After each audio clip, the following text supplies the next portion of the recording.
Good morning to everyone around the world and an extra welcome to everybody live here in the Royal Arena, joining us here in Copenhagen, Denmark, as we are getting ready for the first day live here at the International, and we are moments away from getting an opening in style. But before we get there, let me introduce to you the people that will guide you through your morning today. My name is Shiver, I'll be your host, and I am joined by three wonderful people. To my left, Lacoste, how are you doing? Super excited though. I'll tell you what, I didn't get much sleep, 3.5, 4 hours. This is Christmas time pretty much for Dota community, and always happy to be a part of it. I think we're all on the same boat here, Effie. Exactly the same, barely slept. I just was so excited coming into today and just seeing the live audience, seeing everybody be here, so excited to watch Dota. It's just such a community feeling, and yeah, here we are, T. It's just been the culmination of the entire year. I mean, best event of the year, arena already, we've got the cheers going, so please continue that throughout the game, just cheer for anything. If someone dies, you cheer. If they get a Roshan, you cheer. Just be loud and, again, just best time of the year. I already feel the energy that the people are bringing. There's two people that always bring the energy as well, and they were checking in with what was happening earlier today. Hello, future Shiver! It is us, Past Slacks and Tsunami. Welcome, my friends, to the International 13. Tsunami, so good to be here with you yet again. I can't believe it. It's become a yearly tradition now, except this time we've migrated all the way across the Atlantic here in Europe to finally celebrate a first real European crowd TI, because it was all like the power nerds at TI1 in Cologne. The power nerds, you say? I mean, who knew about Dota back then? The true ancients. And we have to defend them. But here we are to celebrate the European crowd showing up here in Copenhagen. Now, I know that this is airing later. We are at 8 a.m., all right? Look at this line at 8 a.m. These guys are sickos. Hello, everybody. How we doing? Everybody. Yeah! You ready for some Dota? Yeah, baby. All right, let's go ahead and talk to some of these early risers here. Probably earlier than most of these gamers have ever been awake. Hello, sir. May I talk to you? Hello. Howdy. Pangolier shirt. Howdy. Oh, yeah, where are you from? I'm from the US of A in Florida. Yeah, one of my people. Welcome, my friend. What brings you all the way out here? Oh, I'm here to see the best Dota in town. That's what I'm here for. Hell yeah. Who are you rooting for, bud? Well, I was rooting for Noun, so they were able to beat the champions last year, but they weren't able to beat the runners-up. So. That's right. We still got some NA, though. Snake's still around. You rooting for them now? Oh, hell yeah. I'm all in on Falcons. Okay. Well, good luck at that elimination series this morning. Yeah. Might be the last time he ever sees them. Thank you very much. Anybody else we want to talk to? Anybody want to talk? Hello, morning people? Who looks the tiredest? What? Yeah, look, we're wearing the same outfit. Oh, we are. Got a T-Swift fan. Yeah. I couldn't find my Team Liquid T-shirt, so I just put on a Team Swift T-shirt. Yeah, that's close. Can you sing us some T-Swift songs? I can sing my favorite song. Go ahead. 'Cause August slipped away. My name is August. Oh, well, thank you, August, so much. Who are you hoping wins? Team Liquid. Team Liquid. All right, that got you out of bed this morning, huh? Yeah, I tried at least. Okay, Yeah. well, you're looking great. Thank you. Tsunami, where are you? Go find a tired person. Find the most tired person in the crowd. Thank you. I want someone sleep deprived, and I want someone who this is their very first TI. Oh, you're chugging a coffee right now. Damn right. You're feeling refreshed. Have you been to an international before? Never. First time. Where do you hail from, my friend? Manchester, UK.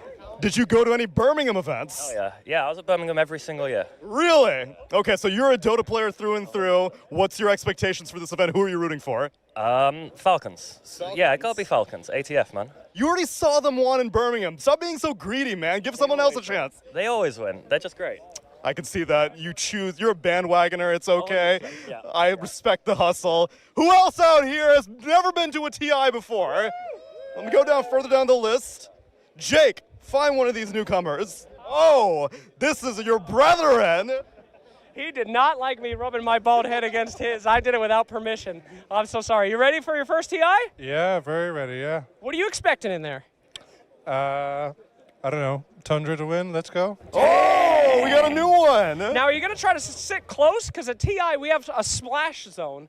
The players like to come out, they like to scream, let's go! And you get to be showered in their, liquids. Is that where you're going to be, in the front, or are you going to be chilling in the back? I think I'll keep my distance from Okay, that's a good idea. gamer juices. Yeah, it's very dangerous. All right, well, I hope you have a fantastic first TI. Good luck to Tundra to you. Now can I touch her? Any ball enjoyers? Oh, Team ball? Team Ball, let's go. This is a sponsored segment. I had no idea. You owe me a check, Gork. Pay it up. Thank you very much. Well, I think we have annoyed these poor sleepy people for quite some time. Let's go ahead and close it out. Hey, ladies and gentlemen, so happy to be here yet again at another TI. TI 13 is about to get underway, and we will throw it to Shiver in the far future. See you soon. Thank you very much, Paslax and Tsunami. It is fantastic to see so many people showing up so early, getting ready to get the best seats in the house. And I must say that this international, the first one with a crowd in Europe since the first iteration, Lacoste, it feels very good. Oh yeah, we go way back to Cologne, 2011. I was there 10,000 years ago. It was, a privilege, and it still is to this day, to be a part of this big show. We've seen some crazy games so far, and the TI is always about, the pressure, the big games, the emotions from the players as well. This is what we want to see on the main stage. Yeah, and I think we saw that pressure come to life also during the road to TI we've already had, T-Gov. Yeah, I mean, we've had some regions fall short. I think, European TI, luckily there's a lot of European teams still in. So as you see from the crowd, there's a lot of, fan favorites still available, which means, loud crowd, good. Yeah. But yeah, again, I feel like every time I say loud crowd, there better be one guy who just screams for me. Otherwise it's kind of awkward. So thank you, that one guy, thank you very much. I believe in him. I believe in that one guy. But just seeing regional representation is wonderful, but regional representation from fans too. Like having a live crowd finally be in Europe is something that I've been looking forward to so much. And even then, we saw in the cold opener with Slacks, there are people coming in from North America. I'm sure we have fans from SEA. I'm sure we have fans from South America. So it's just such an exciting time for everybody here. It really, really is. And it has already been an exciting time as well in terms of the Dota 2. Now, I know that not everybody has the luxury to watch Dota 24/7 all day round for 2 weeks straight. And that is why we have got you covered with the best moments of the road to TI.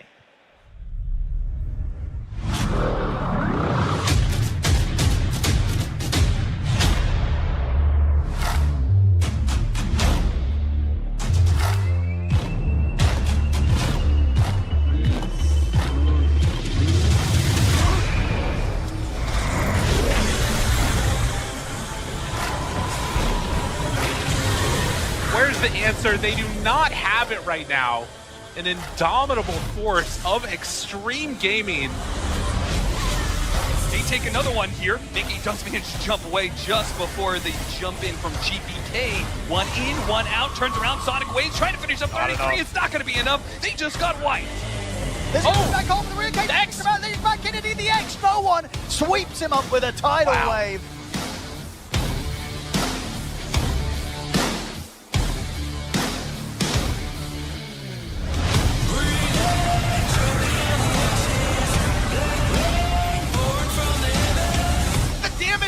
Is so insane. Where is the Creeps? But they get stunned. The back was there right at the moment. Crit coming in, trying to take him down. I'm kind of surviving, guys. I'm kind of surviving. Pretty good. Holy shit. Yeah. Fucking Nisha show, boys. No, he misses the Burrow Strike. The Hex is out. Do they have enough to burst the Phoenix in time? Yes, they will. Backdoor protection! It's through backdoor protection! A little more damage is all they need! They just need a bit more! Oh! And they have it! Gets kicked off to the cliff! Finally gets brought down by the cookie! The Terror Blade's out. GG has been called. It's the end of the road here for Team Spirit.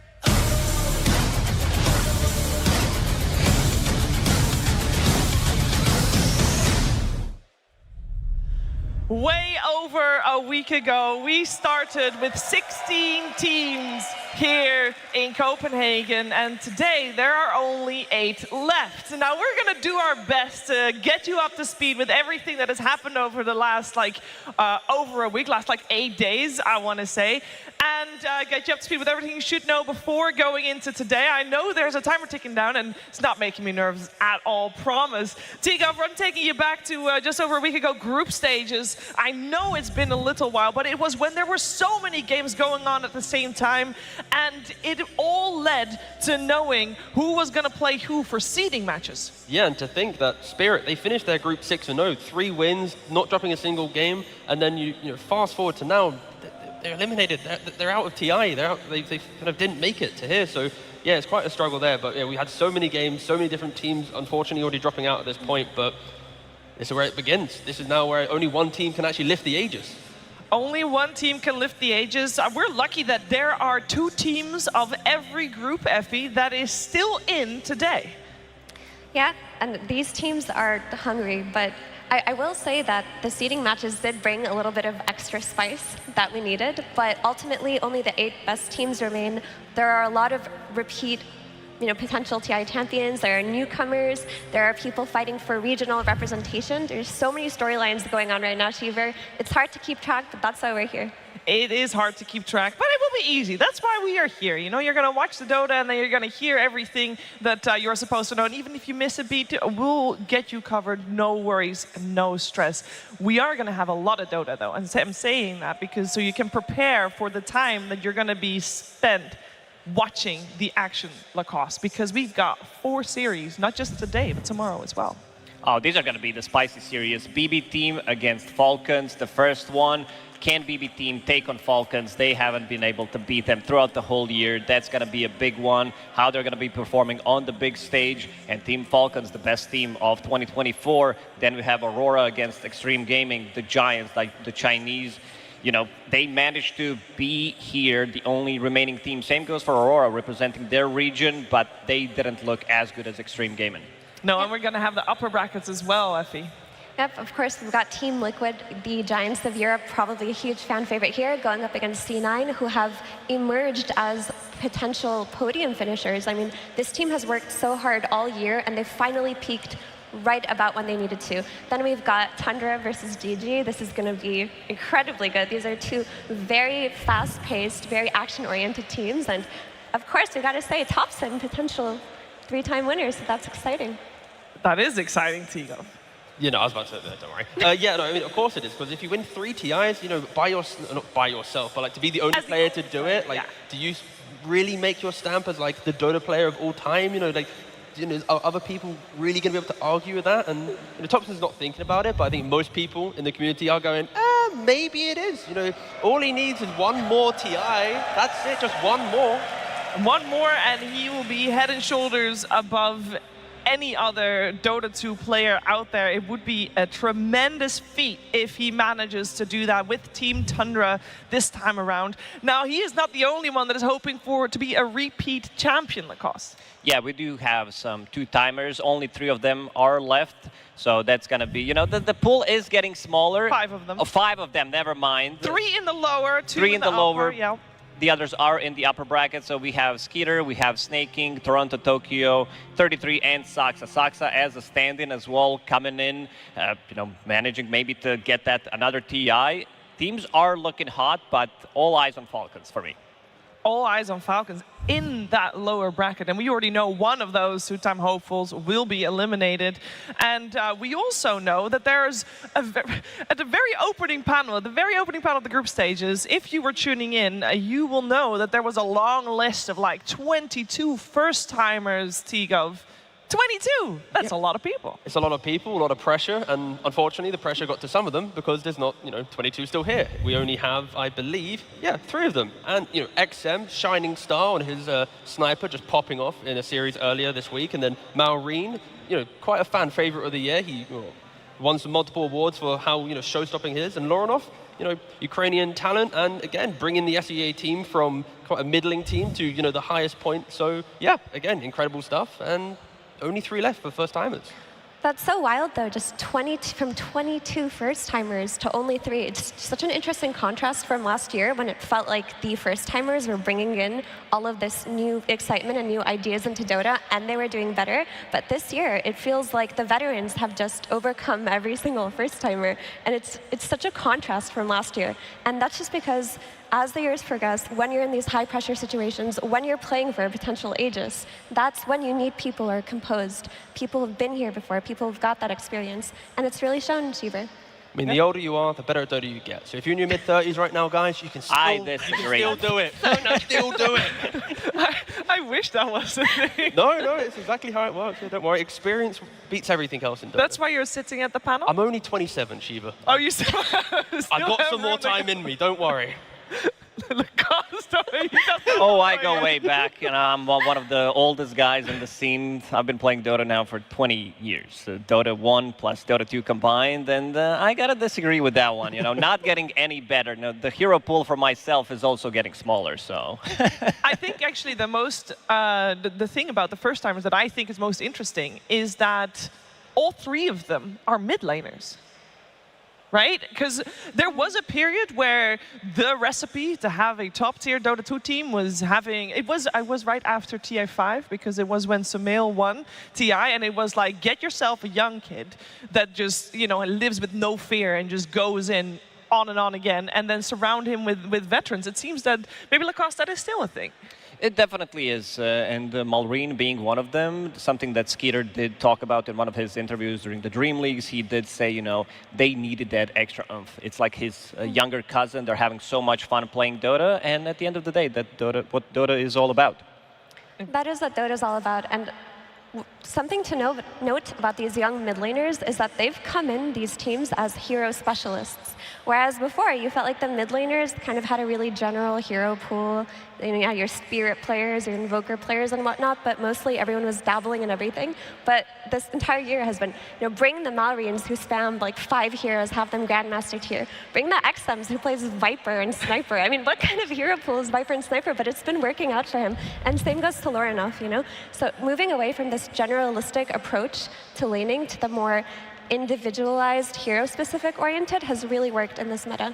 It also helps because like the younger players that we have right now, they just farm pubs like no tomorrow. They're playing 50, 60, 70 games a week, and like you compare that to old times, like maybe you get 20, 30 games and it's like they're not really developing as quickly. I think nowadays it's so scary that like if something's good, it takes like a day for everyone else to understand it. Like there is no time to hide strats. Like you play it, it's going to be public. Everyone's going to be aware. So you have to keep up, and that's why, you know, these talent it's so hard to even get close to them. It also inspires, right? Because I remember right after Falcons was formed, we asked at some point Crit, like, okay, how does Malrine having all these level 30 Dota Plus heroes, you know, impact your gameplay? And he's like, well, I got to catch up. You got something to play for, because also if Amara says you can't play it if your Dota Plus level is not high enough, you gotta put in the time, you gotta put in the work. And there are 2 people that are here that have put in the work that are from Denmark. We have 2 hometown champions still in the running to have a chance to lift the Aegis here. And I just want to say how unique it is, Tigo, to have that opportunity. Yeah, I mean, when you go back throughout internationals, right, you had, you know, EG when they won it in North America, but then since then it's always been a team out of the region winning the international held in a different country. So to have actual hometown heroes doesn't happen too often, at least with the chance of winning. And both of those teams, you look at them, it's like there's a good chance that, you know, they can do it. And Crit, he's spent 7 years in North America. They've been holding him hostage. Now the man is finally free, and we see the success that he is bringing, especially today in his own country. Yeah, this is going to be Crit's 8th TI, I believe, and he's only ever played TI6 representing Europe. So he played 6 TIs representing North America, and now he's coming into his 8th TI, not only representing the European region, but playing in his hometown. And like T mentioned, his team is a runner to take it all. This really could be a TI where we see a hometown hero actually claim the Aegis. Yeah, it has happened. What was it? One time, you said, T. One time in history. We'll see if Crit or Ace is able to take it. We must not forget that CY, coach of Gaming Gladiators, is also Danish, so he can also take it home. And I don't know if it counts, but obviously Synderen is here too somewhere, Lacoste, and he's a hometown champion in a way. Yeah, most definitely. Synderen, he has great history in Dota, mostly as a talent, as a player, not as much, but we gotta give him the respect. And also, he didn't talk about the Copenhagen being such a nice city. He didn't, you know, because I was wondering why he's always so happy, because everything here is nice. The food, the weather, the people, everything's super organized. I think we got lucky with the weather, no offense. I think Denmark is pretty close to the Netherlands in that it is often gray and rainy, which I love, so that's no shade or anything like that. Or is that something you enjoy as well? Oh, because I came from like 35, 40 degrees Celsius, so it was way too hot. Now I'm really enjoying it here. Yeah, I think everybody's really enjoying it here. We are really enjoying it here, and we are getting ready to enjoy it even more as the clock keeps ticking. I would like to highlight some of the teams that are still in, that are considered favorites, because we kind of glanced over it earlier, but Effie, we did lose our defending champions. Yeah, I'm still a little bit torn up about that. It always hurts to see the defending champion not be able to defend the title, but ultimately it is make or break when you're playing the road to TI. And you're either the best or you're not. So unfortunately, Spirit didn't cut it, but there's so many exciting storylines that are coming into play here. And all of the 8 teams, I can say with full confidence that all of them could take a game off of each other. And a lot of these series are going to be hard to decide who the victor is too. Yeah, I mean, you've got Liquid, who are still yet to claim their Tier 1 tournament victory. If it's an international, that's pretty big. Cloud9, ex-Entity, 2-3 years ago, they were quite dominant. They've kind of fallen into the shadows recently. So it's like there's so many different options. And we've already talked about Tundra, gaming local team. Like every single team has like quite a hook to, if they win it, it's really cool.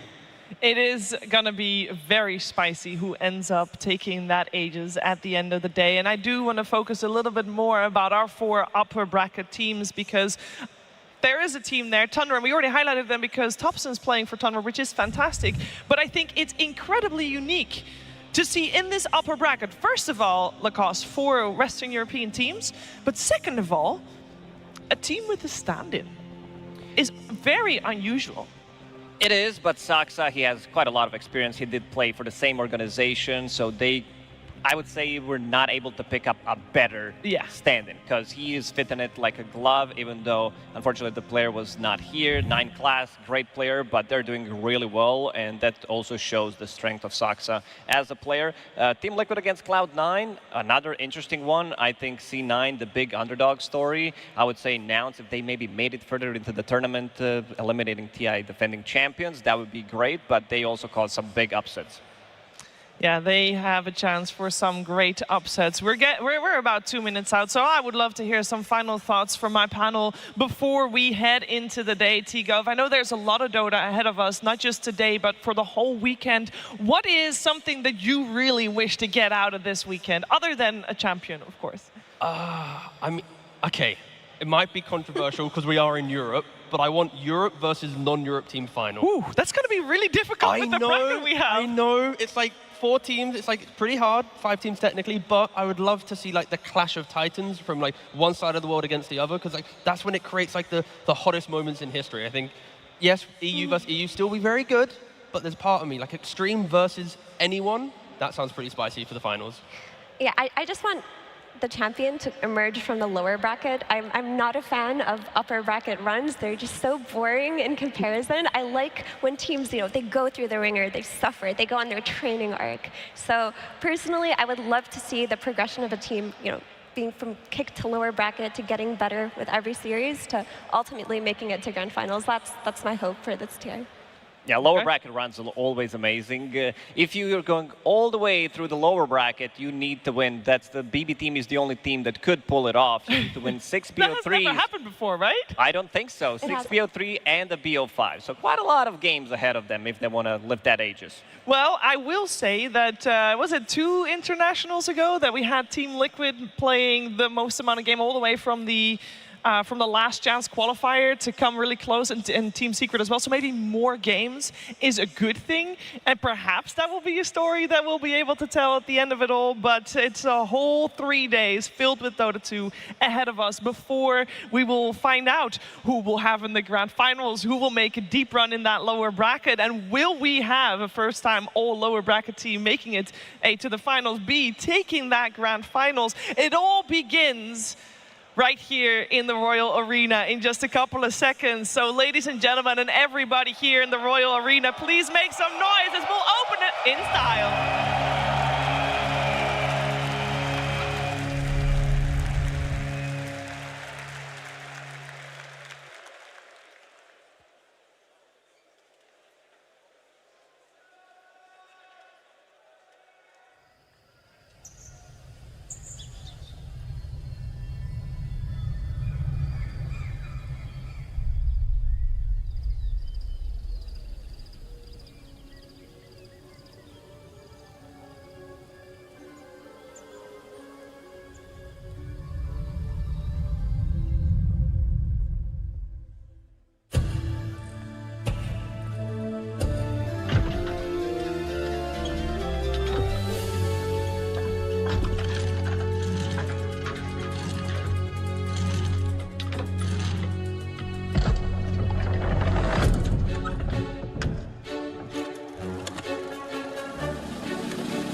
team will continue on. Oh my God. Wow. GG well played is called Falcons. They'll be moving on in the lower bracket and taking the series 2-0 here. Aurora wins this absolute thriller game. They will move on through TI. Extreme Gaming will be the ones to move on today. Team Liquid for the third year in a row is going to be going to the International. If you are not watching Cloud9 right now and afraid of facing this team, you do not know what's coming for you. Tundra, in spectacular fashion, will be moving forward to the main stage. Gaming Gladiators, they are now guaranteed to be in front of the crowd here in Copenhagen at the Royal Arena.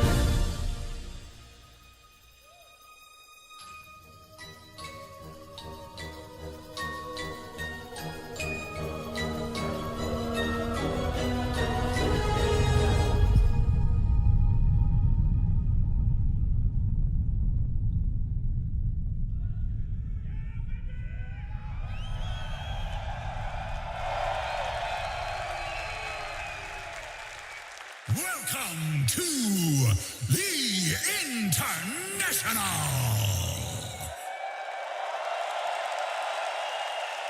And now, introducing the finest Dota teams in the world.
Hi, I'm Gabe Newell.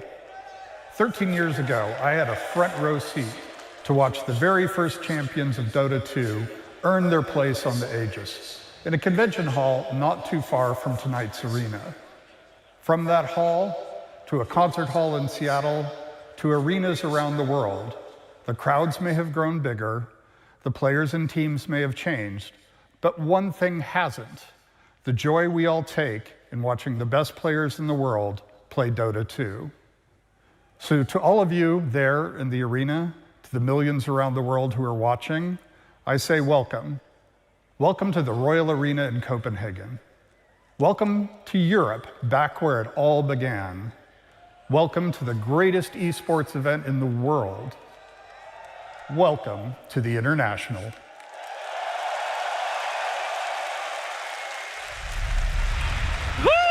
Goosebumps here as we're getting ready to get the games started live on our amazing looking stage. It is an honor to be here with all of you and all of you here as well, as we are focusing on our first series of the day with BB Team taking on Falcons. T-Gov, this is gonna be a spicy one. Yeah, you got Falcons who have pretty much, since its inception, won it all, versus a team that, on paper, when they formed, you expected them to be one of the best teams in the world, yet they've yet to win it. They've always been, a second team, a third place team, maybe even a last place team. It's been such a volatile run for such a high MMR stack that, yeah, it feels like a David versus Goliath, but it shouldn't be on paper. To put it into context, BB Team, their 3 core players are all top 10 in the MMR leaderboards of Europe, which is the most competitive leaderboard. And with that being said, you expect these players to, on paper, kind of crush everyone they face. But that's not the case. BB Team, they're known to kind of crumble under pressure. That's always been something that's associated with them. But when they do get it together, they play some really dominant Dota. They do, and they do play really dominant Dota, Lacoste, but not against Team Falcons. Yeah, this is just a really bad matchup for them. They only have 5 dubs in terms of games, and they were unable to win a series in 2024 against Team Falcons, which says a lot about the team, their play style. They need to change something here. This is the biggest event, and they should be able to at least take a game, but I want to see the preparation. As the FE said, this is the team that sometimes does crumble under pressure, especially because they've been consistently placing top 3, getting multiple, I think they got 2 grand finals as well in this year. Against Falcons, but they were unable to get that, final finish. They were unable to lift any trophies whatsoever. Yeah, is this just a playstyle clash, we think, Effie? I wouldn't necessarily call it a playstyle clash, because when you look at, Team Falcons, they're kind of seen as the perfect team when it comes to taking every box. They're strong in lanes, they're strong in drafts, they're strong in map and play, they're strong at team fighting. They don't really lack for much, whereas BB Team, they're incredibly strong in lanes, so their first 10 minutes against any team does not crumble. What happens to BB Team is that it feels like when they play in higher pressure tournaments, they just don't make the same calls that they would under different stakes. They're not making the same movements that you would expect out of them. And because of that, they tend to get run over by teams that have more confident map and play. That could be different today, though. We'll have to see. It feels like they often get, they assume the win's already there. Like, against teams that are weaker than them, 25 minutes into the game, another team, they'd be closing out. But they're like, oh, we've already won this game. There's we're on autopilot, yet they kind of do fall flat a little bit. And the difference between the carries, the farm, the network distribution is a big one for me. Saika, aka Nightfall, takes the most by far of any carry player, and also Skeeter the lowest. But Skeeter tends to be much more active early on, where Nightfall, he tends to farm a little bit more, and then he tends to join the fights. These are also 2 players who are in the top 5 when it comes down to KDA, when it comes down to average kills. Actually, 4 players that are going to be playing here are top 4. We have Malrine, Skeeter, Saika, and GPK, so really expecting a high action-packed game. I mean, the clash of styles is the fact like Skidder, he likes to join the fight, whilst Yes. Amar then kind of fills into the carry role, offlane carry role. Whilst on the other side, like BB, they're a bit more of a traditional team. Like the offlaner, he buys like the aura, wants to make the plays. Nightfall or Psycho behind that will be farming. So there is a difference in play. And I think if BB isn't ready for Falcons just swarming the map early on, trying to be greedier against the high-paced teams, they struggle. They struggle against Liquid, they struggle against Falcons. Like they need today to respect the fact that the current meta is to be quick on the map, to make the big moves. And if you try to play for a 45+ minute game, you're probably not going to make it much further in the tournament. And I like what you mentioned about the offlaner Miro on BB Team being a bit more traditional in how he itemizes, how he plays. And of course, you've got ATF on the other side who can fit that conventional role in terms of buying auras, but he can also step up to that core role if needed. And you see that with the unique heroes that each of them had. Like you saw the Beastmaster, one of Miro's specialties, whereas you have the Razor on the side of ATF. But the top 3 offlane heroes, both of them have been playing it. The styles have been similar this tournament because the meta dictated it, but it's different when you're in a lower bracket, best of 3. The meta does not apply as much as you would think it would. And the ATF, you know, a guy that loves to clown a lot in the games, he is the one who gave a lot of respect to Miro, talking about him in the Road to the International interview, that he is one of the best offlaners in the world for a good reason. I love to see the mutual respect between these two. And I bumped into him to the lift the other day, and I've already spoke about what's his tactics to get into the head, because obviously he likes to ping facets, he likes to do things all chat, and he leaked some strats he's got it prepared. But just to, like he's already just too aware. Like he might be quiet earlier on, but he's going to level it up for TI. So if you are a fan of Amar and that stuff, then he's got it ready. So hopefully he uses it right now, straight away. First series, don't hold it. You know, you might be getting eliminated. I need you to use everything you have in your tank, Amar. They've got a bit of different personalities on the offlaners too, because every time you see Miro in interviews or the way that he talks about his team, or even how other players talk about him when they play pubs with him, everybody loves to play with Miro. They say he's so polite, he makes good calls, he gets along with everybody, whereas Amar, he likes to get under people's nerves. He plays Dota with this idea that he doesn't just want to win, he wants to frustrate the enemies, he wants to upset them. And while they are different in personalities, I think that kind of play also, or that kind of clash kind of leaks into their playstyle too. I mean, you see Amar like being an anti-carry. He wants to make his opponents miserable. It's why the Extreme Spirit series is actually so refreshing, because we didn't have any of it. We had no like pinging, nothing, no all chat. It was just like a calm, like old school, like a gentleman's game of Dota. But with Falcons, there's no gentleman. It's just anything you can do to try and get the win, they're going to be doing it through all chat or anything. And they're going to be muted each other, surely. Probably, but when I was doing research, BB Team, they were always the best team when it comes down to the amount of pings they have on the map. This time around, it is Aurora Jabs who kind of took over that.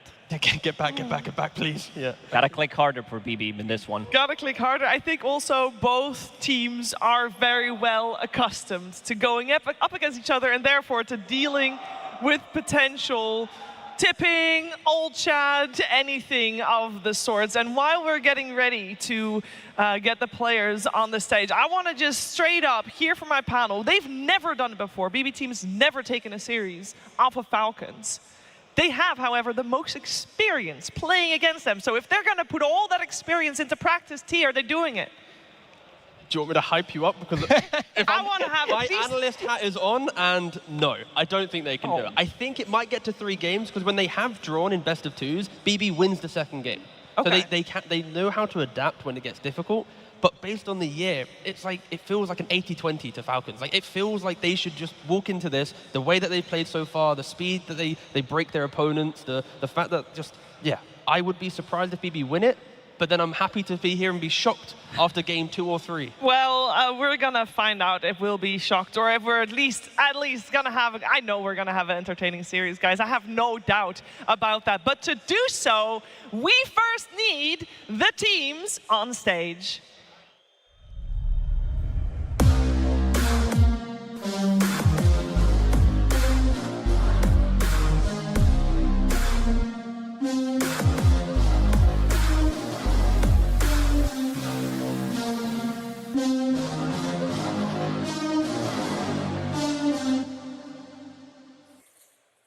Stage, BB Team.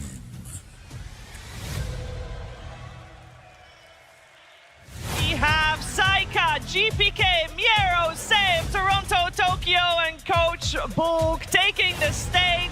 They are in this lower bracket, knocking out Talon, knocking out and eliminating the same against their fierce opponents, Falcons.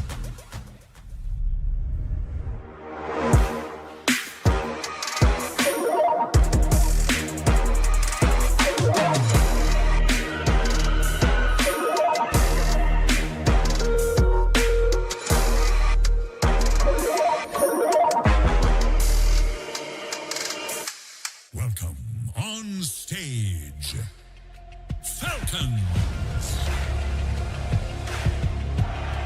We got Skeeter, Mallory, Amar, Crit, Snaking, and AUI 2000. This is considered to be the best team of 2024, but they have to yet prove it that they can do it here too, on stage at the International. Will they continue their lower bracket run? We'll find out. One best of three. BB team, Team Falcons. It will be a spicy one, even if just for potential tippings and potential old chats, Lacoste. But there's one thing that we must not forget, is that on the side of Falcons, we saw it earlier, it is one of these 10 players' first time here at this grand stage. Do you think Malrine will be able to continue his same level of play? He did have a little bit of a performance issue when he was playing his first LAN, but after that, the man is really feeling himself. He feels like a veteran rather than a newcomer into the scene, and he adapted. Because if you look at his player history, he didn't play for many teams when it comes down to Tier 1 Dota. The creep wave, and then the man was suddenly bumped into a Tier 1 team immediately and had a great success with them. Yeah, you also have to realize that he's playing with a team that he draws confidence from as well. Like ATF, who's the same age as him, he's been around for longer, and they have a friendly rivalry going on between each other where they compete for MMR, they compete for better KDA within the game, and having someone like that by your side, you'll never actually feel nervous. And then that's just ATF, right? But you have to look at the veterans on the team in Snaking, Skeeter, and Crit. When you play with them, they're going to be able to reassure you in situations like this. I mean, also, it's like for Mallory to have his first TI, but then when you think back, like he's been part of what? He's won 4 Tier 1 events, Grand Final 5 times. It's like his journey to be at his first TI isn't the true underdog story where he made it through the qualifiers and, we're shocked to see him here, right? Like he's won it all in like his first major year being a pro player. So I think nerves shouldn't be a question. Like Heffy's mentioned, he's surrounded by so much experience, so much of the veterans of the scene that he can just do his job. And if things get difficult, he can lean on the experience of his team to help fix any problems that they might face. Yeah, and of course, Team Falcons playing with 2 TI champions in Skeeter and Snaking, and a double TI champion coach in AUI 2000. So the vast amount of experience in that squad is very intense. Also, Malrine and ATF, as mentioned, both of them 19, one of the youngest players here at the International, although Malrine will turn 20 in just a couple of days. So he'll leave his teens, as you say. On the other side, we got ourselves BB team, and even though all of these players are experienced on this main stage, perhaps, Tigov, the nerves will be a factor for them. Yeah, I think it's just difficult for BB. The fact that they've been together as a roster for so long, since last TI when they made the swap with Miro coming into the offlane. They've been so close, and they've been on the main stage, they've been against the top teams, they've been in grand finals, yet they're yet to make it. So I hope for their sake they've kind of been able to overcome the thought of what will it be this time. Like if they have any doubt, that's when they have the struggles. And unfortunately, they have choked a couple times before. And if they can get all those problems aside, they are a team who is destined to be in multiple grand finals. I mean, the sad thing when you think about BB team is that internally, none of them are happy with the results because they know that they're capable of so much more. And the word around the block is they don't really lose in scrims. Like if you ask around, they play incredibly dominantly and they have better performance in scrims than they do at LAN. So when you hear something like that and you know they're stomping all of the Tier 1 teams in the world when they're practicing, but when they can't quite apply the same kind of dominance at a tournament, that means internally, somewhere at some point of the game, that same calls that are usually being made aren't being made. And the only thing that you can really attribute to that is pressure, players not understanding, or not necessarily understanding, but not wanting to take any risks. When I look at BB Team, I mean, we've all heard the meme about Psycho or Nightfall with the BKB TP out. It's funny, but it does apply to their play a lot. A lot of their play, not just the carry, can be summarized as BKB TP. Can we take the smoke and win it? What are the odds? 30% chance we'll lose this fight, or 70% chance we'll win? Maybe we don't want those odds. Maybe we want the 90% odds. And that, you can't have that kind of philosophy if you're going up against Falcons. You definitely need to take risks when you're playing on the big stage. So I want to see, you know, some more taken from BB Team, because they looked pretty good. Like first 15, 20 minutes of the game, it's pretty much always stellar. One thing they always struggled with was pushing the high ground. Like we've seen so many times. Game 2 against Talon in Road to TI, if you go way back during the Elite League, I casted more, like, I think 5 or 6 games. Every single time what happens is they have 20k gold lead, they can't finish off the game. So this is something they need to work on. And you can see from the heroes picked against Falcons, BB, they try to shift their playstyle to try and match the aggression that Falcons bring. But again, based on the stat set, like, it hasn't worked. And we heard as well in an interview with Save when they won earlier in the Road to International, like, when he's having a good game, he feels like his team plays a lot better. When he's having a difficult game, he can feel that the win isn't as, you know, easy to secure. So I feel like maybe Save is more of the conductor for the team, and that is something that against aggressive teams, when he gets shut down, it can be difficult. And yeah, Hello Kitty is back. He's got the outfit on. He's ready. Sometimes that's all you need. Good luck charm, and you're ready to go. That is maybe something that BB Team can incorporate in their play. I do want to talk a little bit more about the heroes both teams are using, as we are close to getting the draft underway. What are some of the heroes that Effie, people at home should look out for? Which are some of the ones that you are going to pay attention to? So the big one that both of these teams share is Doom, as we saw in the graphic that was pulled up earlier.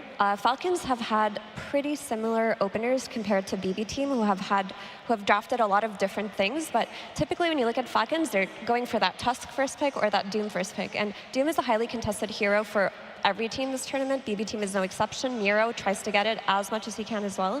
So it's going to be a matter for me, this draft, are BB Team prepared to steal the Tusk? Because they actually haven't opened with Tusk at all. Yeah, Toronto Tokyo so far has played 12 different Position 5 heroes out of 14 games. And if coming into this series, you have to respect Tusk, you have to respect drinking buddies. I'm sure there's a lot of drinking buddies in the arena right now, but anyways.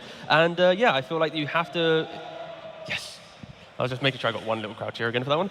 No, I think, yeah, you have to respect the Tusk on that one, because he is the Position 5 of the tournament. It is nice to say when you come into a TI that, you know, Position 5 is potentially the biggest hero pool that you're respecting at the moment. Of course, there's Lunas and Miranas and Monkey Kings, but like the Tusk and the Tree, they are so prevalent at the moment. And there are so many spots on the Aegis for more teams. I know that last year's, everybody was wondering what is going to happen when the ring fills up. We don't know what's going to happen. What about, yeah.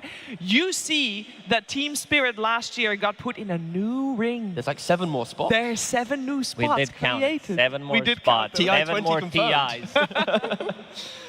Very cool. And yeah, Team Spirit has said no longer here to defend their titles. Means we're going to get a fresh champion, a fresh team champion potentially, as well as the final touches are being put in the booth to make sure all 10 players are confident and comfortable when heading into that draft. And we talked about the support duo hero, and I am now curious, Effie, you mentioned earlier that the core of BB Team is the top in the world because they're all top 10 MMR.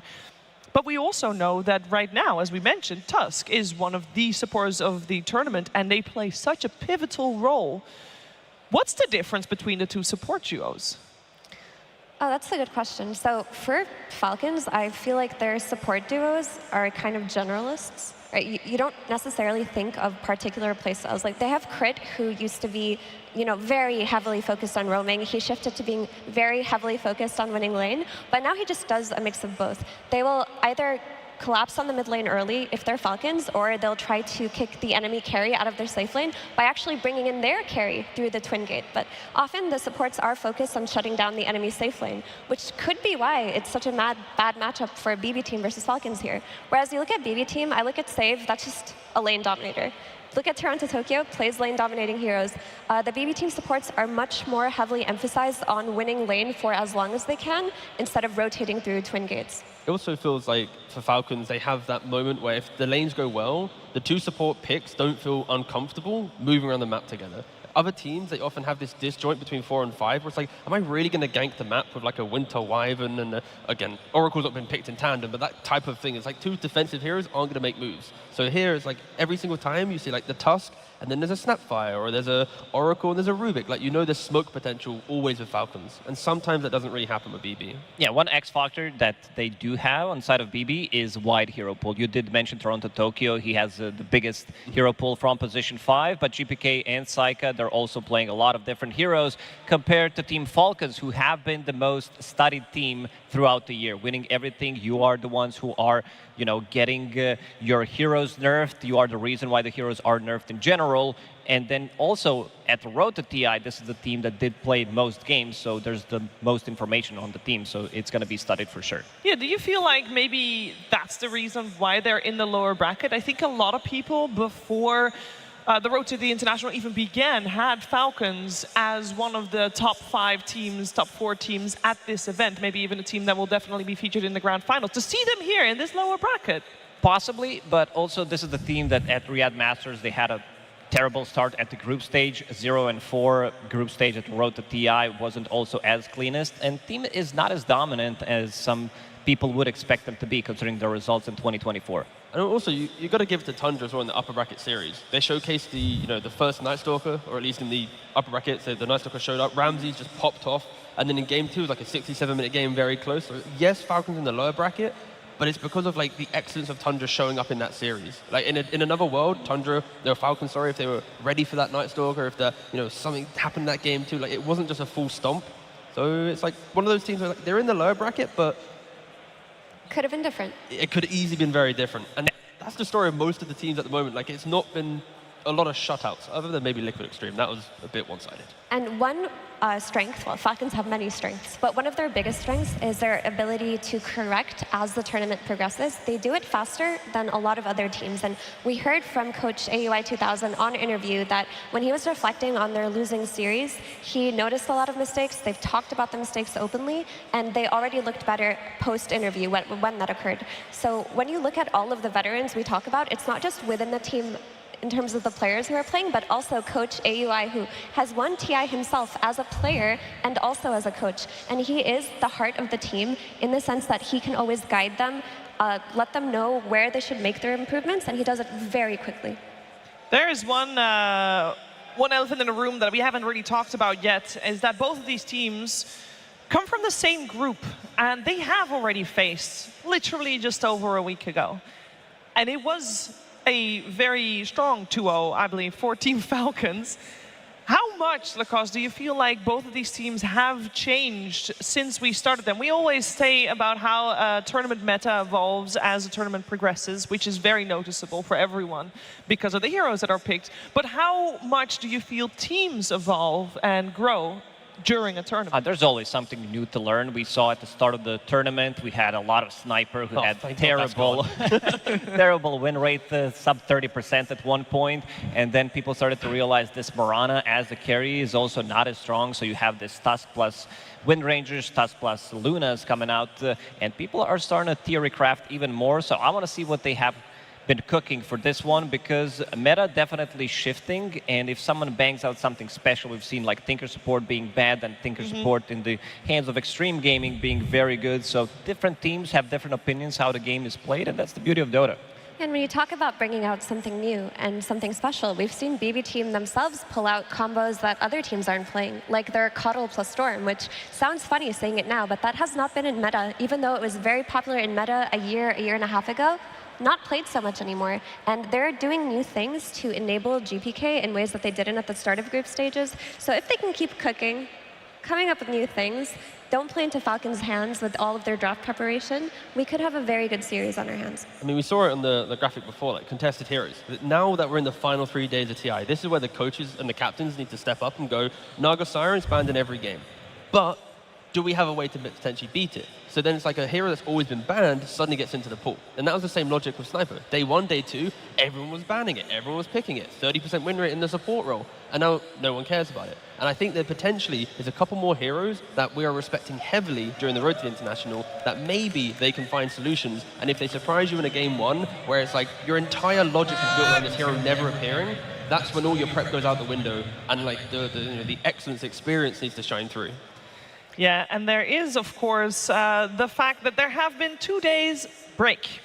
2 days, I know they had some obligations in terms of media and things, but they also had time to talk about what they could be doing differently from what they have been doing. And I think it's very important to note, and I don't know how much impact this would have, the last series that we watched was between Extreme and Team Spirit. And we saw very different heroes, as we see here, some heroes that we have not seen at all, Effie. Yeah, I mean, some of these heroes not being played at the Road to TI or TI now would be very sad. You know, big team fighting heroes like Tidehunter, Pudge is always exciting, makes for very exciting gameplay, and I think a hero that we actually could see at some point will be the Arc Warden. I think that is a surprise pick for a lot of mid players, and that's the one I would keep my eye on from the uncontested.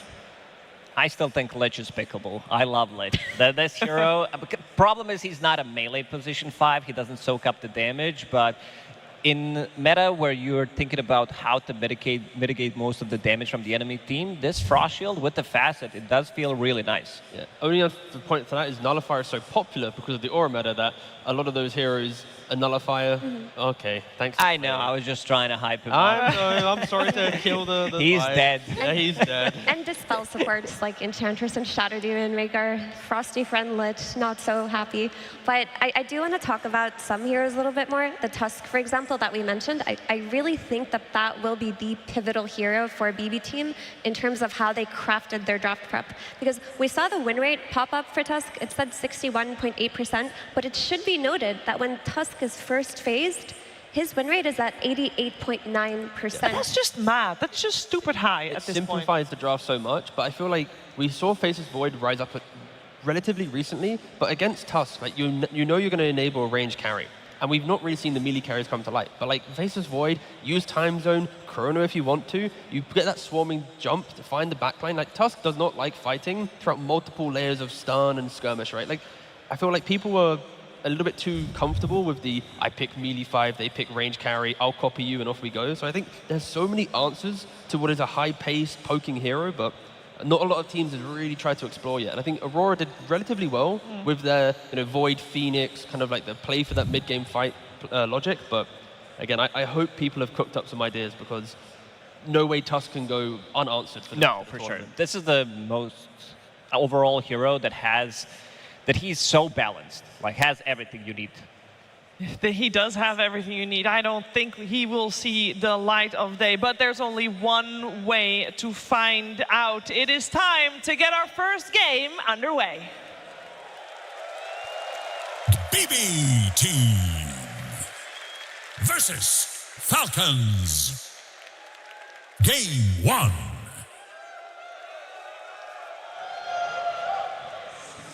The draft is underway, and I know I was very confident in saying that Tusk wouldn't make it through, but we'll see, because again, 2 days time off means 2 days to theory craft how to potentially counter what has become the strongest hero in the game right now. So we're in it. We got BB Team on the Radiant side, Falcons on the Dire side. First pick goes the way of Team Falcons, and that means BB Team gets the overall last pick, which is a strategic good point to have, and they do remove the Tusk Lacoste. Yeah, I mean, they did the research. This is the team that did have success with the Tusk. They did have 5 out of 5 wins with the Tusk, and also 5 out of 5 games with Kunkka. So no, not really surprised to see those 2 heroes being banned out, but this also opens up some of the other heroes in the pool. Doom is still available, even though they didn't have much success with the hero. We still see the teams heavily invest into the hero because of what he brings. And the change up from Falcons, they first picked Doom twice against Tundra in the upper bracket. It didn't work out for them, hence why BB didn't respect it in their first phase bans, and Falcons then shift towards a Sand King. Yeah, and a lot of teams love to respond with Doom to Sand King because his Doom is a Bloodstone counter with the healing reduction. So Sand King is heavily dependent on that Bloodstone in later skirmishes in the game to just stay in the fight for as long as possible. And BB Team do go for the Doom. With that being said, I say that on paper it's a counter, but we've seen Doom lose a lot this tournament and to Sand King. So it is very player dependent on how the team can play and craft around it. But I would say that BB Team are one of the better teams at playing around slower offlane heroes. Yeah, it's because they don't like to break too quickly. Like we saw the stats as well. Like the way that Skidder utilizes Twin Gate is far more than we see Psyche use it. And that then allows you, if you're not making moves, you're not going to be punished if you can win your lanes and kind of create this fortified areas like safe lanes one, off lanes one, GPK then connects where possible. Like if you don't make the first move, you just react, and then that's your way to enter the mid game. And always this second ban phase is very limited, so a lot of thought goes into A, how to protect the hero you have already picked up, and B, how to preemptively protect the heroes you're planning to pick without giving too much away. Which is maybe why it's unusual to see the Storm Spirit already removed, Lacoste. I feel like that is quite a telling hero. It is. It's also given respect to GPK. He is a really mean Storm player, and they're also breaking the potential combo that Effie mentioned, this Storm Spirit plus Keeper of the Light, so I don't think we're going to be seeing Keeper of the Light. They will go with something more simple, Mirana, which is still a flex, but I would want this Mirana to be a position 4, considering she's slightly slower than some other carries right now. If we talk about the Wind Rangers, Lunas, she needs that extra item. She needs her level 15 talent, ASAP, level 20 as well. She also needs setup, which yes. BB Team are currently lacking. And there's so many options for Falcons here. They can do like Rubik +1 to take a bit more fight to the early game. You can then go for the is Omni? Yeah, Omni's still available if you want to go for the buff up the mid Sand King, because we've seen Malrine play it a couple of times. You put an early repel on a mid Sand King, throwing in the epicenter, it's so much to handle. But yep, they go for the Omni Knight option, which is perfectly fine. And what are they pairing with it? Alina, a formidable lane, and that prevents Doom. Again, the reason why Doom has struggled so far at the road to the International, potentially at the International, is you used to punish melee carries. You would Infernal Blade the carry, you'd have Scorched Earth, you'd chase them down the lane, but because ranged heroes are getting picked, 90% of the time, random stat I made up in my head, like, you can never actually pressure, you only farm. So now Lina, is going to have a free lane, unless the 4 position is able to try and find some more fight there. Ooh, and Enchantress is still in the pool, but a Lion coming out together with a Nature's Prophet. So I think the player who this tournament impresses with Lion the most, because I'm not usually a fan of the hero, is Save. I mean, this is one of Save's best heroes. I don't want to see this being played as a position 5. You want the heavy kill aggression coming out of your 4. Because there are 2 options right now for BB Team. Is they can double down with this Furion. He can TP onto the Lina, and then with the stuns of Lion, with the Scorched Earth of Doom, they can attempt to run her down. Or you just leave the Doom at some point, and then the Lion just roams and tries to win the other 2 lanes. So this NP plus Lion kind of cover for potential map play in either of these cases that I mentioned. The speed in which BB is going to play is, it should on paper be very, very fast. And again, they have historically played relatively slow, but if the Prophet's from the mid lane, that's when I'm most excited to see Nature's Prophet at the moment, because you get your level so much quicker than being in the safe lane. You always are hunting for that next move, and yeah, they have the setup, they have the tools to try and do it. Now Falcons, potentially finding some anti-aggression heroes can be pretty helpful for them. They did play Nature's Prophet twice so far. They didn't play it from the carrier role, so most likely that's going to be a mid one, where they are going to be pressuring more the side lanes. You have that little bit of extra oomph. So with Lion, with Doom, you're never going to lack damage for killing the heroes. I want to see... I mean, there's still potential to run this NP as a position 1. I guess the question here is, does Falcons respect the map play? Like a Centaur, for example, would be really good for the game, but it might be too greedy to get into the game. So that's why they've actually opted to go for the position 4 now, just so they get a little bit more information before they lock in a Mars hero. But yeah, picking up Hoodwink can secure most lanes. It can also play into the map and brings more damage, because Omni Knight provides nearly 0 damage in the early fights. It's only survivability. Therefore, Hoodwink's kind of having to do the damage for 2 supports here. And it's also a very nice hero against Nature's Prophet, where you always can run through the trees, so you don't have to buy that Quelling Blade. And I love the fact that you can also use the trees for the Bushwhack setup. They don't have the best heroes in terms of vision to find this Hoodwink, so could be a really good pick. In terms of setup, they do have Sankin going in and Lina's LSA with Gleipnir. And there's a Centaur ban from BB, so BB was thinking about it as well. Falcons, this is where hindsight kicks in at the end of the draft. It's like, maybe we should have picked our off lane instead of the Hoodwink there. But we'll see what heroes they have available.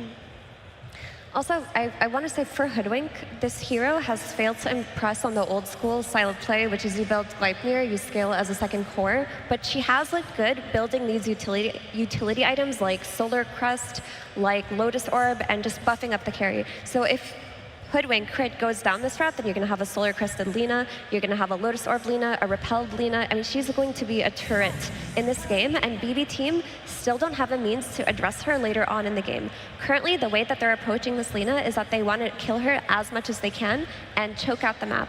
If they don't have that, though, there's no plan B outside of her getting doomed in late game. One option Falcons have is going for the Timbersaw. Sure, you're playing into a Doom, into a Lion, there's mana drain and Doom and whatnot, but if you're such a noisy hero from the offlane, your Lina's never going to get jumped because you have to jump the Timber. The Sand King will never get doomed. So it might feel a little bit weird based on what you look against, but it could just be a big enough wall to keep protecting Skidder as he wants to try and, right-click away and be that kind of glass cannon from the backline. And keep in mind, Falcons, for both Malrine and ATF, the Timbersaw is a staple. Yeah.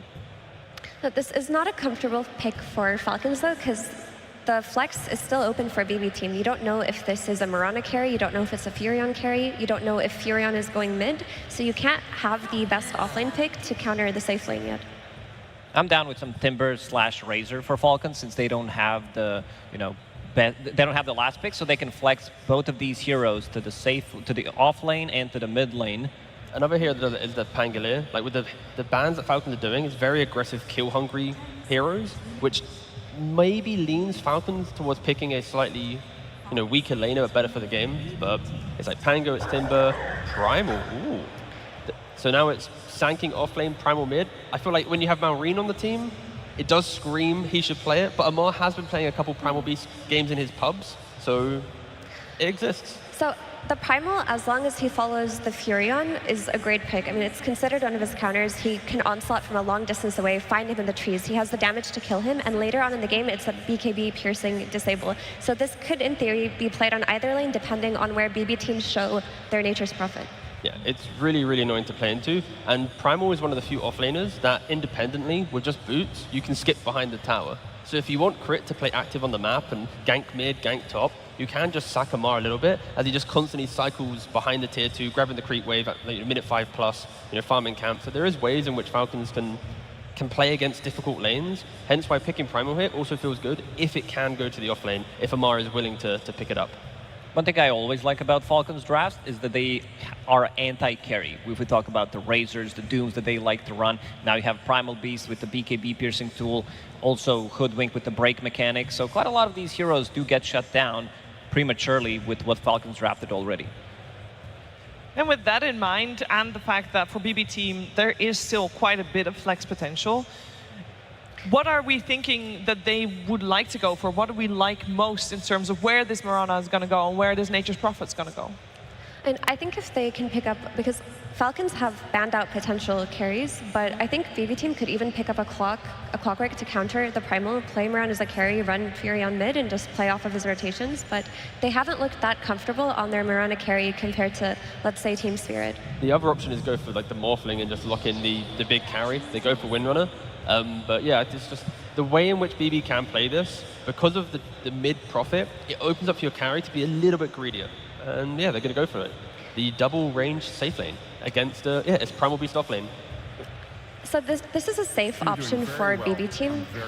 We talk about them always taking the safe route, and Wind Ranger is the safe route in terms of what they could have done with their draft, but I think that it's going to suffer versus Lina, who likes to build MKB anyway. The Lina doesn't feel that threatened if the first rotations go on her, and later on in the game, Primal Beast eats Wind Ranger, right? He's got Pulverize for BKB, he gets Uproar stacks.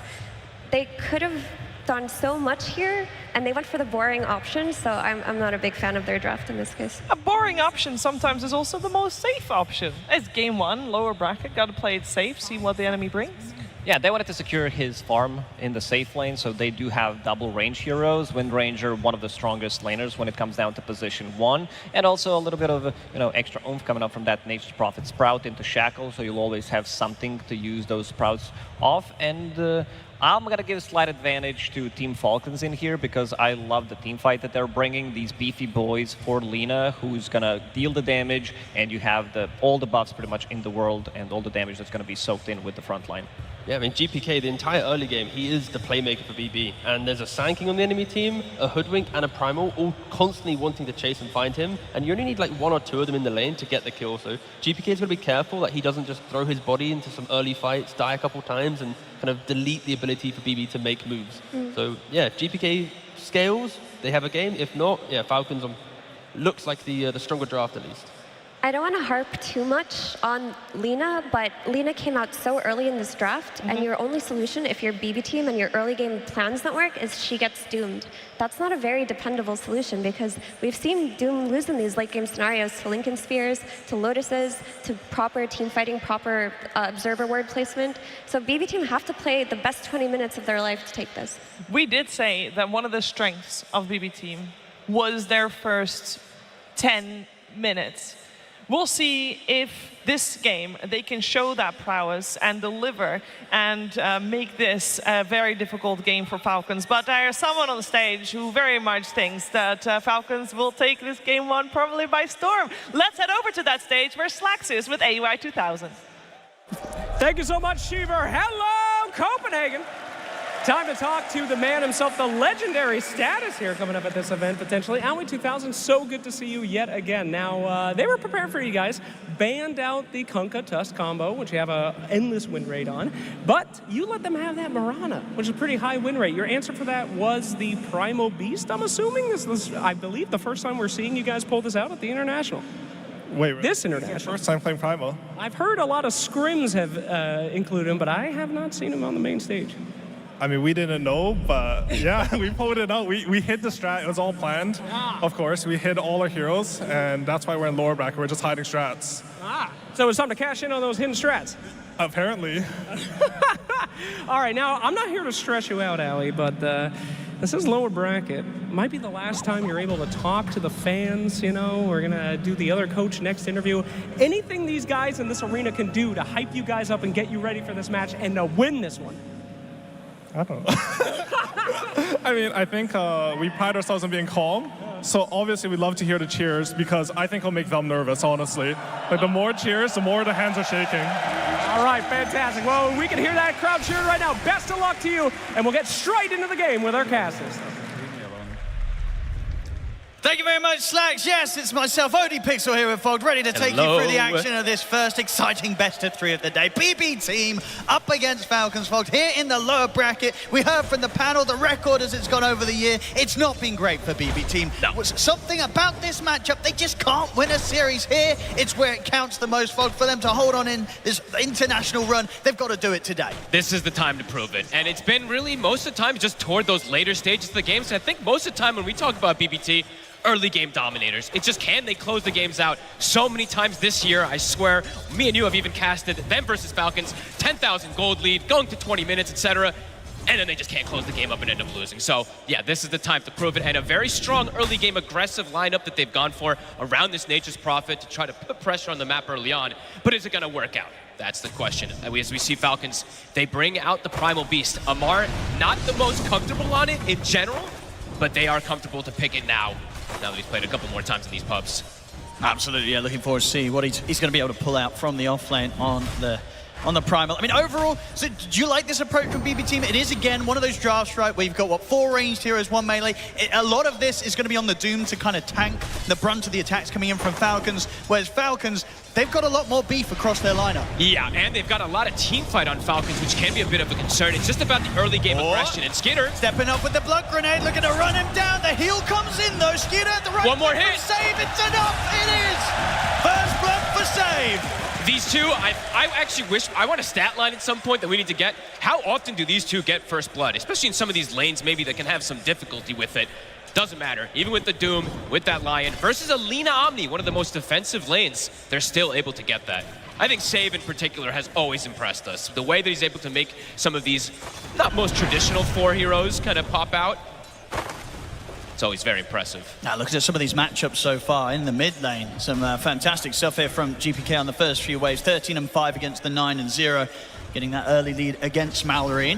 Mallory should be able to do just fine, though. Probably just a couple extra denies that you'll see come out from GPK, but bullying the Sand King with the Nature's Prophet, a bit difficult. We'll just see the rotations. I'm curious to see if GPK is going to be pretty active, especially toward the top lane, toward the Lina, because I think that's why they wanted this, right? Yeah, you don't have the best ways to get on her at some points, but if the Nature's Prophet's TPing behind, you have great ways to dive. I mean, that's the thing, right? If you look at both of the side lanes of BB Team, they can get action going early, right? They will be able to set up and, yeah, you throw a Nature's Prophet, and on top of that, Falcons have got to be ready for these early movements. Yeah, because bottom, it can be a little bit of an awkward lane, right? You look at this Mirana plus Wind Ranger, there's not really any setup, but when there's a Shackle Shot and there's a Sprout, could definitely see some potential kills. But this one, I would say, is the harder one for them to get too aggro on versus the Primal Beast and onto this Hoodwink. They have good ways to reset away. And just very tanky overall. You see Amar just gets to level 2, or I didn't see which level he got it, but he has the Uproar. So far, Psyker still having no struggle finding the CS down hit.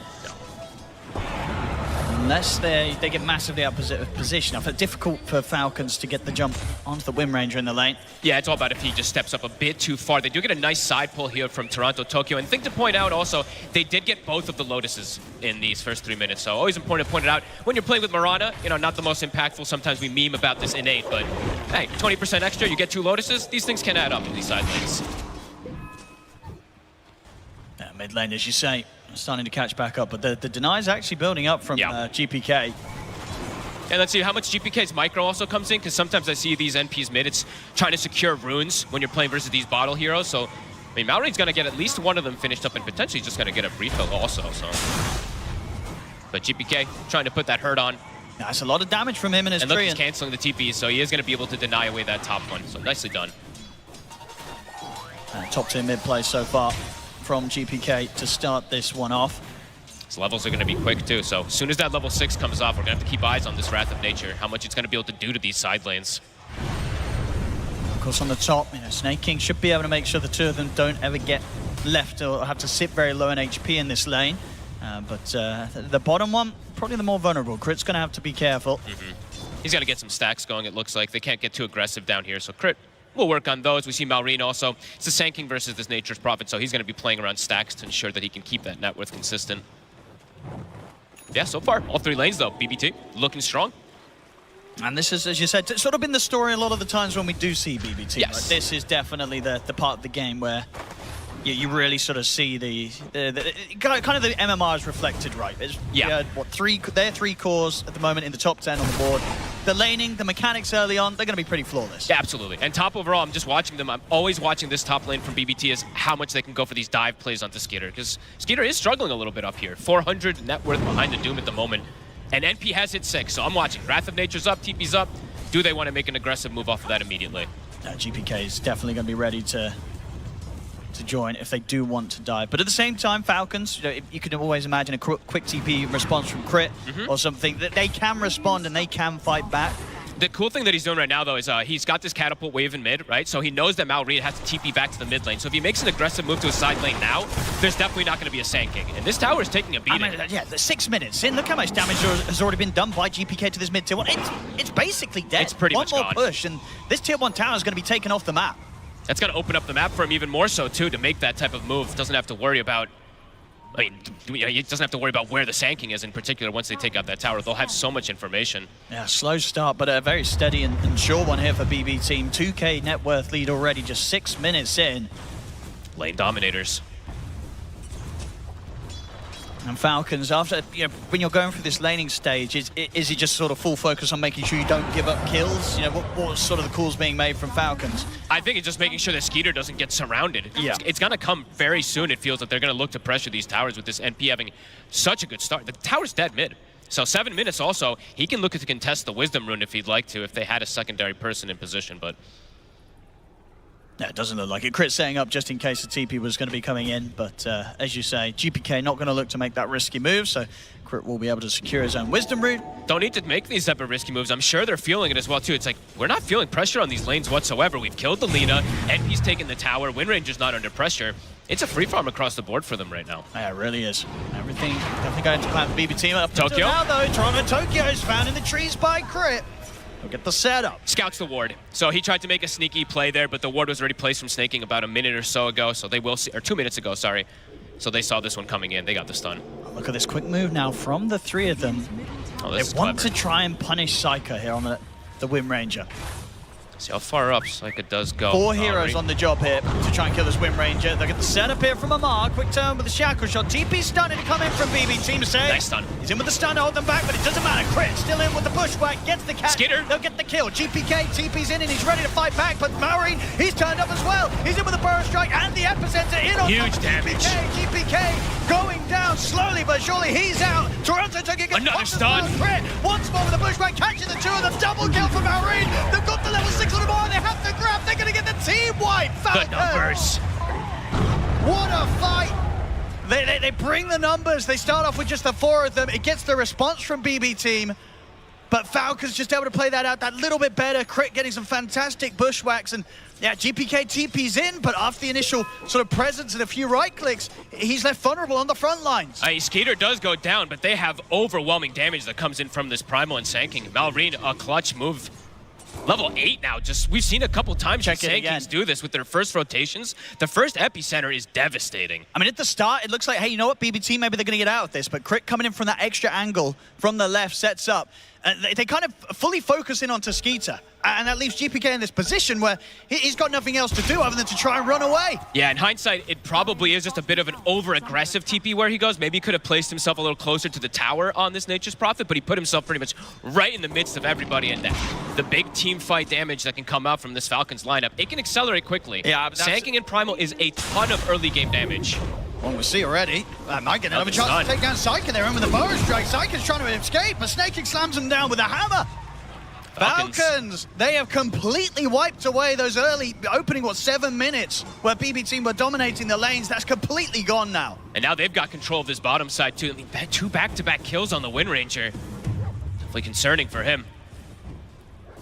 And Maureen is going to hit some fantastic timings these games with his early involvements. 2-0-3. He's 1,800 gold already onto the Blink Dagger. It's going to be super quick this game. Yeah, and the levels are just coming out super fast just from winning a team fight like that. So overall, BB does have to be careful how they make those over-aggressive moves a little bit here. Unless they can pop the targets almost instantly. Maybe once they have the Lion Finger, they can do another aggressive move like that to kill a target fast, but they need to kill them quick before Falcons reacts. Absolutely. I mean, it is again the nature of the draft, right, that we talked about. The Doom, the only melee hero. Outside of that, it's a lot of squishies. It's true. And if they get caught in the wrong position in a team fight, they will get picked off one by one, especially against all this amount of huge burst and AoE, especially this stage of the game, right? Falcons, they've got incredible magic damage output. Magic damage output and just lots of AoE stuns. So GPK starting to get the push going here with his Treant up top. It's going to die, though, so it does make his way at least to mid to maybe take away the rune from Malrine. Oh, there it is, 10-minute Blink Dagger. So early. On top of this phase boost already, Malrine. He's already been a huge threat across the map. That's only going to continue now. I think his courier's dead, though, right? I think so. Yeah, it is. I didn't see where it did die. So, I mean, a minute where he's not going to be able to bring it unless somebody else brings it out to him. So it could be a little bit of space, perhaps, for Psyker to Crit's got it. Crit's bringing it out. Crit's bringing it? Okay, I was going to say, that's usually... I've been seeing a couple players doing this when they do lose the courier, and they're going to instantly smoke him, so really clever move. And let's see if they're prepared for it on the side of BBT. Scan comes out, so they're aware of at least GPK's positioning at the moment. He's going to try and get the opening onto Toronto Tokyo, but a couple of leaps will be enough to save him. Under the tier 2, this might be a bit too much for Falcons to dive. I mean, they may be tempted to dive the tower. We'll see. He's pretty fragile on the Wind Ranger. They're going to go for it. Straight away with the epicenter and the burrow. The bushwhack perfectly timed afterwards. Keeps Psyker locked down. Another kill on the Wind Ranger. They might go for really more. Holding his game behind. Got the catch, leaps, they're all on cooldown. Toronto Tokyo's got no way to get away from this. And you can tell Morris practiced that. He did the combo where you instantly use the charge afterwards from the pulverize. No way to react. They're accelerating things quickly. BBT, GPK is trying to do almost the same, but Look at Falcons The responding CPs right are coming away. in. Mallory, he's going to be ready with a blink stun if BB send anyone up to this tier 1 tower. I mean, they're already starting to hold back a little bit, GPK and Miro, because I think they know this is not a safe place for them to try and push on. I think for BBT, they need to just get this Blink Dagger on Miro so he can start getting involved, because map is a little bit scary for them at the moment without him. And like you said, he needs to be that tanky force to jump in and start the action. Otherwise, it's a Nature's Prophet TPing in and likely just dying to all those big magic bursts. So definitely needing that Blink, but it's giving time for Skater to catch back up. He was the one who was struggling a bit on the side of Falcons, but he is actually ahead of the Wind Ranger now. 2K lead for Falcons. Yeah, they're, when they start to get the lead at this point, I don't think they themselves will feel under too much pressure to make moves happen. They're happy to farm up on all 3 of their cores. Absolutely. They know that it's going to still be quite the recovery needed for Psyker after a rough start here. 3 deaths in the early game as the Wind Ranger carry. That can be pretty brutal when you're playing versus some tanky cores, right? Versus this Sand and Primal that can just get on top of you. And then you throw an Omni Knight who just makes them even tankier, more durable. We'll see how they address this. Amar, he's also queued up the pipe, so really understanding the damage limits from BBT early on. There's the smoke, so they've got their Blink now in the Doom. Can they find anything? Because right now, everybody on Falcons is just split up farming. They are. They're getting a lot out of the map right now, Falcons. So BBT, when they make these sort of smoke movements, they have to get something good out of it. Otherwise, it just quickly starts to show in the net worth. It's going to, now up to 3K, it's going to quickly accelerate if they don't find a connection. At the moment, nobody's down here. Their best effort may be to take the Twin Gate and try and look for a play up top, but even then, it's only Snaking showing themselves. You see on the map right now, they don't see a lot, BB team. Falcons, whilst they're making as much as they can out of the lanes and the jungles, it's causing it to be incredibly difficult for BB team to find some sort of successful movement. Snaking, they'll just have to maybe settle He for it, gets but the even repel that, off. yeah, repel and a TP, they're not even going to get the chance to set up onto a support. Falcons just completely evading the moves from BB team. Yeah, play the map beautifully. Snaking goes mid. It's the most dangerous position on the map, perhaps, but he's fine with doing that as this Omni Knight. Tends to be the case for Snaking. He does get picked off sometimes, but that's usually their plan. It's tough to get too over-aggressive on BBT because of how early that Sand King Blink came out, because of the Primal Beast. They have great ways just to counter-gank any of the BB aggression. Still got a lot of damage. GPK can kind of get that level 2 in the Wrath of Nature. Yeah. He's closing in on the 12. And the Gleipnir. That's going to be the next sort of spot in which that they can look to get him involved. He's going to have a bit of control that's going to help him stop Falcons from getting the jump onto him. Save. Looking for Snay again. Big Wrath of Nature. I mean, they may be considering if they can go with the Finger Burst in the Doom. They're going to go for it. Now, the tempo of the game slowed down, so they're happy to drop some ults here to kill off the Omni Knight. And they'll get him. Snaking slowly but surely go down. Gets a few CS on the way out. There's going to be an instant smoke from Falcons, though. So you get a kill, but it's on a 5 position. It's one of your big spells, probably your biggest one in this game committed. So have to avoid the ganks now from Falcons on the side of BBT. And they expect that Miro's going to be playing on the top as we see Falcons come through the Twin Gate. Yeah, we see Miro, of course, doing the trick. I'll try to point it out when I can, but selling stuff for Midas, etc. We'll be keeping tabs on him so he can keep that farm going. And they've reestablished at least that net worth a bit. Just from that one kill, things are at least evened out. He's farming very well. He really is. Yeah, top net worth now on the Prophet. We'll see over towards the mid. Jump spin made over towards Toronto, Tokyo, but he's got a leap at the ready. He's out. See if they can continue to play around with save. Anything to put a stop to this? There isn't, so save's also away, but Amar does manage to get the grab on Toronto, Tokyo. So Falcons finding a kill nonetheless. Falcons kind of gave him the respect there, though. Even though they didn't have Doom or anything ready, they were a bit cautious how they approached the 2 supports. Oh, they might be going for Miro now, though. Oh, now they see him up top, this Ward 2 spotting him. Oh, okay. A little bit of a pause, Reno. We're going to see, though, after this, what Crit, he's likely to have the setup onto Miro, and Mallory does have Epicenter. He looks pretty dead. If they want to do it safe and sound, they can just set up with the Bushwhack, rev up the Epicenter, get in, and Miro not really having many options to get out of this and does not have any backup nearby. No.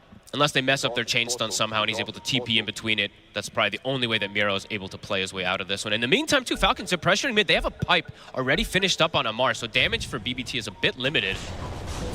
See Miro. Yep. He's going to try and juke around this off. Okay, kind of mean he's still going. They're going to get him. It's a little sloppy, but a kill's a kill. Don't need the burrow trick save. Let's find the Hex on Amar, but Amar has 2,000 HP with a pipe. Yeah, Amar's like, I'll go in. Save, he turns with a quick stun. But yeah, Amar very much showing right now, there's not a lot that he's scared of. He looks pretty unkillable unless he gets like Doom and Fingered, it feels like. Especially if he has an Omni Knight behind him. This build is going to be very valuable versus the majority of magic damage that BBT has early on. GPK does have the Gleipnir finish. Level 2 Wrath of Nature is online. So let's see if he can make more active stuff happen. And if they want to make more active stuff happen, that is. Yeah, that's true. I mean, does GPK want to look to fight, or do you think he wants to look to continue to farm and get the BKB before he starts turning up? Because there is a lot of stuns on Falcon. Yeah, I think the BKBs are going to be pretty necessary versus the Sanking and Primal. I mean, even versus the Lina. It's a lot of magic. It's a lot of just mixed hybrid damage on the side of Falcon, so they might actually have to wait for that. But do you really want to give so much time is the question. I think as we said, as the panel said, as everybody kind of knows throughout this year, you don't want to give time to Falcons. You want to be the ones aggressing and putting pressure on them. Lion save is close to a Blink Dagger as well. That's actually pretty impressive with like how passive the kind of game state has been. So perhaps with that as well, they're going to be able to make another aggressive move. Yeah, between the Finger Burst and the Doom, I mean, it's not necessarily a guaranteed kill on a lot of these targets because they have so high HP. Ooh. And also, Malrine does have a Shield Rune. So even if they throw, let's say, a Doom onto him, if he pops the Shield Rune post-Doom, could be problematic for him as well. As Miero shows himself for a second, they're going aggro. He's going to look for the setup, and Malrine's coming in with the follow-up. Miero, once again, not going to have anybody around to save him as Falcons pick up another freebie across the map. They're getting so much. Just tough for BBT to make aggressive moves, and yeah, it does feel like it's probably going to have to get those BKBs online. I think Saika, you have to accelerate your BKB. We've seen a lot of these Wind Rangers. As the tournament progressed, it was straight Gleipnir most of the time, but I think the team started to recognize you need to go BKB a little earlier. But he's still not that close either. Those 3 deaths really slowing him down. Toronto Tokyo. He's pretty deep here. He's very testing the vision of Falcons. They're gonna see him. They don't quite get the opening. Nope. Guys are gonna be off the mark. Malrine's still able to blink in and try and body block him off. Toronto Tokyo is out at leaps. And that will mean that he is still very dead, despite the initial spells missing from Falcons. It doesn't matter at this point. They can kill these heroes regardless. Just limited moves. BBT, it's going to have to be waiting for BKB. Save. It does feel like it. Save's going to go for a pick. The opening. There's an Omni here. Backups. Whoa. Okay. Uh-oh. That happens to the best of us. I don't think they had him anyway. And now GPK. Well, no, I mean, that's what Save will tell you. Is that we weren't going to get him anyway. Well, that was... Oh, no. It doesn't look great, folks. Things are crumbling quick, Owen. They are first game out here on the main stage, and it may be getting to BBT. It does feel like it's 3-15. I mean, after the first 5 minutes, right, that was them doing well in lanes, but nothing's gone their way at all after that. Miero spotted bottom. Amar, he's on him. He is. See if Miero's got a way to play out of this. This time he might be able to escape. But they also lose Toronto Tokyo. I mean, there's just action everywhere. I mean, Miero has comes to drop out. down the Doom. Snakey's going to be here with a backup. Can they at least kill Amar? Nope. They can't. Not even with the 3th, and they have to fall back. This is rough, Owen. Yeah, Amar knows this well. Rough. He's ready to start throwing some tips out. This game is looking incredibly difficult for BB Team to hold on in. Yeah, and Amar, they talked about the Primal Beast. It's something that Malrine has played the majority of their games. I know even at the last tournament, when they picked Primal, they actually had them swap, and they played different roles. So here we go. Maybe they go Snaking. He's pretty tanky still. He's quite tanky. As a support. He has a Solar Crest. See what he wants to do. How many buttons he wants to press whilst he makes them sort of spend a lot of time. They can't even kill him. They can't even get him close to dead. Oh, and this game is completely fallen out of control. They get GPK as well. Top, there's a Bloodstone on Malrine. Top net worth. They can't even kill the 5 position. Sometimes Falcons, they sacrifice their 5s, their supports, etc. This game, they don't even have to sacrifice them. They're just running away with everything. And this has got to feel rough for them. You've got to imagine, right? You've been there yourself. When you're on stage, a game happens like this. This is your first game out there. How are you kind of getting the team morale back together after beginning this rough? It's a good question, especially when you're playing versus your kryptonite of the entire year. You come into this one with an idea, with a plan, and it's just completely fallen apart after the first 6 minutes, 7 minutes. There we go. They're going to smoke again. See what they can get here. They get to jump onto the side. Save's going to be there with a Hex. There's backup for Skid. Here's Skidder. Race down onto the 2 of them. They'll get the kill. They'll be able to take down Crit. Malrine, trying to focus. He's healing. Bloodstone heal indeed. It's keeping him alive. He's over with the burn. Oh double kill for Malrine. They're going to get GPK as well. Triple kill. They could kill Crit, but I don't think they could kill any other of these heroes on Falcons. It doesn't feel like... I look at the timings Malrine's hit. He's got Bloodstone Veil, and of course he gets the most OP neutral item he could have possibly got for the scenario too. My goodness. The Vampire Fangs. He just sustains through it all. He's up to full HP. Level 18. Oh boy. We'll see it again. A little sort of split efforts at the beginning on who to go on. They just don't have the damage at this point. I mean, Malrine, look, he's just soaking all but 3 targets beating on him with the solar flare active. I mean, that's the thing. I feel like GPK TPing in there just gave Malrine more units to lifesteal off. Perhaps. He wasn't doing any damage. Oh, boy. We've seen Doom struggle in quite a bit of these games, especially in this road to TI, but now, I mean, it's not Miero's fault in particular, but the whole lineup in general is just kind of crumbling. 4-21, they're going to lose their Tormentor, too. Yeah, Falcons just taking everything across the map. It's going to take some sort of comeback. Like, I feel we just don't really see from BB Team at this point to turn this one around. It's going to have to be something completely, a complete surprise, something we've never seen before from them. Because right now, everything is looking up for Falcons. Because even when now at this point, the fact that the game has gotten so one-sided, when they get these BKBs, yeah, they'll be a little more survivable, but we've seen they just have no damage, and more of these auras are coming out. Primal Beast, we see Amar, he's got the Crimson. You can see Toronto Tokyo's desperate stuff. Okay. Okay. He takes his chance, they get out. Toronto Tokyo, he's just trying to get some sort of vision. Waves. Getting something out on the map, but they kill him again. Yeah. They've got no control of the map whatsoever. Like, everyone's just trying to, like, suicide lanes a little bit, but it kind of just is that at this point, this suiciding. 0-8 on Toronto Tokyo. And I don't think yet this game I've seen them been able to catch any, like, arrow setups with the shackle shot or with the sprout or anything. I mean, I know the game accelerated quickly after those first 7 minutes, but they just aren't landing any type of synergy spells, while Falcons, it is landing nicely. And now pushing this tier 2, Amar dropping the flags, and they bought themselves a gem. So on top of already having complete control of the map, now they're looking to take out the little vision that BBT did have. So smooth sailing, it feels like now for Falcons, unless they make some type of crucial mistakes. I mean, this is the thing as well. I feel like their lineup is pretty resistant to mistakes, right? They've got a lot of, they've got the auras online, they've got a lot of front line, they've got a lot of ways to dive high ground, they've got a lot of save from snaking. It feels like even the high ground push for this lineup on Falcons is still a point where it's going to be so difficult for BB Team to punish. I look at the HP on these heroes, right? Like, yeah, Malrine doesn't look as tanky because it's only 2200 HP, but he's got 30 armor, he's got that insane sustain that comes out, they've got an Omni behind. They're all very durable at this point, and BBT's damage, it just hasn't really increased too much. As we said, survivability's up, the BKB's up on 2 of the cores, actually about to be up on the 3rd core as well from Miero, but will that be enough damage for them to go through? Just doesn't feel like it. And who do you even look to go for? When they're sort of holding the defense against the 5-man push, if you're Miero, who are you jumping in and looking as your key Doom target? At this point, who knows? You probably want the Sand but then you have to be careful of the Omni, so maybe some simultaneous initiation while the Omni sees controlled, but at this point now, Snaking's just tanky, so you have to keep him controlled the whole time because you're not going to kill him. So I don't know, Owen, because you're also playing into Aegis, it's just complications everywhere. Yeah, Amar's going to start working on a Lotus as well to throw another sort of problem into the mix here for BB Team. Yeah, they're already ahead of the steps that they need to worry about, like getting these Lincolns and Lotus. They can start doing it if they'd like to, but there's some pretty crazy levels to point out as well. Malrine, we talking about how flawless his game has been on the Senki. Level 20 in 24 minutes is pretty crazy. That has to be one of the highest XPs I think I've seen in this tournament. And there we go with the push. BB Team, they've got to do something now. Smoke up's there. Who do you go for? Hey, they got to go for some type of crazy wraparound, but the positioning, it's already been given up. They're going to try. Malrine's already in his spot to watch the smoke. Can they make some sort of jump that catches Falcons by surprise?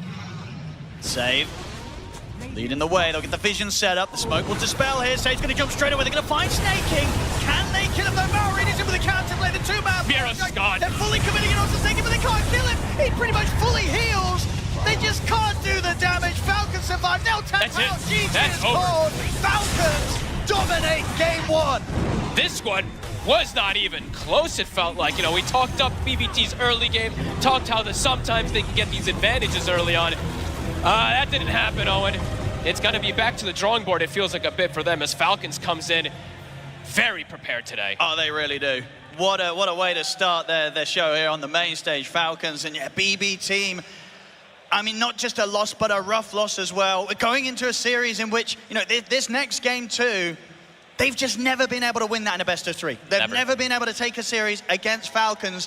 In this next game, they're going to have to do something that seemingly and statistically has been impossible for them. They've got to kick it up a lot more. And, I had a little bit of a question. Is Malrine going to feel the pressure of the main stage? No, he did not. He dominated. And BBT, they definitely felt a bit of that pressure. Let's see what they can do afterwards. Absolutely. What a showing from Falcons. And as you say, Malrine on his Sand King. Damn. Well, we're going to pass you back over to the panel, see what they have to say about that Game 1 stomp. Yeah, I don't think he felt the nerves at all for the main stage. If anything, he felt the energy on the main stage and channeled it into an amazing performance on his Sand King and leading his team to victory. Falcons 1 game up against BB Team here in the lower bracket of the International. Let's discuss how this came to be, because we pointed out some issues that BB Team might have during this game. And I want to start, Effie. We said it was going to get really difficult for them to shut down the Lina. And it didn't even have to get to the point where Lina became this unstoppable force within Falcons, because the plan that BB Team crafted around their draft of we're just going to use our Furion's global presence, we're going to run down the Lina with Scorched Earth plus Lion, we're going to do that over and over again until she has the game. They didn't even execute that better than Falcons did. This here was the key play in the game. Falcons brought all of their heroes, including Skater on Lina, through that twin gate. They brought the numbers and they just overwhelmed BB Team here. You do lose your Lina, who already had a rough game prior to this point, but that's the beautiful thing about Falcons. Skater does not care if he's sacrificed for the greater good of the team. He doesn't mind dying 2, 3, 4 times, so long as the rest of his team can get an advantage. We did mention the differences between 2 carries, Saika, aka Nightfall, and Skeeter. Like the twin gate usage that you mentioned, he's always so active, and we can see some of the uncharacteristic mistakes here from Save, the nerves, something that this team always has problem with when they're playing on the big stage. But that also, like, nothing went wrong for them except the first 5 minutes of the game where they had 2k gold lead and then turned it into pretty much a feeding fest. 13-minute smoke from BB Team, Blink on Doom, Finger ready. They smoke in a different part of the map. Bottom part, they're behind Saika, who already died 3 times. They're like, we gotta help him out. We gotta find something. They don't find a single kill, so they go back to the top lane. They get the kill there, but I believe that was their last kill in the game. I mean, I think BB, their last pick was just, atrocious for what they needed. They picked Windrunner.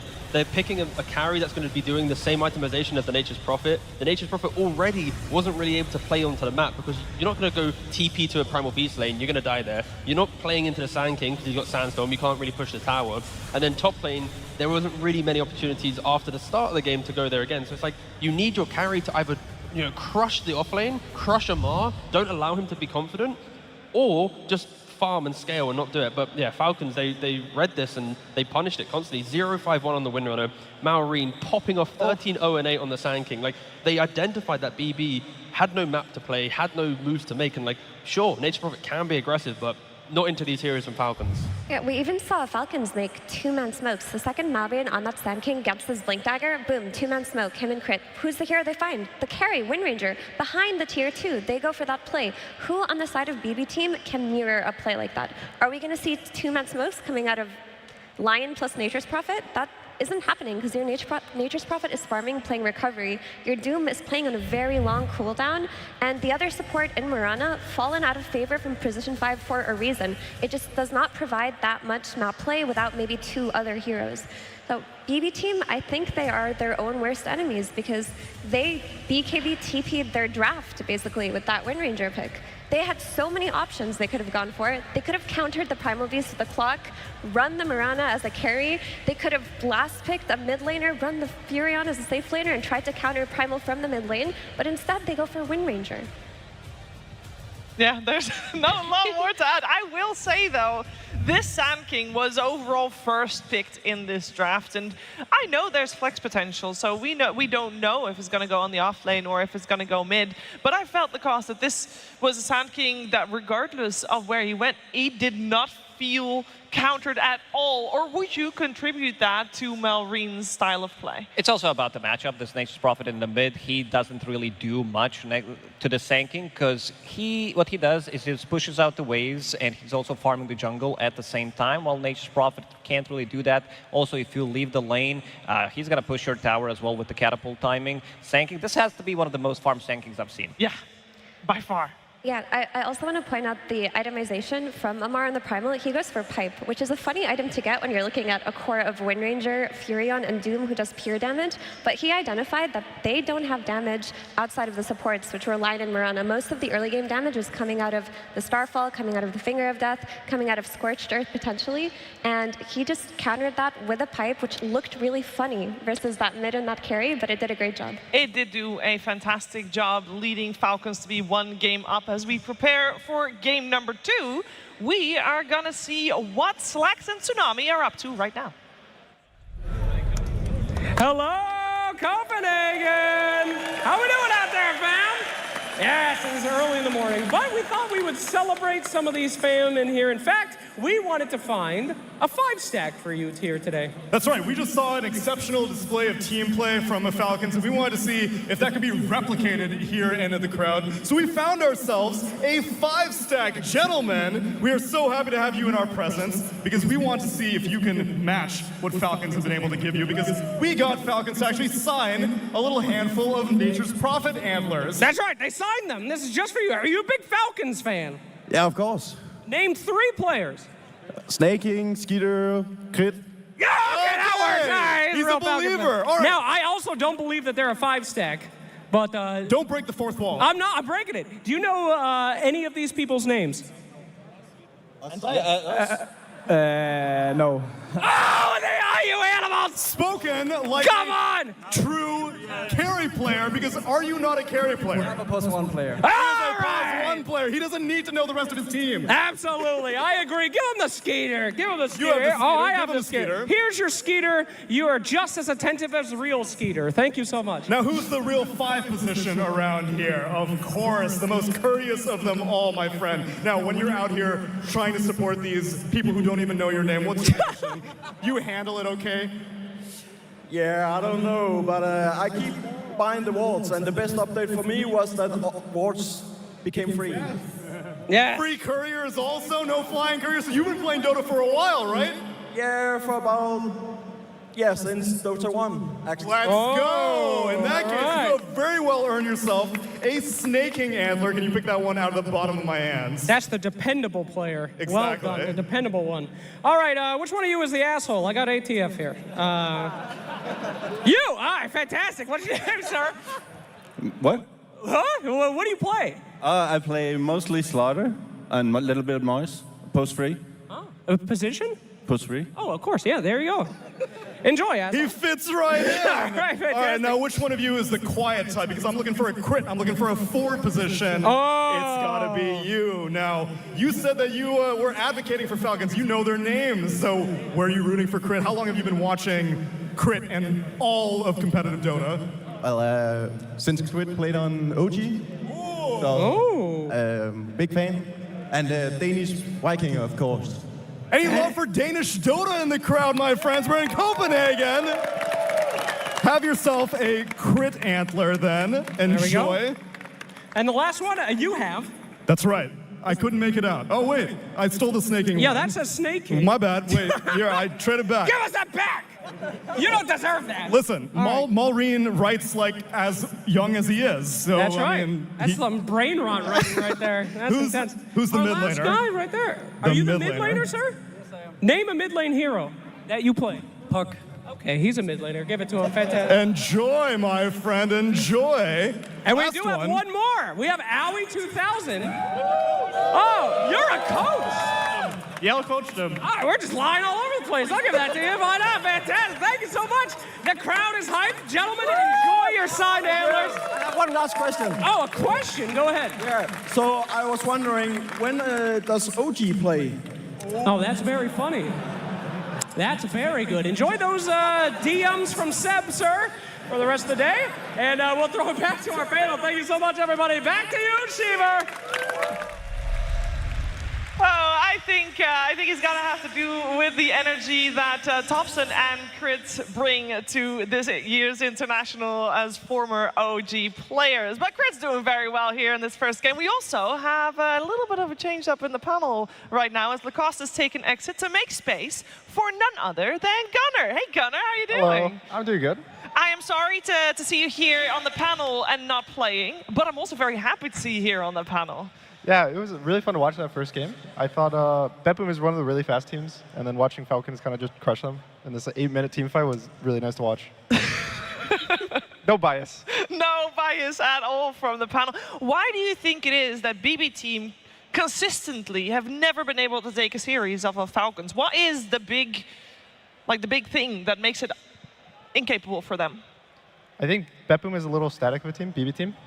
And Falcons usually brings their heroes a lot more than they do using the gates. Like Skeeter loves using gates. And BB Team doesn't really use them that much. So I think when they got outnumbered in that one really big fight, it kind of turns the whole game around. And once you're behind versus Falcons, they keep running at you and pressuring you, and they don't really give you any space. And you feel that maybe game number 2, BB Team has got different things in mind because you know the squad very well. So do you feel like they can bounce back? Yeah, I think it was kind of hero related. They picked Doom, which hasn't been doing good this tournament. And then I think giving away Sand King to Falcons is kind of their bread and butter. They play it only on mid. They don't really do this offlane, and I think they also picked, assuming it was an offlane Sand King with the Windrunner. So I wasn't really too big of a fan of how the draft played out for them.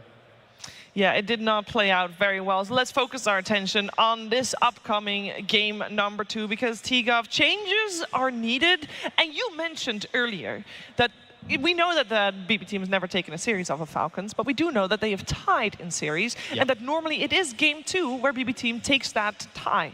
Yeah, for sure. And I think this is one of those moments where they are going to have to look at, you said the Doom, like, this is not a hero that Falcons would rush towards. They failed against Tundra picking Doom, so this could have easily been a series where the hero could have got ignored, but they rushed for it. And I kind of feel like when you have players like Amar, Ramses, ATF, like these type of offlaners with the greed, put them on the greed that plays into the map in the first 20. Doom's a little bit more static, where it's like, I want to farm my Midas or my Aura, and then sure you get a blink in like the difficult games, but there were so many different options in this draft, and I think they got a little bit too excited to rush towards what was available rather than the bigger picture. And if they don't do that in the second draft, then I think they'll have a much better chance at least taking the fight to them.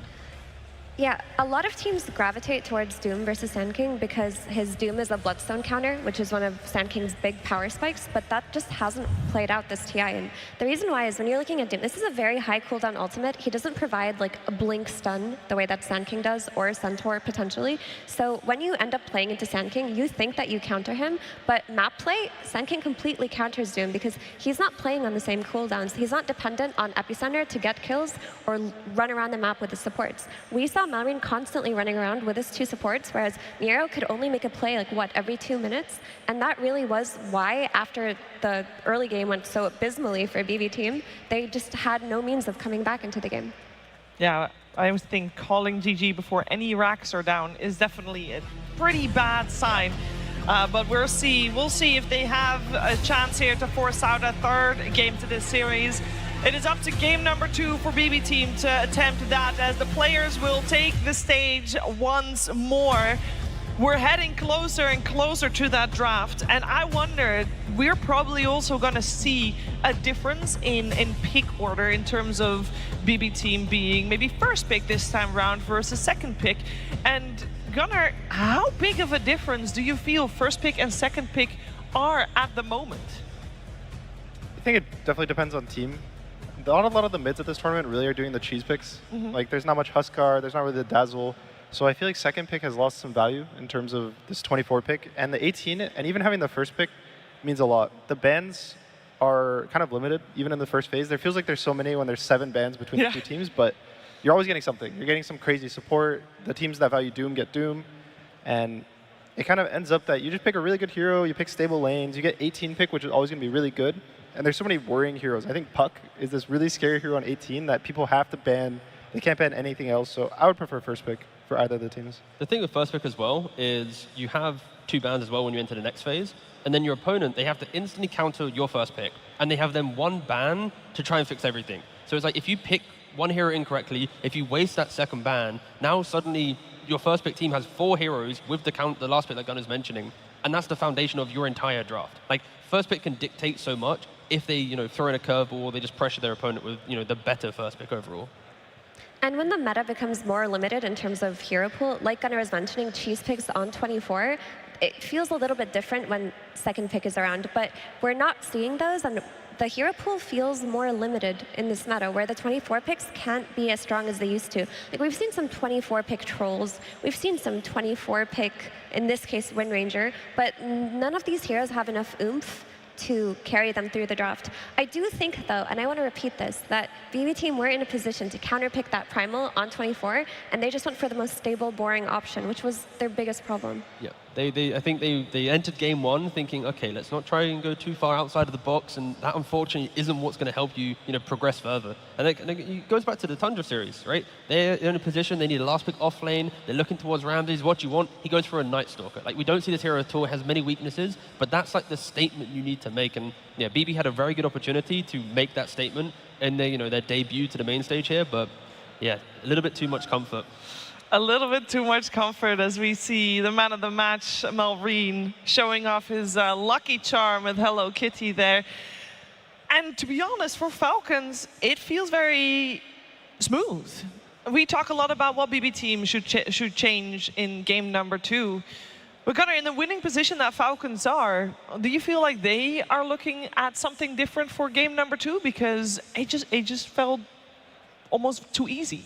Not so much. I think they stick to their formula, which the way I see for Falcons is Malrine is going to be playing an aggressive hero that can go in. Mm-hmm. Every time they get Sanking, they pick it. Skeeter's going to be a hero that has a really strong nuke or a stun, so they can take the gate. He always buys Arcane Boots if you watch his games, and he wants to keep fighting with his team. He'll play like Troll, Lina, Wind, stuff like that he can go.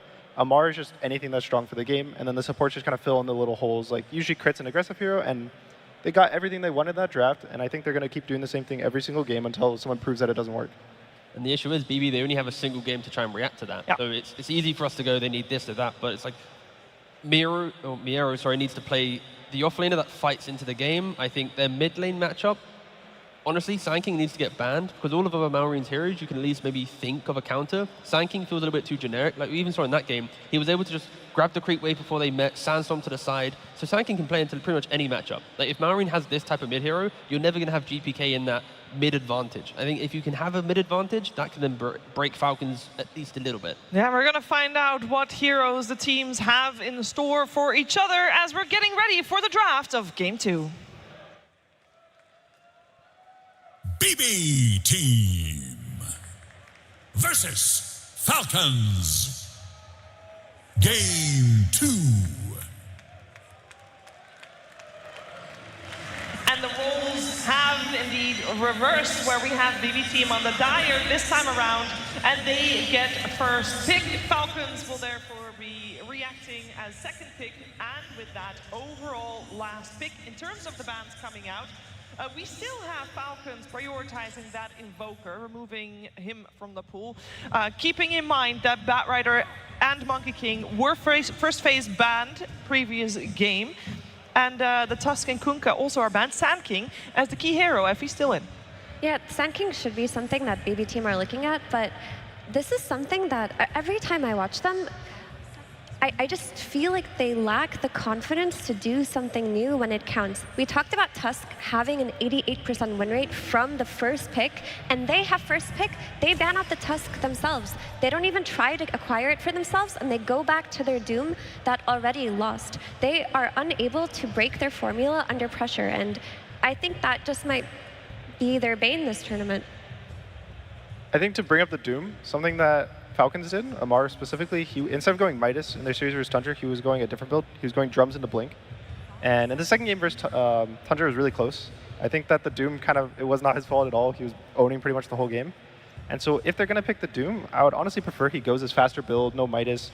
You can use the Drums off cooldown, you can sell it because of the new facet on Doom, and you just kind of play this aggressive hero that is really tanky and walks in. And we're saying it during game 1, but Doom thrives when the team wants to play quicker for Doom to follow, like you were mentioning. And I think if the game stabilizes, where Nightfall or Psycho, is hitting his creeps in safe lane, GPK's recovering, that's when Dooms just lose games. It's like 41% win rate so far at tier. Like you need to be aggressive. You need to play it quick, utilize the advantages. And that's why I think the Lion pick did a lot of work, right? Like they got the first blood in the laning phase. Like Lion sets up the Doom for success, but it's the carry, the 5, the mid that really has to fix the problems that Doom faces right now. That's true. I think Nature's Prophet mid with Doom does not correct for a lot of his issues. He doesn't have that skirmishy ability to blink stun to take fights when he's down, and then you're just entirely dependent on Doom being your playmaker through his ultimate ability, which is a formula that will not work. So I just want to see some Storm Spirit, I want to see some Invoker, I want to see some GPK hero come out here that isn't a Nature's Prophet. Yeah, you did mention 2 heroes that previous game were already banned by the time second phase comes round. So I'm wondering if Falcons is going to put the same priority on banning out Storm Spirit, or if there are more heroes that BB Team can go for to make sure that they get a playmaker like that. We got Luna removed from the pool. Keep in mind for Falcons, this Mirana is incredibly flexible. We have not seen them play it yet on Skeeter or Snaking, but we know both of them can play it. The only Mirana we've seen from Falcons so far was in the hands of Crit. Yeah, and it's incredibly strong in the 4-roll as well. When you can buff up your cores and give them that additional damage with the Solar Flare, and it's not fixed onto a core hero, I think it helps. Like, Mirana core is very strong, but you're very greedy. You're always chasing that next item to pack a punch in the fight. And if your 4-player can put it off, like Crit, like Saxa, then yeah, I think it's got a high value there. Also very strong in lane. I think the big thing with Mirana, specifically between the 2 roles, is that when you pick her and you get a really nice range carry later in the draft, you can just put her on 4. And then if you don't, you can still just put her as carry. So we've seen like really cool carry heroes, like Ame played Muerta the other day with Mirana 4. You can just kind of pick, and it forces the other team to have to ban Lunas, Linas, Wind Rangers, stuff like that, because of how strong they are as a combo. And now simplify the game further. There's a DK that keeps up the flexibility. Falcons love this combination of heroes throughout the entire season so far, and DK hit stun, me Mirana, me Arrow hit stun as well. Keep it, yeah, textbook stuff. And it enables Falcons to do similar things that they did last game, which is 2-man smokes, the ability to playmake without bringing their entire game after the laning stage is over, which BB Team just didn't have. They had a Mirana playing with a Furion and Alliance support, so their ability to enable it through the support role did not exist. Now the flex for Falcons doesn't even have to be done. They can just keep it on 4 and it looks solid.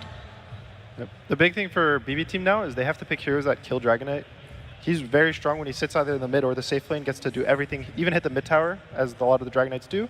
So they take the Snapfire. The ultimate is a really good tool of magic damage to kill the Dragonite. I think even something like a Timbersaw later in the draft has been good. I know some of the teams even run Timbersaw 4 specifically. I don't know if that's a BB Team special, but just these heroes that actually have enough damage to chew through Dragonite in the early game, and even scaling damage is always good for Sim. Yeah, it also helps that I think DK players have shifted to the Armlet build a lot more. We've seen some players go for Midas, some players just skip Armlet, but you farm so quickly, you're so tanky that if you have only forms of cheap damage, then even if you are trying to kill him, one Armlet toggle and he disengages and your entire move has been broken. But going down the line of killing tanky heroes, you pick up the Elder Titan with the Aura, try and put as much damage potential onto the DK as possible. Yeah, this Aura is going to do a lot in terms of amplifying Mortimer's Kisses, Scorched Earth in the fights, but physically it doesn't do that much to DK. What it does set up for, though, is a really nice ranged carry here on 18 for BB Team. The Centaur Hoodwink has prevented the potential morphling from BB a little bit, because that lane is so potent, you can't then get the free morphling pick, get the Kanda to get buffed up by the ET Spirit. It complicates BB just a tad more. Yeah, Centaur's an amazing offlaner kind of to prevent range carries. Range carries really struggle, especially like the Wind. She can never really kill him. He buys Blade Mail, so it makes this pick a little hard for BB Team, which is why I think they're going to take the mid. It's going to be a lot more stable. He does actually have a bad matchup versus Dragonite, but it's kind of what Mir was saying, that they needed a hero that goes in with the Doom, can skirmish, can be aggressive, and not this slower hero like Nature's Prophet. Do you feel right now that they actually are still drafting in a way where they are conceding the early game? Like their damage outside of lane is like the Mortimer Kisses, the Doom, the ET helping someone else. Storm without items, like there's no real game I see right now unless Psycho on the carry wants to be aggressive. It depends a lot on the support level 6s, I would say. So if anything, it's kind of hoping for a good early game for them, that they win their lanes, their supports get high XP, maybe they fight the XP runes, get both of them. But honestly, this draft so far is a lot going to be around the supports of BB Team. Whether they get these early levels, they can do the damage to follow up the Storm. And you mentioned up the support level 6s, the Earth Splitter and the Mortimer's Kisses. These are very team fighty spells alongside the Doom too. But if you look at the draft of Falcons, they're playing on very low cooldowns. They're playing on the Hoodwink who's going around with Bushwhack. They're playing around the Centaur's initiation with Hoof Stomp. They're playing around DK, who, yeah, he does have Dragon Form, but like Gunnar mentioned, he's pretty much always strong. And the Murano, who plays on Arrow Starfall. So Team Falcons can exploit BB Team very easily if their first couple of ultis just don't go well, because there's going to be a period of the map where the only hero they can depend on is, like Team mentioning, the Storm plus potential carry. All right, what's the, you play off lane, Gunnar. Let's say you're playing Centaur right now. What's the carry you're most afraid of? There's not too many, honestly, right now. He's really stable and strong. In the past, it was Templar Assassin, but I think she's kind of been nerfed a little too much to be really strong. There's Drow that people kind of like sometimes because she has pretty good armor, so she actually doesn't take too much from a turn. But there's nothing, honestly, that really is jumping out. I could see them doing just a stable kind of like troll. Mm-hmm. Oh, that's good lane. Yeah. Band, yeah. I see. Because that's the difficult position, I think, for BB. It's like, as much as you'd love to pick a hero that can maybe pressure the Centaur, because of the Hoodwink, it fixes the potential vulnerabilities that Centaur may have pre-double, triple bracer, which BB's going to have to find it. Because if this safe lane doesn't delay Centaur's timing in any way, or at least gets to use Twin Gate to open up other parts of the map when he takes over, then yeah, that's when I'm afraid for BB potentially having a repeat. They kind of Weaver or Razor, just these skirmishy type. Oh god. Medusa. You don't like that one? No. Why not? So like I mentioned, BB Team are very dependent on their big ultis to take these team fights, and Falcons are not at all. So this Medusa's protection on the map, or her ability to farm, is going to be entirely dependent on the rest of her team taking these successful engagements. And if they don't, we're going to see Falcons play the same game as game one, where they're just constantly running at your face. Yeah, and the flip side is, like, if BB gets to that state, like the late stage, the butterfly, the Skadi, holding the high ground, like, it is going to be such a scary base to break. But yeah, the journey there can be really difficult. Like, we don't see Ursa too often, but a hero like that to break down the Doom, the early, the support's not really killing him off. Like, this type of hero could break the map entirely before Medusa even gets online. One here I'm worried Falcons might pick is Wraith King. I don't want them to pick it, but they picked it in the past versus Doom. Sure. And it does have a stun with Mirana 5. How much do you think Falcons care about the scaling of Medusa versus let's just win lane and we know we'll win the game in the first 30 minutes because we have the Centaur, the DK to take over the map? I don't think you're worried too much about Medusa. She doesn't seem like this crazy late game scaler anymore. It's this 25-30 minutes where if you let her free farm, she'll walk high ground with 2 items. Butterfly Skadi ends the game. So it's more so, do you have good lanes? Do you have this good mid-game tempo? And most like melee carriers or strong carriers can just kind of like right-click her in a fight.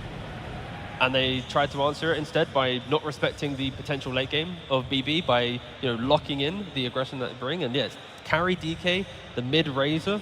But yeah, this is a very classic-looking Falcons draft that in history has broken games within 15-20 minutes if they hit their stride. Does BB Team have a better shot at forcing that later stage of the game compared to previous? And it'll depend on how their first few engagements go. Like we saw in that game one, the game broke when that skirmish bottom happened and they lost 4 heroes for Alina.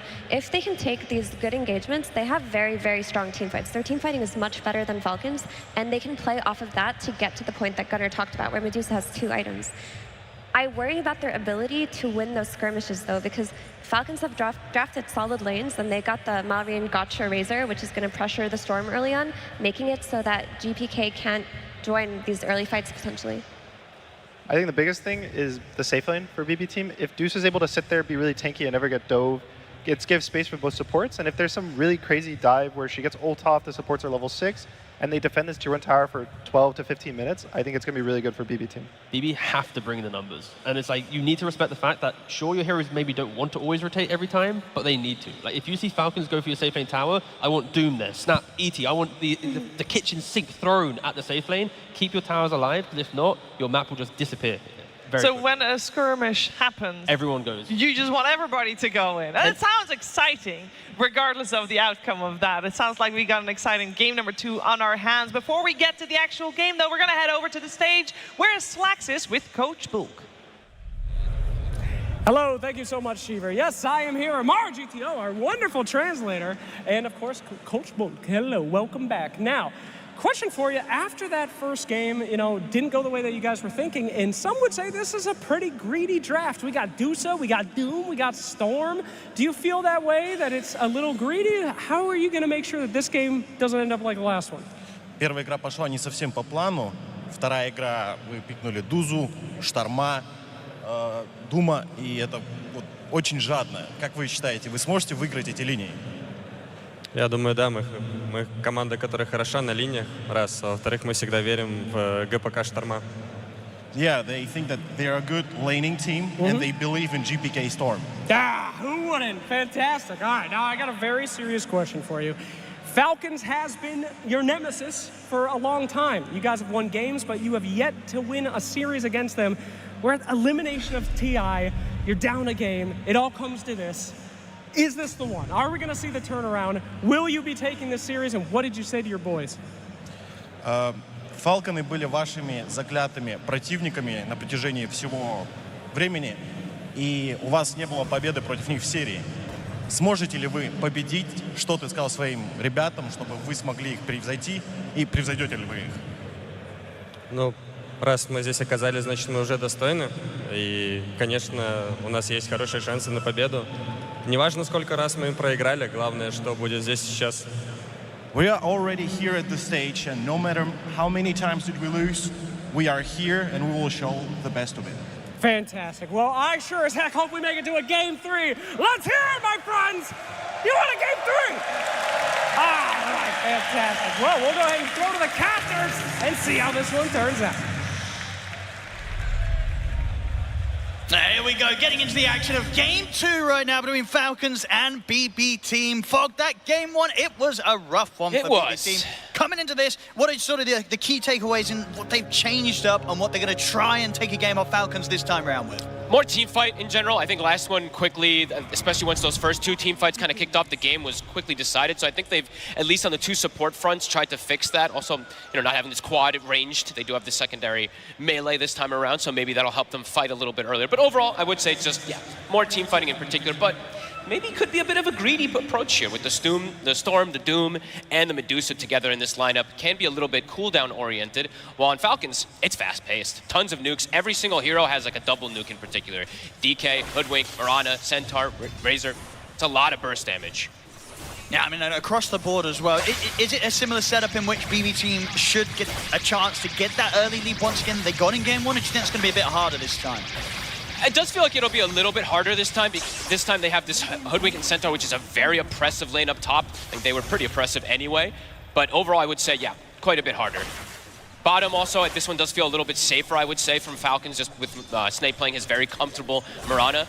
But this is probably the one that I'm going to be looking at. It's always Miero and Save to be able to get these first bloods, so that's probably the one they'll get maybe an advantage in. But I think Falcons, they've drafted stronger lanes this time than last time, and a very strong, stable draft that they're very comfortable with. You can see the Grandmaster tiers and Master tiers across the board on their heroes.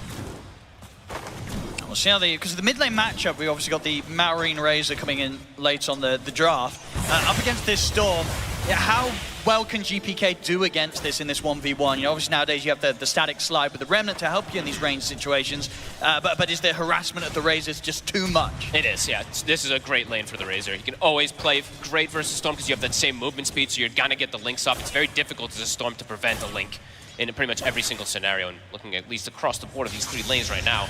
So pretty hot for Falcons on the first few waves.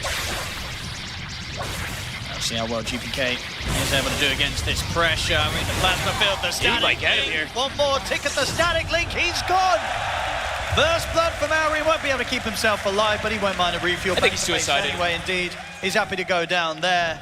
But just going to show that this mid lane matchup, it's not going to be a fun one for GPK. And it's just a couple denies that really make the difference there. Hits the level 3, immediately pushes forward, gets the bottle. It's pretty much everything hitting synergy at the same exact time for Mary and really pushing the limits of his hero.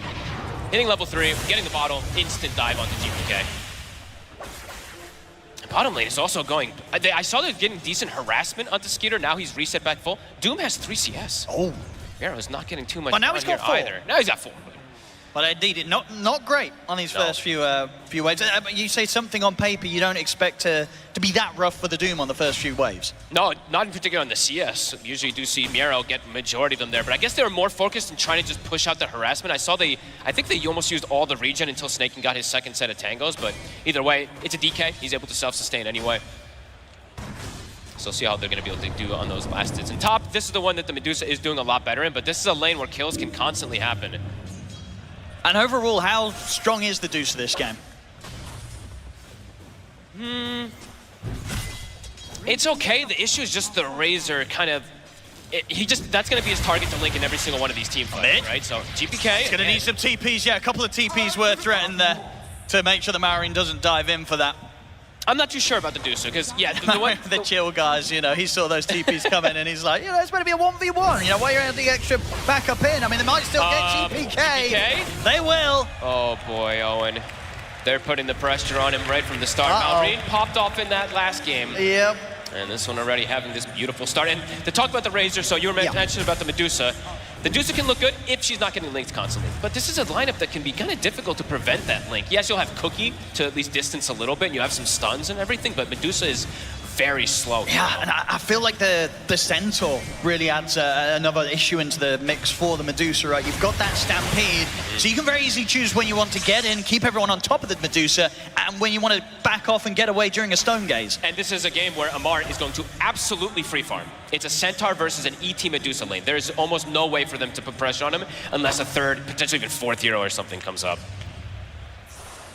Pre-level 6, this is not going to be an easy time for GPK. Hey, Grip.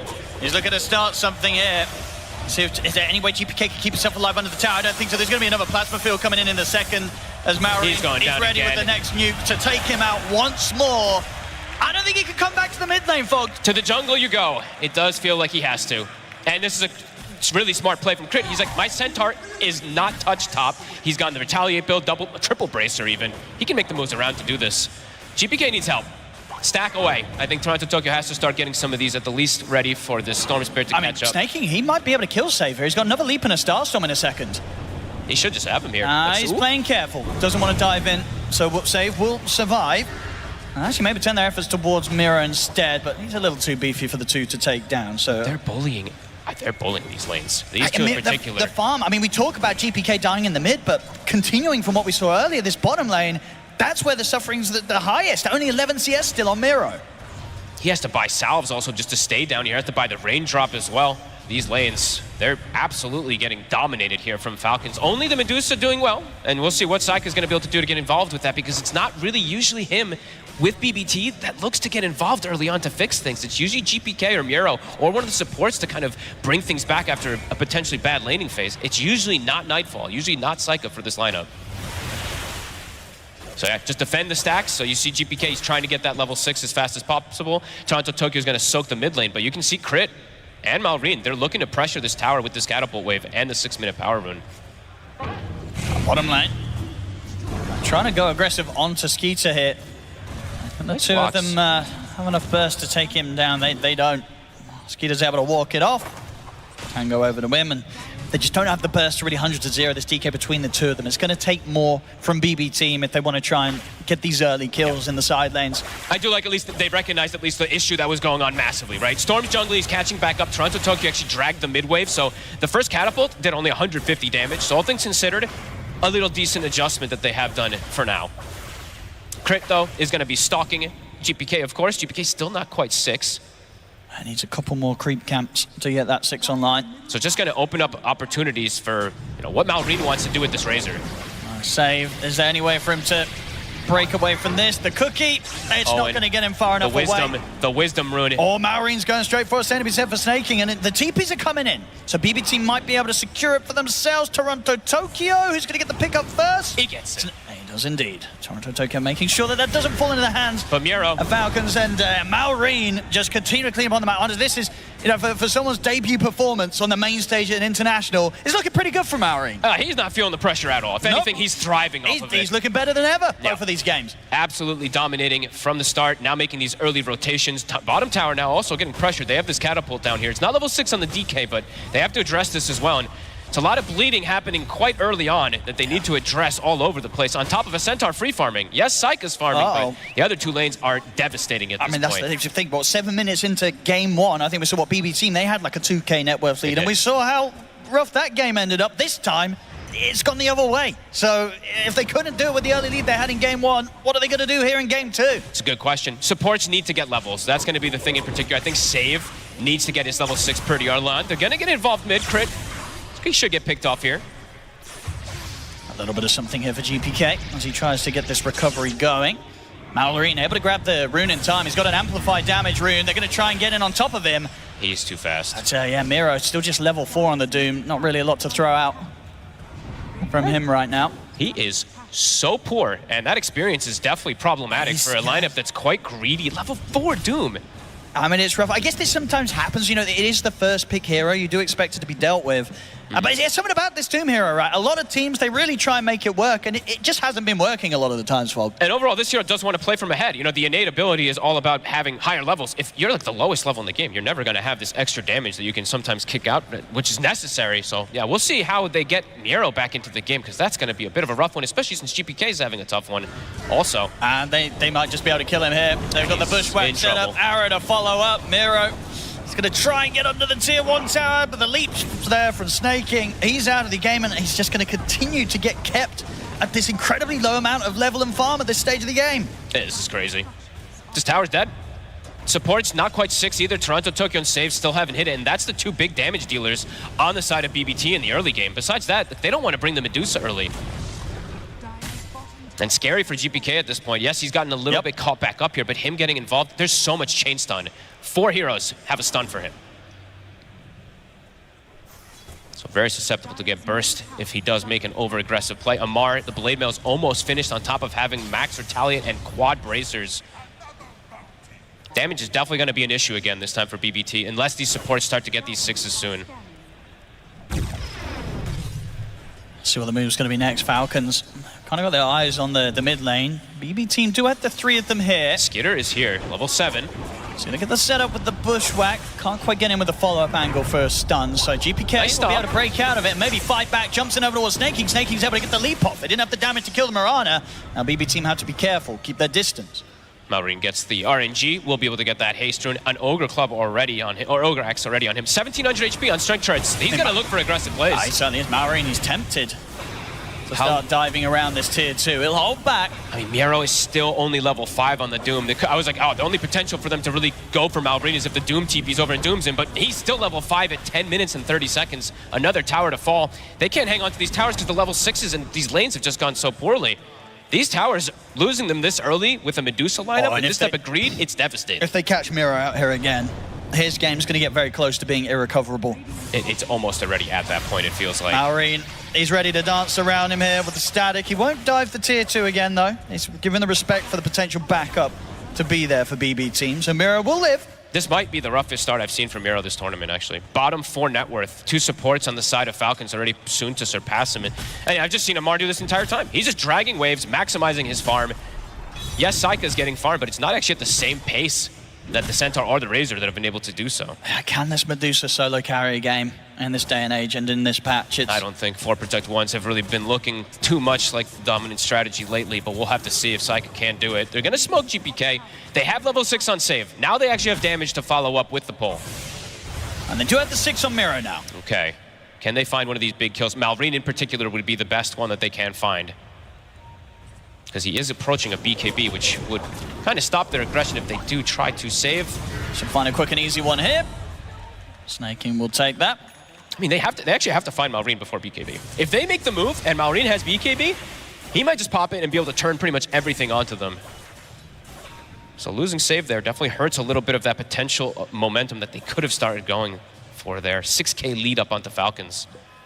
That's a crazy advantage. They've played everything perfectly. And Skitter just goes blink. You know, he knows he can be really aggressive to get the catch onto GPK. He's got the follow-up. If he gets the stun, it's very likely to kill. Dragon's out. They've got the angle with the arrow. Do they have the burst? The bushwhack, the sharp shot? They certainly do. GPK dead again. Oh, boy. It's too fast-paced. The items are coming out too quick. It's 12 minutes in, Owen. They've got great vision control as well around this area, and with some sneaky wards. Look at this one that they placed right there. I don't think I've seen that one too often, right above crit. So they'll be able to see at least movements that come down, and that one's not going to get dewarded. Absolutely, that one's going to be there the full duration, 100%. So whenever you've already gotten the mid tower and the bottom tower, so that's like the avenue to be able to get into these ancients and stuff like that. So they're going to keep tabs of pretty much everything. Just like pause here. I mean, what is the game plan for BB team? It's got to be looking towards Psyker on the carry, just saying, you know what, guys, Deuce is farming. I think at this point you might have to start like. I think Gunnar was saying it too, is like this drum build on the Doom is something that people have looked for, but maybe Miro wants to go for just his recovery, this Midas and stuff, but I feel like you're starting to get to the point where you may want to put all your eggs into the Deuce basket. Like the Solar Crest, the drums, throw everything possible to amp her up, but I just don't know if she can do it on her own. Versus the Stampede to close the gap with the Razor Link. Right. It's just difficult to say. You can really buff the Medusa up and have them ready to defend on the high ground when these pushes come in from Falcons, but yeah, Falcons, they're just going to dive in. Yeah. Get on top of the Medusa. They're able to stay on top of Psyker with the static link from Maureen. Sure, the Medusa might take a bit of time to take down, but there's not going to be any damage coming out from BB team. That's the biggest thing, is like, where's the damage really going to come from? Especially once Amar is able to get this pipe, and he's getting closer and closer. He is farming up a storm. It's been an absolutely free game for the Centaur, nearly level 11. 2,300, they would have to throw literally everything onto him to kill him. And it might not even work out. He's going to go Blink instead to get more aggressive. Psyker's got to be careful as well, because Falcons know that Psyker's been farming around this area. So if they show themselves at all, Falcons will go straight for them. Quick TP is indeed down to the bottom lane. I'll try and make a move here instead. BB team, they've got the smokes up, but they're moving towards top. We'll see the Stampede coming in as they look to catch out Miro, and with that jump stun, they'll find the opening, but they won't get the follow-up. The timing not quite there, so Miro able to break away from the combo. All right, let's see if they can get the Centaur with percent-based damage. If he was maybe further up, perhaps, but not the easiest kill whatsoever. How many TPs are available on the side of Falcons, too? They've got two. So if they do see this play happen, do this? It feels risky. They're going to lose a lot of HP potentially going for this. Let's see. Amar. He's already out. They're going to continue to try and jump in. They've got the kisses coming in. The splitter's not hitting. He's alive. He's able to indeed dodge the splitter and now ready for the turnaround. The stomp's not going to connect either. BB team, they try and make something happen, but it's not going smoothly. They've got Psyker moving over as well, as they're desperately trying to find some sort of kill, but they're able to jump the stun onto the three of them there. The cookie comes out. Can they actually get a kill? They'll bring Skeeter down. That's one. Amar is getting low, but they're dying in return. They've lost two of the BB team. Psyker's going for the TP out. They've got nothing to stop it. So Psyker will get away. GPK. He's been found in the trees. Amar hunts him down. BB team, they came for him, but the backup, the turnaround was there. They get Skeeter. It's something, but it's costing them 3 heroes, and they're just not killing Amar. No. And I mean, even if the splitter lands, potentially not getting him either. They had to hit absolutely every kiss and the splitter onto this tanky Centaur. He saw it coming. Yeah, Psyker even having to get involved. And now at this point, Maureen does have the BKB. So before you were able to find him once, he's going to be able to pretty much BKB and just link right past to find the Deuce in a lot of these situations. This game is check this again. Very difficult for BBT. They really went for this. But you see Amar keeping his cool, seeing that splitter coming in straight away. He felt no fear. He felt absolutely no fear. He was running back in. He was high-fiving before every spell was even thrown out. And we see here they surround Skeeter, but of course this gives a beautiful angle for Amar to just come in with this 3-man hoof stomp. And a bit of a miracle, if not anything else, that BB team actually got a kill out of this. And they get the Wisdom Rune too. I think if that Stone Gate didn't connect, they all just die and get no kills at all. But this is kind of how they have to play. I think they have to hug GPK with the 2 supports like this and just hope for the best that there's going to be recovery for the Deuce and the Doom. Because if they look to play slow, and if they just slow down too much with these 3, it feels like Falcons is going to scale Tricore. So I want to see these, honestly, continue to be active. Maybe not look for the Centaur in particular this next time, but who do you go for now that the Razor has the BKB? Because that was the other one you wanted to get pre-BKB, but now the Maureen has it. If you don't get the instant chain stun, he's going to be able to survive. Crit. Should be fine up here. I guess that's the thing as well. They just don't have much chain stun to offer up. And Miro again. The angle's there this time round for the arrow to hit. No problem after the Dragon Tail stun. Oh, this is rough. Similar to the last game, but I mean more stompy in particular, this because the laning feels a lot phase rougher. was just an absolute one-sided affair this time from Falcons. And Skitter even getting closer and closer to an Orchid, so they're getting more and more answers for GPK. Already has to deal with 4 different heroes with stuns. I guess the good news for BB Team, that at least this time round, that the hero that is very farmed is the Medusa, rather than an Nature's Prophet. Very true. If there was a hero out of the two that's more likely to have a chance of carrying a game in a comeback, it would be Medusa. He's going to be found by the Hoof Stomp, and the Dragon Tail's there to follow it up. The Stomp will come out, but not in time to save GPK as Falcons find another. Stay. Look at the angle. Whoa! He's going to get the connection there along the tree line. Amar's got Blink Up in a second, closes the gap. As indeed, off the back of that, a lovely connection from Snake King, they'll get themselves another one. Falcons, 14-4, 9K lead, and we're just 17 minutes in. Yeah, I would say that the one thing that you're mentioning, though, is like, yes, the one good news you could say for BBT is that their draft is more about scaling toward that later game. In that last draft, it was more about just snowballing everything out of control. So this one, it can scale. Just with this type of deficit on the Doom and Storm, it's hard to see that the Deuce is able to do it on her own. And there's just so much stun, too. Sometimes the Deuce can do better because you're not playing versus so much chain stun and so many anti-carry, but it is a lot of control, so. Yeah. It's going to be interesting to see what sort of build GPK goes as well, having to kind of play this Have to go BKB. I feel like his best use might just be to get the BKB and then just go for the Ags. You know, have some sort of setup that's going to enable the Medusa in these team fights. Because when you're this sort of far behind as a mid-storm, it feels very unlikely you're ever going to be able to do anything offensive on your own. I agree. GPK could be in trouble again. The arrow.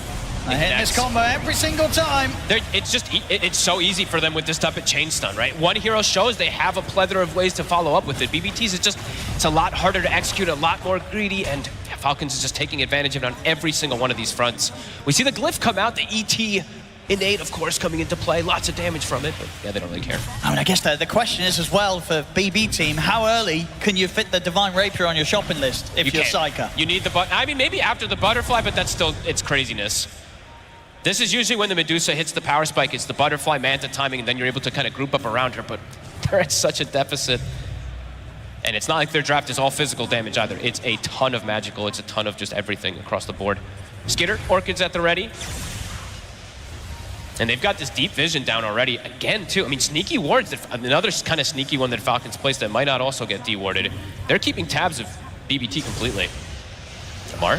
Gonna try and make the jump on him, but he gets the blade mail off in time, and GPK, he's pretty much jumped in immediately to his death. They will kill off Amar. They're gonna get Skeeter as well by looks of it with kisses. So BB Team, they'll absolutely trade GPK for that one. They get 2 big kills in return. He might just have to be the sacrificial lamb in every single one of these plays. If they could do that play again, it's gonna be brilliant for them. The problem now is they've split back up, and Psyker is being watched here by Snake King and Mallory. Get him with the jump. Body blocks. He's coming over, indeed. They're controlling him. The Static Link's building up, save, trying to break him away with the cookie, but Mallory's ready to dive with the BKB. The mana's gone, Psyker's out, save, also likely to fall. Mallory is falling very low himself, but there's just no one else on BB Team here to punish it. So whilst they do get that 2-for-1 in the mid, it very quickly continues to keep going the way of Falcons as Falcons are able to dive in and find Psyker +1. Yeah, they have this deep vision, so they see when everybody's split up almost immediately, and they don't slow down. They look to make that aggressive play. The highest damage, I think, so far that we saw is BB, that glyph, by the way. That's the ET innate that actually was almost bringing down Mallory, and it was actually quite significant there. But ends up surviving again, and they do find that big pickup before the Butterfly is finished off.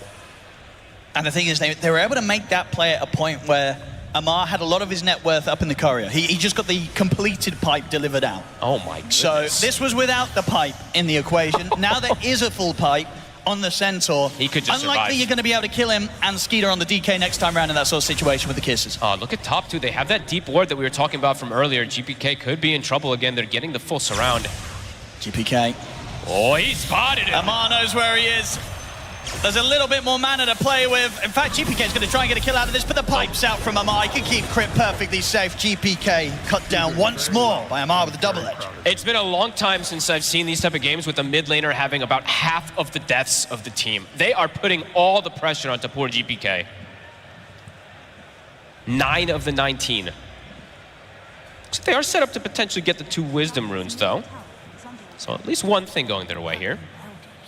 And Psyker is getting closer and closer toward the Butterfly. Level 15's been hit. Okay. But it's just him. It really is. It really just is. Him. If Psyker manages to successfully carry this game, it's going to be one of the greatest carry performances of all time. Yep. Does feel like that. It's going to have to be. They get the jump. They're ready to catch them here as BB Team try and retreat back to the base, but Save is caught outside of it. Falcons, they'll take the Tormentor. Like if this Medusa, if Psycho was playing like versus this lineup that didn't have this anti-carry Razor or something like that, perhaps I could see more of it. Just there's so much. It's not even just the Razor. I do have to factor in the other thing as well too. Is Breathe Fire. You can never really factor down these anti-kind of carry mechanics that just reduce damage. These things add up in these type of lineups when you are limited on damage already. For sure. I mean, it feels like the cookie is not going to be enough. We need to see some like Force Staffs. Force Staffs for sure. They've got to get some Force Staffs.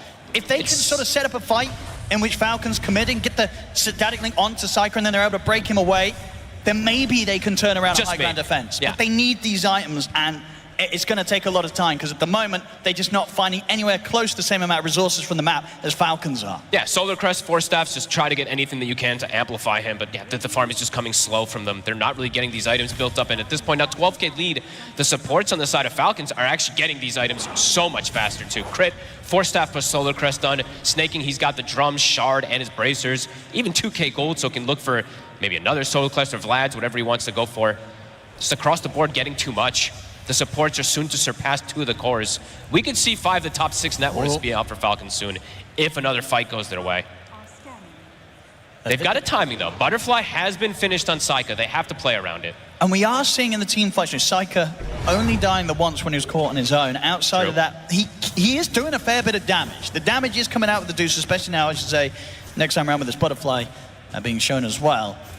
And yeah, also just because of that static link, I guess he can't afford to go for anything other than the Hurricane Pike himself, just so he has that extra range and ability to break away from Mallory's attempts to get on top of him in the team fights. Hey, it makes sense. And then after that, maybe we'll see something spicy, if they can hold the game out that long. Yeah. Because looking at the supports, right, you have like almost Greaves on save, but nobody else is really close to that force, so can see why he wants to accelerate it. And Falcons, after commandingly pressuring pretty much the entirety of this game, now they can kind of slow down, finish up a couple of these extra items. Now, wouldn't even be surprised if we see Psyker get the 4-staff component of it first. I think so. I was thinking the same thing, to be honest. I wouldn't mind it, especially on a Deuce. You do stuff with the mana, it feels good. He just needs to have as much damage as possible. He needs to not get linked, and needs to not get breathe fired. Yep. It's tough for him. It really is. Yeah, Toronto's going to be trying to get that Lotus on for him. Definitely going to be another way to deal with the big threats from Falcons. I mean, that's optimistic. You know, it's quite expensive, so it does mean that they want to play for just slowing down the pace much more. They do have a lineup that can slow things down with ET overall on the high ground and everything, but... I mean, that's the thing right now. Falcons, they have this 14k lead, but we've not really seen them show any indication of trying to hit the high ground yet. They probably don't. I mean, maybe they just don't feel that pressure because it is a 4 Protect 1 at this point on the side of BBT. And top Skeeter. Another quick jump and quick kill. They get saved. GPK this time round should be far enough away to make it out without any interruption. Yeah, I think that they're not afraid about this Medusa. Just because they do have this triple scaling cores. And the supports, as we said, you know, they're likely to get the 5 of the top 6 net worths. Mirana has now surpassed the Storm and surpassed the Doom. That's the 5 position. I mean, yeah, that's the thing as well, right? Marana and Hoodwink, these supports both do incredible scaling physical damage output. And you can imagine that Snaking's going to go, perhaps going to start being able to spill down that way. Level 15's been hit. He's got the leap attack speed. You can never really write off these damaging supports with Solar Flare.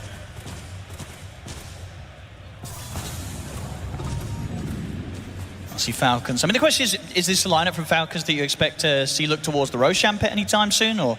I think the world's their oyster. I think they can kind of do whatever they want right now, just in terms of map control, because they have vision as well that's been very sneaky. I have to commend Snaking, because I've seen, I think, 3 or 4 wards now in the last 2 games that we haven't seen too many throughout this tournament, so they're just keeping tabs of BBT nicely, so I think they can pick and choose what they want to do. Now that it's shifted top, they're probably going to go for this Roche.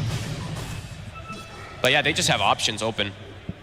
And incredibly unlikely that BB team's going to even attempt to make any moves over there. They'll just try and take the most out of the fact of the map being left vacant by Falcons, spending time in the pit. Yeah, they're just trying to finish up one of these next few items, these next things to amplify and buff up the Deuce, but Falcons gonna accelerate things massively here in these next few moments. They will. This is definitely going to be the key for them to, if they want to, break the high ground. They got the Aegis, they've got the full Crimson now on top of the pipe on Amar. They're ready to go.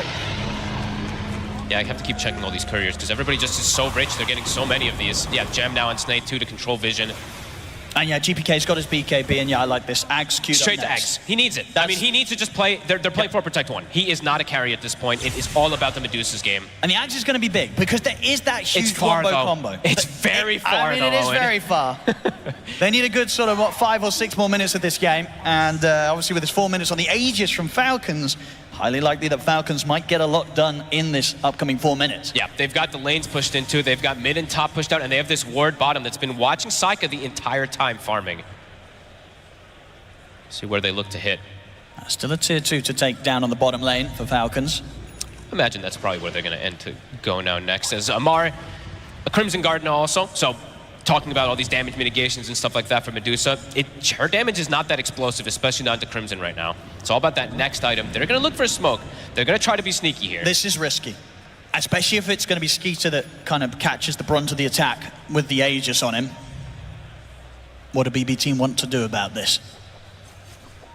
They've got eyes on Skeeter.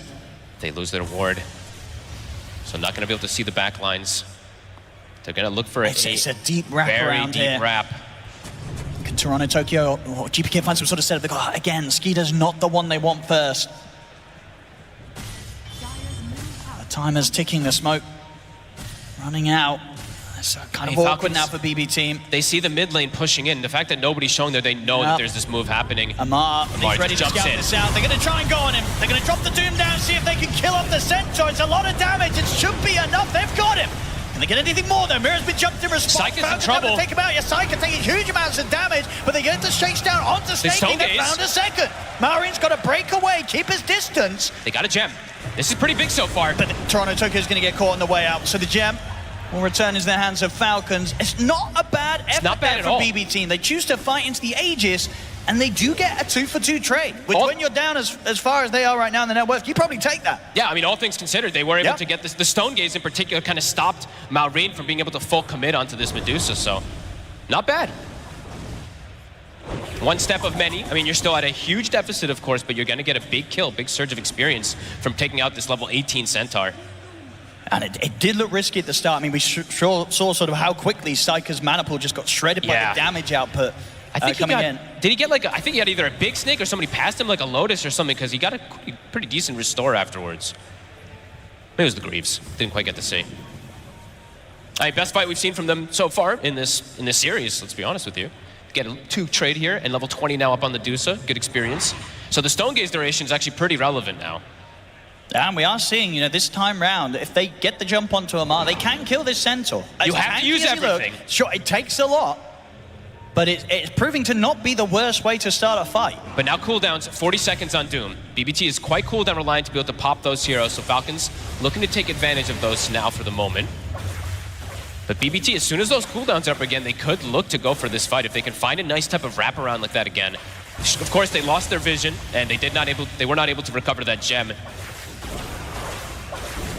But if they can get vision down, if they can look for these type of flank rounds, if they can throw the kitchen sink onto one target, they can kill them.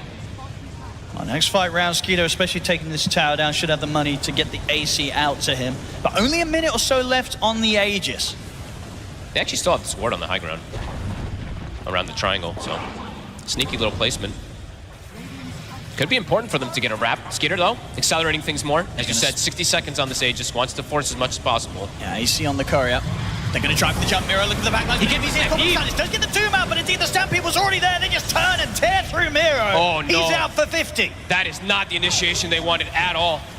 And the push now, it will continue for Falcon. Skeeter. He's going to look for the jump in. He's able to get a Dragon Tail, so they're trying to use the cookie to keep Toronto Tokyo safe. They'll be able to keep him alive. Now GPK able to turn, get the Vortex back onto Skeeter. Syke, has he got enough damage to take him down once they have? That's the Aegis. It's the Aegis gone. Having to do this 4 versus 5 though, BB team. Still 30 seconds without Miro, and even when he's up, they don't have the Doom. They still have the other ults though. Stone Gaze plus Kisses plus ET Splitter is at the ready. Falcons, they will respect it. Back up, finish off the Satanic for the Razor, and take out that ward that was placed there from earlier. They knew because of the way the Miro jumped that some type of vision was there, even though it wasn't the greatest type of initiation ever. And now no Doom, 80 seconds when they do respawn. Saika has found that 1 damage item though, on his way toward the next. Is the top net worth? I mean, without a doubt, considering how far they are behind in net worth. They're still definitely giving quite the fight here, BB team. Yeah, especially when it comes to these high ground pushes. That's pretty much where they thrive, if they can get some type of dream connection with these stone gaze and stuff like that. But again, gonna keep reiterating, looking at the net worth, it really is just the Dusa versus the world, and those two supports about to surpass the mid and the off lane, even Crit. He's starting to get scaling items too. The Atos, the Gleipnir, it's starting to get queued up onto this Hoodwink as well. Snaking also has a BKB on this Mirana soon. Tormentor once again. There's going to be Falcons. Skitter gets a freebie. GPK halfway towards the Aghanims. Getting closer and closer. It's all about that big wombo combo. If they can just have them all inside. I mean, it's going to have to just be some type of stone gaze that catches onto 3-4 heroes for him to do the damage still. Gold lead continues to grow. Saika should have the full Daedalus ready for the next defense. 100 gold away, and pretty much going to have it with this next wave as he pushes out. And how close is Tokyo to his Lotus? Okay, still a bit away, but if they can even get some type of Lotus play onto a Link, it could be huge. Still needs some time, of course, but... Amplified damage rune in the bottle, full Marine on the next push forward, and as you say, with the Satanic on top of the BKB, they've got multiple ways that they can absolutely charge in onto the high ground, and BB team, they're going to have so many kind of threats to deal with. Their team fight execution has to be completely flawless from BB team at this point on the defense. They have to pop a target almost instantly with the Doom, and then they have to play this kind of 4v5 scenario and hope that this Medusa can get this good positioning for the Stone Gaze and everything. They're playing around this high ground again, so looking to perhaps catch Falcons off guard. I mean, do you think, is it a bit of a surprise or a concern for Falcons that because of the support build, they don't have anything like a Lotus to try and deal with the threat of the Doom? Or does that not matter? Or is that a part of the game where the greed could hit them a little bit hard? I think that they're probably just feeling comfortable because they know how much gold that they're getting on the map. You know that BBT's just been trapped inside the base for the majority of the time, so they probably just think they can outscale, but maybe we will see at least one of those picked up. GPK, he's going to be able to poke at the BKB from Snaking. Okay. Yeah, that's the full Lotus done on BB team side of things. Toronto Tokyo, he's going to have that ready to play in the next team fight. He can get that down onto Saika. Should be able to really enable this Medusa to get a lot done in the team fight. This is sneaky. Someone has to be careful. They're going to show. Rax dies super fast at this AC, but no more creeps. So it's just a range Rax that gets taken out. And they can hold back, wait for the next Roche if they want to. I just keep checking Saika's items, just waiting to see when he's going to queue up the potential Rapier. Doesn't need it just yet. Scotty's going to be very effective versus the enemy lineup too, if he's able to get it, if they can keep slowing things down. Let's have a look here. Roshan. It's going to be a shorter respawn. 45 seconds until it's back up. Miro farming pretty deep down here. Unlikely to get found by Falcons. The safest place is the scariest place at this point for them. They have to take these type of risks to find any farm on the map.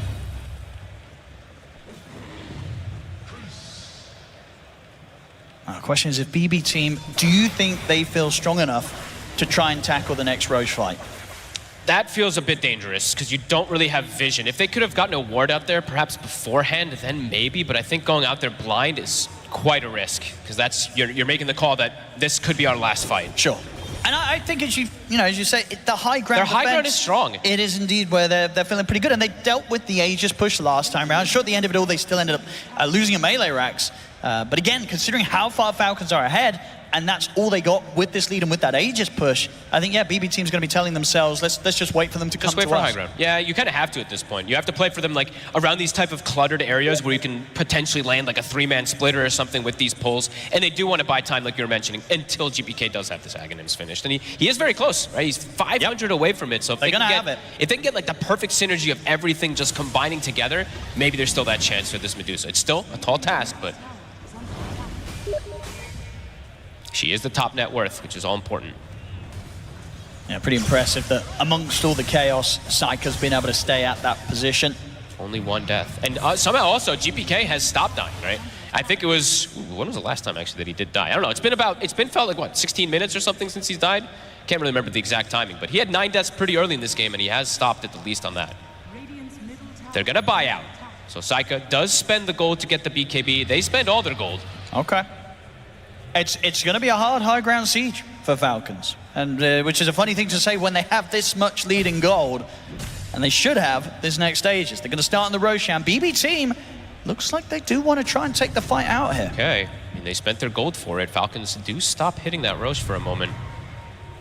They also spent quite a bit of their gold, if I'm not mistaken. I saw Mari did finish up a BKB before everything. Now they're going to start continue threatening it. It dies fast. BB team, I don't think they're going to feel they can swing across, especially taking the Watcher. They know that Falcons knows that they would be coming over towards this part of the map. So it looks like if for anything, they may consider setting up around this high ground and try and catch them before they make it to the base. This is a risky move if they do go for it, though, because they don't know exactly that there maybe is no vision there. There could be like some sneaky ward. Let's see if they do look for the jump. I mean, GPK, he's got the Arcane Rune. He wants to get some type of dream 3-4-man pull. It's risky. It's very risky. And they'll show the illusion. So now at this point, Falcons, they already were playing careful. Look at them playing on the top side. They were avoiding that walk up the hill anyway. I mean, they're still holding on here. Just in case Falcons let anyone drift away up to the high ground on their own. They're waiting for someone to show on the map and then potentially maybe look to catch if they see them split up. I mean, maybe it's also just the threat of them being there, right? They know that it's unlikely Falcons are going to walk into a bad fight, but they also know that if BB team are sat on this high ground, they reveal it with the illusions, Falcons, they're not going to immediately come in with a push on this top lane. Yeah, I mean, they can just go back and finish up these next few items because they are getting closer to some big ones. I mean, I've been waiting for Crit to reveal which one he goes for, by the way, because he's had the Gleipnir queued up for quite some time, but hasn't quite committed for it if we do want to see like a defensive one for him. And the Rapier does get queued up from Saika, so he is still feeling like he does need that explosive carry potential. Medusa with a Rapier this game does sound kind of terrifying. Pretty spicy, especially if he's able to hit 25. If we're able to see that split shot use modifiers with the Daedalus and Rapier, definitely still that chance. I mean, still though, Falcons, they seem very relaxed. They do. They seem very comfortable with just waiting to go for the later stages. BBT playing around this vision. Do they want to jump Skeeter? GPK's thinking about it. Oh, GPK got a timeless relic also, by the way. So he pretty much got the best things he could have gotten for the situation that they're put in. Yeah, it's pretty huge. I mean, with the timeless relic, right, you're pretty much guaranteed to have enough time with the vortexes to set up for the Elder Titan to get in position, the Stone Gaze as well, these stomps, Earth Splitters. It's a lot of wombo combo potential from BB team, but they have to land it perfectly because of how far ahead Falcons are. Malrine, Refresher has been purchased, so insane amount of damage now on this Razor.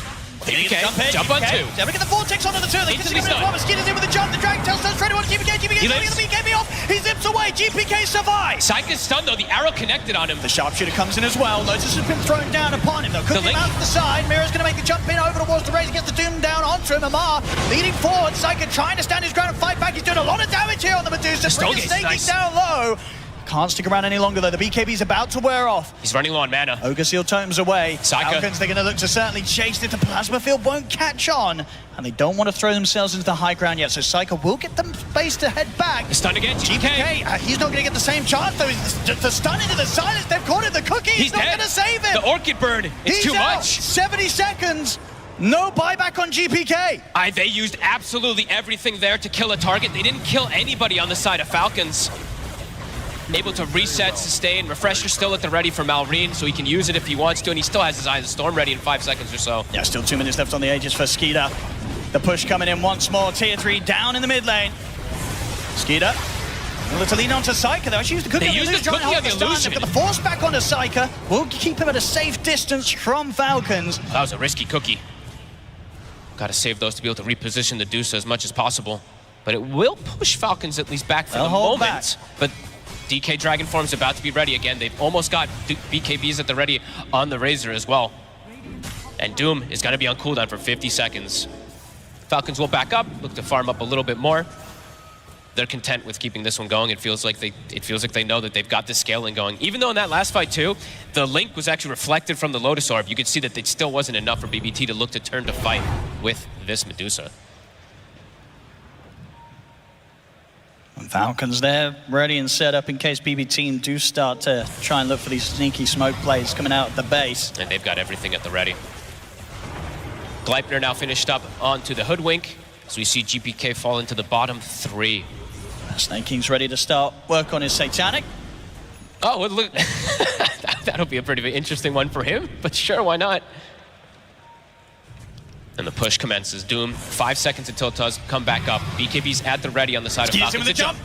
Straight away going to start off the action on towards Psyker. They get the silence in as well. Quick Manta to remove it. Illusions will block the arrow. Falcons, they'll hold back. So full Bloodthorn next time round. That Skeeter's going to be ready to slam down on these heroes. He's just trying to force this type of reaction. If they can force the Medusa to use a BKB, then Psyker just... It's very difficult for him to fight. I mean, if BB Team can hold on for just a few more waves coming in, Psyker is going to get very close to this Divine Rapier dream. He needs both timings, though. I think he needs the Rapier and that 25, it does feel like. Yes, he's going to be able to do decent damage single when he's got that Rapier, if he does get it, but it feels like he does need that explosive damage on everybody. Because it really is him versus the world. Oh, check the time. Torment is up again. Perfect timing, and Aegis reclaimed, so Skeeter doesn't even lose HP during it. As I think Snaking did commit for it, by the way. He did. He's getting that committed Satanic. for the Satanic. He's getting that Satanic online.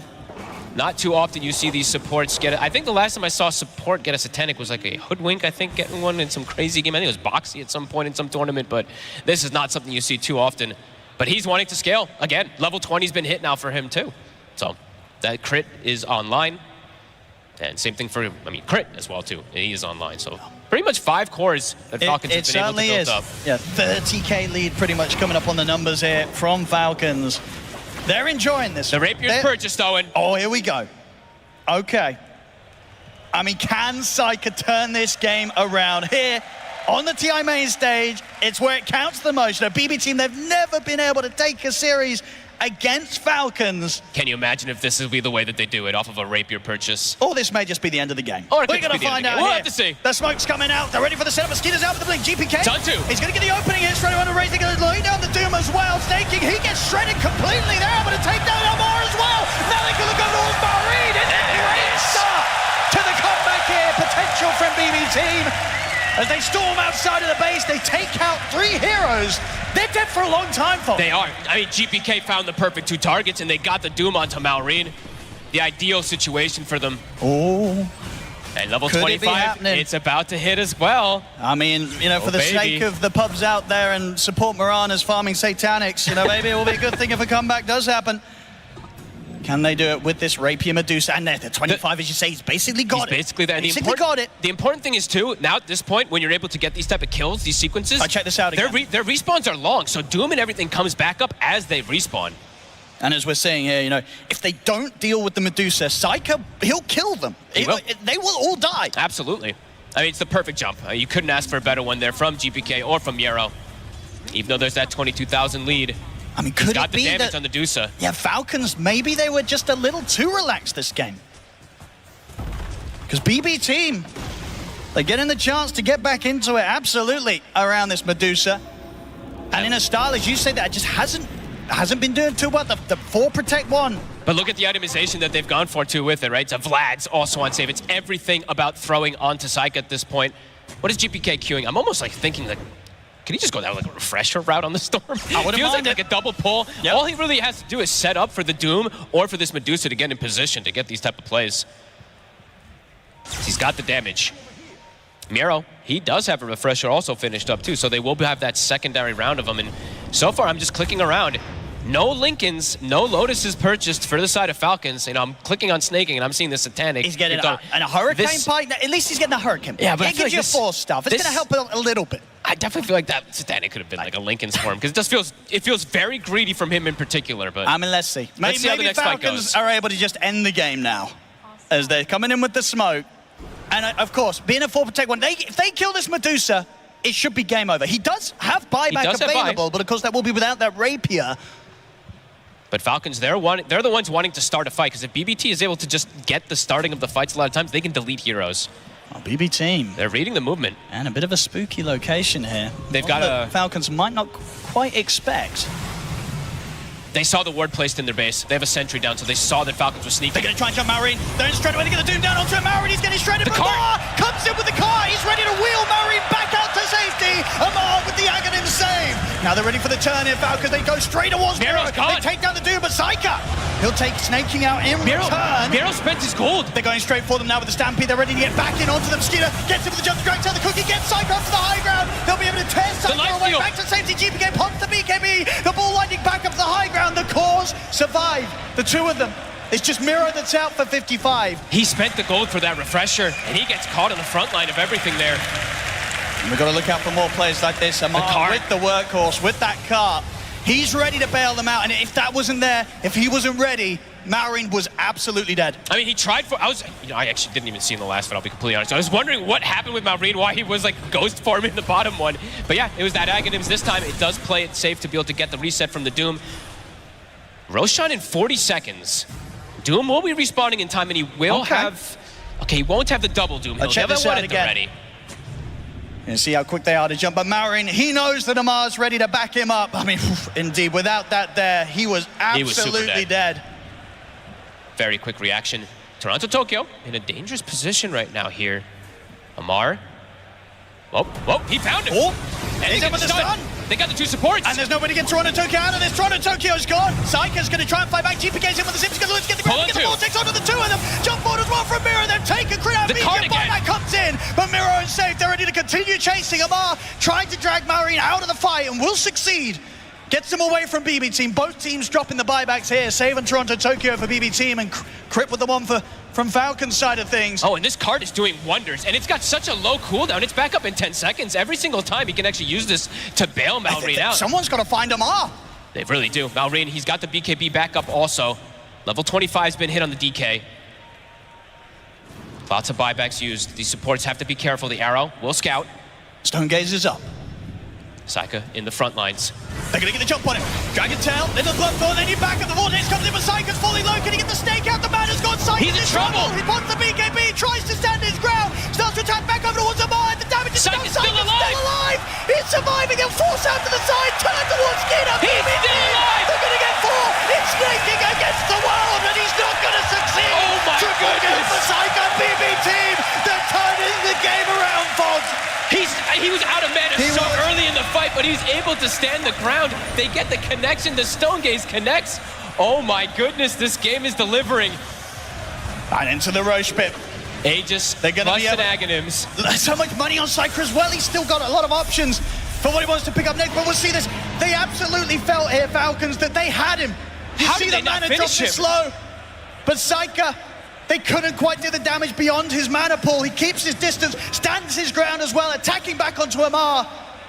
What a fight. Unbelievable. Insane stuff. Just little maybe just butterfly evasion and stuff coming into play. Every little possible small thing keeping Saika alive. Falcons starting to feel a bit of that pressure after having a 30,000 gold lead. I mean, there was always a sense that this could be coming, but BB Team, they've just never really done something like this before. No, this is super impressive for Saika in particular. And also have to give a lot of credit to GPK. This man had 9 deaths in the game. Yep. He's got 10 now, but the pulls he's been able to get, the jumps, they've been crucial for this comeback. It really feels like all the times in the past in which BB Team have tilted out of rough games, they've just been saving it up for today, Fogged, where it counts the most. Now they've got Banner too. This Rax in jeopardy, and these long respawns. Doom's coming back up. Everything's coming back up for BBT. You couldn't bring down this Medusa once, and now versus Aegis, the gold lead has gone to 0. Incredible stuff there. And yeah, Falcons. What would you imagine is the vibe from their side of things right now? Like, what are they saying? What are they doing? This is a completely new position for them to really be forced into. They probably just felt like they were comfortable with the multi-scale because of how much Crit was farming, because of how much Snay was farming, because of everybody. But now I'm looking at the itemization. They're like, we need to get ways to prevent this Medusa from attacking or prevent something. See, Snay's queued up like a halberd, but these items maybe are coming after the fact that they needed them. These Dooms have been hitting. The Stone Gazes are connecting, and now it's a Swift Blink. So positioning for Saika, it's always going to be there.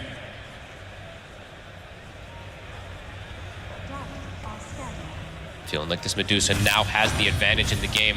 And the positioning overall, BBT, they've been able to get these beautiful jumps over and over again. Saika's in. Somehow hit level 25 throughout all this. They try with a jump. With this Aegis, I mean, we saw how much they struggled to take him down once in a team fight. He's high-fiving him. Gonna get the jump again. It's a good link. The static link. That should be the Aegis gone. But you've got to imagine this was part of the plan, because they just presented the Medusa up. Let's see what the backup is here from BB2. They get the jump. The stun is there immediately. Hold to the two of them. They'll try cooking Saika out to the side. But Saika's going down. The repeat hits the deck. Falcons still defend, and they're ready to kill off more as they look towards save. Tried to hide with the glimmer, but they found him as well. And that's a ranger. Wait, they give it a snaking. Oh, I mean, he's the one with the satanic. He's like, guys, I didn't farm the satanic for nothing. Give me the rapier. Oh, man. It looks like they were putting him out there on a silver platter, but it seemed like they had an idea to play around it, but now Doom dead 70, Snap gone. Yeah, I would say these incredible 20,000 gold swings in these fights. After making such an unbelievable comeback throughout the majority of this game, it takes one mistake. Oh, no. Maybe the BB team of old is still within them. Falcons. They were so close to turning this around, but it's just been completely redeemed there by that successful defense from Falcons. And you can look at like kind of how it all plays out is Saika has to swap the BKB in, right? Because the Aegis is getting reclaimed, he has to swap in it. It wasn't up, so he actually just gets hit by the first stun. Yeah, followed up from the chain stun, and they're able to connect absolutely everything, and he can't get anything off before they get all those spells onto him. Well, here we go. Let's see if they can hold now without the rapier on the Medusa. Now things are going to get back to being very, very hard for BB team. Especially because now even snaking with a rapier, his damage is also pretty absurd. And now these Rexes, the final set, 15 seconds, no Doom.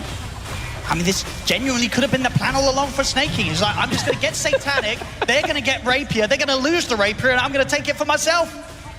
He wishes. Imagine having that much foresight. That'd be pretty impressive. Skitter, the final racks. There's no glyph. You gotta go soon, BBT. GPK a little slow with the jump there. They get the range racks, the melee racks, they're out. Same time, their creeps are pushing in top, BB team. So Falcons, they'll have to head back and deal with that one. The game will go on 52 minutes in now. BB team, can they get that sort of swing back again this game? It's going to require another rapier. It's going to require another rapier, exactly what I'm about to say. I mean, Saika should be able to farm that out pretty quickly. But it depends how much time Falcons give BB team in these moments. What's he gonna sell? I mean, maybe you just sell something. Maybe you sell your like Manta or something just to be able to get it. Yeah. I feel like he's gonna have to open up an inventory slot. Sure. But we'll see. Back up to the 30,000 gold lead very quickly, of course, as you were mentioning from that fight swing. Look at that. It's as if the comeback never happened, really. They did get They did get almost 2 full sets of racks at least. So some momentum pushing out of the lanes slightly, but it's just this range racks now left top for the side of Falcons.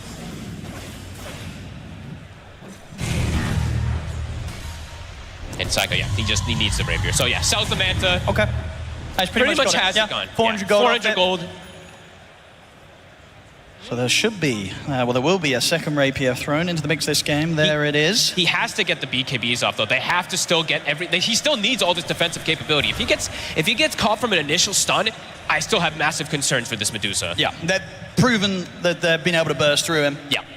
And also the team just needs to be closer. Let's be real here. That last fight, they put him out so far. They were, what, 2,000 range away? It looked a bit rough. It looked like losing the Aegis was kind of like part of the plan, but then it seemed to play out like there was no plan at all. Smoke up, Miro. Oh, Ninja Gear. Get the jump. They're going to throw the dude down. I mean, it's not a bad target. They get rid of Amar. They get rid of his workhorse car. There's no save. I mean, if Snay has to be cautious with his positioning, too, on this Mirana, he is very important in this game. If he gives up a rapier, too, the game could just swing back and forth constantly. That's going to be their cruise. That's going to be the key target, though, they have to go for. I think the Doom just has to be thrown onto Amar in every single one of these situations. At least one of them. Otherwise, he's just going to speed Workhorse out, one of the boys. So if they can keep playing around those visions, getting that type of Doom, then they still got a fighting chance for this Medusa. Sure. And Toronto Tokyo's going to be able to enable a lot, like with this Ags, and now going for the AC. True. He's actually starting to get some scaling. He's got scary. the 20 talent.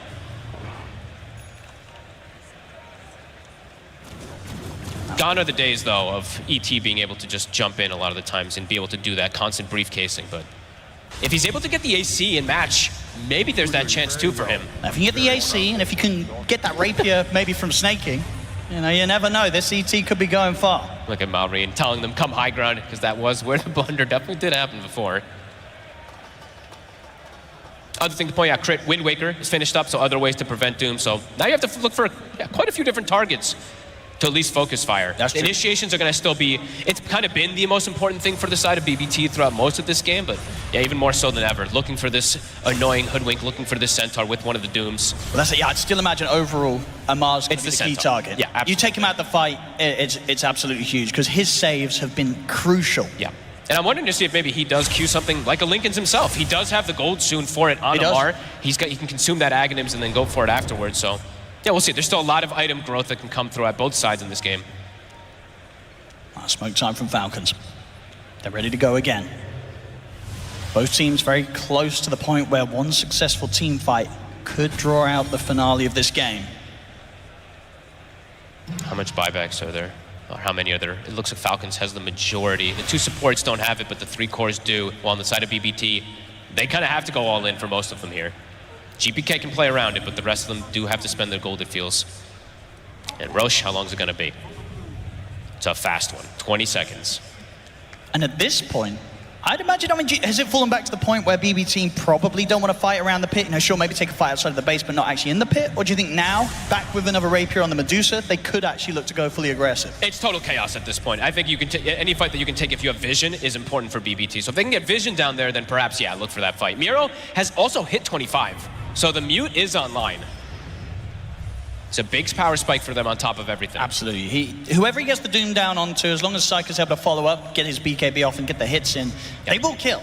Unless, of course, the jump isn't made indeed onto the Centaur. So we'll have to see if they do get the connections. And as you say, the Wind Waker, also another option for Falcons to counterplay the jump from BB team. And yeah, I think you'd said it before, but Maureen does have Lincolns finally, so they do have at least one of the blocking. And they can purchase a couple more. I mean, they have like 7,000 gold on several different heroes. Yeah, I'd say if anything, Maureen's probably got to look out to get that Lincoln's thrown onto Amar, if Amar's the one being targeted first. He can do fancy stuff, right? Yeah. You can Lincolns, you can pop Refresher and block, or send another one and stuff like that. This Roche, it dies too fast, they can't contest. And difficult for them to come out there now at this point when Falcons has the vision too. 57 minutes, we could be approaching toward this 60-minute mark also. And DJ, yeah, you can only imagine the potential there. Something like a Mirror Shield coming out for Psycho. I mean, explosive damage can come into these Apexes and Stygians. They're nothing to laugh at this point in the game. Falcons, though, with this Aegis. See where they look to go.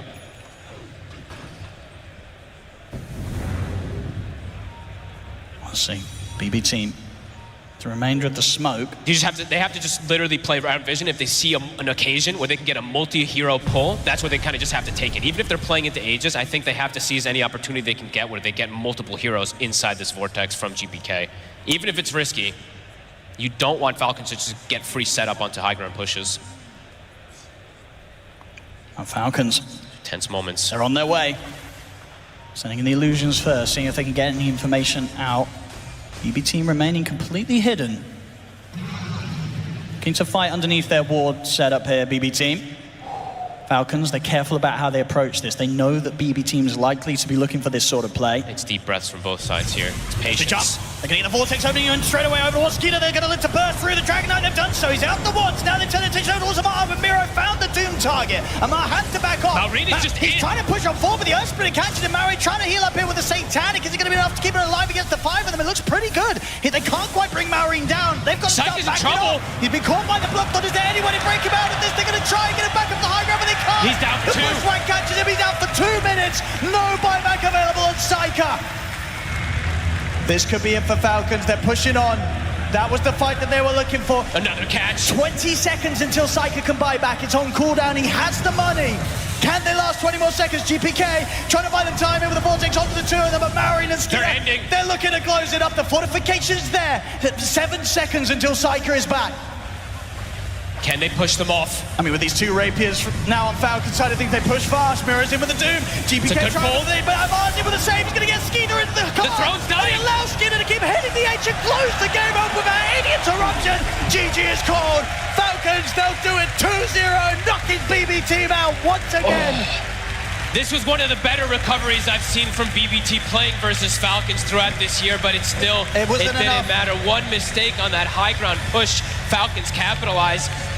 Oh man, a devastating game for BBT, but what a performance from Falcons with a very comfortable, stable draft. And Maureen at the end, he just ran through 5 heroes on this Razor with no fear. He really did. You know, in this sort of game where things got as crazy as they did as the minutes passed and we got to that sort of 60-minute mark, yeah, Maureen showing no fear at any stage of the match, especially at that end point, knowing that he could go in and he could just survive against the 4 of them. He was super aware of what BB team had already thrown down on the rest of his lineup. He knew he could get away with that sort of play. Yeah, have to give some commends, of course, to BBT making this type of potential comeback. It was a 30,000 gold lead at some point. They swung it back to 0, but Falcons do find that one opportunity when it's just a split up Medusa that they're able to take that most important team fight. Absolutely, yeah, one of the closest the BB team's come, I feel, in the game against Falcons where they were so close. So close. So close to turning it, but then they got a little bit ahead of themselves with that push down mid, losing, cycle with the Aegis and quickly a second time, as you say, largely down to the key timing of Falcons getting that stun jump immediately on the respawn of the Aegis, leaving him no chance to BKB. Well, what a game. I hope we get many more of those today. This series, as we saw, Falcons, they take it 2-0, moving on in the competition and knocking BB Team out. I am here with Crit. I mean, your first win in front of the home crowd. How does that feel? It's very special. I didn't really know how I was going to react playing here the days leading up, like just being at my apartment and then going straight to TI. It's crazy. I'm hearing a lot of support from the crowd, which must be nice, but how do you keep your head in the game during this match? Because it got pretty crazy. Yeah, we're a very composed team. I think it helps. We have experienced players that are very good at it. The booth's also very soundproof, so that helps. Yep, soundproof booths will certainly do the job for you. And of course, you talk about experience, but of course, you also have Malrine here as well. This is his first TI main stage. What was it like for him? He seemed so cool, calm, and composed coming into these lanes and just demolishing. Was that because you guys were helping him out, supporting him, or is he just a cool character? I think Stas is just a person it's kind of up to him. We obviously try to help him as much as we can, but he's such like an energy bomb, and it's kind of just up to him on the day to just be there, and today he just decided to show up and be the best player in the world. He certainly did. Absolute performance from him and all of you, to be honest. Congratulations. And of course, there's more work to be done. Who would you rather face in your next lower bracket game? Is it Cloud9 or is it Liquid? Well, I don't really know Cloud9 players that well, and I'm good friends with Blitz, so I'd say I'd rather play Cloud9 so Liquid get top 3. All right, Crit, thank you very much. Ladies and gentlemen, Copenhagen, give it up for your local legend, Crit. And we'll pass it back to the panel. Thank you very much, Nomad, and congratulations to Crit and Team Falcons for moving forward and, of course, securing top 6 here at the International. We'll see how far they can go through this lower bracket. This game, too, though, it looked spicy. This was exactly what everybody woke up here to come see because it could have gone either way. Tigav, this was magic. It was, and for BB, they're not, they've been here before. In regards to last TI, 68,000 comeback, they made it. They also lost a 30,000 comeback. They was 30k down this time with the Rapers. They were so close to doing it again. For all-time TI history, BB holds the record for #1 and #2 for winning and losing with comebacks. This is their home ground. They're used to it. But yeah, unfortunately, they weren't able to overcome the Falcons kind of class. But they put up a really good fight, though, towards the end, which was just great to see. It looked like at the start that they were going to go out with a whimper, but they went out with a bang, Shiver, and that's what TI is here for. But ultimately, this game, I think Falcons played an incredible game, but I want to talk about their identification of who the key target was in this game. We talked about the Medusa a lot on the draft, but Falcons identified that Storm Spirit was their central key in this game to get it moving, to give them an entry into that mid game, to allow them to skirmish. And what did they do? They shut him down entirely. Malrine on that Razor, with that last pick, not only did he counter him, first let him solo, but then they brought Crit to that lane. They camped the Storm Spirit. Malrine then goes bottom and wins that lane. And GPK, this is one of the most difficult early games I've ever seen him play. Yeah, he's a player always known for kind of crushing his lanes, having this really early game advantage. So him going into the 6 minutes, 0-3-0 is just not really what you're expecting to see from your mid lane. No, painful. Double-digit deaths, Gunnar. I want to talk about offlaners, Gunnar, because you already, very early on, pointed out that you loved the way Amar was building his Centaur.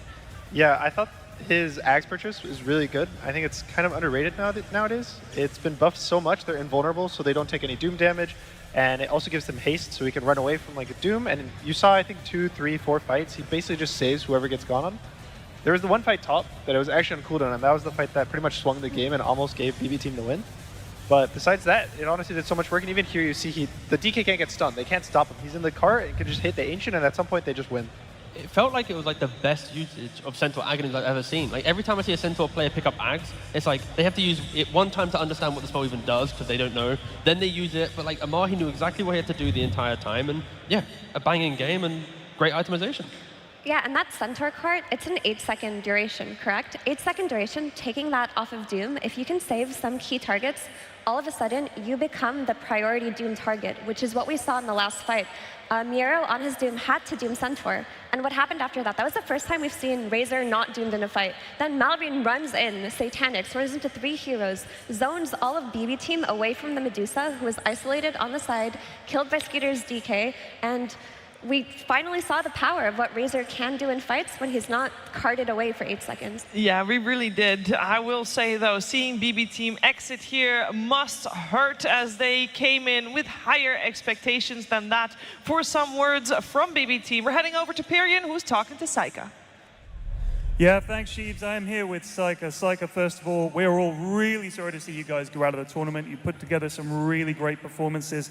What went wrong in this series, just briefly? I mean, I guess we were just forced. First game, we had the kind of free lanes, and we couldn't really make move first, I guess. And the second game, we just got crushed from lanes, from bot and mid, and the game was hard from that point. But you guys were so close to pulling it back. It was a fantastic series. Did it feel a little unlucky to bump into your year-long enemies, Falcons, here in the lower bracket? I mean, I guess you can call it unlucky, but anyway, if you want to win tournament or get to super far, you have to beat everyone. So that's just life. So this season, I think we've seen some glimmers of real brilliance for you guys. What are you going to do to come back next year and turn it around and maybe even win a TI? I mean, hard question. I guess we're just going to try to become better. Maybe some changes, not sure. Okay, and last of all, I know you guys have a ton of fans. Is there anything you'd like to say to them for supporting you this year? Yeah, it was a decent year. Thanks to all fans, especially CS fans, for supporting us. We could feel it. So yeah, we'll come back stronger. Well, thank you, Saika. Thank you for taking the time to talk to us. Can we get a round of applause for BB Team and Saika?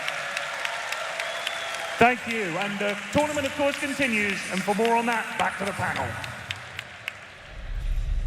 Thank you very much, Pyrion and Saika. As we say goodbye to BB Team, they've had a tremendous year. They came top 4 so frequently, Effie. To see them here out in top 8 is uncharacteristic for them.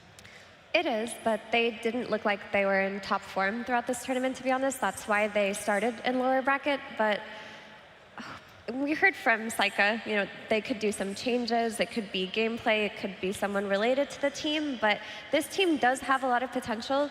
Ultimately, I think they were their own worst enemies. That is always the case with BB Team. You can see them fold under pressure. You can see them be a bit too afraid to make any decisive plays or change up their drafts in an elimination game, and unfortunately they're out, but they did have a great year. Yeah, it's been about 2 years of an empty trophy cabinet for them, and with the interview as well, it's the first time I've actually heard a player go, there might be changes. Everyone else, when Noun's got eliminated, it's like, we're going to stick together and I can't wait for next year, It's like that kind of, woo! So yeah, we'll see what happens with the region, because if one of the top teams hasn't really made it, then maybe we get some spicy shuffles. But yeah, that's a whole other story, and they had a good run.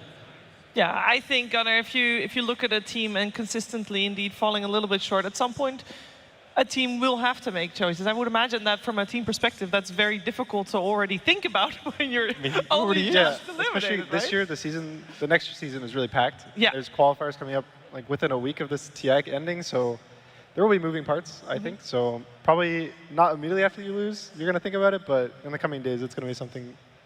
It is definitely going to be something. I think also something that BB Team will think about is this game that we just watched, because they were so close to forcing out a 3rd game to this series. They were so close if they were having that Medusa live just a little bit longer here and there, but it was Falcons that was able to pinpoint exactly how to get to that hero. Isn't that right, Purge?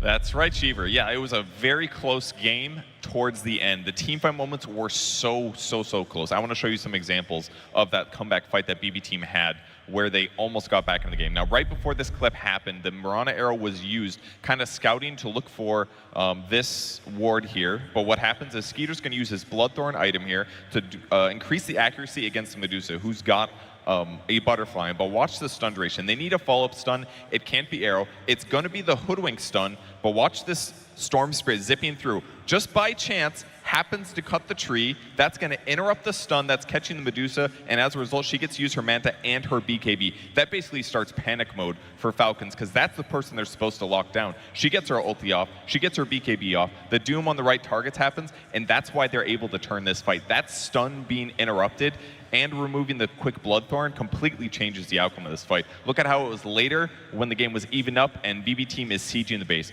First stun, into second stun, into arrow, full stun duration while Aegis is coming up. He's going to swap his BKB from his backpack here into his inventory. It's going to come up just a little bit late, and watch for the frame perfect stun from Amar on the Centaur here. Catches the Medusa, she gets stunned again, follow up with another stun. This is the DK stun now. She takes 2 lives and doesn't get to be unstunned for a single second of it here. That is how you beat the Medusa. That was the plan for Falcons, but the fact that they messed up that previous fight almost gave BB team a chance to win this game. It was really, really close. Thanks, Purge. 1 second, Gunner. 1 second, and we could have had a whole different story here. Yeah, I think even the BKB, it was kind of a sketchy high ground, I would say. They had to do something. I think they were feeling the pressure of the game, that it was getting to the point where they're stronger, but they need to keep pushing forward and getting more and more, because I think their draft definitely had a point where if the game goes like 60, 70 minutes, even with the Rapier on the Medusa and how strong she is, they're not going to just win for free. So they wanted to close it out, and it just wasn't enough that time. Yeah, also, actually, the Doom on Mir, he ended up blinking in the second Centaur stunned. So on Medusa's second life, the Doom couldn't cover for her because it was a very well-timed stomp or an unlucky timed blink by Doom. So it was just a matter of little things. A matter of little things. That's sometimes all you need to get victorious here in the International. It is Team Falcons that move forward. We'll see them again tomorrow. For now, they'll get a little bit of a break, and that means we are also moving forward with our next lower bracket match. We are going to watch Aurora taking on Extreme Gaming, and before we get there, we are going to learn a little bit more about Extreme. 当时比赛的气氛就是很高昂的，大家都很开心啊。打完雪碧就是大家都比较开心吧，因为大家都感觉这次可能状态不是特别好，然后能进场馆就还有继续往上冲的那种可能性吧。我觉得我们会就是一直进化，然后看能不能就尽量往上冲吧。对战雪碧之前，我们就做了很多准备吧。然后第一场的时候，我们在前20分钟基本上那个地图都是黑的，大家只能龟缩在那个野区等着对面来。然后后面在局势有一些好转的时候，可能我们太冲动了，在没有买活的情况下，然后冲高地被翻盘了。然后后面2把我们就调整了一下吧，然后就是在战术上选择的比较成功吧，就比较轻松的赢了，就这样。到目前为止，可能赢下 Spirit 算比较开心吧。就是对于对阵欧若拉，我们还是比较有信心的。他们欧若拉战队是一支比较偏防守反击，然后比较偏打中后期的队伍吧。然后我觉得我们打他们，就要么就是前面就是可能会打到比较后面吧，我感觉。我觉得欧若拉也是一支就是不能小看的对手吧，就我们会尽全力跟他们对阵。我感觉剩下的队伍最强的应该是 Liquid， 因为在跟他们打的时候，感觉他们的每个人的决策，然后包括团队的决策都做得比较的完美吧，就感觉他们挺厉害。最不开心的一刻，那肯定是被液体第2把就是速通了，玩了个伐木机，然后就感觉那把挺无奈的吧，就是开局我们拿了一个1血，然后我们就被19比1给速通了。就输给他们之后，我们对阵容和那个打法上做出一些调整嘛。我们调整了一下心态吧，因为我们觉得我们打液体第1把打完，然后可能心态不是很放松吧，第2把有点太紧绷了大家，然后在一些英雄的选择上也做了一些调整。我还是很期待，就是能在观众面前打比赛吧。对我来说意义也算挺大吧，因为这也算是我第一次 TI。我觉得有希望，但是需要大家就是比每一天都比之前做得更好，我觉得有机会。我觉得我们1/8概率吧。1 in 8 probability, he says. Well, I think we'll see about that. 1 in 8 is no longer correct. I think it's now 1 in 7, as there's 7 teams left. We'll see how they do against Aurora. Extreme Gaming versus Aurora is our next match in the lower bracket, and I'm once again joined by Lacoste and still with Effie and Tigov. As we're gonna break this matchup down, we have heard just now from XM is his first time playing in front of a crowd. There are actually 2 first-timers here, Lacoste. Of the 3 remaining, 2 against each other. Yeah, XM, he's been playing Dota for a really long time. He goes back to 2017. He played for CDEC, he played for Azure, Vici, eHome, all these Chinese giants pretty much, but never played on stage, which is a bit of a surprising one, considering how skilled he was. But now he has the chance. And if we look at his hero pool, some heroes that he does play, Sniper, Viper, these Pangos, he's a hero specialist, and it's very difficult to lane against this guy. And he's the most annoying kind of hero specialist, because he specializes in shutting down the enemy on lane, not in rotations, not in tempo, but just out-filthing the enemy. He plays Viper and Sniper, like Lacoste mentioned, but even before, when he was getting famous, he was also playing Death Prophet and Necrophos and all of these green heroes that are so slow around the map, but so disgusting. But he's been doing it for so long that even these slow heroes that he specializes in, when he plays them, they look tempo. When he plays Sniper, you see him rotating to side lanes and ganking, TPing in. Yeah, you do see them, and one thing you will also see is their opponents, because it is time to bring the teams out on stage. Let's welcome in Aurora.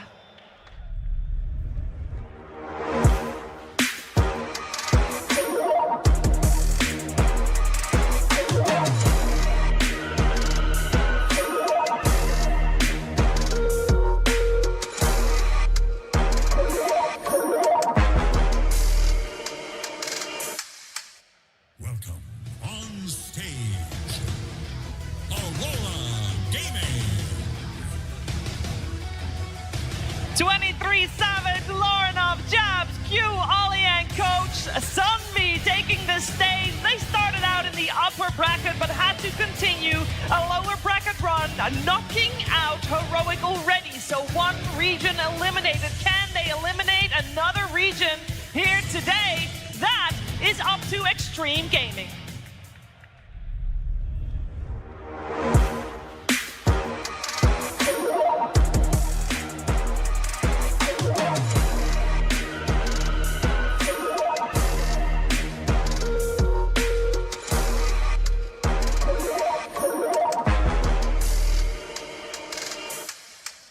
Welcome on stage, Extreme Gaming. We got Ame, XM, XXS, ZinQ, DY, and Coach Maps, and they have a lot of loud fans here in the Royal Arena, as you might be able to hear. They are in the lower bracket because Team Liquid knocked them down, but they therefore were able to eliminate the defending champions. Can they continue their run in this lower bracket? We'll find out. 1 best of 3 between them and the continuous road here.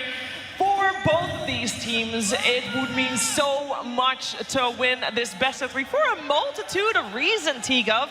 For Aurora, this year, they have not been able to breach top 8.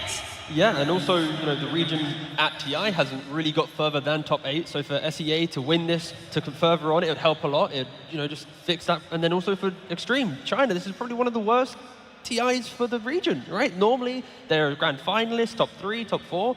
And Extreme, again, the only team here. So it is scary to think that the winner of this series will be the only non-European team left at the international. And you have put a lot of stock in that at the start of the day. You're like, one of these teams, gotta do it. They have to. As much as I love Europe, I kind of want to see Europe versus not Europe for the grand finals. So whoever wins this, I am going to be 5% bias for the rest of the... 5? Yeah, just 5. 5%. Because I'm normally I don't mind who wins, but for this one, they've gained 5% of my opinion for them winning. To which regional team then does your 5% bias apply now? Oh, Extreme. Well, we can back that up with numbers. I mean, Yes. he seems very convinced, and I think Lacoste, it's a little bit of a David Goliath once again here. Yeah, same as in the previous series. 2024 didn't look too good for Aurora against Extreme Gaming. They had only 2 dubs when it comes down to games, 11 losses, never managed to win a whole series against them. This is the clash of 2 different playstyles when it comes down to what they want to bring in the first 10 minutes of the game, how they play post 30 minutes. I think also the stats that we have the second worst team at stacking camps, that's Extreme Gaming, against the best stacking team. So they're focusing more on the later stages of the game. Aurora, they will need to speed things up if they want to match the pace of Extreme Gaming. Yeah, and that's where my concern comes in for Aurora. Like strategically, Extreme has looked their weakest against Liquid, who crushed them in a 19-minute game. Extreme was trying to pick up a PA. There was no room to farm, and Aurora so far hasn't shown that speed of play. Yeah, and if you look at the average win time for both of these teams, this is a huge difference. Extreme Gaming, when they've won at an average of 35 minutes, whereas Aurora at 45 minutes. And playing this very late game oriented playstyle can work against a lot of other teams, but not Extreme. Like T mentioned, they looked the weakest versus teams like Liquid that can beat them quickly, but outside of the laning stage, Extreme have little to no flaws, and they are an excellent late game team too. If Aurora wants to take them to that minute 40 plus chaos, Extreme have been there before, time and time again throughout the year. And I think that's where Extreme have learned a lot from the Liquid series. Like against Spirit, they were picking up the Tusk with a Luna and a Visage, and in another game they had an Undying with a Centaur in the offlane. Like they made sure their lanes were so strong that they could break their opponent. They're not as quick as Liquid, but they've at least kind of shifted in that kind of trajectory of playstyle. And you did mention Tusk as a hero. I think this hero, whoever has the first pick, is not going to be able to play it. We can see some of the unique hero picks for Extreme Gaming. As tournament progressed, we saw Ame bang out the first Medusa of the tournament that did play Slark as a position 4, Timbersaw as a position 4, Muerta. Win rate 0, unfortunately, but the hero looked good in some of the games. Not when you looked at like the whole thing, but in the laning stage it did look good. These are the hero specialists, and Ame also has massive hero pool that he's not afraid to bring out some of the older heroes that are not considered to be better right now.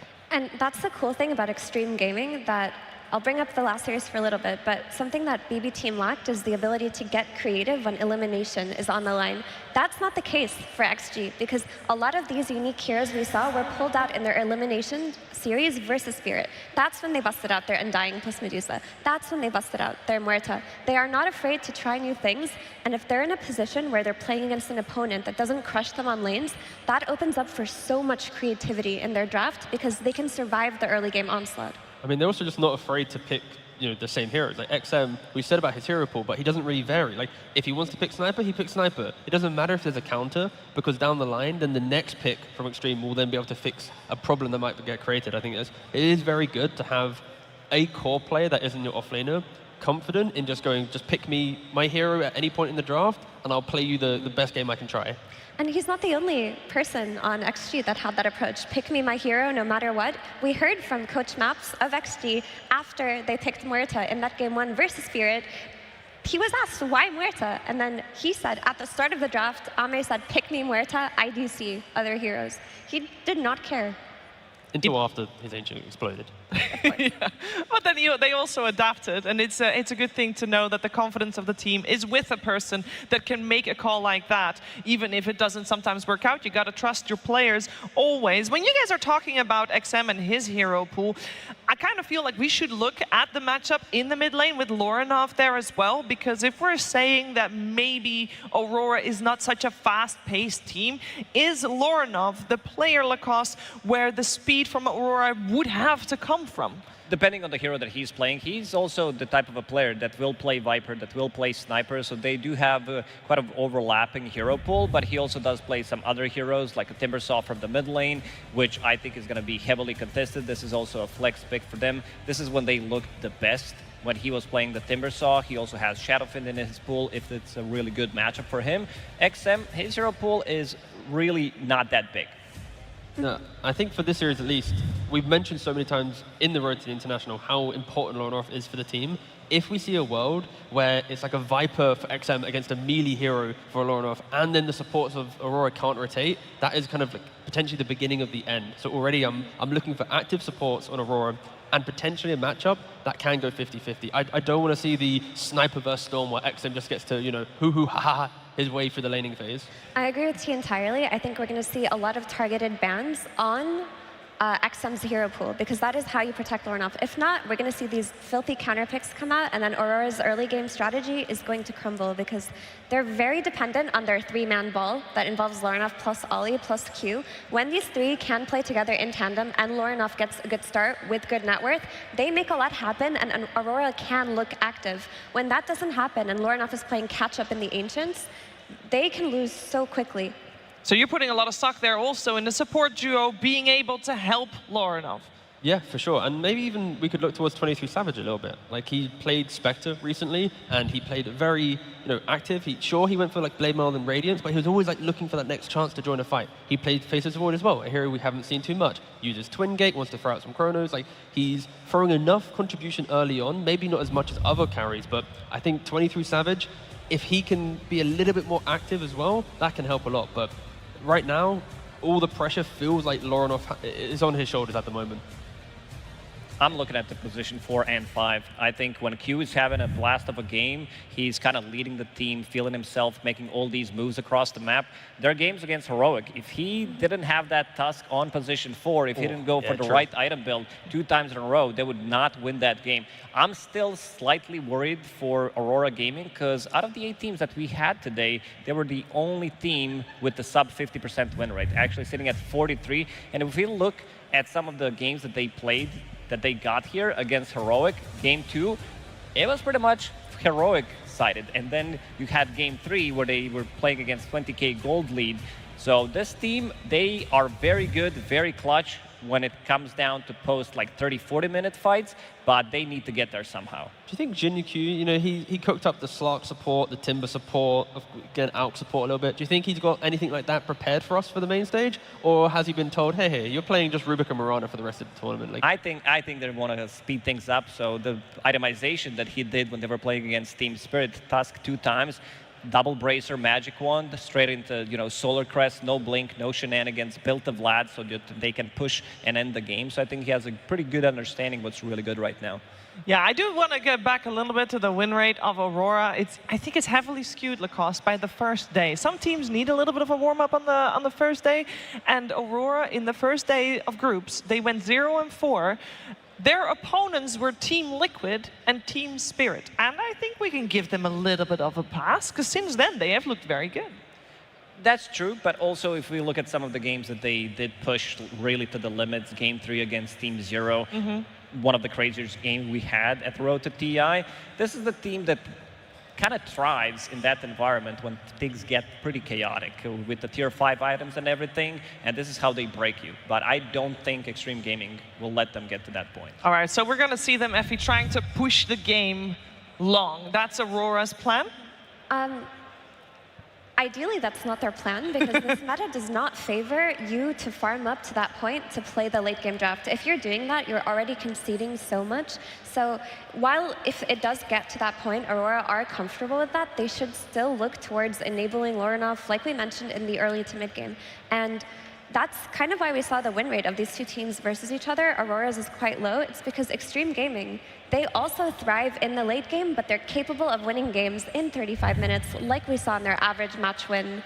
They're just a very hard matchup for them in that sense, where you want to take it to late game, we can do that. You want to fight mid game, we're better than that at you. Lanes, we're also better than that at you. To me, this matchup is all about adaptation. How much you're going to be adapting. You didn't play for a couple of days. We've seen Extreme Gaming adapting quite quickly after losing to to Team Liquid, and then playing against Spirit, using that speed to beat Team Spirit.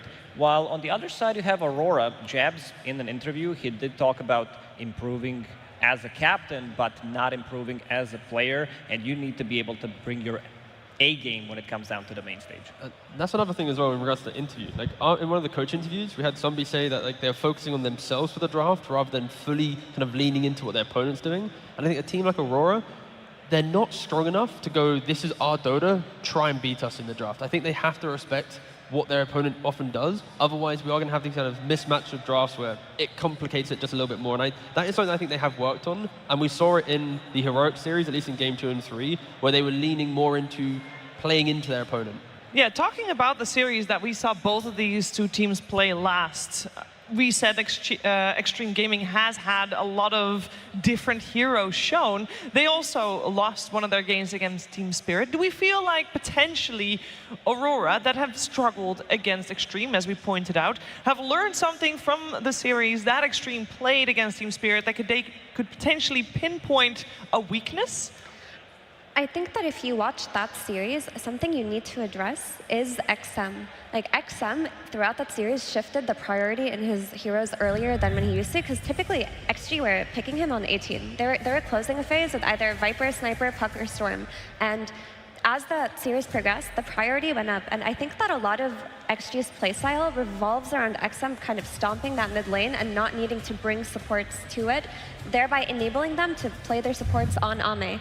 If Aurora watched that and they shut down XM's hero pool, then they have a shot to overwhelm them in that sense. They needed to adjust because throughout 2024, first 6 months, XM was the best player in terms of giving him priority to what he's going to get in draft. So 23-24 pick pretty much was always for XM, and that's why what Effie said makes a lot of sense. They needed to shift it because his hero pool is not as big, and they also want to get his hero early, knowing that most likely it's not going to survive the second and the third banning phase. Yeah. Spirit also did the Aurora style of draft, which is like lots of team fight, high cooldown. So if they do that, then Aurora might struggle. So hopefully don't go all for the big team fight, have some layers of aggression elsewhere. But we have talked as if Aurora are at a big disadvantage here, but I do want to give them credit where it's due. We've often said that Aurora are a team that have two sides to them, one that is incredibly dominant and crushes the team in front of them, and one that completely crumbles. So they are capable of beating the best teams. It's just that their stability in being in that form, I don't know what contributes to it, but it hasn't been there yet. Let's find out if it's here today, as we are ready to get our first game started. Aurora Gaming versus Extreme Gaming.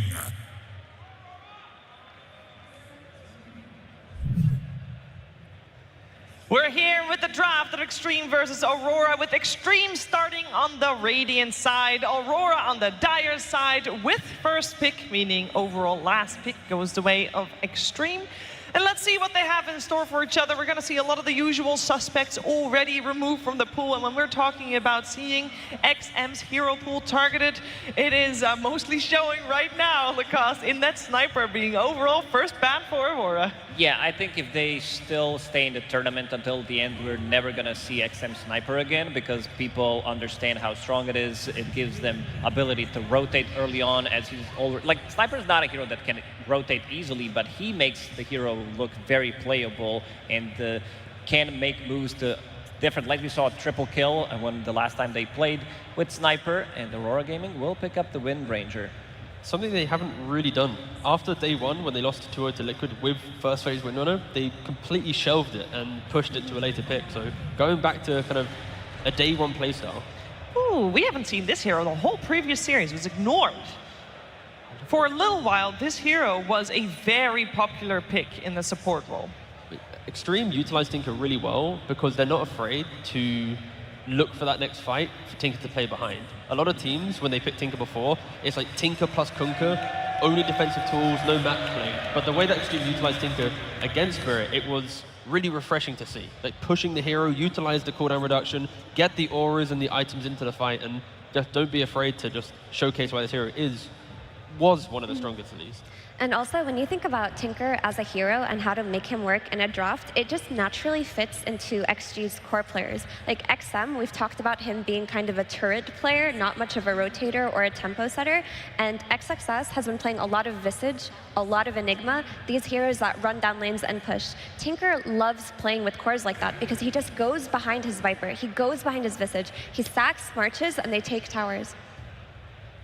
Tinker takes a lot of farm priority in the team, and we can go back to Jinkyu's itemization that he did in the last series that they played against Team Spirit, because they had Tinker in 2 of those games, which means that Tinker wants to take over the triangle, he wants to get to his, Glimmer Cape, he wants to get some Holy Locket, Guardian Greaves, whatever is necessary for the game, which means that your other position 4 is not going to be able to get as much farm. That's why Jinkyu is changing his item build as well. Yeah, we got ourselves a second ban phase on the screen. Aurora removed, Omni Knight and Luna. I don't think that needs further explanation. And we have Extreme Gaming going into their bonus time to think about what to ban next. And it makes me wonder if there's any heroes left in the pool, T-Gov, that we have overlooked that are some of the usual suspects. Because, for example, Doom is still in the pool, but I don't know if either of these teams really want Doom. I mean, the usual at the moment would be the Treant Protector, the supports that are slightly more defensive in nature, but maybe that's what Extreme want Aurora to pick up, because if you have a scaling carry plus defensive supports that can't map play, that enables Tinker to feel better. So that's why I don't think they are, leaning towards what have been some of the tournament favorites for the bans. Ooh. Muerta coming out again. I thought a 0% win rate, right? Yeah, 4 for 4 on losses, I believe. Oof. Rough. I want to see some Clockwork for Aurora Gaming, because it can be paired up Clockwork +1, because you have Wind Ranger with the setup. It's always going to be good against Muerta. A little bit of extra stun. Either that or some real kiting. What Muerta doesn't like is when she uses her ulti and she can't deal damage. Same can be said about the Wind Ranger, but I would say Batrider maybe for Q, or if they want to pick up Clockwork, I feel like these 2 picks would fit in real nicely for Aurora. There's also Treant Protector as a lane partner for Wind Ranger, we haven't mentioned, but I love the confidence to pick Muerta here, because like it was mentioned, the win rate is low, but they looked good when they played it versus Spirit. I mean, that game could have been theirs if 1 or 2 things had gone differently. And Muerta, as a hero, it addresses the safe lane Wind Ranger flex in a really good way, because I do think if you're just talking about hero-to-hero matchup here, Muerta wins that. Yeah. ET from Aurora, now you can, I mean, technically, like you said, Muerta flex could exist, but with the ET, she presses ultimate, all right, go to sleep. You now don't get to right-click, you get to disengage, take your fight, and Aurora utilizes ET quite nicely, where they always layer it with that additional damage source to utilize the passive really nicely. The magic resistance and physical. You said there's a flex potential from Muerta. Is there flex potential for the Wind Ranger, as we do see the Clockwork still picked up for Aurora? Wind Ranger has been played by Jabs on that off lane. I don't know how good the carry-to-carry matchup is for Wind Ranger versus Muerta. I normally assume that Muerta I counters. I wanted to see that hero so many times, because Muerta feels really nice against Wind Ranger. During your ulti, you're not taking physical damage. You're also building into items that can kite Wind Ranger. With your Hurricane Pike, you have Maelstrom, so with the procs, you can go through the Wind Ranger's Wind Run. And there's the Mars. So you need something to tie up this lineup, something that can keep them in place so that you can deal damage with Muerta. I would love to see maybe some Darkseer for Aurora to give them more team fight, because right now they don't have any. Yeah, and Extreme is just making such a bold statement here with the picks, where the Marcy plus Muerta lane, that is, got a lot of kill potential. Tinker plus Mars, it's actually really hard to kill. You got Spear to disengage, you got the Matrix, the heal from the March of Machines. Their side lanes are, you don't really need to help them. They're very independent, which means the last pick for XM, you see 5 heroes, what do you want to play, boss? Now you kind of push forward in the game.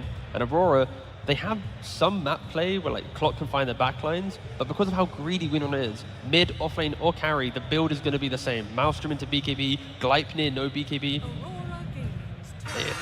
Yeah, they had to find a hero that could just be in front, because that is not Winona. And Timbersaw, a hero that we've praised so many times for Aurora, often first phase banned, was able to sneak its way through the draft and does fix some of the things that we needed. Timber is really good against Tinker, Mars, and Marcy. You just run through the map, and Muerta, such a greedy carry. So love the Timber pick. The Timber pick is great. We talked about how Aurora have looked best with Timber. Lorinov just plays it incredibly, but it's going to provide them with so much damage. But not just that, the Eternal Shroud. Once Timber gets this Eternal Shroud, he can just completely face tank the Mars Arena for his team and turn after that. They don't have the damage at the moment on XG to kill this Timbersaw. The trade-off for Aurora, though, is they don't have the damage. Sorry, Timber's unkillable, technically. But where's the team fight after the first 25, 30 minutes of the game? Like, once you enter, the average win time for Aurora, they are lacking just a little bit compared to Extreme. But the journey there, yeah, they are going to be very scary if they play behind the Timbersaw. And of course, banning out Viper from XM, you need to make sure Lorinov can get through the lane.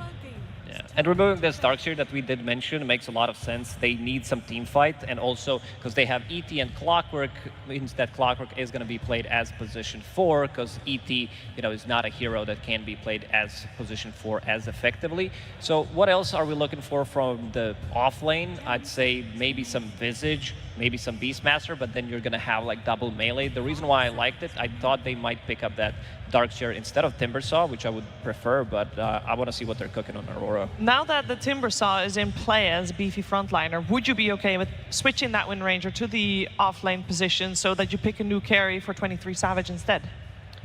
I've been thinking about that, but nobody did yet, because Apart from you want to have Aurora. Oh, they played it? They played Wind Ranger offlane, yeah. That's doable. You can still buy into like some aura items, I've seen like double, triple bracer into mech Greaves, and then you start to scale with your Gleipnirs and stuff, but you can also go for more greedy items if it's a good game for it. I think it only works if they put like a Faceless Void carry, where they accept that the early game is all Timbersaw, and then eventually Winner will become a core and become relevant, and Void will have all the farm, right? But if they don't do that type of carry pick, then a high playmaking kind of map progression offlaner could also be really good. Okay.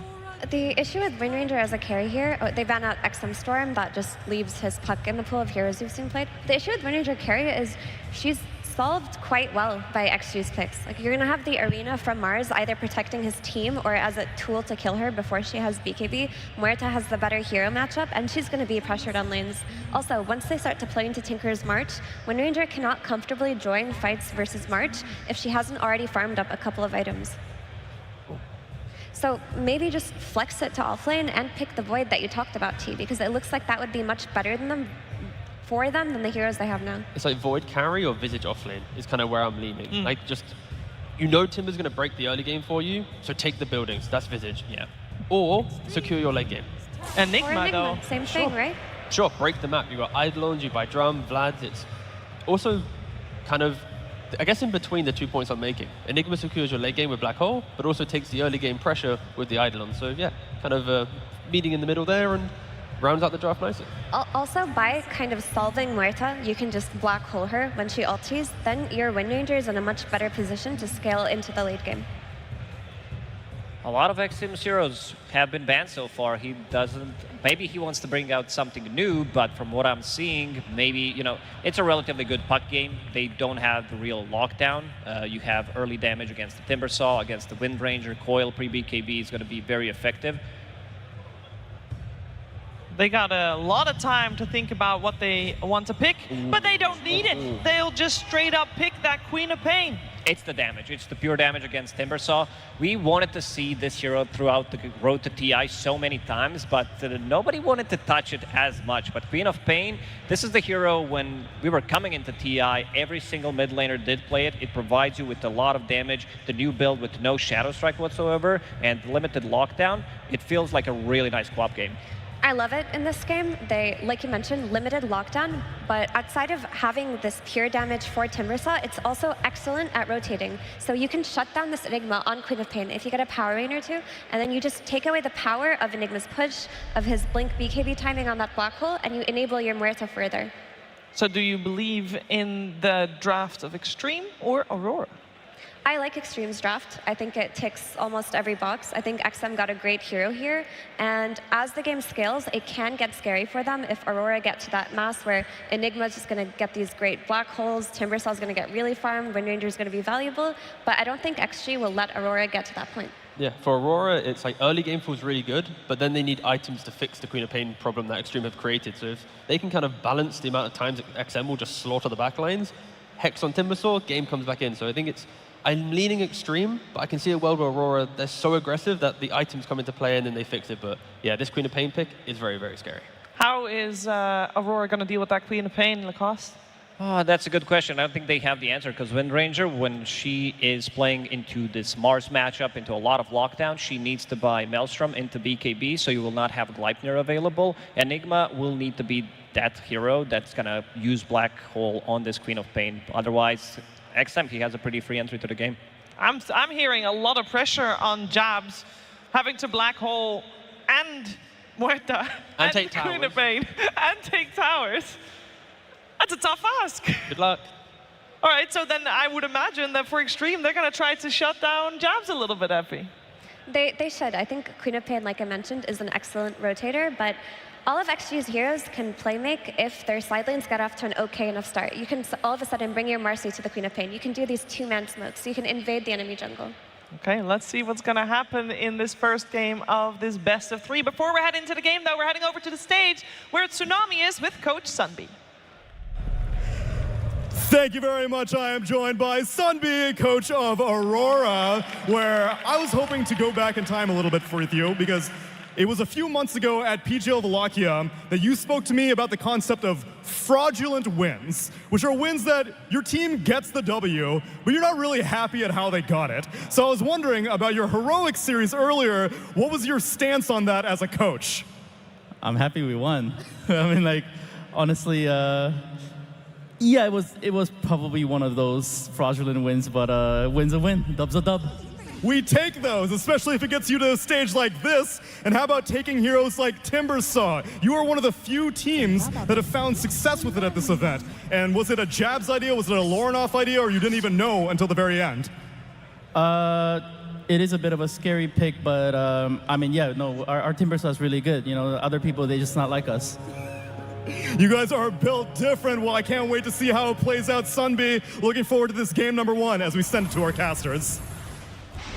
Thank you so much, Neil, with the always good interview, hearing how they feel about the draft, how they feel about the Timbersaw, a scary hero, and one that we weren't sure if we were even going to be able to see. It's so iconic for Aurora. Yeah, there's a couple heroes who've had those L's over and over again, but the teams come back to them because they have the confidence. And he says, they not like us. We have the Timbersaw on lock here. Unbelievable. Yeah, well, I'm really excited to see how the rest of this game goes, too. Already through the draft, we saw some crazy switch-ups at the end there. The Enigma, we saw this as an answer a couple of different times against these, like, iconic position ones. You think back to the way that, you know, Beast Coast were able to take down Hector, Vitaly playing on it, and this time all of that pressure is on Jabs. Can he hit the big black holes? Are they going to be able to shut down Ame?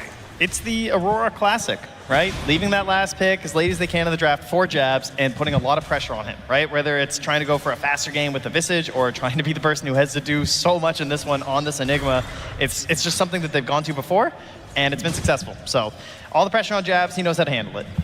We'll see how it goes. As already out across the lanes, XM playing on a Queen of Pain, another super iconic hero, and one that is probably going to create a good amount of issues early on here. We've seen these Dagon build rushes, this item that's been like completely out of competitive, but now with this masochist facet, you see it get rushed so often, and then you start getting this crazy intense burst damage out of her. Yeah, I think the Queen of Pain, alongside pretty much every hero in this game, I look at the players and I think, yeah, they're happy. You know, like we're watching this draft and just thinking that they've all played a lot of these heroes. They all feel very comfortable on them. It just seems like comfort was the name for both teams here. I feel like they should all be super confident with their hero picks and player combinations. And that always makes for a very exciting mid-game.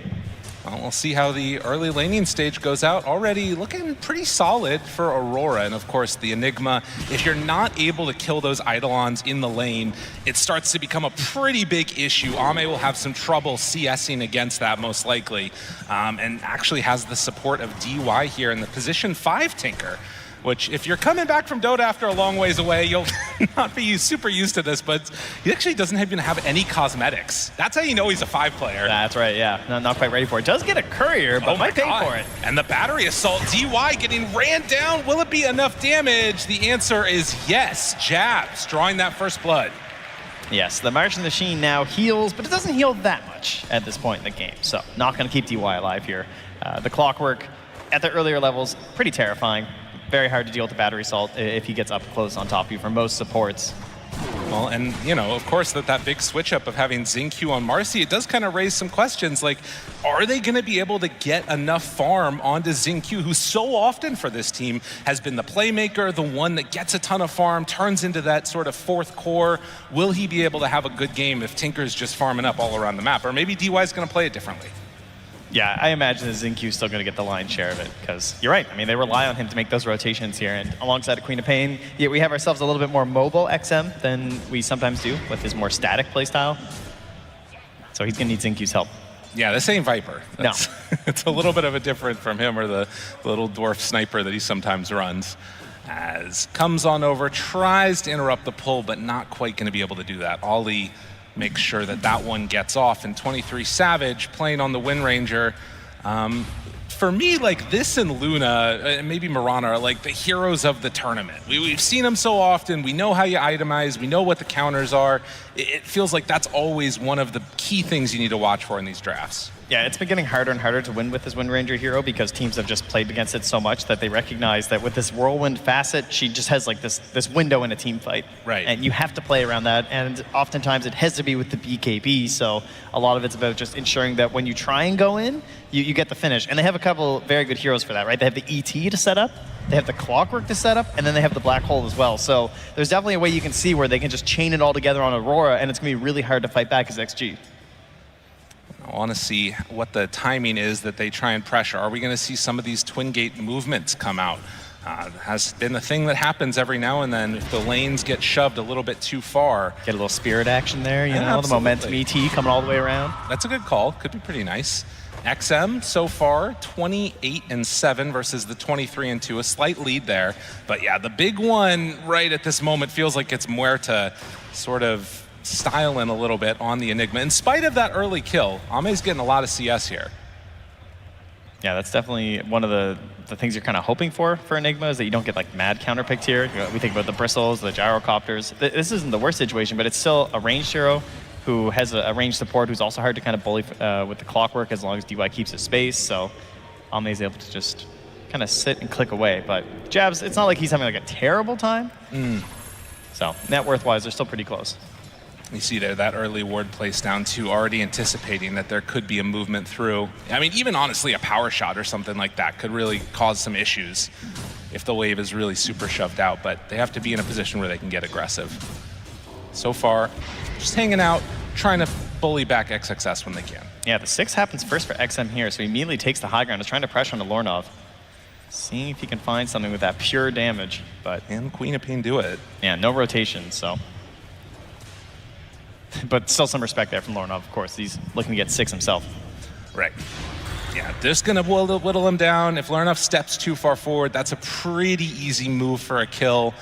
The big thing to watch, 6-minute runes coming up as Q is going to stack those Ancients, and it is gonna be an Arcane rune. Oh, that's so good for your first rotation as Queen of Pain. Having that faster Sonic Wave to come back. And now even glyphing the wave, wanting to run back behind it, takes a tower shot or two, but is gonna bully all the way forward. Now Xingqiu is nearby, so too is Ollie. Yeah, he's close on Ollie, but Lornov is still far behind. Like, he's still level 5.5 right now. He's a full level down on this Queen as the creeps are still coming in, so there's not really this like spirit into Stomp setup because the creeps are back at the tier 1 dying. Lornov is out of XP range right now. He needs to get these creeps killed right here. If he gets this, then he... Well, no, actually, he missed like a full wave. Oh, like, man. The range creep finally gets through. He didn't even get it off of those other ones because he had his 2 supports nearby. That's so brutal. Those soaking a little bit of XP means Lornov still doesn't get level 6. And you can see how rough this little window ends up being here. Some pressure onto that tower. And XM might just be able to do it again, honestly. 7-minute mark, though. Yeah, that's going to pull the supports away here. They're going to go back for these Wisdom runes, each grabbing one here. But yeah, you can see, needs to be very wary. And XM, as soon as he's off the map, you've got to play careful on these side lanes. Even if he's just farming up in the jungle, without any extra knowledge of that, I mean, could be a very easy rotation for a kill onto Aurora. And we just saw Lornov get 6. That's now level 7 there for XM in the mid. So quite the gap here. And that extra time means Jabs, he gets to his level 6 as well. Unlikely you get great usage out of this killing Ame, but if you can, it would obviously be amazing. They do bring 3 down bottom, though. Tempting fate slightly there as Ollie and Q are going to back away. Kind of like an awkward support duo to make rotations and get kills until you start getting those ultis online. Yeah, you really need the hookshot available there for Q. He's currently double stacking in the jungle, though, using his flare. So they're trying to make a big bank at Ancients. Yeah. Help out their cores. A nice way to try and set Lorenov up for some more success later. But in the meantime, it's constant pressure, and this tower now down below half HP. Just whittling away slightly. Little invis play here, they're going for it. A jump forward, wanting to find him. Dispose, pulls back. Is it enough damage? He's super low, and it is. I think you even saw a blood grenade get thrown in there as they find just enough damage. Yeah, XM had one with him there just to make sure that first rotation was going to be successful, and, well, it didn't take much rotating. Just gets it right there in the mid. As 23 Savage now down bottom, matching up versus Ame. Would love to get something here. Although, again, like you said, he's getting somewhat low on 23 Savage, too. Quap does not have Sonic Wave, but a rotation with just a couple points there might make the difference. And DY forcing 23 Savage back. He actually can't get through the Twin Gate. He's going to have to TP back up top. So now they know that he's stuck up here. And Aurora not able to get things going their way early, off to a 3,000 gold lead at just 9 minutes. Yeah, and that's that mid tower down. Also level 8 on XM, has the 4 points in the Scream of Pain, because he took the second point in the Shadow Strike to help out with the laning stage, and it didn't even really punish him, because he didn't have to rotate. You know, he got some help coming to mid lane. He had this big level advantage over the Timbersaw as well. So this has been going very, very well for all 3 cores of XG, as you can see, as they're the ones at the top of the chart, but they're not that far behind. No. Sure, Lornov's not having the best time. But unfortunately, I guess the Enigma doesn't have the best early rotations. Neither does this Wind Ranger. We all know how greedy she feels. She wants this Maelstrom. And then into that early BKB more than likely. It's going to be hard to afford an early Gleipnir in this one. It definitely feels like they're very much taking measured losses at this point in Aurora. We just saw a smoke be used by Aurora to clear an Ancient stack. Yeah. Like, so that way you wouldn't take extra damage on the Timbersaw. He could stay out on the map. All of those Ancients are now dead. It's, you know, obviously not being used to get a kill, but it's being used to generate net worth independent from that. Yeah, and some experience as well here for the support duo, right? Because again, we need level 6 here. Try and get Q as well as Ollie into those ultimates. And I think this was the other thing to consider. If we think back to that draft, there was a question on that 4th pick. Do we take Timber? Do we take Darkseer? He's so close to hookshot. They're really, really right there, but it's not going to quite be enough. 19 XP away. They're coming to invade to try and steal it away. The stacks have already been taken, though. So at the very least, making the move to clear those first, and now they're going to try and block out those camps. All right, they're under a ward here as well, as they will get 6 on the clockwork. So XM knows that they're nearby. How many of these losses can you take before you start to need to make some counter move of your own?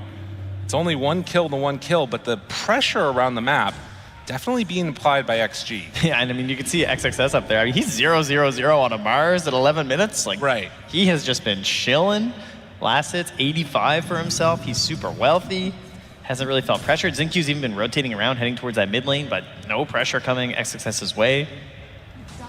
And now they're just going to go right into this tower. 23 Savage very low on mana. Can't come in for a commitment. Doesn't even have a whirlwind because he's been farming. They're not sending up with the support duo. This tower is going to fall. So another tower going to be claimed by XG. Not fully extending out a lead. It's still sitting around that 3K mark, which obviously we've seen people come back from multiple times. And would not even be surprised if this was an anticipated loss given how they've been playing around it. But nonetheless, you got to imagine at some point they're going to make some type of move. Is DY? Oh, this is a lot of farm for Ame. Oh, man. This is something you would love to interrupt as Aurora. This is kind of what they would be excellent at, right? Like this Spirits playing in here with ET. This is the dream, finding a giant fight like this. Hook shots in, but they're not ready. They don't have the vision for it. So this is just all going to go the way of XG. I mean, they are going back their own way to their own Ancients on the side of Aurora. So no contesting this. This is a ton of farm. Right. This is a lot of gold. And Ame going straight for a Mjolnir. A build that I haven't seen in a while, but maybe a testament to how they feel this game is going to go. They're like, all right, if Aurora's not going to fight us, we don't need to get fighting items either. We can just make the moves. And instead, XG, they're going to take the fight to them a little bit, go to engage, but again, it's just a little bit late on this move. The stacks have already been taken. Jabs is an option, though.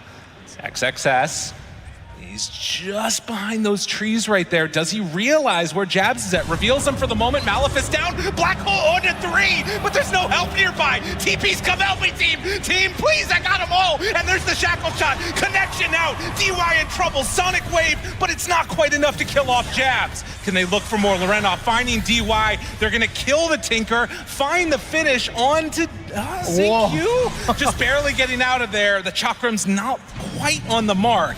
And Aurora, they're going to back away.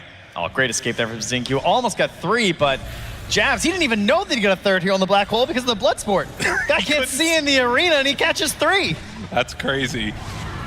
Well, not often you see the 3-hero black hole at, 12, 13 minutes, and then nobody surround him to help. But it ended up working out for Aurora as the TPs came in. You know what's funny about that is that Jabs had to tell his team, hey, I got them all, guys. Come TP, because they couldn't see it. Yeah, they got no idea what's going on here. You can't see inside that arena. And so Malefus down, black hole, and then, guys, I got him. Yeah, ZQ was mid going for the rebound there, so he doesn't have it in this play either, so he can't assist his team on the actual fight immediately after. 14-minute. XM stepping forward. There's a lot of heroes right there. They want that Wisdom Rune, but Q's in. And they managed to take it. Q with the Wisdom Rune. Hook shots to get out, not wanting to take this fight. Does not have that facet. That hook up facet, yeah. Just to clear up. Just wants to escape and survive. Well, still, XG with the slight gold lead in spite of the way that fight went. Because this is the problem, right? Once Black Hole is down, you don't have that many great fighting spells. That's true, but I think that actually went pretty well for Aurora. They were trying to really choke them out there by trying to get in there, get the 14-minute Wisdom Rune right, knowing that they can't fight, but Q able to sneak it away and then immediately hook shot. Like that's a lot of time where XG could have been farming up more stacks. And they do come in and obviously take a lot of this net worth away from Aurora, but I feel like XG just kind of swung for a big haymaker and only got him a little bit. Trent, it is 15 minutes, and there is a carry with 1,100 HP in this game. Listen, Ame, you know, he's an older player. He's a fan of the classics. He doesn't even know what a Gleipnir is. That's right. He just says, "What? I will shoot. I will do the damage. My teammates are supposed to control them. That's not my job." I mean, he is very, very susceptible to getting blown up in this game if things go a little bit wrong. I'm reminded of that PA game that he had the other day. No, we don't talk about that. They're looking good in this one. It's a glass cannon build, that's for sure. If they can find Ame in these fights, he's going to be in trouble. But so far, he's either been able to stay out of them or buy some extra time for himself. Ame wanting to be that big damage dealer later, the uncrowned king. In the meantime, for the rest of the squad, it is slowly extending that lead for XG while Aurora try and build into these items that allow them to fight. Yeah, you can see right there working on that pipe there from Jabs, and then the BKB probably going to be the most important one there for 23 Savage, and we'll see how these timings match up with a potential first Roche as well. Right, will they be able to secure that and then really put the screws to them? In the meantime, XM going in, I think it was for a Shivas I saw, after finishing off the Dagon 1. Yep. So, does have the Veil coming out. It's a 5K gold lead. They have some pretty good vision here for Aurora. Have an idea of where they're moving. XM going over their ward, so they're trying to set up a ping. Q has the hook shot. All these nearby. This looks pretty good. Get him. Misses it. Not quite on the mark, and as soon as that's down, like the whole fight falls apart. Jabs TP'd in for that. He's got pipe drums right now, would love to be able to set up for a fight, but no chance to connect. Oh, that's a painful one there for Q. Someone who's been so consistent on these support roles and has clutched out many a gank for this team over the year, not able to get that one. Right. Well, and with, again, sort of the straight-up matchup here, you got to imagine that Aurora, they're seeing something in the draft, they're seeing something in how they anticipate this game going, where they're confident with it going later. They're very much willing to sort of look towards a late-game black hole as the answer. Obviously, the Wind Ranger can just be such a monster in that window as well. We'll see if they can get there. Yeah. They're not panicking, right? It's not like Jabs is rushing like Blink BKB. He finished the drums, he finished the pipe. I think things are going to be okay. Our support duo is extremely good at defending towers, right? As long as no one gets picked off and it's too one-sided of a fight or anything, right? ET and Clockwork are really hard to push into. Especially, like, as you pointed out, when you have a carry with a pretty small HP pool. Right. Yeah, Muerta always a little bit susceptible to that. But XG, they are going to make the move into the pit now. So the first Roche attempt of this series. And Aurora, they are smoked up. He's peeking coming in. I mean, they have the ward here. Okay. And realizing what's going on, it will be XG smoking up now in turn. All right, we got that Blink Arena on XXS. So Aurora willing to give up towers across the map, but not willing to give up this Aegis. As that ward...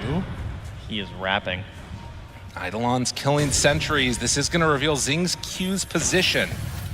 But now seeing him with Q, don't want to start on that Marcy. Yeah, he knows they can't hookshot him, right? Or this fight's not going to go well for Aurora, so Zing Q getting a good read on this one. He's also very tanky. Double bracer, has the crown, and waiting to chase you down with the Lance of Pursuit. And XM is going to TP for the Illusion Rune. Okay, yeah, they're like, all right, well, you know what? Nobody's taking Roche then. We're just going to leave it alone. We'll just go back to farming. Yeah, this is not Focus Fire Wind Ranger with single target abilities, so it's a little faster, but it's not fast enough to try and take the Roche. Well, an interesting moment there. And yeah, I guess that is the thing, is that really Ame on this Muerta is the only one that can really, truly sneak the Roche. Just with a Pierce the Veil, it does so much damage. The other heroes in this game not really capable of taking it out. And so you can see Ame sitting top of the chart, 11,000 net worth right now. And the main hero that's sort of catching up independent from the cores is that Tinker, as we were talking about. He's having a nice time. Already with the Holy Locket in the mech. Yeah, DY not the player you think of when you think of scaling and farming a bunch on a support, but knows he has to do it on this one. Right, and almost like single target, I would imagine, just completely focused on keeping Ame alive in these engagements with that barrier and everything else that he can throw on him. Yep, it's maxed out here, so ready to go. So 7,000 gold lead. Hits just keep on coming as Roche is going to go down south, but a smoke up now comes from Aurora. They've got the Clock and the Enigma together, Lorenov in mid. It feels like you got to do some like hook shot into Cog's back with Black Hole if you want to kill the Quap. Anybody else doesn't feel like, it feels like you're committing a lot to get the finish? Yeah, pretty much. I mean, 23 Savage does have the BKB, which means he can now build into that Gleipnir. Okay. That'll help you out a lot, but XM still almost done the Shivas, just about done, and then you imagine it'll be defensive item after. Something to make sure that he doesn't get chain stun down if they have any sort of a gap, or if he can just escape from the root. Would be the way to go here. Or you can just go mass damage. Level up the Dagon, man. Sure. Yeah, you got Tinker. Just put all the pressure on DY. He's got a lock-in and a mech. He'll be fine. Yeah, save me, buddy. Aurora, they're going to take down this tier 1 tower, and then they're going to hit into the pit. This is pretty good. Down. Daytime, but XG making their way here as well. Can they get here in time? They're starting to run this direction. Roche down to half HP already. Sending out the Spirit, trying to find them. They see Ame. XG's in Q. He's the first one getting close, but you can't rebound off of enemies. They're just going to claim this, I think. They're getting there in time. Q looking at position, gets the Cogs pushback.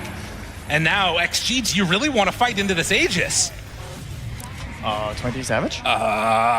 He's just in here now, okay. Needs to be careful, pops the BKB and then the TP out. So understanding that was gonna go really badly, but Jabs, he's not so lucky, not able to get out of there. They're gonna find and kill that Enigma. So they lose the ET and they lose the Enigma in that fight, but claim the Aegis. Yeah, they're able to take that away from XG. It was kind of looking like they were just gonna try and secure this Aegis and move on from there. It just feels like every fight that goes on, like even when good things are happening for Aurora, I'm looking at this gold lead just go up and up and up for, actually, this is the Tinker effect, I guess. Yeah, they're not going to get their Wisdom Rune, but they could pierce the Veil and just take their Tormentor if they want to. Be an opportunity. Don't even need to if they just all run on up here. No Pierce the Veil required with a Mjolnir. Lorenov sees it's being taken. Can he steal it away? Not quite. Tried to sneak it, but more of these objectives into the hand of XG. Everyone's up, though. Everybody's up. They didn't use that many spells. Jabs is really close to the Blink Dagger, though. And he's not here for this if they start a fight. I mean, this right now, XG is playing like they're the ones that have the Aegis. Dispose, make sure that Ame doesn't get a free hook shot on him. But that's the extent of it. They take the tier 2 tower, and they're still the ones that are playing forward. Aurora not willing to give them a full fight yet. They don't feel like they can win it, I guess. Everything's coming together right now, though, right? Blink Dagger's going to be out here in a moment for jabs. The Gleipnir is done for 23 Savage. They're going to have to smoke out, and they're just going to have to hit a hook shot. It's pretty much that simple. Q wants to get in there. He wants to be committed. He's got that blade mail. They're so close to this Gleipnir, too, for 23 Savage. Just needs another 150 gold. The Blink Dagger is now done for jabs. It's got to be go time right about here. Does not actually have it delivered yet, which would make the difference. But there is the completed Gleipnir. Can they get together and take the fight now? Currently, there's only 2 heroes up here.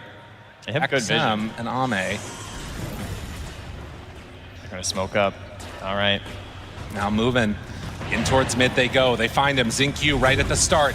Dispose, didn't hit the shackle, and now Control is out. Do they have enough to bring him down? 23 Savage living. Hook shot landed onto DY. Jabs on the side. Finds Ame, but where is his help? He doesn't have any friends nearby. Ame gets slept for the moment. Well, the fight's going on down south. Lorenov can't get over to it. That was a full black hole, full sleep. Ame is still living, and now he has a regen rune, but it's not going to be enough to keep him alive. Aurora, they waited for their moment. They take the fight.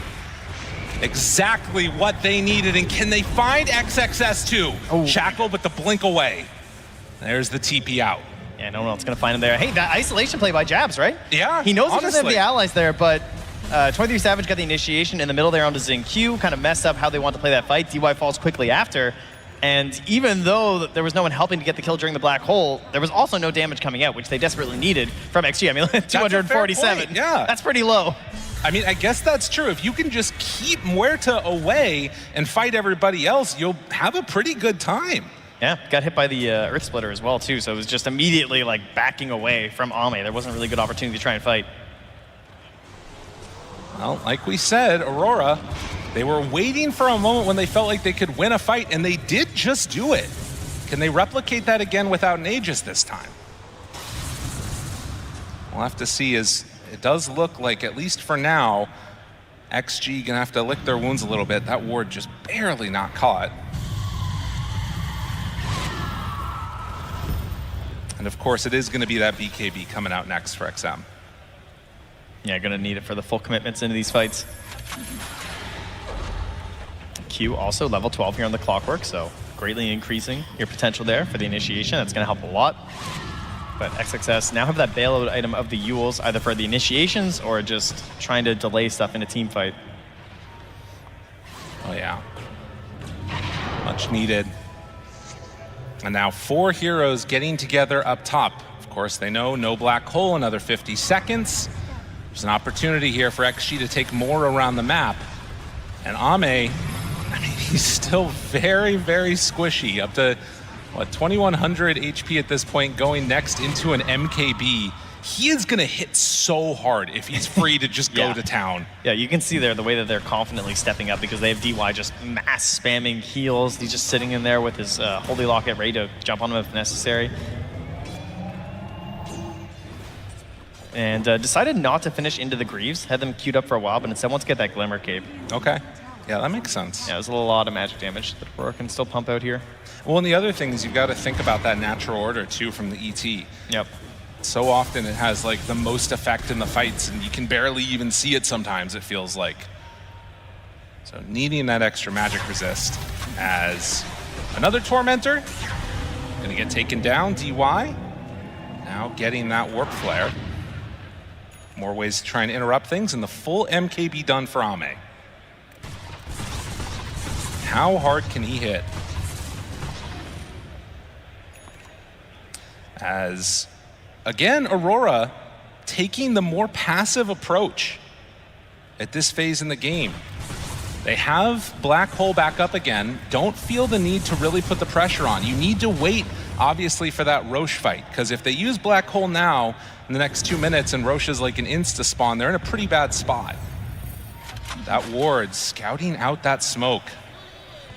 And you can see immediately Aurora just run to the side of the map. Yeah, they are scanning here. They're going to know that 23 Savage just moved through here. Oh, this is a big pick for them. Oh, that can't happen. BKB, does he need to? He's just running. All right. Ollie. They'll give him Ollie.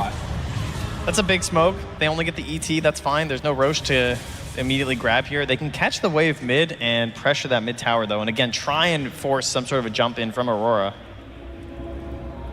And that looks like it's going to be the plan. They just set Ame up here. Get defensive DY right next to him. And look at this tower go. Another tier 2 tower taken. They're just farming camps all over the map as Aurora. Just no, we will not be baited into this. We'll fight you high ground. We'll fight you high ground. We'll fight you at the Roche pit. Those are the two places for us right now. It feels like this is what the Aurora games come down to often. I feel like they very much are just like, you know, willing to take these measured losses and not really put themselves in a bad position.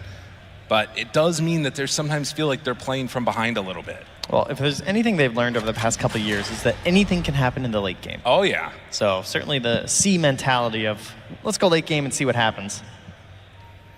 Is that no neutral? Oh, no, it's ceremonial rope that he gets. Okay. So opting for that one on the tier 3 Newts. 6-6. And waiting to see how long this Roche respawn is going to be. Oh, a huge pickup, though. The farming after the Blade Mail. Q has the Aghanims. This is super important for map control. Whoa, just really? spamming out these flares constantly. Wow. He was able to get a lot of farm on that clockwork. Yeah, he's been busy. And around a mid lane Roche respawn time, 1.5 minutes, as the BKB should be completed at that point by Ame, barring some type of crazy fight that happens, but Dual Scepter lift up now, pops the BKB, might just need to TP out of here. Yeah. 23 Savage, okay, does get away. Always gonna be an option here, until Xingqiu maybe gets a basher. Right. Well, and even then, you gotta deal with the win run.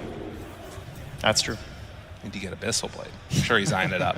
But Jabs is queuing up now the BKB Black Hole, so we'll have that, again, unanswered threat at this point in time in the game. And they don't really have anything that will make it easier to deal with that as time goes on. Well, smoking up, they're gonna run into XXS. Big jump if they can get him. No vision inside. Jabs pops all of that auras, but XXS down to a little bit lower than half HP. Now they missed the hook shot again. DY though, he's still taking a lot. XM runs into all of them. 23 Savage, no BKB means no life. And 2 dead. An easy fight win there for XG. Yeah, maybe trying to find something there on Aurora where they can get the blink into the black hole, but things did not start out the way they were hoping for. And now with only 10 seconds left here until the Roche is going to respawn, they're in an excellent position here on XG. Trying to catch these waves and slow them down, but yeah, another unfortunate placement there on the hook shot, ends up missing, splitting the uprights, and now you have a little bit of a scary situation. Jabs does have that BKB ready, but now also has the dagger on him, so needs to wait for that to expire before he can run back in. They just don't have the damage to kill them right now. It's too hard to deal with. Yeah. You have buyback on the Wind Ranger, but you hate to use it here. This is going to be a full set of racks. Ame, he takes it so quickly. Dodging away from the Spirit will not get slept. Oh, if they don't get racks here, this seems really good for Aurora. Because now they can at least fight the Roche. Right, that's true. Because they, in theory, probably could have just went immediately, but they might not have been sure that it was up yet. They don't have that same global vision that Aurora do with the ability of the flare, so would have been risky if you back for the Roche pit, then it hadn't even spawned, right? Oh, we don't have to put that stat up there, production, come on.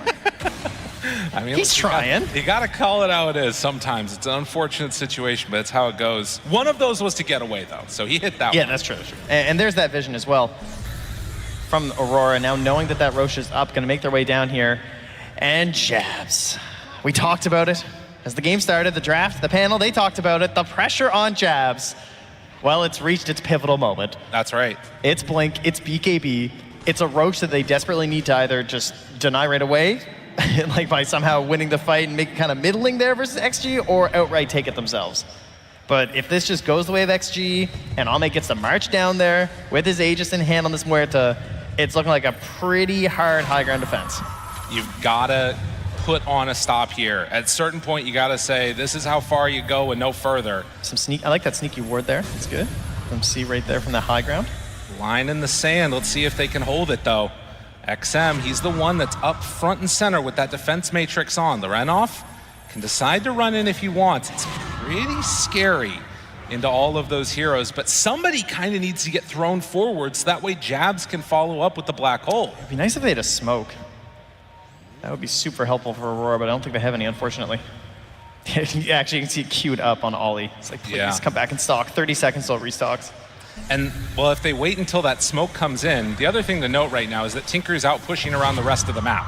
He's shoving out all the lanes while this is happening because he can come back in at a moment's notice. But no, don't pick me support Tinker. Oh, no. The scary part, though, is that if you do wait another 30 seconds for that smoke, Roche might start switching over to the other side, so they want to start it now. Oh, this is good. They forced the BKB. BKB from Lorenov 2 now. But with Arena down, that's the big spell used on the side of XG. That's been how they've been able to defend against this Wind Ranger. And now both teams buy the smoke immediately. DY, he gets his out a little bit quicker. Oh, they're going to be smoked up earlier because of the Tinker. The other one's flying out, and now Aurora already making the move to try and take down Roche. Are they going to be able to get it in time? Oh, this is some risky positioning. Roche made some moves. They already made the call. The two supports off to the side. XM finds him right at the start. Can they go for more? Misses the spear. And now, Lorenov stepping forward, still looking for their moment. Where's the black hole? It's a little ways away. Rooted, still great vision. Jabs, he gets it broken, and now he's found. He's going to die. Jabs, he gets the black hole, but he goes down. That's not what they needed. Hook shot off the mark. It's all falling apart for Aurora. This is not the way the fight was supposed to go. As Q is going to TP out, they are going to lose this Aegis. Spear out, Lorenov down. XG, they reign supreme here in the pit. Oh, what an initiation there from XG, making their way over along the tree line. You're trying to hide your two supports here, but there's the Shivas, right? Like, he just jumps right in there. They get found.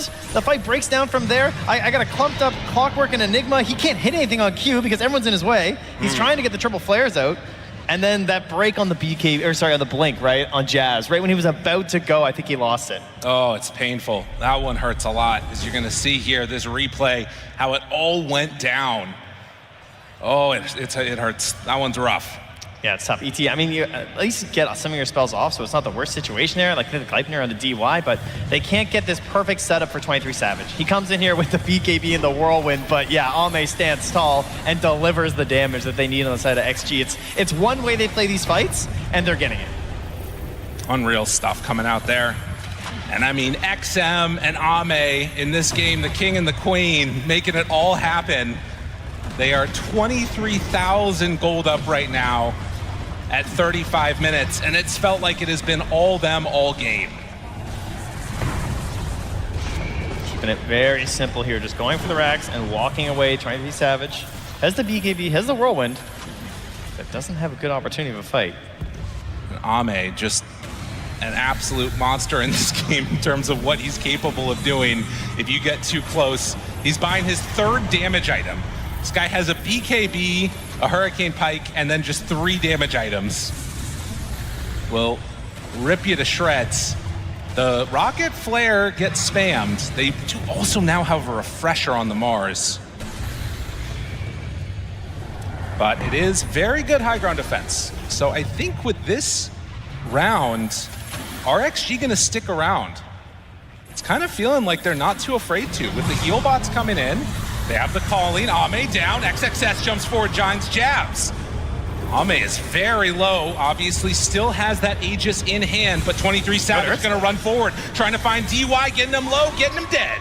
Sonic Wave, they dodge that one. Q, he hits the hook shot. That's what they needed. Now pulling in XM. The silence is there. Refresher, BKB, round 2. Do they have enough to deal with it? They've already caught him. 23 Savage. Oh, man. They made this fight happen, but the Black Hole's just coming back now in 3 seconds. And they Jabs don't just have sitting there buyback. waiting, smoked up. They don't have buyback. He can't do it alone. Jabs has so much damage ready, has so much control ready, but they don't quite have what they need. Maybe with like the big AoE hits if they can catch all of them, but it's not likely that that's going to happen. As the last set of racks is going to be claimed. XG, they have looked so strong throughout this game. As they head on forward, hit the tier 4 towers, still 40 seconds without a Wind Ranger. and they just cannot go in and fight this. They are about to have Clockwork back up again for potentially a final stand here to see if they can stop all of this bleeding, but XM ready to jump in. He finds him immediately onto jabs. No chance to get anything off of the jump forward. Xingqiu takes him down too. The hook shot's in, but it's not nearly enough. Ancient exposed. Ame still taking a lot of damage with that blade mail. But in the end, they're gonna take down the Clockwork. They're gonna head in onto the Ancient. They're gonna pop Glyph just to try and stay alive as long as they can on Aurora here. A buyback comes out. 23 Savage is actually back up again. Oh, Ame's not done though. He's going back in with the sidekick. Not willing to back out at all. The run forward here, they can taste the victory. If they can go in for the finish, only a few thousand extra HP. The jump in, 23 Savage is dead. GG is called. XG, they win game 1. Now, we often talk about it as XM being the tower who gets to stand there and hit on his Vipers and Snipers, but it's the Sniper of the Muerta here. It might lose 4 times in a row, but not a 5th. Ame wanted it, he got it, and it gives them the W here for XG. Very impressive performance from XG as we head on back to the panel, let them break down that action. Thank you very much, Trent and Lyrical, here to break down game number 1 of this best of 3 elimination series. It is Extreme Gaming that take game 1 and left Aurora struggling. Lacoste, we talked a lot about Muerta, I feel like, for these past 2 weeks. And finally it came out. Really happy about seeing this hero as a carry, as a counter to Windranger as well, with the itemization and everything. The hero feels nice to play. The thing you need with Muerta is not to play against any counters, and you also want to have some kind of a setup. I think this whole draft kind of took the wrong turn for Aurora when they picked this ET and also with the Timbersaw. I feel like they needed some extra lockdown, something that this Muerta is going to be afraid of, some Brewmaster, some Batrider that can keep her in place. And with the itemization, you could see that both Queen of Pain and Muerta, they were not afraid at all. They were building in these late BKBs, and we're going to see the Roche fight that kind of ended up pretty poorly for Aurora still. And sorry, but this fight is so interesting because 23 runs back into the pit because he wanted to take the fight, but the rest of his team disengaged. So there was a big miscommunication here, which led into a BKB TP misplay. So when I was watching that back, that felt a little bit scary for Aurora, that at this stage of the tournament, they still haven't reached a consensus in shot calling. Yeah, and before that, the entire early game was destroyed by Extreme because they utilized the Queen of Pain really nicely. They shut down the Timbersaw, going for 2 points in Dagger to pressure the 3-1-1 build from Lorinov. And on top of that, they bring the supports. By minute 8, minute 9, they're taking the mid-tier 1 tower against Timber. And then when Enigma, like the whole concept of Aurora's draft was Enigma plays behind Timber, take every single tier 1 tower, get a quick BKB on when Roshan play the game. But the fact that they shut down the Timber, they prevented from Black Hole even feeling good. And then the point that Effie made as well with that Roshan. Like, I like the fact that Aurora tried to utilize Roshan as a comeback mechanism, but once they get the tier 1, once they take the Roshan, they just didn't fight that well to capitalize on it. And then the rest of the game was Extreme, very slowly waiting for the items, waiting for their opportunity until they fully broke down Aurora. Yeah, that Quap pick worked out really beautifully. Like you guys mentioned, the supports coming mid-early, shutting down Timbersaw even more. But another thing that XG did based off of that mid lane dominance was they took over the Ancients and the triangle of Aurora very early on. And that's why after the laning stage, the network lead just kept building and building. It's because neither Timbersaw nor Enigma had access to their Ancients or their big camp. That was taken away from them for like the first 18 minutes of the game. And when Extreme have this advantage, you can really see the impact of Tinker, right? Tinker in this game did 35,300 healing by himself. The entirety of Aurora did 125. So you can see just kind of the mismatch in the fights, just how sustainable Extreme are. And with the layering of the Mars Arena, with the Psychic of the Marcy, the heals of the Tinker, you can keep heroes like Muerta or Quap alive in these fights. The reason why I also like the whole setup from Extreme Gaming is this is not a 4 protect 1 strategy that we sometimes see with some of these carries where like you have solo Windranger, some mid laner that doesn't deal as much damage, but now you had Queen of Pain, and this Queen of Pain had a pretty free game. Also, when you play with Muerta, you need somebody to set things up for you. So there's XXS Mars going in. He died only once. All 3 cores combined died only 2 times on side of Extreme Gaming, which tells a big story how this game was played. And I also want to point out that Ame, his positioning was top tier. did die once, but there was this like one gank after that. Sure, you have Tinker with his shield, with the Glimmer Cape, with all his items behind, with the marches, so it makes it easier, but he was never pretty much black hole beside that one solo black hole, where the rest of the Aurora, they were unable to connect on Ame. Yeah. And Extreme Gaming have such a good read of the game on when to farm and when to fight, because after they lost that fight mid where Muerta got black holed, there was an Aegis, it didn't go that great for them. They just chilled. We didn't see them making any moves for 5 minutes. They farmed up a BKB on Queen of Pain, they farmed up a BKB on Muerta, and a Refresher Orb on Mars, and they took the game. And 100% kill participation on XM's Queen of Pain. First time they pulled this Queen of Pain out for XM, delivered T. Probably not the last time. Probably not the last, but also we were talking about the values of like first pick, second pick in the draft, and how 24 pick isn't the the craziest thing anymore. We've seen Tundra utilize Night Stalker now. We see Extreme utilize Queen of Pain. Like there are some picks still available that teams aren't really respecting that much, or at least they've forgotten. Like we've so many days deep into the Rosington International that some heroes are like, whatever, they don't exist anymore because we're in the tournament, and then you bring them back and yeah, you close out a game quite quickly. I think it's that a lot of teams lack confidence to bring out a new hero or a hero they haven't practiced much on 24. And that is the difference between the series we just saw, BB Team versus Falcons, and this one. They will play whatever they need to on that last pick. And DY on his Tinker, like you mentioned, Chiefs, 35k hero healing. But not just that, the synergy of having Tinker and Mars in a lineup, pretty awesome, because Tinker takes care of the auras, takes care of tanking your team up, which enables Mars to just have different itemization. It enables him to go Blink, Yule's Refresher instead of the standard aura recipe that offliners are doing. Now, I do wonder, a game like this, we said there was a lot of pressure going to be on Jabs, on his Enigma. Why couldn't they force out more fights, Lacoste? Because I felt like this was a fairly slow game, which favored Extreme extremely, and I just don't know why Aurora couldn't find more fights. He had Jinkyu, he had XXS and XM on his ass throughout the whole game, pretty much. They were jumping him. He was unable to land a good black hole. There was like one black hole when they jumped him near the tower. He was a quick reaction from him using that Malefice, but other than that, he got shut down. I mean, who's he meant to play with? When Lorinov has no mid tower, no game to play, you can't expect an Enigma by himself to walk to the tier 1 towers to make these map progression moves that you often see. So because of Lorinov having a bad mid lane, Jabs can't have a game, and then your Windrunner, again, very greedy carry. So it's why the game felt so slow, because Extreme, they identified, wait, Aurora can't do anything. They only have to farm to try and get back into this game. So it's why it kind of lasted so long, but next time, Lorinov has to get out of laning phase with some type of advantage if this is going to go to a game 3. And maybe also a little bit of a different support duo that might be able to make more rotations, because I normally think Clockwork, you play around his hook, you can make moves. The two supports are identical, like Clock and ET. They want someone else to start the fight for them to reinitiate and turn it around, and then the other support needs to do damage. But with ET and Clock, unless you have levels, yay, I keep you alive for like 5 seconds, and then you're dead. And that also just goes back to the Queen of Pain last pick. It wasn't just a gotcha for the Timber slot, but it got the two supports as well. If ET and Clock were to play on the mid lane and play to help Lorinov, who was in a bad position, they couldn't have done anything because they're just countered by Blink.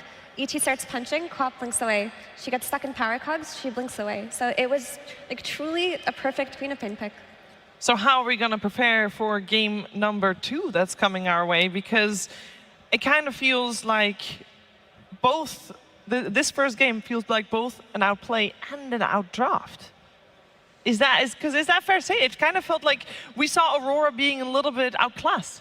I would happily say this is an outdraft, because I think Aurora, entering TI, you see all this information, and you decide to go with one of the weaker openings of Windrunner. Like, teams have kind of moved away from this hero being like the foundation of your draft, and then utilizing it as a third, fourth pick down the line. And Aurora themselves, they did first pick Windrunner on day 1 and lost with it. It's like, you've had all this time to prep. I'm surprised you've gone for like your losing strategy as your welcome to the main stage. So I hope they have cooked up some other ideas. I want to see more flair from 23 Savage. Like, allow him to see more information. Give me the Morphling on a later pick, the Void. anything else? Yeah, if we look at the matches that they played, the second game where they were playing against Heroic on the brink of elimination, pretty much they needed to shift things around, and this is where they had different bans in the first stage, and also the draft that they ended up with, they cooked it pretty hard with this Tusk, with this Shadow Demon, left it in the pool, Spectre, plus also Darkseer to have that damage, something to play off with these early tempo heroes. Little surprised again that they didn't pick up Darkseer in the second phase. They had the opportunity to do so. It got banned in the last phase, so they need to shift things around because what they had in this first game was a clear out draft. But it's going to be going, I would imagine it's going to be swapped in terms of priorities, and we've been saying a lot other than I feel like these last two games that we've watched, where the overall last pick is actually very impactful and very strong. Normally, it is the first pick that has the highest strength because of all the heroes that are at the moment ban-worthy, and therefore getting one of the strongest heroes straight out of that first banning phase. Normally, it's first pick that has a little bit of the upper hand, which was just now Aurora. Yes, but I think you need to respect that first pick. You have to set up your draft with strong hero picks, i.e. not Windrunner. And then every time you pick another hero, you're protecting from the enemy being able to fully counterpick you, counterplay you with the last pick. And that's where like having Clock and ET as your support duo, and all the pressure on Timber to have a good lane for your draft to even to enter the game, it's too scripted, it's too obvious. I think teams that utilize first pick well are the ones that keep their draft like robust to kind of any opposition. Like they can play any matchup, they can play 20 minutes in kind of any world. So right now, they're being a little bit too volatile from first pick, hence why they get punished by Queen of Pain. Too scripted. Yes. So you want something very unscripted. You know what is always unscripted? Slacks and Tsunami. That's right, Sheever. We are not scripted. Absolutely. Fantastic. Thank you so much, Sheeves, for that fantastic intro. We are here in the crowd tsunami. How are we doing? I'm loving it because, as you can see, we've had a theme going on for this TI. That's right. We've got a carnival of people joining us. Most of them are on the stage, but I think we need a few more additions to the Dota Freak Show that we are privy to right now. Just call all the pro players in the arena freaks? That's not cool. It's a term of endearment. They're freakishly good at Dota. Ah, okay, well, let's find some people that are just freakishly freaks in the audience, ladies and gentlemen. We have some prizes here. Now, I am here for you to rat on your friends, okay? Yes. I want to go through the crowd. We're going to have the audience judge which one of you has the weirdest Dota habit. So I'm looking for some anomalies out here. Anomalies, in fact. Who's out here, like, building boots of travel on every single game? Or you spam the same hero no matter what the draft is? Yes. Or you bemoan the death of techies and just kind of wither away? That's a fun little joke there. Who doesn't play Dota and works Dota events? I'm not familiar. Hey, I'm just kidding. I love you, Sully. All right. Does anyone here have a friend in the audience with a weird habit? Hello? You raised your hand? All right, here we have prizes. Okay. I'm going to grab you. Sir, is this your friend here? Where's your friend? My friend is back home. Your friend's back home? You get surprised. You got to be here with... All right, just a tester. What's your friend do? So my friend, when he farms wolves, he kills small ones first. I love that. Every single time. And we rush I think that's kind of normal. I know. A crowd is killing the small wolves weird? Can we get a... No. That's you're weird, man. Don't judge your friend. Goodness gracious. Let's try and get over here. Are you guys friends? But I have a friend. He's watching at home. Again, gentlemen, please. The rules are very simple. What does your friend do? Whenever he's winning and then he gets ganked, he takes his monitor and punches him. How are you? How is it? For real? How many monitors has this guy gone through? He's destroyed like 5 now. Oh, that's just anger issues, guys. I'm not sure that's a... All right, crowd, is that weird? Can we hear applause? Okay. That's mild weirdness. I mean, who hasn't punched a monitor and broken their hands? Me, because I'm not a psychopath. Did you find somebody, Tsunami? I did. Slacks, turn around. I had to climb my way up into the rafters, actually. I'm waving, keep looking, keep spinning. In the corner. Corner? How much, you really think I covered that much distance in like 10 seconds, brother? Where are you? Turn around. Oh, there you are. There you go. You're pointing right at me. Hi, buddy. I had 2 people flag me down as they both have something that they would like to share, because I've got 2 new candidates to the Freak Show. Hello. So, we have already joined me, Slacks. Hi. Hello. I'm here too now. Okay, Go ahead. great, because you've got to give some prizes. Gentlemen, introduce yourself. What's your name? My name is Mike.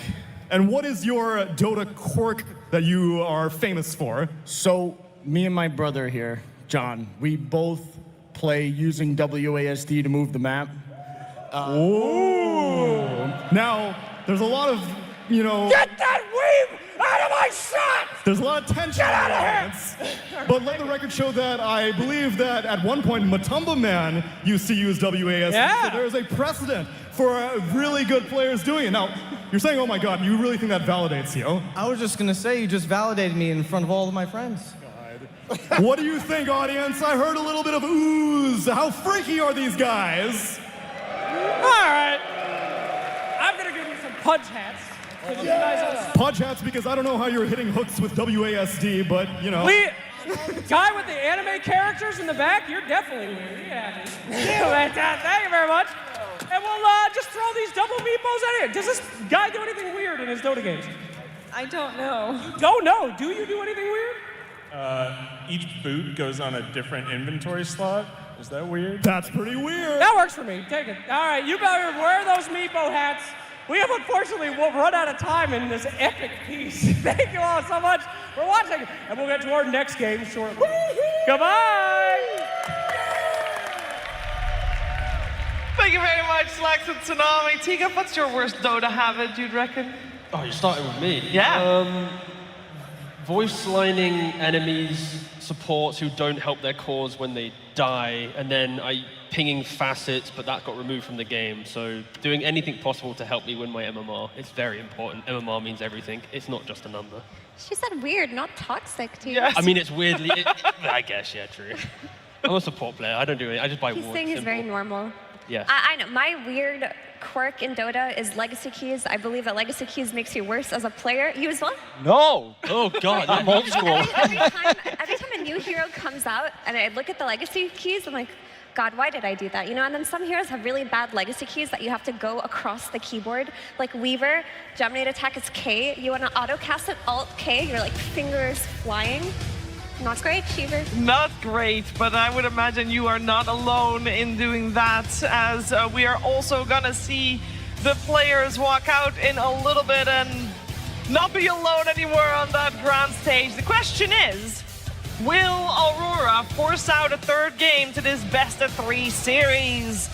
Just a reminder that we are in the lower bracket. Both of these squads have secured top 8 at this international, and they want to move further. They want to move to tomorrow, where top 6 is what they will get. One game up now for Extreme Gaming, so the onus is on Aurora Gaming, and the onus is making Aurora step it up in terms of tempo, I think, Lacoste. We want to see them being able to make the plays. Yeah, and I'm really glad you kept talking during the walk-ins until they closed the door, because we don't want to say they are not going to be able to do it, you know, because they're still on the stage. That was very nice of you. But a difficult one. They haven't made a single serious win so far in 2024, and it shows. Like, Against, really you should mention, against Extreme. They have Yes. one series. They just not have some against serious Extreme wins in Gaming. 2024. Otherwise, they would not be here. But overall, I think they need to step it up with the draft, and they need to be able to punch back. Also, seen quite a lot of like these smaller mistakes when it comes down to rotations.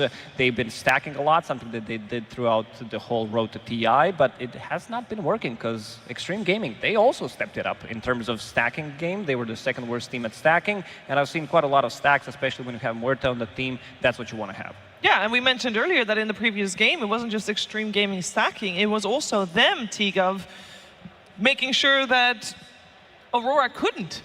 Yeah, again, it's like for Aurora, when you look at a draft and you can see a key piece or two being everything for them to get to the mid game, pro teams are just going to exploit that, delete that hero, and now you can't really get to play your game. So I think, at least for this upcoming draft, I want Aurora to kind of hold their draft a little bit closer to them. Like, don't really reveal stuff until at least the final pick or two. Don't make it so, like I said earlier, like it's relatively scripted. I don't want to be so predictable. And support duo, it needs to be one damage dealer, one initiator that can roam the map together, help the mid lane, invade the stacks like you're mentioning. But if they do what they did in the last game, then it is going to be a very difficult game where they need it to go 45 minutes plus to be competitive. Or you at least need to see side lanes correctly to draft a duo of supports like that, because ET clock can work on paper if they're countering things on side lanes. Like let's say you're countering a primal in one lane and then the ET is just paired with a ranged carry in one. That makes sense, but they picked the ET clock with only seeing Tinker and Muerta. And having this idea that both of our supports can counter Tinker, but neither of them are very great against Muerta, we'll just correct that later. That can't work against a team like XG. Let's see then what Aurora brings to the table in game number 2, and if they can force out a third game to this series. It is time for game 2. Aurora Gaming versus Extreme Gaming. Game 2. It will be Aurora this time round, playing from Radiant, and Extreme Gaming playing from the Dire side, with Extreme getting that first pick. Aurora overall last pick. We'll see what kind of strategic advantage they'll try to get with that one. In terms of bans coming out in that first phase, we are still having the sniper in the pool, which I feel like I still have to mention, T, because XM is our resident sniper player. Yeah, for sure. And if Extreme want to first pick it overall, then that is an extremely bold entry to a draft. But I think from first pick, Extreme will most likely second phase it at the very end, the fourth final pick of the second phase. So maybe it isn't banned due to that. And if Aurora really, really cares about it, they'll then use their single ban in the second phase to take it out. But for now, it does get to survive the first round of bans. It does. We got an Omni Knight, Shadow Demon, Naga, Sand King, Tinker, and Tusk banned so far. So with that, the Tinker being banned, it means that we got a couple more making it through, like the Marana and the Centaur as well. Those were both banned in the previous game, and we'll see which one, if either of the two, Extreme wants to ban going into this second game. They have, of course, the opportunity to pick up anything they want. And they're taking into their bonus time pretty heavily. I think that's quite unusual. Lacoste, both teams have a decent amount of time going into game 2. You get 15 minutes, game end to game start, to think about it. And that means normally the entire ban sequence, this is something you can prep, you can think about. But they do use a large chunk of their time to end up banning out the Elder Titan, which is, of course, a comfort pick for Ollie on the side of Aurora. And they pick up Marana, who we know can be flexed on the side of Extreme Gaming. Marana, I don't think they played it in any other roles other than position 4, because when we were talking about the series, when they played against Team Spirit, they also picked up Marana. Yatoro, he was the one who liked to play this hero, especially when paired up with some of these stronger position 5s, but they do play it exclusively from the position 4, where Jin-Q tends to have like multiple different itemization with no boots, solar drums type of a build, or he builds like a triple bracer into Shard, into Hurricane Pike, becomes another core. We've seen in the previous series what Marana can do, especially if she steals a Divine Rapier from the enemies. Yeah, and the tricky thing for Aurora is that they're the second pick team and they give away Marana, which means that they only have one ban in the next phase. And when you give away Marana, you're opening up your draft to ranged carries like Muerta, like Wind Ranger, like Luna. But in this case, one of them is going to be through because you just don't have enough bans to cover for the way people have been playing Marana, which is just buffing up one carry with all of the damage and playing off of that. And a lot of bans towards the melee heroes, right? You've got Tusk taken away by Aurora, you've got the ET and the Omni Knight from Extreme. So the big position 5s that you might expect to be picked up at the moment, they're not there. People have kind of lost a little bit of faith in Treant. Maybe it was overrated in the first couple of days of the Road to International, but at the moment it's there, an instant pick of the Storm Spirit. That's a early Storm. And they do, as said, only have one ban to protect this Storm. Boba would be proud. And just take out the puck then you're just going to have to take the L on whichever ranged carry comes out for XG. What? I'm saying Sniper. We've seen this matchup. He destroyed the mid matchup against the Storm Spirit. There's also Monkey King. There are a couple of these bad matchups that Storm doesn't like to play into early on, especially if there's another rotation. And Marana is one of the easiest heroes to rotate to the mid lane. Yeah, no. When you pick Storm in the first phase, that single ban, and it's against Extreme, if it's not Sniper, then... Yeah, but then you're going to be up against the puck. Yeah, but there's also Puck. That's the scary thing, is that they have been running Puck on X3 very often too. Yeah, no, for sure. I think if I had to pick between the two, when I see XM and what he did to the Sniper before, or the Storm before, unless they pick two really aggressive supports and just keep ganking mid, it's just a lot of respect you need to give towards XM. And that's only talking about XM's hero pool. But now we have to think about the carry hero pool for Ame. Like we mentioned, all heavily enabled by Solar Flare on Mirana. Luna, who was the trending carry of the playoffs of Road to TI, she could make a re-emergence here too. Yeah, it ends up being Kunkka and Wind Ranger being removed from the pool by Extreme, so Luna is still in the pool. And we'll see which one Aurora wants to remove, whether that is the Puck or the Sniper. I think actually maybe you're just gonna accept that your lane's gonna be hard and ban out Luna instead. But maybe they want to pick it up. It is up to them to pick straight out of this banning phase. And they ban out XM's signature Viper, leaving the other two signatures in the pool. That might tell us a little bit more about what they're planning on picking here, Lacoste. Oh, this is a rough one. I mean, they open up with the Storm Spirit. There's a lot of heroes still available in the pool that can easily counter the hero, so they need to find a way how to use this Storm Spirit. We've seen BB Team use Keeper of the Light with the Storm Spirit 2 times, and it was very successful. So he needs something. This hero is going to need any kind of a help, maybe some kind of a save that could come out so that he doesn't die straight away. Ooh! That's a little bit of a save. Yeah, it's a little bit of an unusual one as well.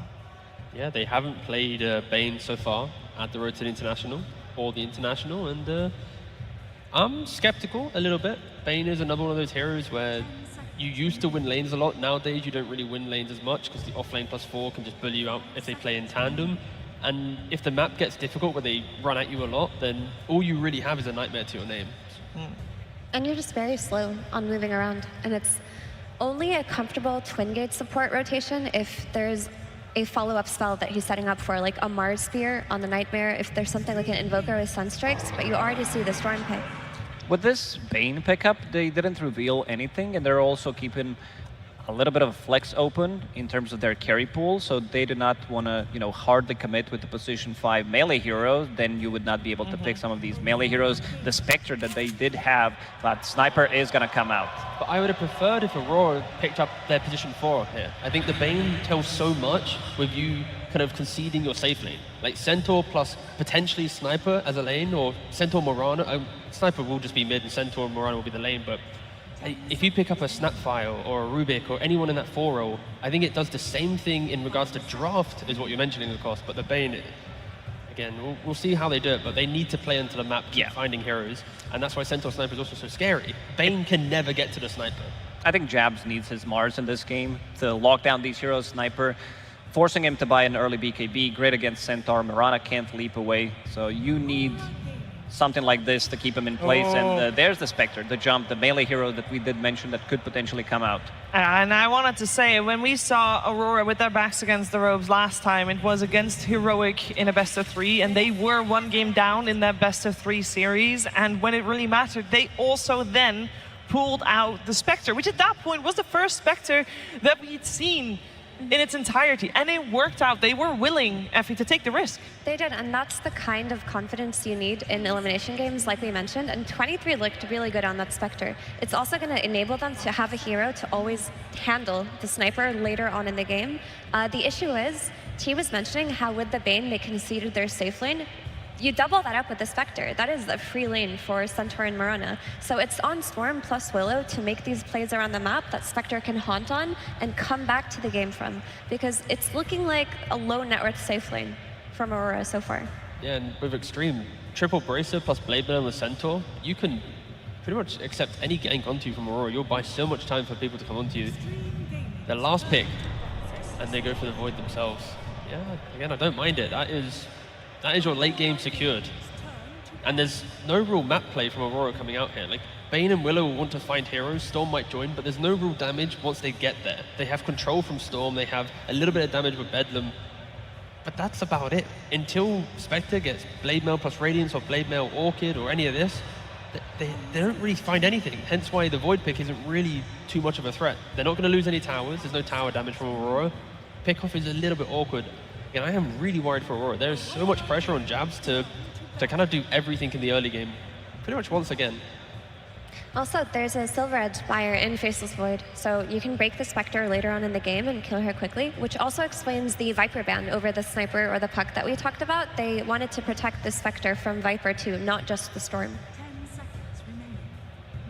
In terms of control, they do have Bane, they do have Storm Jump, Dark Willow with the Terrorized Brambles. These are the things that Faceless Void doesn't like to play into. So now we're looking into position 5 that it's going to lane with Faceless Void. They did remove DY's Phoenix, which is one of his better heroes. So some of the stronger position 5s that are range still left in the pool, I would say it could be a really good Jakiro game because you have Ice Pad against Bane, so you can stop his grip. You have damage inside a Chronosphere. You want to pair him up with something that's going to secure Faceless Void pretty much a lane and entry to the game where he's not being the lowest net worth core.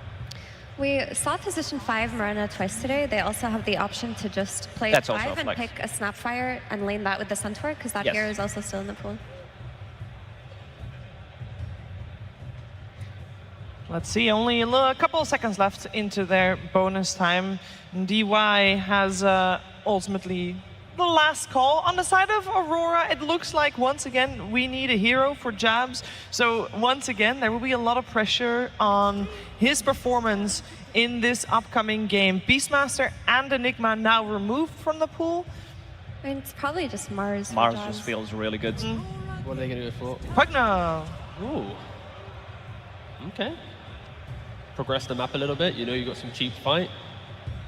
Yeah, we already said there's an issue of damage early on for Aurora. Now you're going to have to kill a hero who's getting life drained as well. If you want to right-click them with Spectre or Storm, there's a Decrypt. It just punishes Aurora's draft immensely. And Storm's going to have a bad lane against Sniper. Bane, Willow, Spectre shouldn't find pickoffs against Centaur or Void due to their elusiveness with the Pugna behind. Again, Jabs, your last pick here. His last pick. Are there any arguments against picking Mars at this point? Lack of damage once again. Like, you're just subscribing to more control, but we're like, you're gonna, every time Aurora take a fight with a Mars, it will be, I've arena'd, but who's killing? I've terrorized, who's killing? I've haunted, but no one's killing. Like, everything. I think the Doom is also a good option where you're shutting down Faceless Void. The Doom is still available, even though I would prefer Mars. Okay, they're cooking. Sure. They needed something which was statement, which was bold. Like, they lacked so much purpose with this lineup at the moment where 45 minutes, sure, they're having fun, but before that, there's nothing. So, sure, the Lycan, it gives a bit of map play, but Lycan into Centaur, into the Void, even a Sniper, like, they're going to stampede away from you. You got Concussive Grenade as well for, like, the Sniper to disengage. If you ever get chronoed, you should die to the... I'm fair play to picking Lycan, but I really don't like their draft. Well, it is the first Lycan of the tournament. Last time they picked the first hero of the tournament was, as I mentioned, with the Spectre in their Heroic series, and it worked out for them then. So they have been cooking. Effie, do you like what they're serving? No. Oh. Sorry, I was just thinking. So I think Lycan's best entry into the game is the lane versus Void will go well. Like, he will farm on that lane, and you bring Lauren off. Like, with this idea that Lauren doesn't get crushed on the mid lane, like, let's give him some leeway. Maybe he doesn't get completely demolished by XM on Sniper. If he can rotate to the Lycan lane, they can kick Void out really early, take control of the map, and all of a sudden their Spectre has a game to play, heroes to jump on. But if they can't do that, if they can't get that stifling tower with this Lycan pre-minute 10, I'm not sure what their entry into the game is. I don't see it outside of that. Yeah, I'm not liking this last pick. Them having Pugna and Marana, this was the last pick overall. Usually what you want to do with Lycan as a hero is to kill the supports. When you have these supports who don't have any means to deal with your right clicks. So now you have the Cripify, you have leaps, you're buying your early shard on Marana, so you have 3 leap charges, you have Time Walk as well. I don't think the supports are going to suffer at all. Well, we're going to find out if Aurora can push this to a third and deciding game, or if Extreme is going to take this one 2-0. Before we head to the game, though, we're going to look on stage to Tsunami, who's there with maps. Thank you very much. I am joined by Extreme's coach, Maps, where a lot of people talk about first-time TI players, but you're a first-time TI coach. And I was wondering how the experience has been for you. Has it been exciting or has it been scary? 很多人的关注点其实都在于选手第一次打比赛，但是你作为教练，首次参加 TI， 你的过程感觉是怎么样？是不是会更兴奋呢，或者会感到害怕？就还行吧，然后也没有很多的情绪吧，就做好自己的事情。It's alright, not too much emotions. I'll just do what I do best. I see your players have taught you well to keep the ice in the veins. And how about when it comes to picks? I know Ame requested Muerta, but how about things like XM Sniper? Does he ask for it, or do you like giving it to him because you know he's so good at it?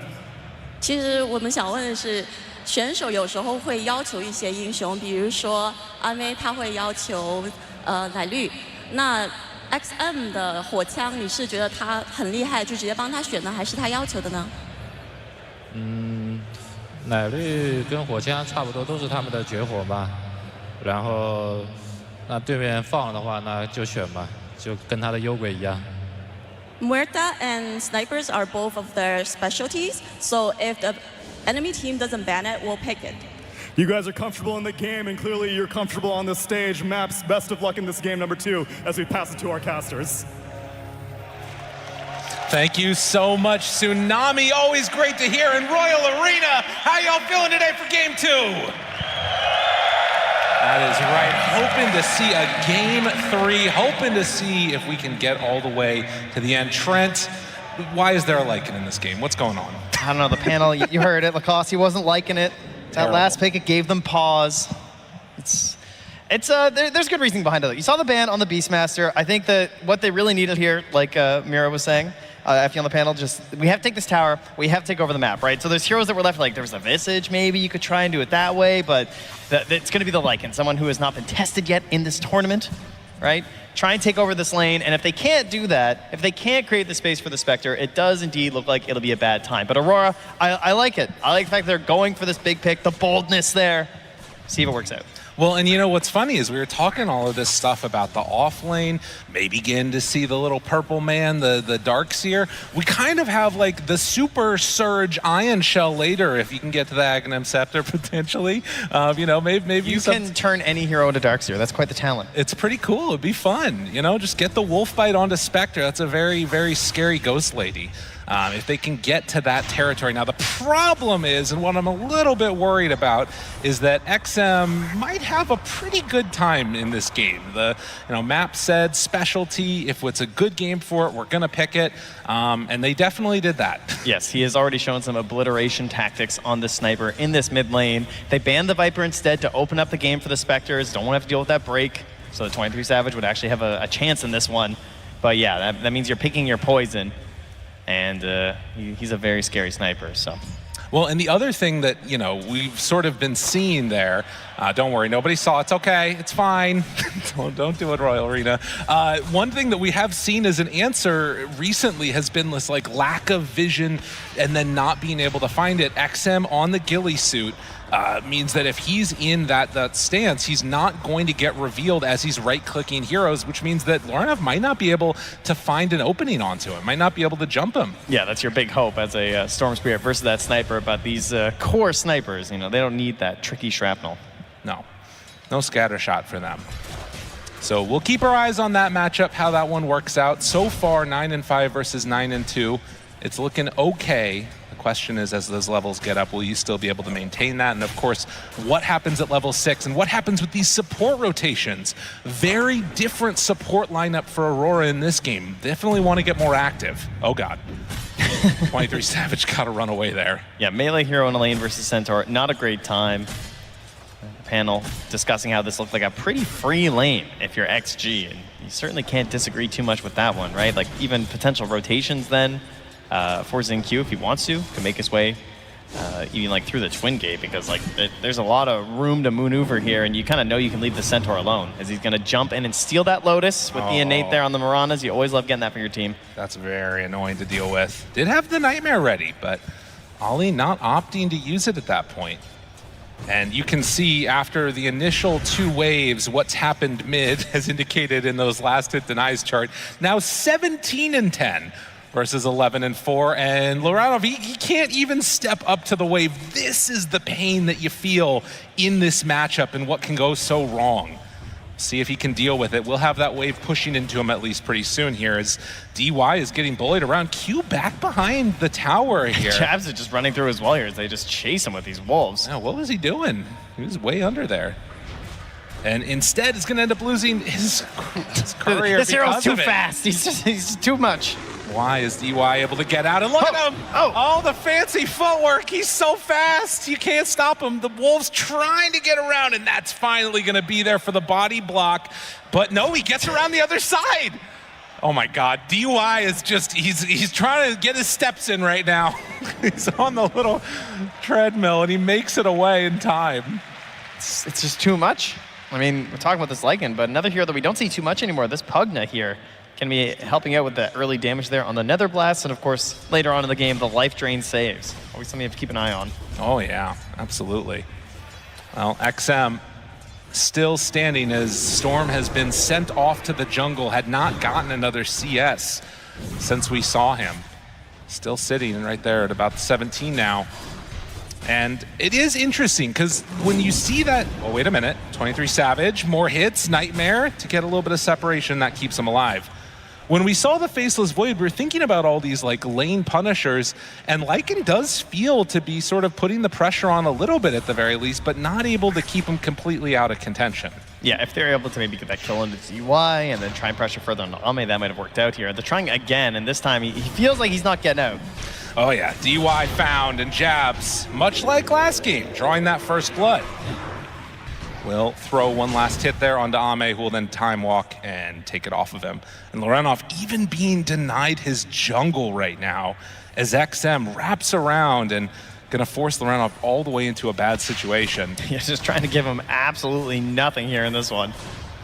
Does manage to get that last hit at the very least. But yeah, he knows how to put the hurt on him. And again, like there's only one place that you go as a Storm Spirit, off into that jungle there. 23 Savage takes another double edge to the face. And then gonna have to head back. DY now making the move in too. Q will go for a bottle refill, much needed. And not able to get in time to stack up those Ancients. Yeah, he tried to leave some vision behind, but I think it was spotted by Q, who's gonna bring out a sentry, I believe. Yeah, so he saw what DY was up to. They want to try and contest in there, because you know the Storm's gonna wind up there, right? They're gonna try and get some stacks going. He's gonna try and farm. But they want to ensure that they're ready to rotate over there, especially when you have the Stampede and you can have these quick jumps down from Ame there with the Chronosphere. Absolutely. Jabs here with the Alpha Wolves facet as well. The way that it works now, like you can go up to level 6. That's really cool, right? But it takes a little while longer to come online, right? Because you kind of have to get all the way up there. But then they do get very scary. Yeah, these wolves become menaces. I think the thing that like you're talking about, I'm a little worried about at this stage is I'm just seeing these CS totals and kind of feeling similar to what happened last game where XG start off with a good start. Oh, but look at this, Ollie making the move over, and XXS is not going to be able to keep him back, although if there's 2 heroes in the area, now he can't do it. So yeah, bringing 2 ensures that Aurora not able to steal that Wisdom Rune. Okay, honestly, that feels kind of good though, right? 23 Savage just gets to sit on the wave and actually farm as the Spectre for a little bit. Honestly, yeah. 2 heroes having to go back for the Wisdom Rune. And he doesn't die. I mean, how many supports have fed in that situation? In fact, he's going to TP up top and try and make a play here. Yeah, where are they going to look for this? You're close to level 6 on spec too. Not close enough to make a move with this Bane most likely. But Q coming in with Ollie. DY is back behind the tower to help keep people alive with the decrep. There's not really an easy go here. I'm not sure if this is going to end up working out. Now Ame has 6 too. Yeah, he plants that ward back there, but doesn't actually see Q or Ollie right now. Going for it? No. And Creep Wave, these moves, they're just not working for Aurora here. It's a painful one. And grouping up like this is probably going to reduce their XP again here. Might be some late 6s as Xingqiu comes mid. Still holding the arrow right now. An unluck. It's down on the bottom side where there's an Invis Rune. Yeah, that means the Wolves can't deny it either, so Xingqiu just going to take it, chucks out an arrow during the fade time. All right, Spectre has 6. It feels like they need to make a move at some point here for Aurora. Obviously, a good option might be to look towards the sniper. But of course, with that Stampede at the ready on XXS, there's double global help that could come in. XM still sitting pretty, punching and plinking away at that tower.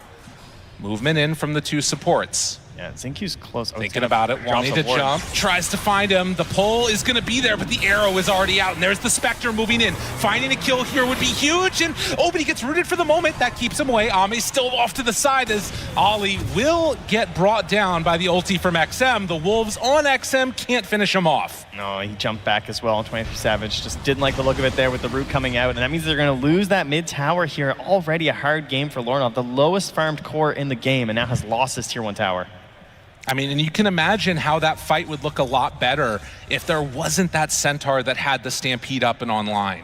23 Savage moves in. He has this urn done. Would love to get a first charge on that, but it just doesn't look like it's going to end up happening that easily. That being said, Shadow Step will be up before Stampede will.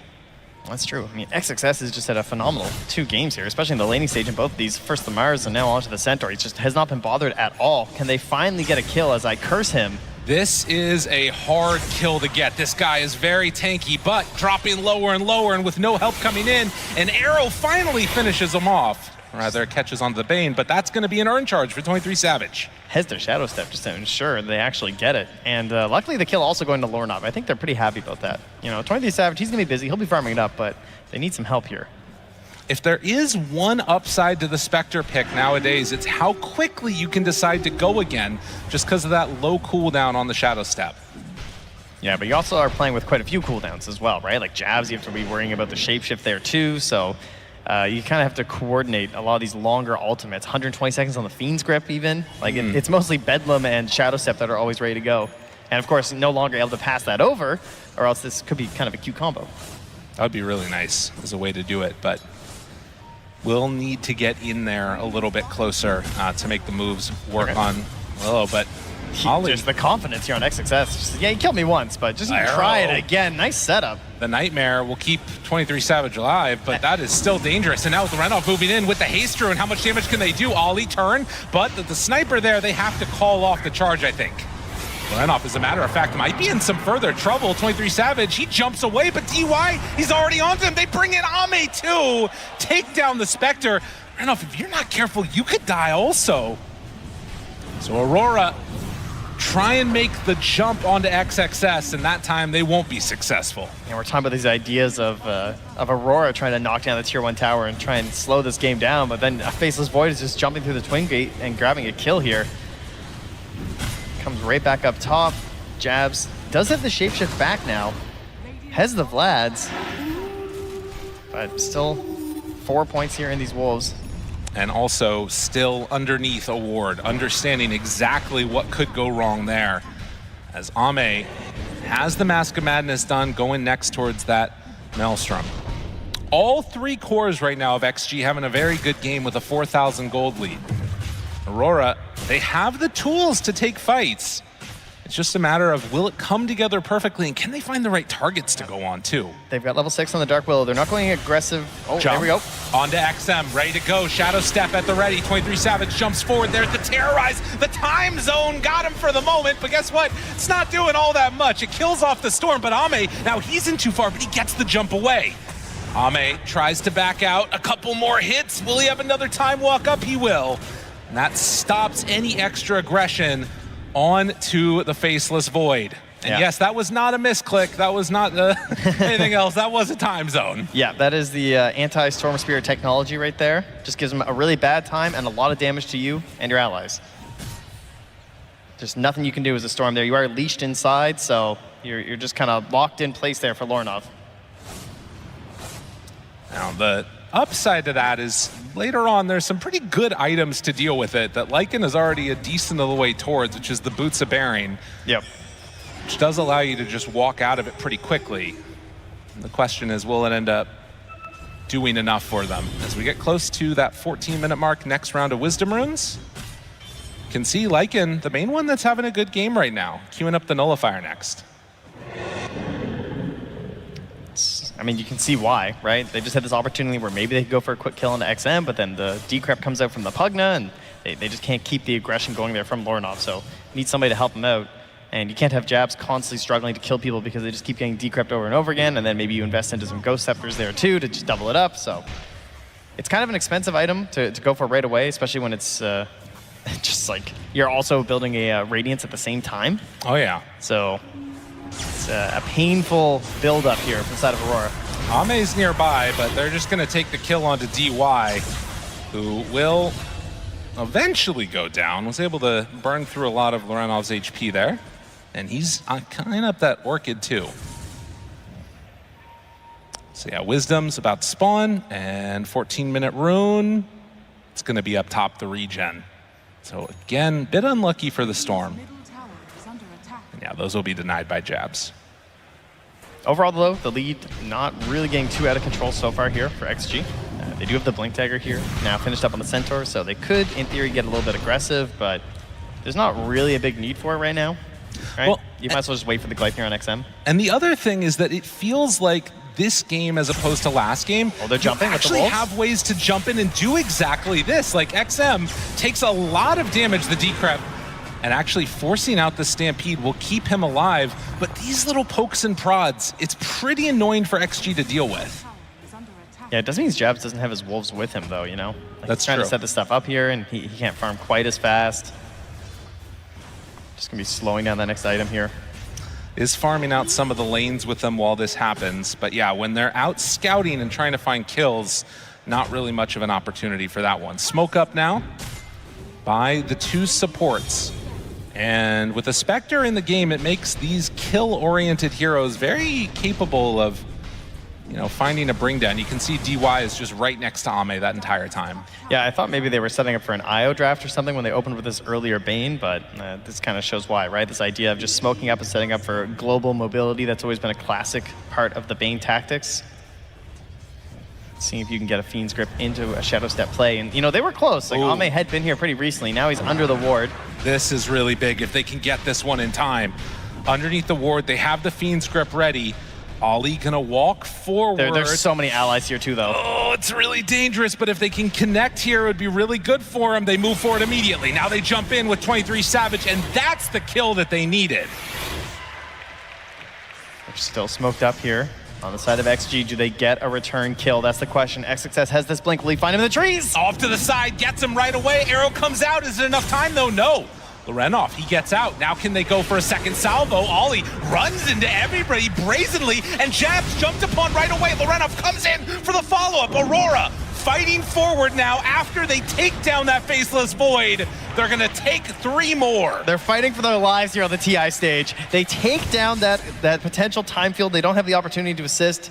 Xingqiu does die to a neutral, so that's one less kill for them, but overall, something they just needed this on Aurora right now, right? Like after that game 1, being down here, they need that big pick onto Ame into the quick team fight after, especially after that jump onto Lorinov, but they didn't have the damage to finish him off in the tree line there because XM was too far back and getting delayed.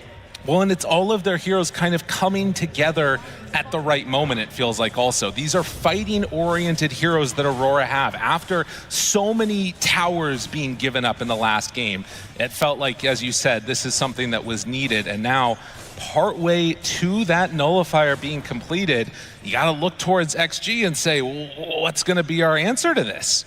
You got a time zone Faceless Void. It's always scary. And we'll see if Aurora can actually maybe knock down a tower of their own at some point in this game. That would also be quite good. Fair enough. Savage is getting pretty aggressive up top here. They have tons of vision ahead of the Spectre right now. Just so many wards here from Ollie trying to take over this top half of the map. Right, and down bottom is where XG is very much stuck together, situated, not wanting anybody else to get caught off guard. As XM will move towards the mid, Dark Willow starts to head this direction, smoked with the Storm. XXS not a great target to go on, and as Bane will join up with them, it's a smoke instead coming from Extreme. Jabs has that nullifier coming here. Just as this fight's about to break out, an amplified damage rune in the river. Oh, Lorinov. Oh, he goes for it. Time zone, but he gets out. He got out of there. They're leashed up on the 2 supports. They're going to fall. But Lorenov able to escape. Now, do they want to go in? Wait a minute, Nullifier and the Wolves eat up DY. Jabs, that's kind of a cool little play. You nullify, and then you just send your Wolves in to kill. Yeah, then there's no more help. I like that. All right, so right now on Aurora, you do lose your supports, but what you can say now is we go again, right? You have this Orchid on the Storm. You have, what, 25 seconds until the next Shadow Step, as it's only got the 50-second cooldown now. They've got to be looking to get aggressive once more, and that's where this vision comes into play on the top half of the map. Maybe XM heads in towards this jungle part and they start smoking this way. Right, if he goes just a little bit forward, I mean, they already see him with the creeps there. DY coming over. Oh, he's too quick. Yeah. Or is he? Oh, no, he just dropped He's one. thinking, oh wait, no, yeah, now he's gonna get it. But off to the side instead. They find and kill Xingqiu. And now looking for Ame. No, not gonna go for him. Shadow Step on cooldown for 40 more seconds. So Q would love to go in right here to find somebody, but you need more help than just, well, yourself, I guess, since they don't even have the Spectre to come in. I mean, they still have this pressure down bottom here with the Storm Spirit. It's only 19.5 minutes though, so we're a little bit away from that Wisdom Rune. Right. It's one of those times where maybe you kind of want to keep the pressure up down here. There's just too much to do on this map these days. Nolly drops down. A Sentry Ward will pick up a neutral item. And could think about a Roche sometime soon. Oh, we do finally have jabs going for, as you mentioned, the Boots Bearing. Super helpful versus the time field. Time zone. There it is. It's time zone, Trent. Time zone.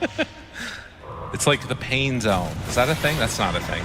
DY in trouble in the pain zone. Oh, yeah. He's the wolf going bite. to fall. And they end up bringing him down, but XXS jumps in and gets the stun onto 2.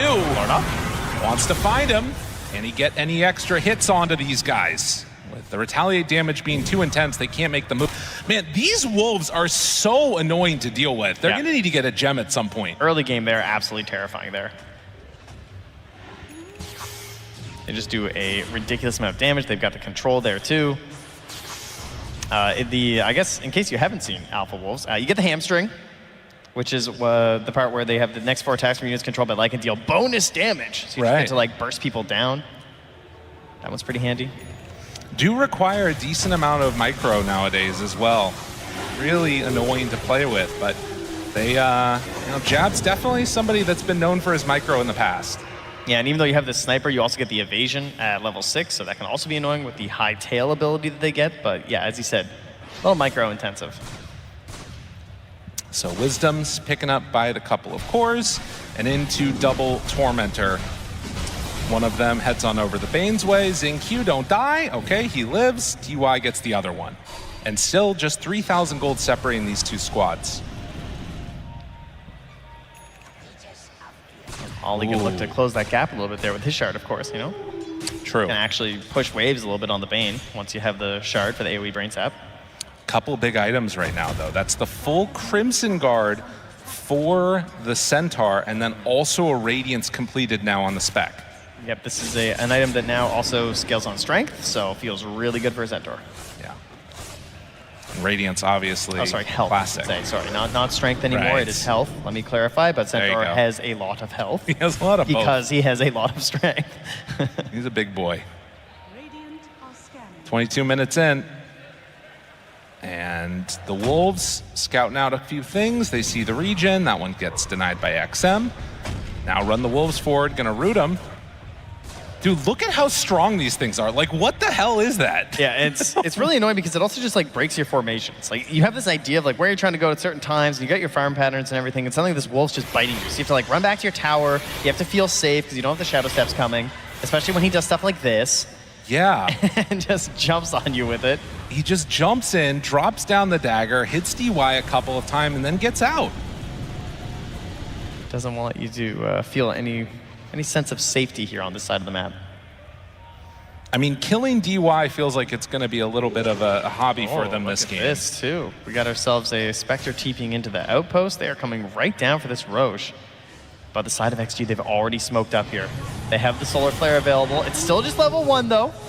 Don't have 12 yet on the Mirana. I mean, you need to be careful here. The time zone in this area does get very scary, but they have the Boots of Barians. They can get out of it if they need to. And Ame's got that Mjolnir again. He's got all damage. Got to be careful about this. Roche is going to fall, though, before they get here. And now an opportunity for XG to still take the fight if they feel so inclined. Arrow goes out, not going to connect. Jump forward, stomp. Lorenov backs away. Still holding Stampede. Doesn't want to drop it. They don't know if they're would've fighting loved yet. to go, Oh, the but they get hamstring. root. Hamstring, 23 Savage. Now Blade Mail jumps away. And unlike the last game, this time Aurora get the Aegis and they get out. Just as long as Ollie stays in the trees. Just stay over that way, buddy. What a great use of the root there on the hamstring. Just Yeah. keeping that Faceless Void back. They don't really want to commit. They want to hold that Stampede just in case the fight goes a little bit awkward, or so they can get that perfect jump in there for Ame, but they just don't see it fast enough on the Roche there. Aurora, much better macro plays in this game, kind of getting the full state of the map, getting that big vision because of this Lycan, and just constantly really just annoying XG. Like the way they're using these Shadow Steps on the supports just to try and bully them around a little bit, always make them feel uncomfortable going to the fights. And now you have 23 Savage, of course, with the Radiance, and now having the Iron Talon to just farm his way around the map. I will say that this feels like a Jabs hero. When I think of Jabs, I think of like Nature's Prophet, you know, running in, blocking camps, being annoying, and as you say, these wolves constantly scouting things out, you know, harassing supports. It fits his play style quite well. It's a smoke up now from the two supports, and they're actually going to Stampede now. Not sure what that one was about, but nonetheless, Stampede down. I am also not sure what just happened there. Maybe a misclick. Regardless, this game feeling a lot better for Aurora. They get a Vlad's now on the Mirana. But with Boots of Bearing done and eyes towards Samantha, you know, this sort of somewhat greedy hero Spectre feels like it's gotten through the most difficult part of the game for her. See if they have the tools to close this one out, because right now, things feeling pretty good for them. I would love to get aggressive right now if I was Aurora too, right? Like try and get a smoke up or something going. No, there's no Stampede. Right. Problem is they don't have any vision. They've been very diligent about the D wards all over the dire side of the map because of these wolves. Right? They're spamming sentries everywhere. They want to know where they're moving. You're always going to have these ob sentry combos dropped down by XG so they can see where the wolves are moving to kind of get an idea of what maybe they're planning on the side of Aurora. Mm-hmm. Ollie just confident enough to stand right here by this ob sentry though. BKB done for the Storm. Maybe that's what they're waiting for here in combination with his Aegis. They want to get into this fight. But again, still the time zone. Yeah, I mean, that is sort of the elephant in the room right now. When you think about Chronosphere, you just catch and kill these people, not having that option as much, but the root is there, the silence is out. Do they want to go for more? Ame up on the high ground. Beating away, the time zone comes out and they walk out of it. And they're looking okay. They do lose Ollie, but now leashed up for the moment is Loreno. He's still fine. 23 Savage does go down. So they burn through the Aegis, both supports gone, no Ton, no Terrorize to counterplay this, and in fact, 23 Savage is going to die. So with no supports nearby, they can't get him out. All right, maybe we were making fun of it too soon. It looked pretty good. Time zone's good. I mean, it's still similar problems, right? Where like they tried to counterplay by just leaving it, and they just took a bunch of damage in the meantime. True. Yeah, and there's your only damage, unfortunately, is a Spectre who's just dishing it all back. Take a look at this again. I'm not sure if the Boots of Baron just couldn't come out or no, if they too did far come away. out. They just used it to run immediately, I believe. Yeah. Ame found the perfect moment there, and yeah, up on the high ground, just the sniper beat him to death. My goodness. He just got completely isolated by his team. Everyone else was like, hey, I'm out of the time zone. But unfortunately, 23 Savage is on the wrong side, right? Right. No one else is over there. He just dies once, dies twice. And you don't have any of your tools coming out from that support duo, unfortunately. Well, Jabs looks to be eyeing up the AC next, so a little bit of help for his teammates. Defiant Shell claimed for the Faceless Void, and Ollie was kind of hunting DY, manages to get out of trouble. And they've got this issue where if they don't just get a raw grip onto someone, it's kind of just all in on Lornov, right? He's just like jump for this fight and try and get the pull in.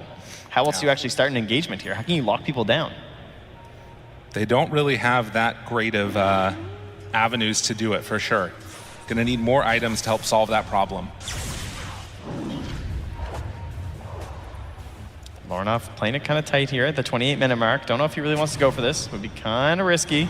And they are all here just daring someone to try and get this Wisdom Rune. Yeah, they'll kill the Wolf, too. They send those in. A decent amount of them killed throughout the course of this game. A lot of sentries getting dropped.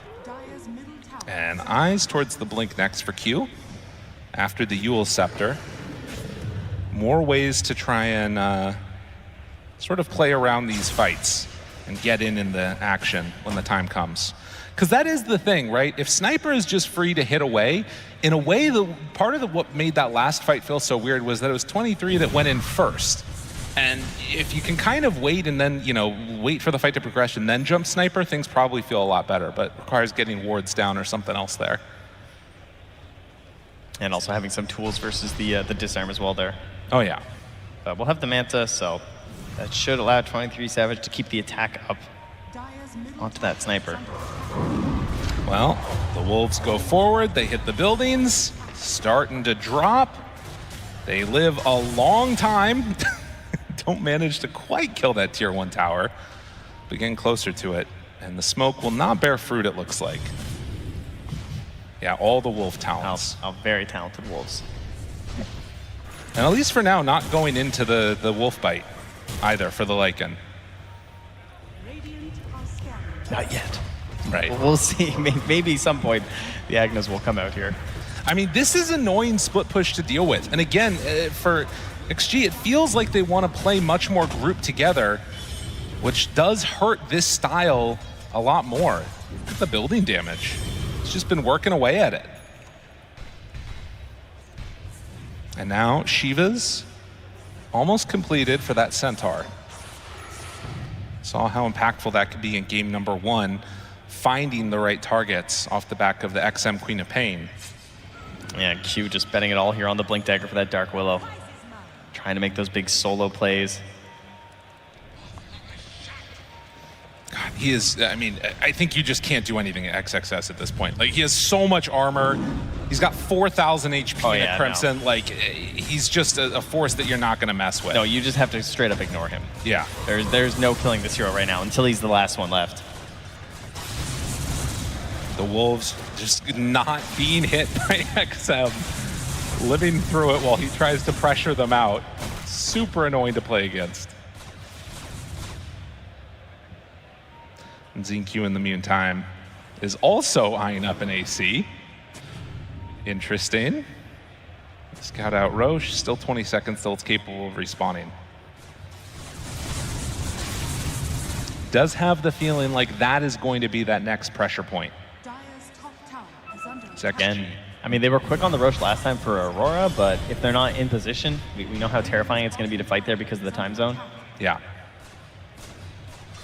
Well, and they got it too, so potentially if it's a quick spawn, XG could just take it and they might not even know. Yeah, that's true. Yeah, so 35 seconds away. And as XXS will tank the tower and start to bring it down, this makes the contest option even harder for them. It's a good trade though. Same time, you can see Lornoff take the tower up top. Oh, and they're not even going to get it. Backdoor kicks in. Still don't know if they do much about this, though. They can just take a little bit of chip damage on the top tier 3 here as Lornoff will just march up, beg them to come home. I don't think they're going to give them the opportunity, though. Again, quick Roche spawn. If they can get them to force them back, XG, they're going to be in a weird situation for the Rose contest. So yeah, they are all taking back. Oh, he time zones. Oh my God, he just destroyed him. Lornoff not ready for that one at all. And finds Ollie right through the trees. Another casualty as Aurora, they are going to lose 2 off the back of this. I think he just bet on the fact that he'd be better. I think he just thought I'll be able to zip. He was wrong. Ame was too quick. Ame was ready. And just like that, that is going to be a devastating loss for Aurora. Set up again for the Roche now, but the more important thing is you're losing this net worth on the core that was already in pain. I mean, the lowest of the cores was the Storm Spirit. The question is, can they get this Aegis now? I feel like they should be able to, even without time zone, but you can see they're actually going to play it safe. They're not going right into the pit. Maybe just wait for everybody and then go. Yeah, you know, there's an ancient camp to be farmed here by Ame, so. That's true. Quickly get that, but that time, it's going to allow the Wolves to get down here from jabs. I'm sure he'll maybe send one in to scout out. There are Ob Sentry combos down here from XG, though, so they'll know if the Wolves make their way through. Well. And here they come over the Twin Gate. He's going to see, he could actually attack those wards, but he's too busy. Got to go into the Roche and say, they're not in here, nice. But instead, they're all smoked up. They're hiding, and they're moving towards you. Now, we have the blink here on Q. He could break the smoke and get out. He can set up for Lornov. There's no time zone for 15 seconds, but there is a Lincoln Sphere picked up from this Faceless Void all of a sudden. They might not know about that. Jump forward, XXS finds the stun, jumps onto XM, trying to kill him off. Ame, a couple more seconds, can they get him out in time? Thinking about going, Lorenov jumps away. Jabs just got blown up alongside Ollie. They didn't stand a chance there. Blink stomped dead. It's way too much damage. That's the problem. And like the fact of the matter is that because it happens so quickly, Sniper also has this ridiculous take aim ability that not only makes you not be able to hit him with Ghillie Suit, but it gives him 20 armor when he pops it. So they just jump on to Sniper and suddenly this guy's sitting with 45 armor. He also, you look at the build because he's trying to solve a lot of problems in this game. He needs the Nullifier because of the decrep. He needs the Boots of Baron because of the time zone. He doesn't have a BKB. The damage, he took like 1,250 damage from the Centaur. Most of it just magic, right? He's getting hit by the Starstorm. He doesn't have this BKB on the leg and he doesn't have any sort of magic resistance. He's at 30% right now and he's just getting blown up because of one stun. It is crazy if you look at how much damage got done in that tiny little window there. And now Aegis on Ame. 23 Savage, he shadow steps in here, wants a free pick on the Xin Q because of the ward. And he gets it. All right, that's something, slow them down. You gotta find whatever you can get here. There needs to be these little windows where like something is going right. Ame, time zones, he's coming for you, you gotta get out of there. There's nowhere to go. The storm goes down and showing the value of this much maligned facet choice. It's just so good versus Storm Spirit. It's actually winning them the game. Yeah, he can't play. Like, Ame is just using it as a... He's been gifted a very special set of skills. He's coming for you. Ollie, gonna get the grab here though. This is nice. That is what you need, and that's the other 1-to-1 counter. There you go, that's right. An absolute classic here of the Spectre versus the Sniper, and you're seeing why. Of course, Ame, the one with the Aegis, means no second opportunity there as they're counting on just protecting XM in this game and not allowing that to happen, but it was a ward that was just freshly placed down there from Ollie. In a way that like Ollie needs to be the one to get so much value out of these Fiend Script because they can do that to either Sniper or the Faceless Void.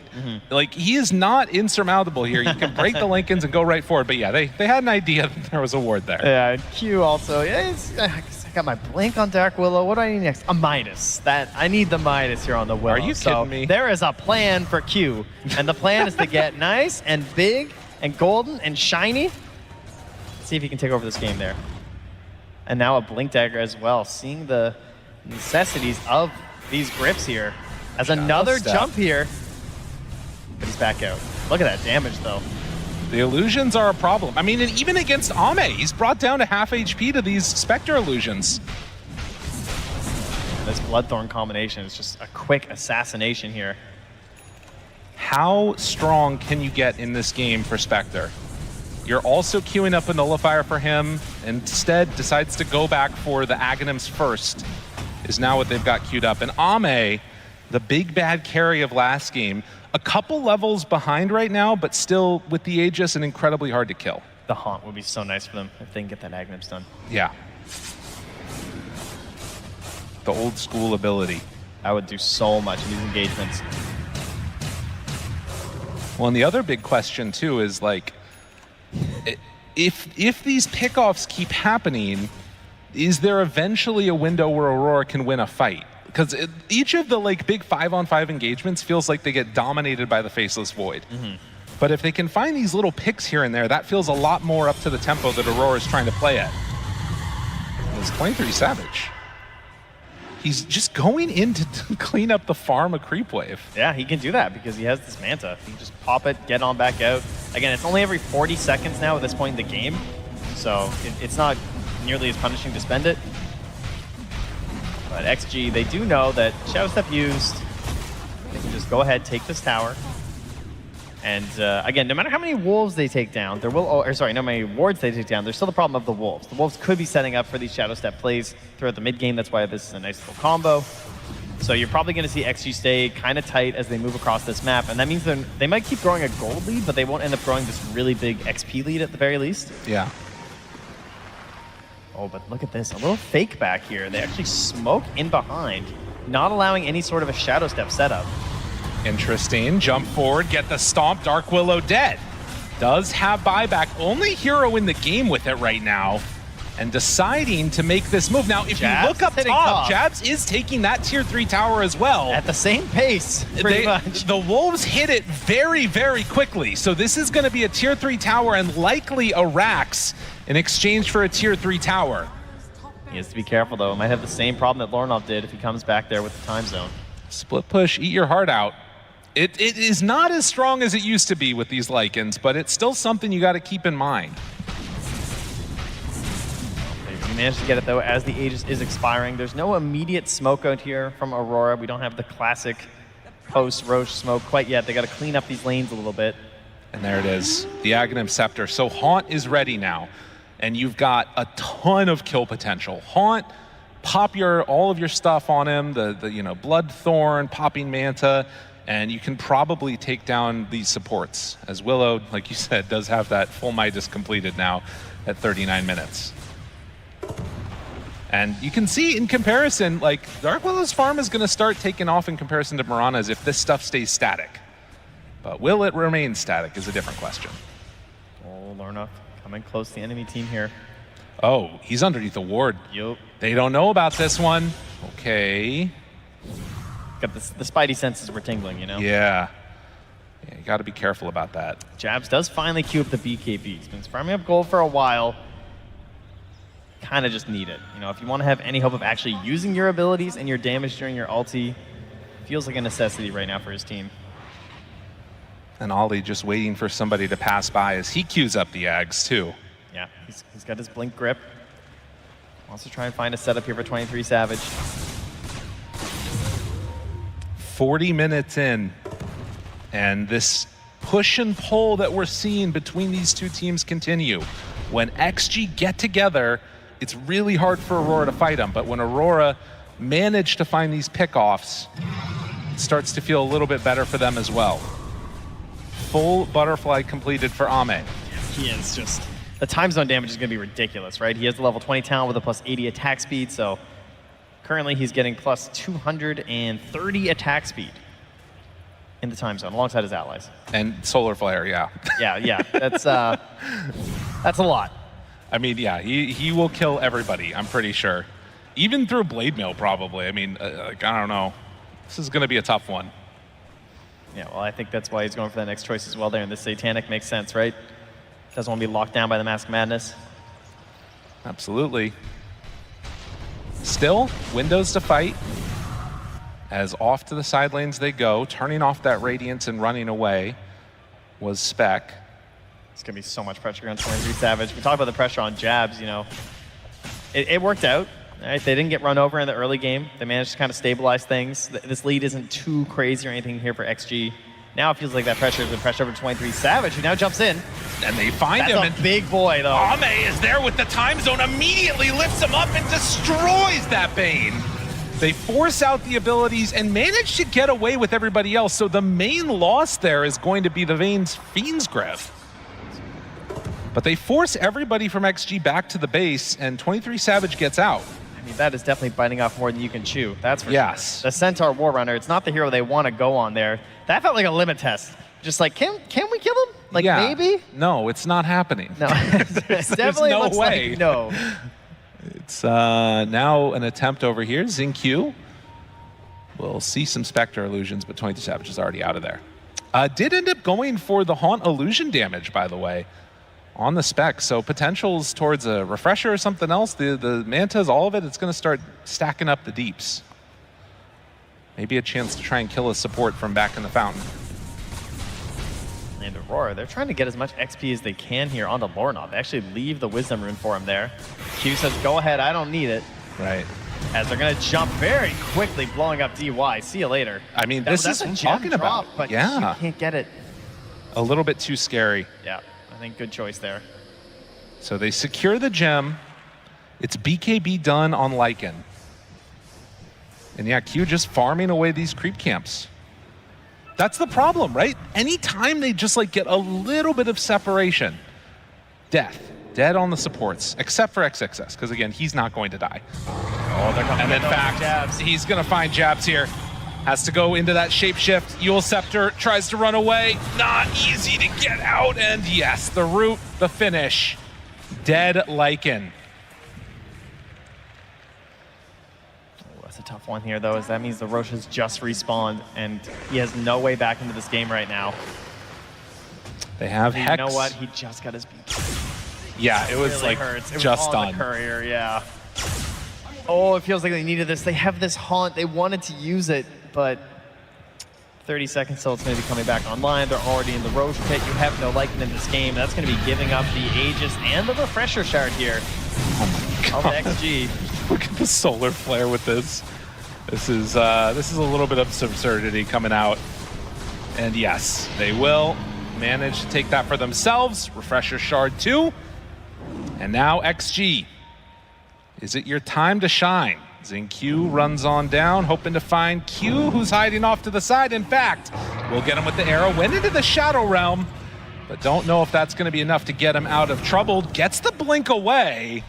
Will also have a Eul Scepter assassinate just a little bit out of range. And so they can't quite connect onto the Dark Willow. Buying some extra time. Yeah, and forcing Stampede. They are immediately back down on this bottom creep wave, though. And Solar Flare is going to be back in about 25 seconds. If anyone steps up here to try and delay this, yeah, I think Ame is just going to jump. No, it's a death trap. Has that Refresher Shard too. And Q jumped upon. Ame now there, breaks the Lincoln Sphere. Eul Scepter trying to survive, will have a blink afterwards, but can't quite manage to get out. Does have the Lincolns broken. They're waiting to see if they can get it again. With that enfeeble, drops it onto Ame to try and get a little bit less damage done. Lincoln's broken now. Have Fiend's Grip ready, but you know that you're not going to be able to get the full duration on it. Too difficult. Jumps for the back line, wants to find him. Time zone down. Storm gets to the far side. Ame now hits onto that Lycan. He runs away, barely getting out.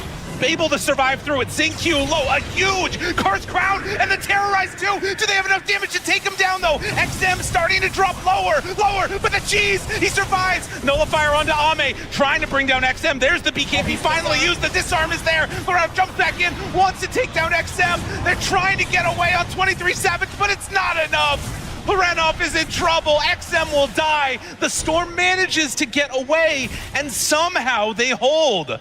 But will it matter? They still have a Refresher Shard ready to go. Ame, he gets away. But Bobbin and Weavin somehow escaping there. A huge defense here from Aurora. It is painful to lose your Spectre, there's no doubt about that, but at least, I mean, that looked like it could have been so much worse, right? People are barely getting to the time zone, getting up to the high ground there. They can breathe a little sigh of relief as they actually do leave the zone here. XG will back up and give them a chance to recoup on Aurora. They're going to keep this game going. Somehow they hold on what felt like a death push here. As you can see, the decision to jump for the back lines and just barely getting away, and then almost took out jabs too. All of those bashes coming out. Yeah, and then a very clutch cheese here from XM as well, of course. They finally managed to bring down XinQ. It feels like they're spending so much of their effort and energy just to kill one support, but then all of a sudden it looks like XM's gonna go down, and no, cheese is there.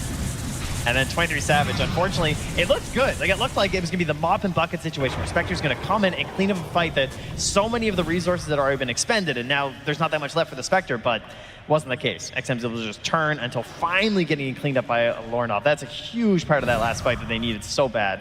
But it does also speak to potentially some concerns for XG.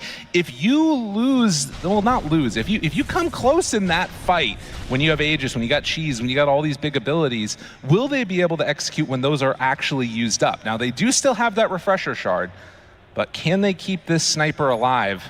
Will it end up mattering? They got an MKB now done on Ame. Maybe he's going to be all the damage himself. Looks like that's the plan here. Of course, it's very annoying getting through these trickster cloaks. Very annoying dealing with a lot of these items, but that's the answer now. Jabs continues to just push top. And A down defense bottom. is called out here by XXS at the same time. Yeah, so they won't have the Centaur in this fight right now. They kill off the creep wave that was coming in bottom. And maybe an opportunity. Does have those bots. I mean, look at this lane control here from Aurora. The top lane is hitting, middle is at the mid, but they're gonna keep pushing in bottom. And they decide to go. This did not work before. Will it work now? Do they have enough to kill off this XXS Centaur? Almost yes. They get him. Back down bottom though. And now taking buildings. Jabs, he's actually getting the split push working. Got to run away with the rest of these heroes. They don't have that many resources left from the Spectre, but Jabs has taken a whole lane on his own, and now they find Ame. Wait a minute, Ame down to half HP. Ame falling lower and lower. Ame, he's dead. That's one round. Now they don't have a Fiend script ready to take him down, but burning through that Aegis is pretty huge. And in the meantime, Jabs did so much work. Lorenz jumps in. Dude, they still have time zone, my man. This guy's getting crazy. That was a little bit crazy of a move, but look at the split push. Oh man. What a terrifying maneuver there from Aurora to go on that Centaur, and it was so close. Had to get that last little jump in there from 23 Savage to actually get the kill, and then immediately come back down to try and defend bottom. It ends up being a trade, but again, it's just huge stuff there. Look at that damage. Aurora. 4,500. Yeah, it only took 6,411 damage to kill this Centaur. That's easy peasy. My goodness. It showed it's possible, though. I am remembering back to our first series of the day, though, when BetBoom started to pull things back and then got shut down pretty mercilessly. Can Aurora dodge that fate here and force us to a game 3? Will it end up happening? This Scythe, super valuable on the Storm Spirit. Yeah, going for the Scythe and also going for the Abyssal Blade next on 23 Savage. There is a theme here in the next itemization, right? Try and lock down and try and kill, because you bought these nullifiers. You're saying, we're getting rid of the saves that you have on the side of XG, and I want to be able to just click a hero and have them actually die.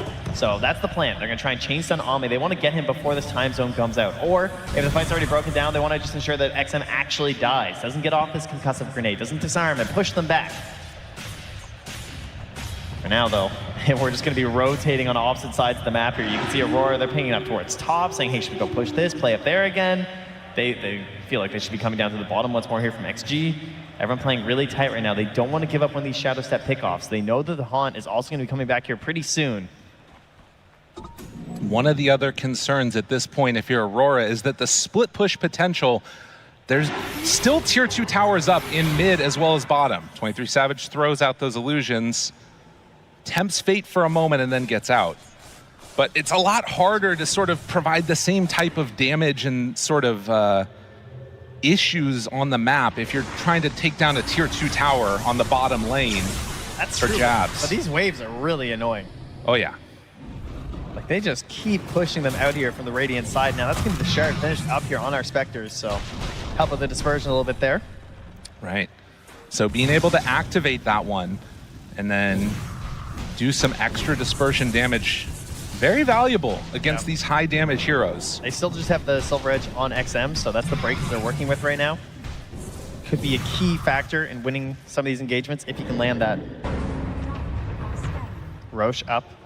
Well, we're going to find out how long it's going to take in 30 seconds. The other thing that we had seen built up for a little while was the Lycan Silver Edge. So Jabs queuing it up and trying to get that one completed to break the backtrack damage would be very, very nice, as well as a potential answer for Ame. Is he buying out for it? Okay, no, sure. he just ran by the shop. I was terrified. I do not think that's the play. He's only got a 1,500 surplus right now, so I definitely do not think... Oh, that's going to help him, though. 3 bounty runes just found in the Dire Jungle. Wow. Cool. Very nice. All right, you're welcome, team. That's going to cut the lead down a little bit. I mean, again, we're down to 3K gold lead 52 minutes in. After XG leading so much of not just this game, but the entire series, you can see a pathway for Aurora here to find a victory. If they can get where they need to go. Ollie is in deep. He's trying to set up again once more. Has some vision here. There's an opportunity. Xingqiu, not a great go, but if they could find somebody else who's just off on their own, it would be huge. Yeah, it's a great game for the Ninja Gear here. Just watching out for these assassination plays with the Shadow Step can help keep him protected. And in terms of protection as well, Q has finished up the Wind Waker, so there is no buyback on this Dark Willow. But there's a huge save potential because they do not have the nullifiers on the side of XG. And still, again, keep in mind that time zone refresher is at the ready for Ame. And it's 10 seconds till the next Roche.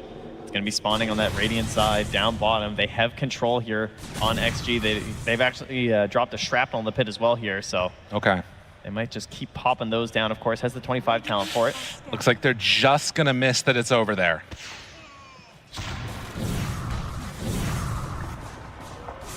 And in the meantime, Bane, I think, reveals on a ward up top. Yep, does deward it, so they 100% know that he was there.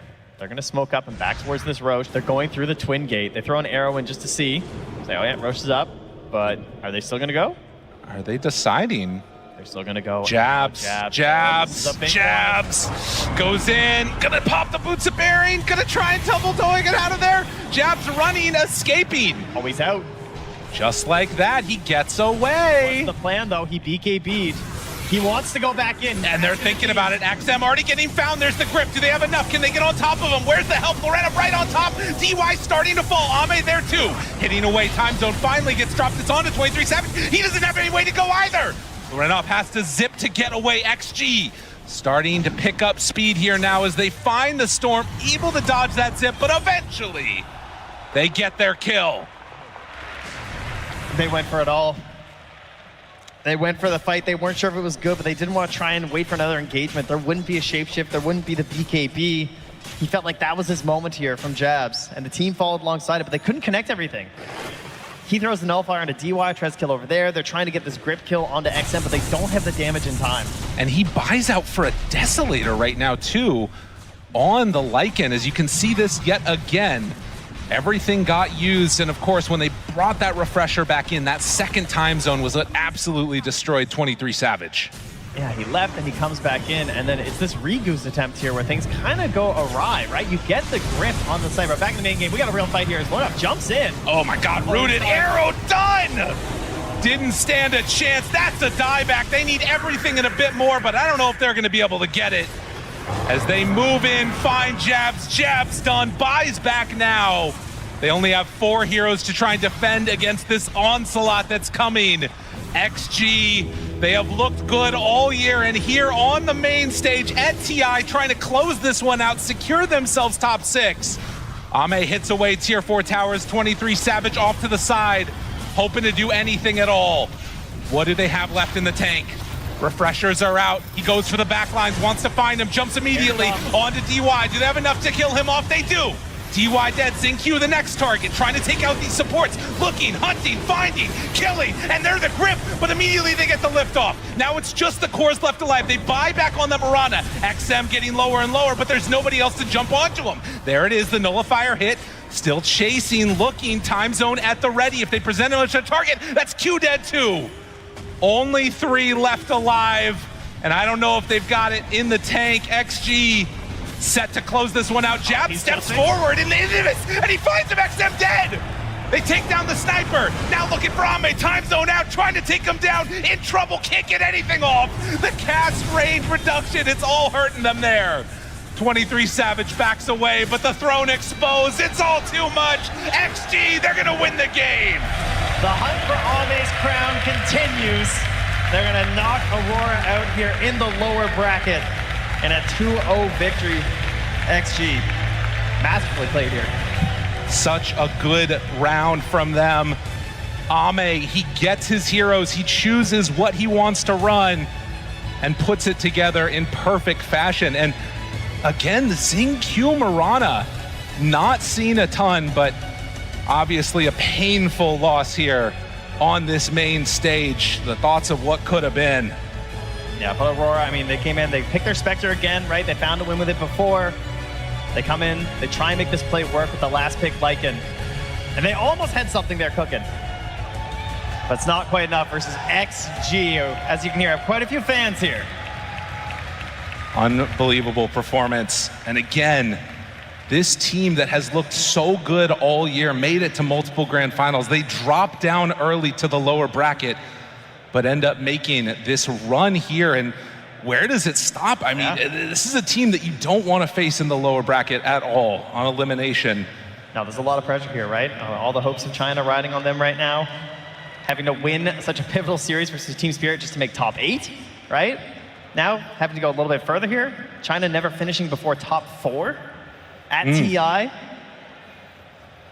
And yet again, another moment where they were able to show up in front of the fans, put on a solid performance. You can see already out there a lot of love from the crowd as they'll move on to top 6 off the back of, again, a Muerta for Ame, a time zone faceless void.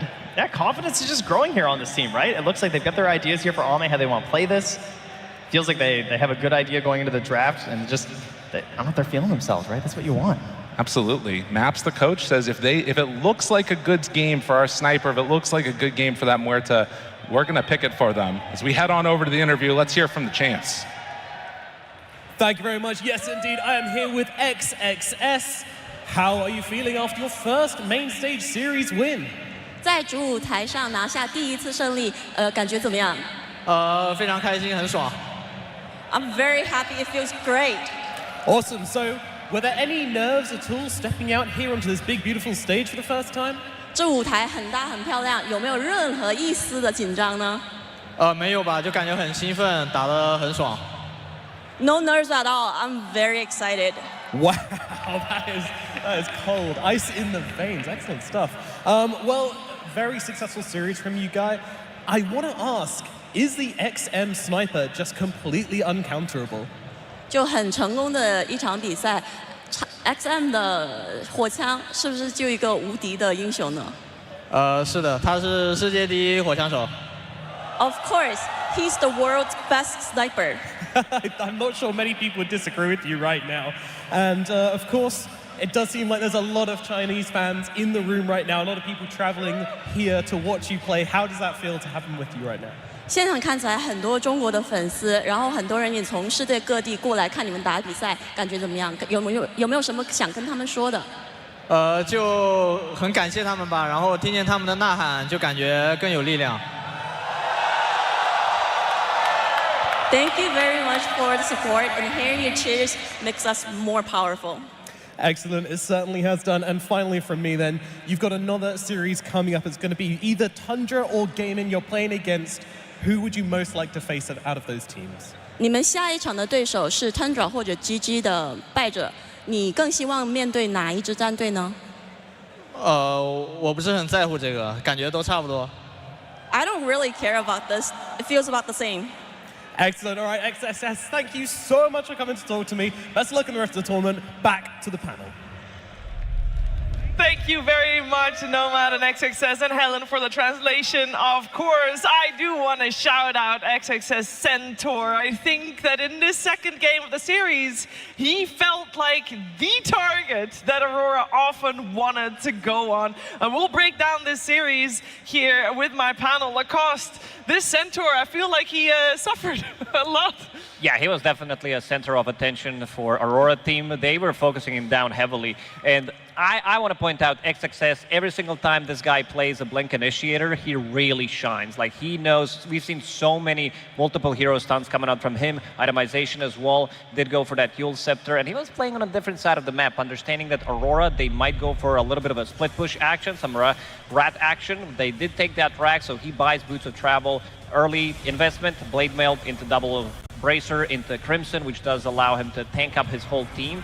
Did have that one Stampede misclick, but other than that, flawless performance. Yeah, and unfortunately, you see here, this was the fight that took the wind out of the sails for Aurora. Like, Extreme, they held the high ground beautifully, utilizing the time zone, finding the jump. But before that, jabs on the Lycan. It was a last pick that gave us some question marks, but the early game, it was exceptional. He goes for Drum, Vlad's into Nullifier. He's opening up the game. He's trying his best to find opportunities. And something we didn't really talk about was the Wolves constantly giving vision for the Spectre to then jump, finding vision on the Void to then set up Bane grips. Like, it was incredible early game, but then just the inevitable came in. Like, the late game, the mid game of Extreme, the fight is so difficult. Like, to find the sniper, you have to get through the Void, you have to get through the Centaur, and even when you get there, do you have enough damage through the life drain of the Pugner? Of course, we know the answer now, it wasn't, but fair play to Aurora. They gave it a really, really good shot. Yeah, Jabs cooked very hard on that Lycan. It looked like it kind of was a Hail Mary pick for them, where it didn't make too much sense in terms of how it fit in with the entire draft, but it gave Aurora what they needed, which was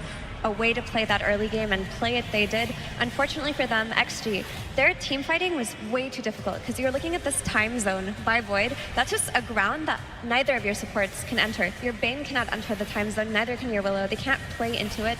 You're losing 2 heroes who, if they walk in, they're insta-killed by Void. On top of that, it's giving, 150 bonus attack speed to all of the allies. That's including your Sniper and Mirana, who are also being buffed up by the Solar Flare. So you have 150 extra damage with 100 extra damage from Mirana, with extra projectile speed for both Mirana and Sniper. And the story of the game was every time Ame had time zone, the fight was insta-lost for Aurora. Yeah, you can tell that this time zone was a very strong choice. And it's the same facet he went for the previous time where we saw him play Faceless Void. And I know sometimes it gives a little bit of chuckles here and there, but Lacoste is very strong. It is super strong, and he also eliminated 23, the only player who did play Faceless Void so far at Road to TI and TI. Chrono Square is a mean spell, as we can see. You know, buffing up your allies, slowing down the enemies, a leash mechanic, great against the Storm Spirit. They did try to counter it with this early boots of Bearing on Lycan, so you can't be slowed for a second and a half, which was not enough a lot of the times because the fights were so chaotic. And I also want to point out Jinkyu. This guy, I don't think he's enjoying playing Dota right now with the itemization that he's going for, because he's always greedy, always doing something fancy. Game 1, Solar Vlad's, very teamfight oriented. Second game, Vlad's Lotus into AC. You can't click those items other than Lotus Orb. So I feel like he's just tanking one for the team, not having much fun, but you know, he's winning, so that's kind of a fun, right? Yeah, thing is, if you win, I think you're going to be happy regardless. Tico, this game was very strong for Extreme Gaming. I do also want to talk a little bit about the Sniper that we talked about a lot. We know that XM is very strong on it. Do we feel that this was a game where Aurora kind of counters it because it wasn't popping off as hard as it was in their series against Team Spirit? Yes and no. I think they countered it in the fact that Lycan was able to play super aggressive, and the Spectre was very quick to jump in the early game. But there's still something where it's like, if you're picking Storm Spirit against Extreme, not banning the Sniper, you're just giving him a free pass in laning phase. Like, he bullied him back to the jungle, and then when you kill him for 10, 20 minutes, but when he gets to 30 minutes and he has a BKB or a Shadow Blade or something else, then he pops off. And we already mentioned the combos with the Void, so did they counter it? No. Should teams respect it? Yes. And I'm surprised. Now, 2 elimination series in a row, we've seen Sniper vs Storm, Extreme win, and progress further. At what point will teams now start respecting the Sniper? Maybe at this point. This was as far as it goes for XM and his Sniper. And someone who was taking the brunt of XM's Sniper, of course, is mid laner Lorinov, who we're going to hear some final words from Aurora. Yeah, thanks, Sheebs. I am here with Lorinov from Aurora. Unfortunately, they have, of course, just been knocked out of the tournament. You guys were great fun to watch. Talk me through that series. What made it so difficult against Extreme Gaming? I think we have everything to win first and second game. Actually, first game we got unlucky for active rune. He got first 3 active, but we still have a lot of choice to take a good fight. I think we don't take our fights properly. Okay, so something to build on for next year. What do you guys hope to achieve going forward next season? Trying to improve our play style, I think, and individually like players. So I will say this, last year these guys, a lot of these guys were on Talon. Now you've come in and given the Lorinov buff, and they've made top 8. Are the team happy with how you guys have done overall, or are you a little disappointed? I don't know about team in general. I think we can win kind of more. They just don't have enough synergy with these players, I think. Okay, fair enough. Well, look, you've got a lot of fans around the world who are watching and enjoying Aurora play. Is there anything that you'd like to say to them? Thanks for helping. Kinda nice. Kinda nice, indeed. Lorinov, can we get a round of applause for Aurora and Lorinov taking the time to come and chat to us? Thank you very much. But of course, the tournament continues, and for more on that, Shiva, back to you. Thank you very much, Pyrian and Lorinov. And I think that this Aurora has brought a lot of smiles to people's faces this last year. And Lorinov, Lacoste, definitely one of the star players for that. Oh, absolutely. When they are winning, this is the guy that is in charge of keeping the tempo, calling the shots as well. Really glad to see him. This is his first TI reaching top 8. So, you know, you can always ask for more. You always want to thrive, get that aegis lifted. But a good start of the career, I would definitely say, and has a very good career ahead of him. And his future is very bright. He's already left an impact on a lot of players as well. And if you watch high MMR pubs, they always have their name as Mode Lorinov mindset. And that's because he just farms so much net worth in the first 10 minutes, and that's kind of what he's famous for. So he has a lot of pride to be taken here at this TI. It was a great debut, and his future is very, very bright. I mean, you can just see from his reaction, it just means a lot to him, right? Like he wants to do better. He probably is like thinking about certain moments already and how to improve. So hopefully he's able to harness what happened now and then push himself forward for the future for sure. Yeah, for Aurora, we remember the time when he came actually into Team Aurora as a stand-in, and it made the team level up and get better. And all his teammates were saying how great it was to have Lorinov join in on the squad and lift everybody's spirits up. And I'm sure that bright future for all of Aurora, not just Lorinov, of course. Aurora taking their exit here, but they did so in style. We had a Lycan, a first pick Lycan at this event, played by Jabs, and it's Purge that's going to tell us how the Lycan fits in. Thank you, Cheever. Yeah, the Lycan was a very interesting pick this game. There was a big gap missing for Aurora Gaming, and what they really needed was something to deal with the Pugna backline and something to get on Sniper. So picking the Lycan here solved some of those problems. Here's the laning stage. He ended up getting first blood on Jabs here, wrapping the Wolves around to get behind the Pugna. And one of the reasons that it counters this hero is because Pugna just has a slow, basically. And you can decrypt the main Lycan, but the Wolves are still going to deal damage. So he gets first blood there, and then he starts moving the Wolves across the map consistently to help with these fights. Sometimes it's something as simple as a Howl. It lowers armor by 4 at level 1, which is a huge amount. And the fact that he can just get on top of the Sniper and the Pugna and out DPS him is really helpful. So here's some of his other Wolf scouting that was so impactful. Summons Wolves, crosses the map, denies runes, and what he's trying to do is find important heroes so that his team can make good decisions about what to do with their time. And because they have a Storm Spirit and a Spectre, those heroes need vision to be able to choose when it's the right time to go in. So just being able to spot out a Sniper here, get him to 75% HP to give Lorinov an opportunity to get a kill is huge. That's an ultimate there and a TP rotation from a Pugna just to keep that guy alive. And then on top of that, he's still doing the same thing with Wolves. They get vision on Ame here, they get a Fiend's Grip, they use all their global spells, and this is basically what kept them in the mid game despite being a little bit behind in net worth. Even sometimes it's just going to produce some little solo kills. Look at this cheeky little nullifier from the high ground Wolves. He's back to farming. He's hit so many creeps this game. So this Wolf scouting that he did to set up kills for his cores was very impactful. It was cool to see the first pick Lycan and for it also to be successful in terms of getting kills. It didn't win in the end because the team fight's a bit weak, but it was an impressive showing. Thank you very much, Purge. It was impressive. It almost did things, and I think that the Lycan left its mark for sure. But Aurora taking their exit here as we see Extreme Gaming moving forward, and we can take a look at this bracket. I think during the road to the international Lacoste, we had quite a few upsets, but this morning, BB Team and Aurora taking leave here against teams that they had never won a series against this year. It's not a surprise. Yeah, I kind of expected they were just better teams in 2024, throughout the whole 2024, and also today they showed a better performance, so no real surprises, but the top part of the bracket is looking spicy. It really is. I think, you know, my heart's hurting a bit from all the eliminations. I'm done with eliminations. Upper bracket? Yeah, we've got Liquid versus Cloud9. We've got Liquid, you know, arguably one of the favorites after, you know, destroying Extreme in the series before. Cloud9, probably the biggest underdog left because of their, you know, what have they achieved in the year. It's like not qualified for much, and suddenly now they're in a upper bracket, top 8 or top 6 position. It's, you know, mental to think about, and then stand-in Tundra also as well. So yeah, upper bracket's looking really, really good. How are you gonna enjoy watching the games, Effie?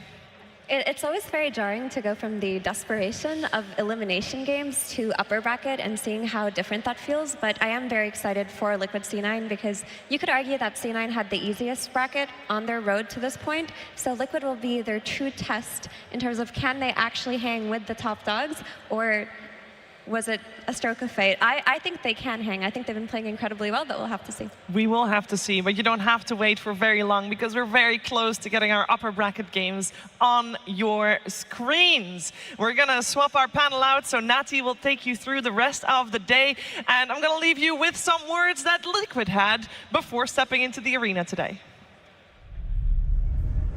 So far, the best moment in the tournament was winning against Extreme Gaming, for sure. I think we played the best game of our lives this season, so... For the first time at this tournament, I guess really clicked and played really well. They are all falling apart, all 4, all 5 gone, as Team Liquid for the 3rd year in a row is going to be going to the International. And I didn't really have like any complaints. I can be a bit of a, how do you say it, perfectionist. Like I like to watch back and criticize, and I kind of felt like there wasn't much to be negative about. So that was really nice. The worst moment was losing to Spirit, because we got 0-2 and we played horribly. It's frustrating when you play a team that's very, they like to trick you, or they like to like bait you in, and they like to make you do bad moves or take bad fights, and it kind of just kept on happening. That was frustrating. After the loss, we just watched the replay, kind of analyzed the game and pointed out mistakes.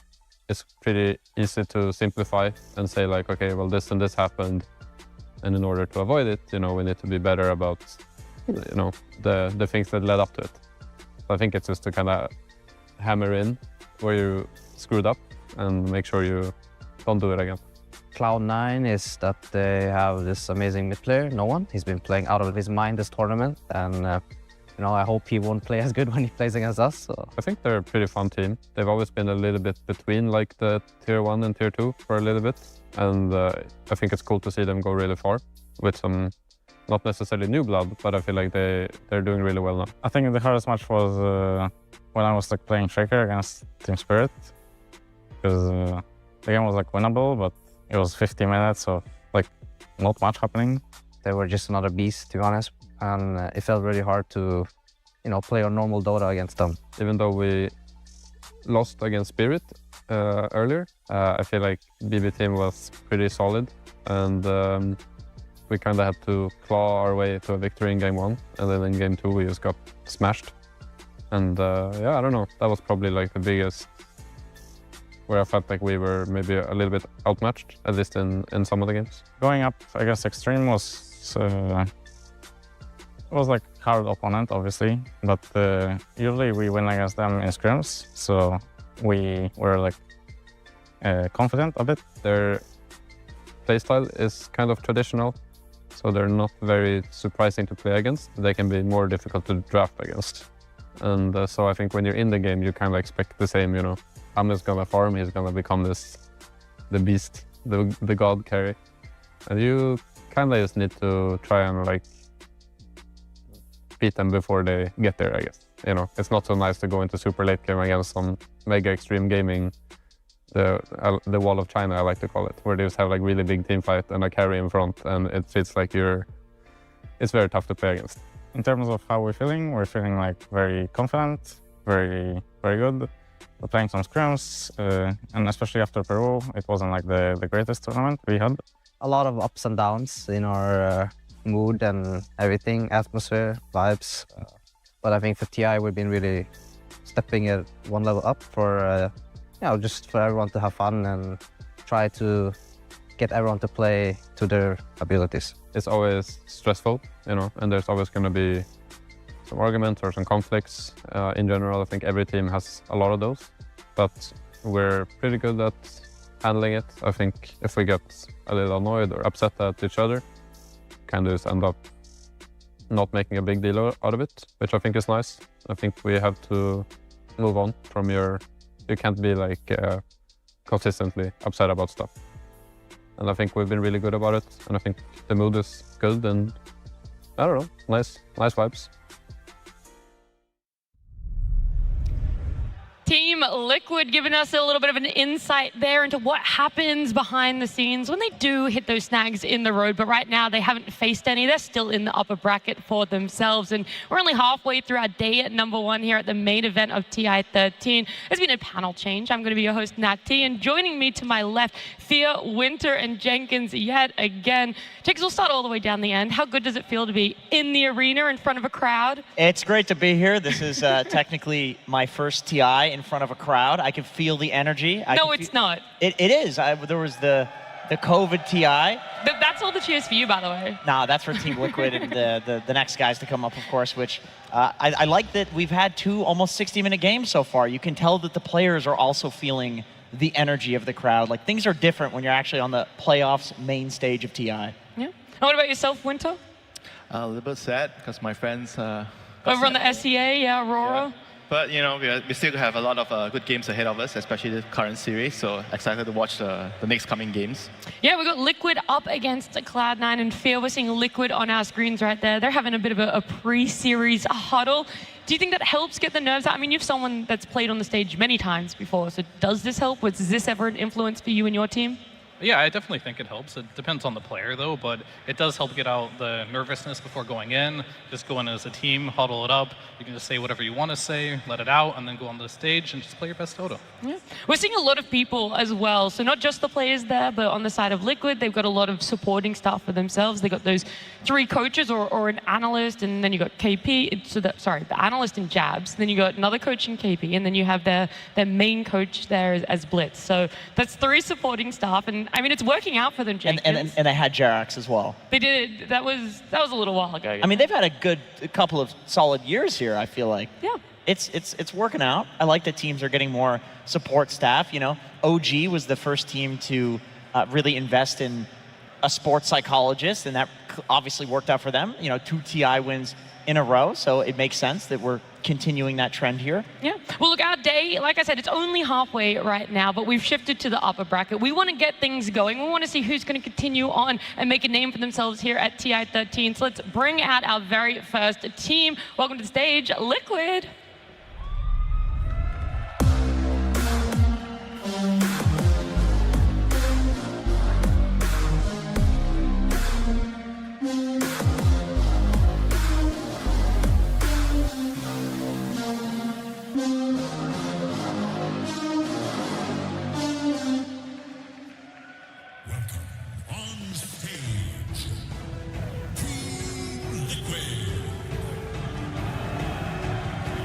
We're seeing these 5 players walking out on stage for the first time here at TI13. The biggest change up to them, we saw them at the last international, is their offlaner. Will they be able to get bigger results for themselves? Will they continue in the upper bracket, or will their opponents knock them down?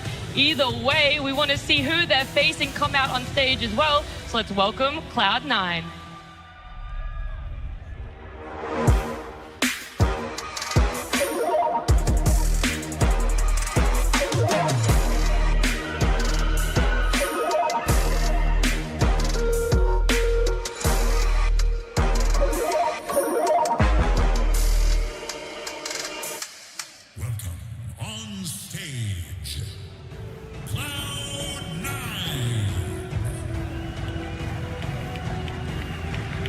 The old entity roster now, Cloud9, being in a position a lot of people wouldn't expect it. Guaranteed top 6, walking out here, having to face Team Liquid. They've had some roster changes over the years, but here they are, upper bracket, making a name for themselves. It's going to be a very close series for sure, but who exactly feel would have the potential advantage between Cloud9 and Liquid here in the upper bracket?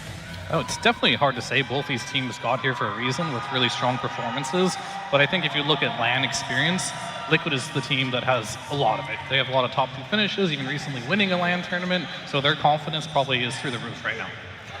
Yeah, and through the group stages, I also felt like Cloud9, they weren't really tested all the way. They had some good games here and there. And this is by far their biggest test right now, going up against Liquid. And obviously, Fia already mentioned the experience that Liquid has. They have a lot more experience compared to Cloud9. But Cloud9 has impressed me with their drafts. You know, they don't have the biggest hero pool compared to all the teams around here, but they have some very, very solid strats, which has been proven to be very, very effective in the tournament. Yeah, I agree. I think, Fear, you said on one of the panels previously that C9, they play their own version of the current meta, so they do, play with the healing strats and grouping up and pushing and 5-manning.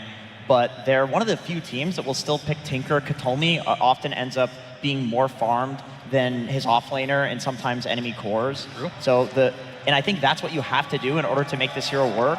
Their drafts are very different from other teams' drafts. They've picked carry Invoker as well. So at C9, I do feel like they are a tough nut to crack. This is not a standard team by any means. I think there's a lot more preparation that's needed when it comes to drafting against Cloud9 because of those different play styles that they have, different heroes that they like to have for themselves as well. But the biggest thing that stands out about these two teams is that we haven't seen them play in about 5 days. So they were teams that executed and played well enough to win their seeding best of 3, go into that upper bracket, then win their next one, which guaranteed them here a spot at TI 13. And so now, with that big break for themselves, I'm wondering what they learn of other teams and how the meta might have changed for them. Are different priorities also placed out there for themselves, Winter? I mean, this is when you mentioned about the support stuff. They have a lot more, like for Team Liquid, they have more support stuff. And in C9, they have 1.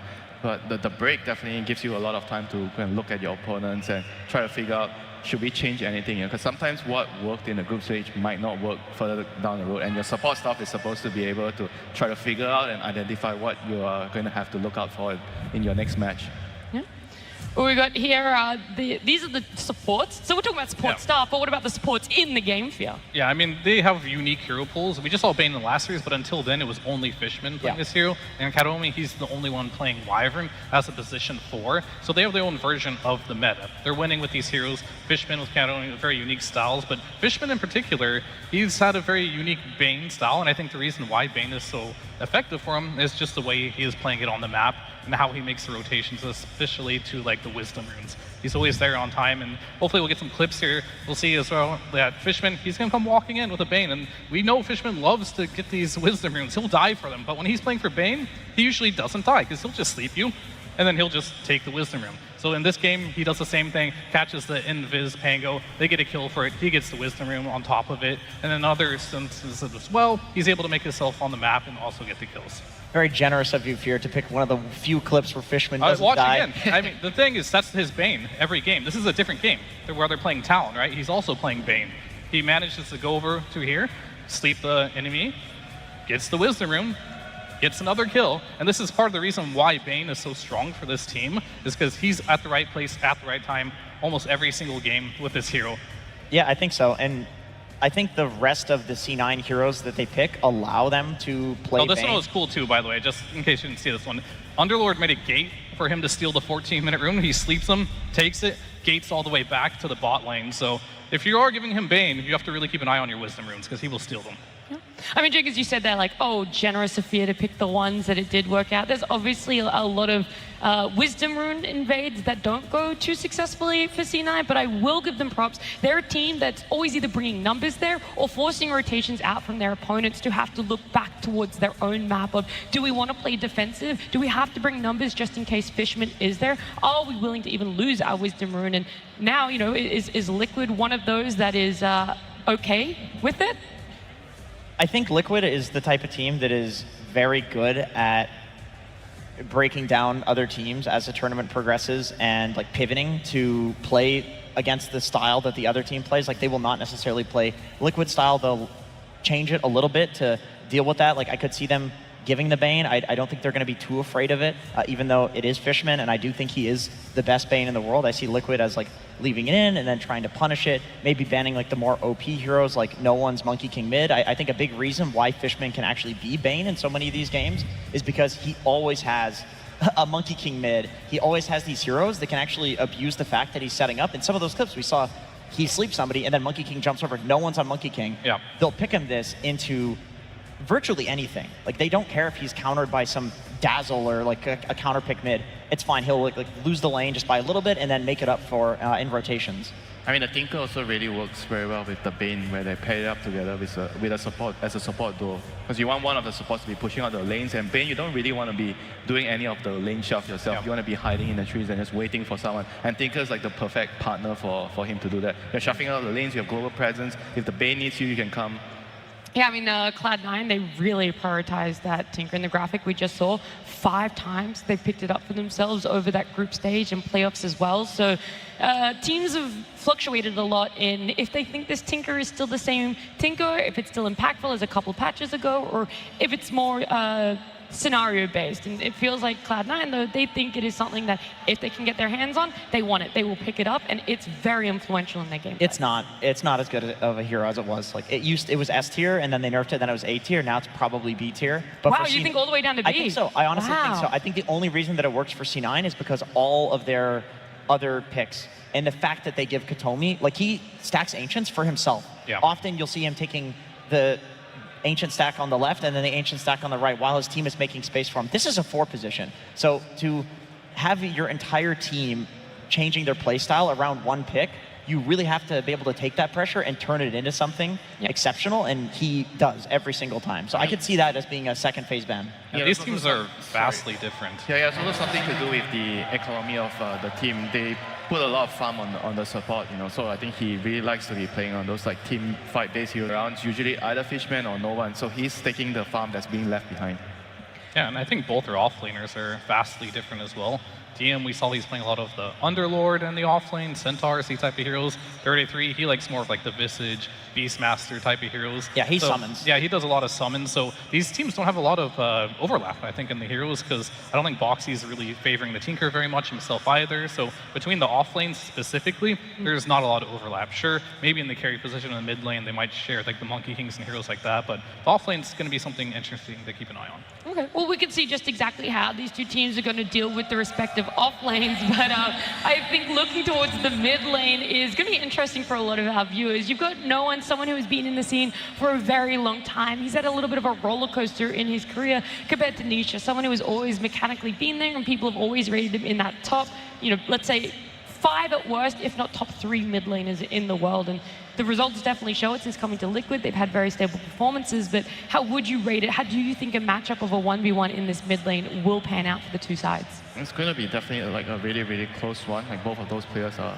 top-notch in terms of laning. But when it comes to the draft, I feel like they don't both get the same priority. That's sometimes something that you need to discuss when it goes to the laning matchup, Like who gets to the hero that is going to be having a better matchup. And for No One, I feel like they are more comfortable giving him the early pick, so he doesn't really care about the matchup, and you pick your other heroes later. Whereas for Nisha, he oftentimes gets his hero pick later, so he can see his matchup and decide what hero he's going to be playing. Yeah.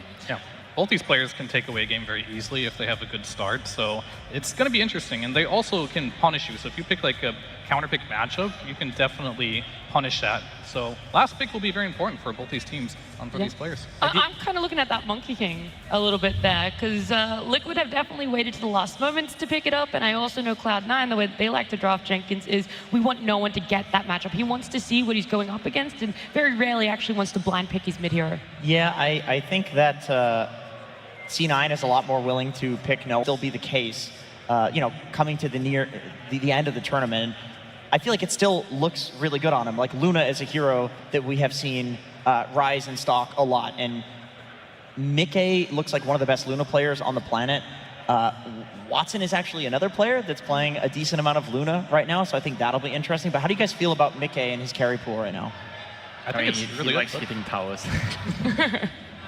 He likes hitting heroes too, I think.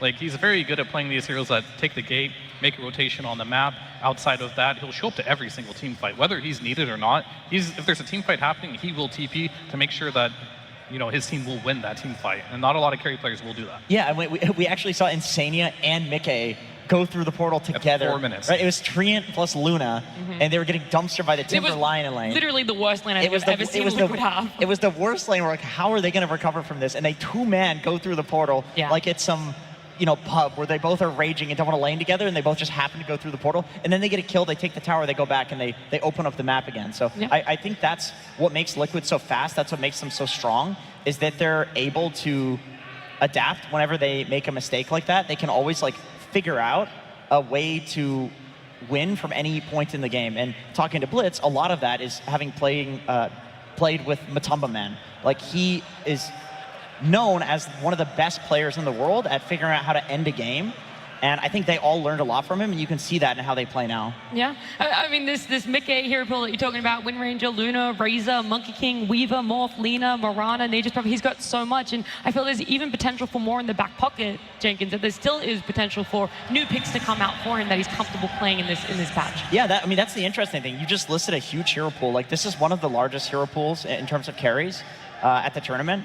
And yet these are all Mickey heroes. Like the rhetoric that it is a Mickey patch is absolutely correct. And carries are very important right now because they actually have impact in the early game. Yeah, well, what's important as well is that we see a draft and we do not want to disappoint. So let's get into game number 1 of this best of 3 between Cloud9 and Liquid.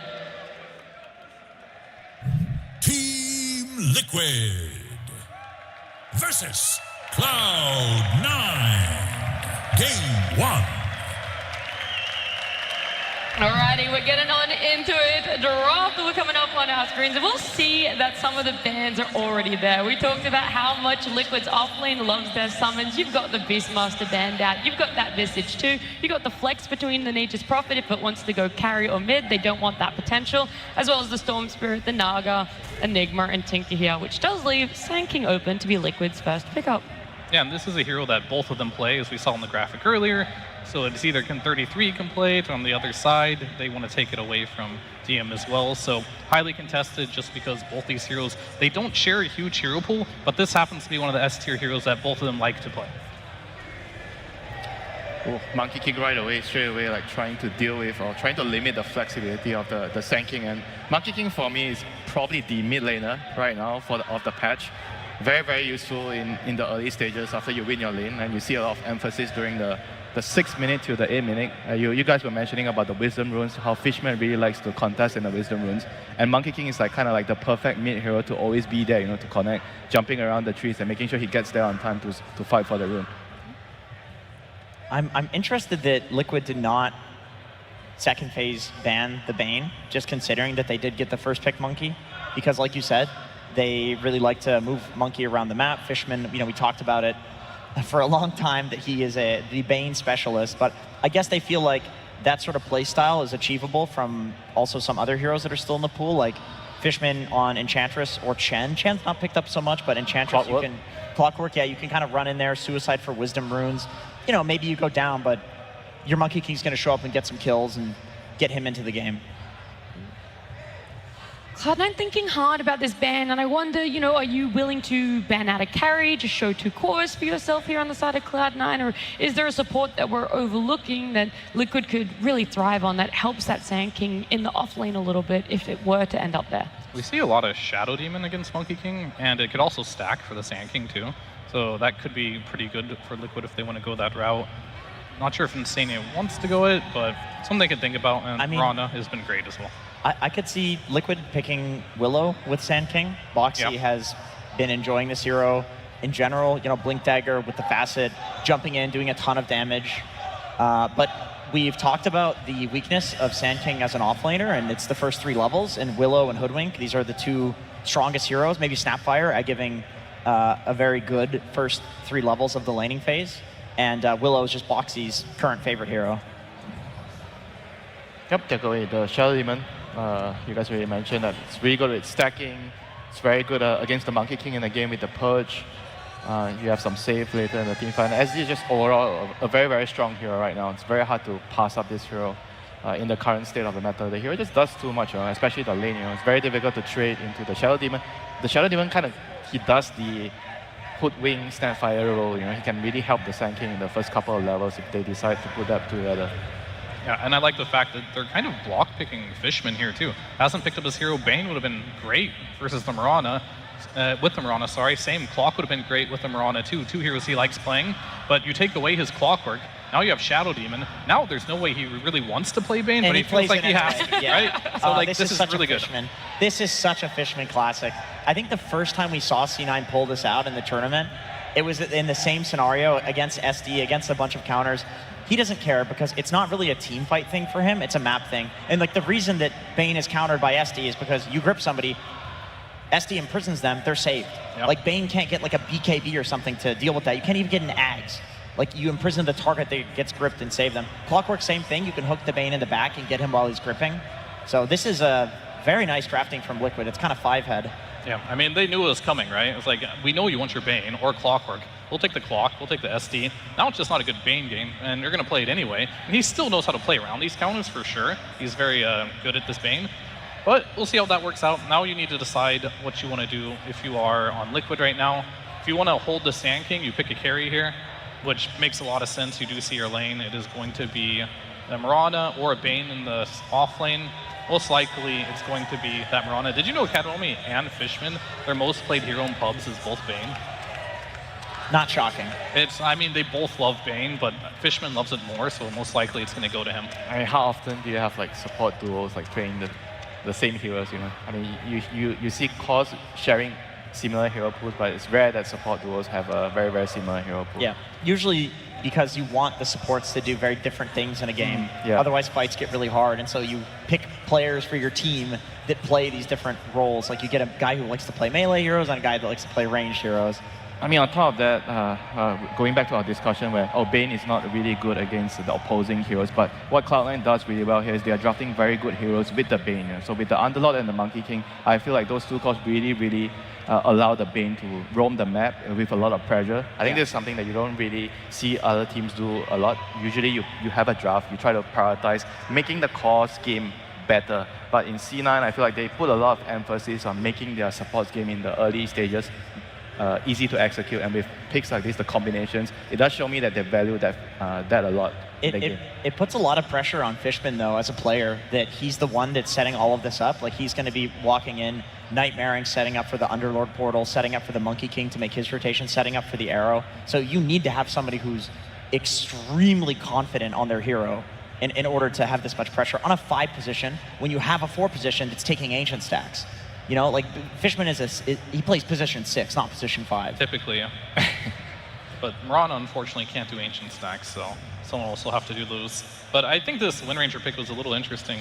I was wondering what type of Gleipnir hero Mickey would play, or Luna, because that's just his hero pool in general. Yeah. But Wind Ranger versus Underlord, it's an interesting one. It's strong in the lane, for sure, but you're a natural Crimson buyer. You have the Atrophy era as well, which might limit Wind Ranger's Whirlwind damage in these team fights as well. So this matchup potentially in the past may have been pretty Wind Ranger favored, but I don't know if this one is particularly going to just counter the Underlord. And I talked about it a lot before in the past. I think Bane is incredibly good versus Wind Ranger if you can catch her out. So Yeah. Wind Ranger is really just relying a lot on the support cast to either cancel these grips and save them.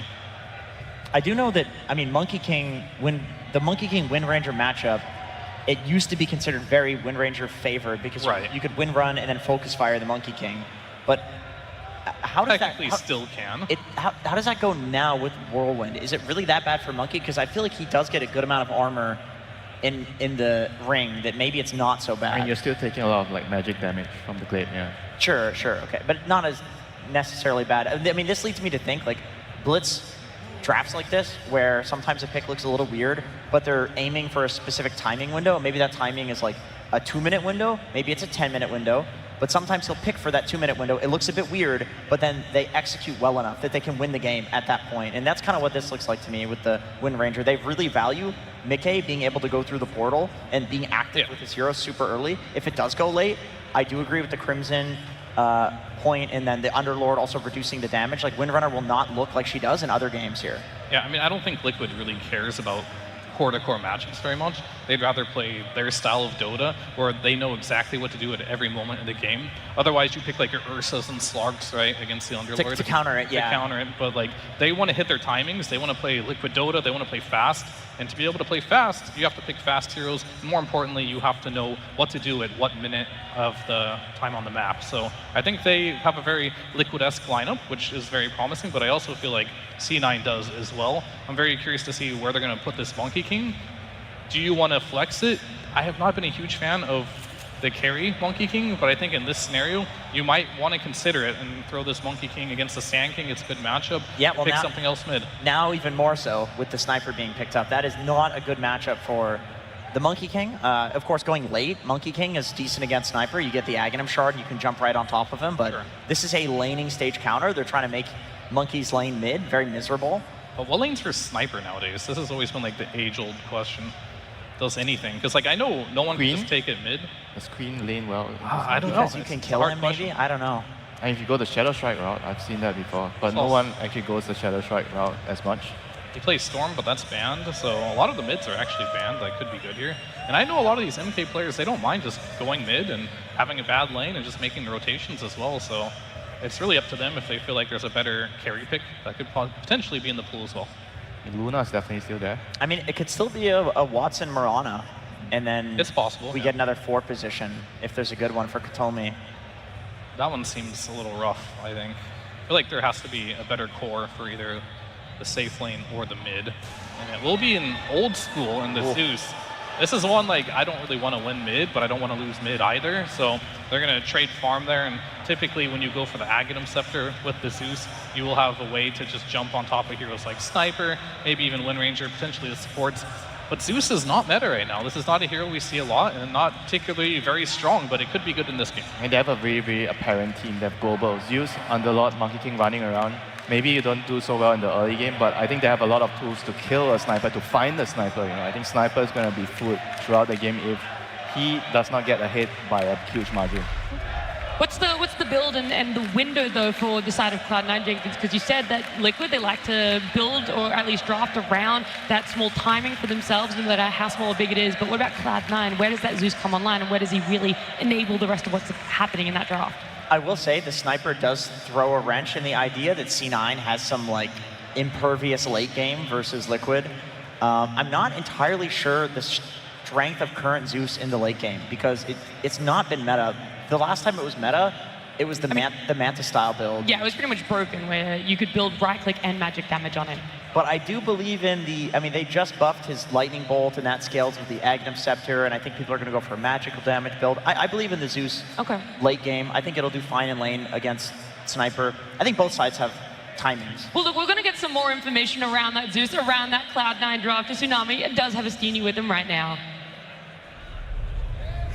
Thank you very much, and that as I am standing by with Cloud9's coach Astini, and I'm getting a sense of deja vu, because I feel like it was not just 1 year ago, you and I were standing on stage in Seattle, and I was watching you coach a dark horse team of Nouns. You guys made it to top 8, and here you are doing it again, but I want to know what lessons you learned from that Nouns run that you're going to apply here in Copenhagen.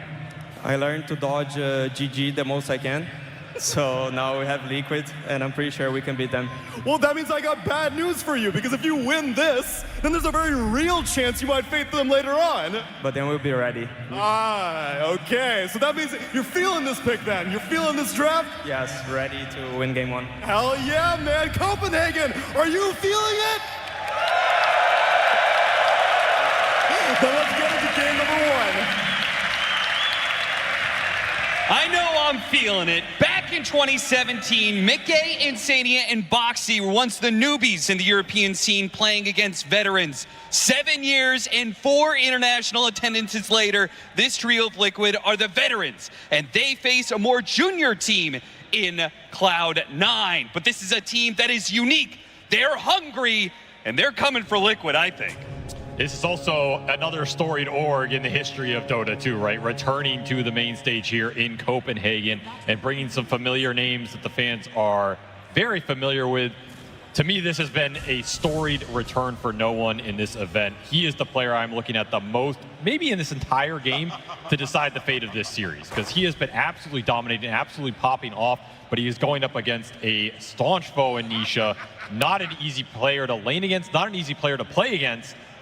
Maybe one of the most historically successful mid players of all time. So this is going to be a tough task for him to find the same sort of game impact we've seen him have over the course of this event. And not only that, I mean, Austin, did they handicap him? They put him on Zeus. I know, what is this? No one Zeus coming back. I feel like I'm watching Dota from 2016, but it's a Zeus versus Sniper. Cloud9, I love the fact that you pointed out no one's performance so far at this event, because this is a squad, Cloud9 squad, that multiple players have been to TI before. Entity has been there multiple years, in fact, but to be able to make top 8 and perhaps much further than that, it may come off the back of no one's performance here today. See if he can roll back the years. Watch that lane matchup. Already, Nisha 6-0, but a little bit of action bottom and top lane as we are looking for kills on either side. And Kataomi, who's going to be the one dropped by Insania for first blood. Very difficult lane to play the level 1 against. Battery plus power shot, basically the strongest level 1 nuke coming out of any carry. Just catches you off guard, and the blood grenade trade not favorable here. To me, Cloud9, they want to kind of mitigate the damage on the side lanes early here until they get the Zeus ult online, and then you can start to ramp up the pressure. You did take this Divine Rampage facet on no one as well, so if you can get a fast Zeus ult here and then up the action on these two side lanes, maybe get some setups with the Bane or with an arrow, you're looking at some early kills here. Of course, Liquid, they're just going to race to the auras. This is the type of style they've been playing the whole event. Get the auras up on 33 and combat the 5-on-5. It's going to be a really strong pipe as this game progresses. Boxy, a little bit outmaneuver there. Goes for the disruption on Fishman to make sure he can secure the D-warded sentry, make sure that Easy Camp stays blocked, and take a courier on the way out, too. That had entire boots on it. That is a huge loss for Watson in this lane stage. I mean, you rush boots on the Monkey King so you can pressure these offlane melee heroes. Just going to be missing it for 2 minutes almost now. Brutal loss for this lane. A lot of gold out the window. Liquid can maybe try and take advantage of this a bit or just secure an even better laning stage for 33. He is absolutely cruising through the CS right now. Talking about some unique pickups, I feel like for the most part, Liquid have drafted what we expect out of them. I feel like they almost didn't change their draft too much according to what Cloud9 was picking up. Cloud9, though, did pick up some unique heroes, though typical for them. Once again, we're going to see their Bane in action, a support that not many other teams are willing to take a chance on. And then, of course, this last pick, Zeus, also a bit of swerve there in the draft. Cloud9 certainly cooking up something different. Do you feel like this actually addresses what Liquid have been doing all tournament long? If you don't get sucked into the early fights and the straight 5-on-5s, yes, I think you can play the map, you can split them up, you can find the pickoffs and the setup. But that is going to be a tall order here because, as we've seen, Liquid is a very fast team. They're one of the fastest teams at the event, maybe the fastest. They will absolutely roll you over if you give them a laning lead. And they will dominate the team fights into early Roshans if you can't contest them. So that's the one concern here, is if your Underlord can't match what this Sand King outputs, if no one just is outputting the most damage in the game, but it's all just getting absorbed by sustain or early auras, you're going to find yourself in trouble very fast this game if Liquid can pump up their 2 ranged carries and give one of them Aegis. Got him inside the cogs, but Insania, of course, kind of countered by the Mirana existence. You can get that kill once, but once he gets to level 2, Leap becomes available.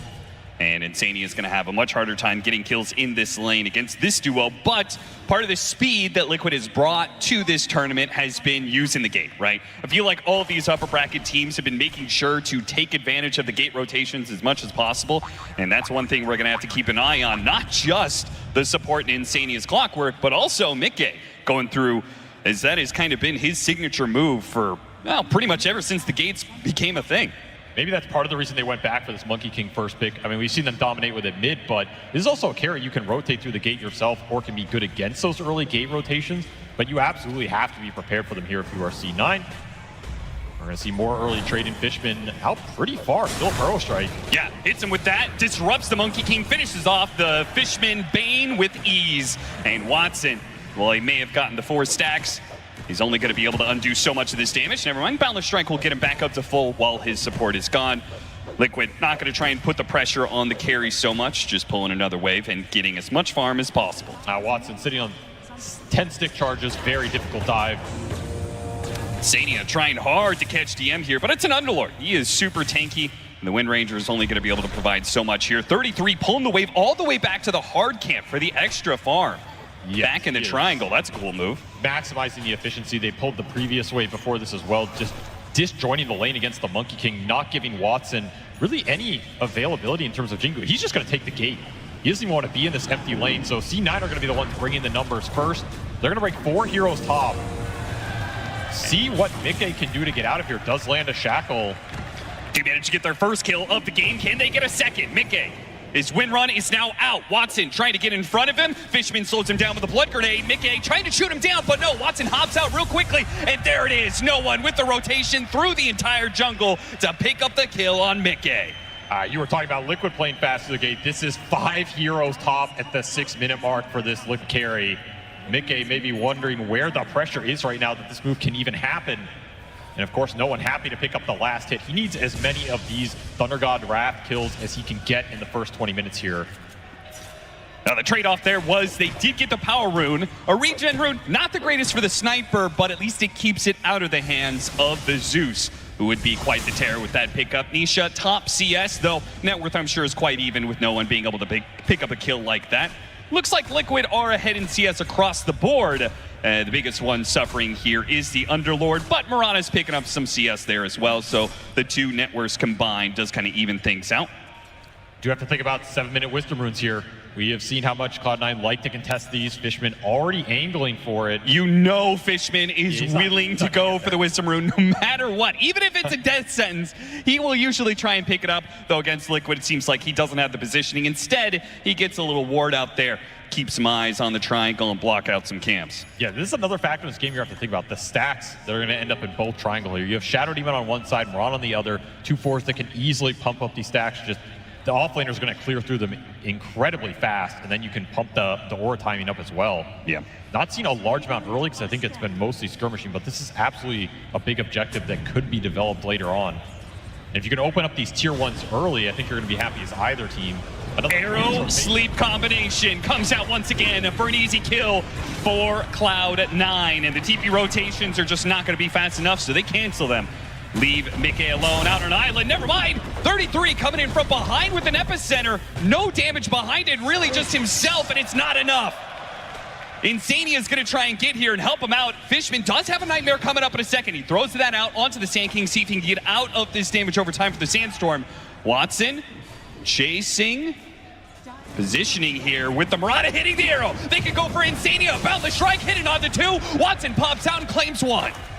Big old damage coming through as well. You don't have this epicenter to fight anymore. 33, he is in trouble. Yeah, behind him, no one cuts in again. Straight from the mid lane, he keeps on rotating up to top. Try and catch up to him, a blood grenade that misses, and the Mirana is going to be a little bit too short there to catch up. Very awkward rotation from Liquid to try and counteract that. They committed triple TP to bail out Mickey, canceled 2 of them.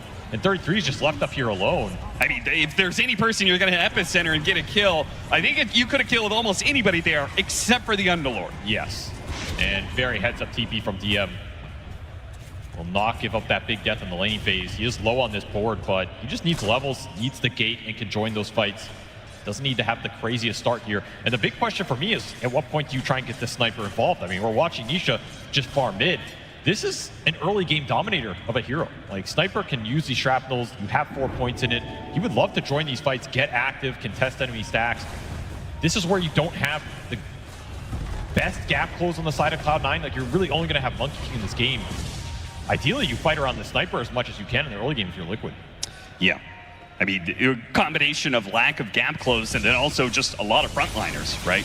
Clockwork, Sand King, they're going to make your life really annoying for trying to get to this sniper. But the question is just when he gets involved, wow, does Nisha want to play it? Because I feel like if we were watching Extreme Gaming, XM would have already made some rotations, you know? Factor 000 is, I mean, it's great because you're really farmed here, but you're going to have to translate it into some map control at some point. Maybe you can play a slower style again. You can get up the stacks. You can just match the farm pace. You did have a little lead out of the lane. You got a little out-rotated into your safe lane. Still held the tower here on top for Liquid, which they're very happy about. But both teams are now starting to get those huge stacks up. And there are a lot sitting on the triangle for Liquid to fall back on, though the Sentry did block one of their camps. Yeah, that hard camp has been blocked for a couple minutes now.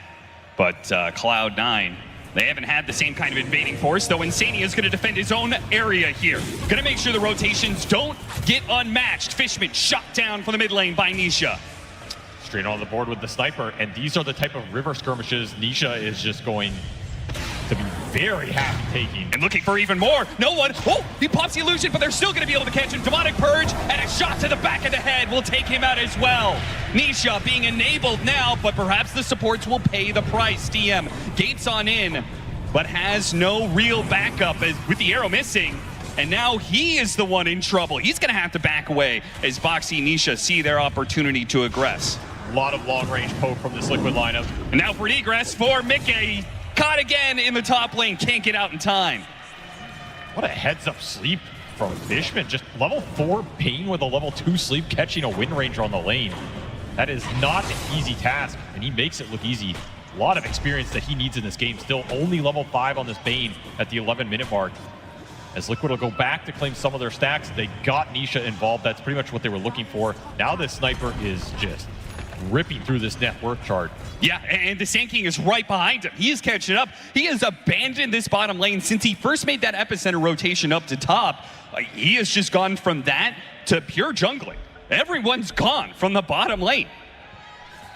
Empty lanes on the map right now for Cloud9, and they can't really exert the same pressure they want to right now because this Underlord's just not strong enough to force the straight-up fight. It's going to come down to Watson and No One getting in good positioning, finding the openings, and your tier 1 just went down for free. Yeah, managed to get the last hit before No One could come in for the deny. This is starting to feel like Liquid are taking over the game in terms of the pace and the controlling where the fights are going to happen. I'm still worried about if you get a really fast pipe here eventually on this Sand King, you just mitigate so much of the Zeus's impact. Yeah. Definitely feels like Cloud9, while they may have gotten some kills in these rotations up at top earlier, it's beginning to play against them. Disruption comes out to help save Insania from some of this damage because they had a guaranteed kill on Fishman, so no trade-off here. Just Liquid taking another kill as Insania keeps on matching the attempted plays from Fishman and other heroes of Cloud9 as they try and invade, and those invasions don't work. They don't get the map control to offset what has happened in mid. Liquid are out-farming them right now, and it's very hard to aggress into this lineup when they have so much long-range poke. Fishman's going to TP bottom straight back into a smoke. Oh no, it's going to be back-to-back deaths for Fishman. And amp damage for a Sniper will make short work of him. A killing spree for Nisha. A high ground that is dewarded. A kill that is made, and now a push to be had. I mean, Nisha is just farming the Bane at this point. Get this man away from him. Cloud9 just feels uncertain in terms of what they want to do right now. You have your Maelstrom on the Monkey. You have your Phylactery on the Zeus. This is where you would want to take the skirmishes. You can't push the tower straight up. You're getting outranged in terms of spell power. Awkward situation. Ideally, you kind of want to smoke and get some sort of gank going with your Bane setup or Arrow. You could just trade farm and hope you out-carry Liquid here with Solar Flare backing up your carries, but that seems a little risky given the position you're in the game right now. Yeah, and given the fact that you don't have any other heroes to really take advantage of that bonus damage and attack speed outside of the Monkey King. Well, right? I mean, Underlord, is he going to do it for you? I mean, Kataomi might just transition into a carry at this point. That's true. We've seen him do it before. Need the Gleipnir done on this Watson here to really start to take aggressive fights of your own. And I think Liquid are going to be content farming this map up. I say that, they already finished the Bloodstone on the Sand King, so 33 is just, he is absolutely huge right now. Yeah, if he gets in the middle of any fight, that Bloodstone is going to do a lot of work to keep him up. And they have this vision. Oh, the hook shot just a little bit shy. A big pickup could have been had, but Cloud9, they need to do something about this stack being stolen. They're bringing numbers in. They're smoked up. Cannot give Liquid this much of an economy. There goes the Thunder God's Wrath for the vision. Fishman's going to be the first one down, dead in an instant. And Watson has to hop out. No one. 33 doesn't bother with that one too much. Already used the Burrow Strike. DM is in the middle. He just gained in the middle of all of the Liquid heroes. Surrounded. There's just no openings. Like, who goes in and takes the brunt of the first set of spells? It's been the Bane every time, but there's no big committals here from Liquid. It's not like they're using massive ults to take down a support and okay, we can take the fight 4v5. You just get decimated instantly and then you're in a 5v4 position without clear initiators. And the one person who was struggling due to all these rotations, 33 was getting free farm. Nisha was getting free farm. Mickey was the one getting shut down, but now he's joining in on fights that are going Liquid's way, and he has now gotten ahead of Watson in net worth. Bad sign for Cloud9. Let's see if they can turn around. 6,000 net worth lead for Team Liquid at 15 minutes. And they seem to be content with farming for now. No longer trying to make those invasions happen anymore. Not defending their off-lane tower. Instead, playing the other side of the map. Have to find a way to split Liquid up right now. Their 5-man is way too strong with how much farm 33 found early and how tanky this Sand King is. Yeah. Even if you throw all your spells into 33, I don't think you're winning that fight, even if you bring him down. And again, you do want to split this map up with the Bane and the Zeus giving you some global potential. If you can find isolated targets, that's where this lineup can thrive. Liquid just not giving you any openings. No, they've been playing super defensive. I mean, look at this. You're saying Sand King it's hard to touch him. Well, the other two cores are being protected constantly. Insania is sitting on Mickey, just making sure that he's around in case there's some sort of play from Cloud9, some sort of smoke move, and Boxy shadowing Nisha the entire way, just waiting for an opportunity. They go on Nisha, he's ready with the disruption, and maybe Liquid can rotate. Cloud9, though, they're not looking for any aggression right now. They are just split up, farming different parts of the map, which might let them be able to catch back up in Atworth, though the stacks make that a bit harder, as Mickey's clearing through those Ancients without any contest from Cloud9. They're just not controlling enough of the map. Liquid are continuing to build significant net worth lead, and they are racing towards this Sand King pipe. And I think the second you have that, you just start to force the Roshan, force the towers. You're not afraid of the straight up 5-on-5 anymore, and no one is going to feel, well, impotent at that point. Like, you're going for an Ags, you're trying to get Nimbus online, but it's more global single target pickoff, right? But what happens if Liquid just 5-man at you? It's not going to feel great.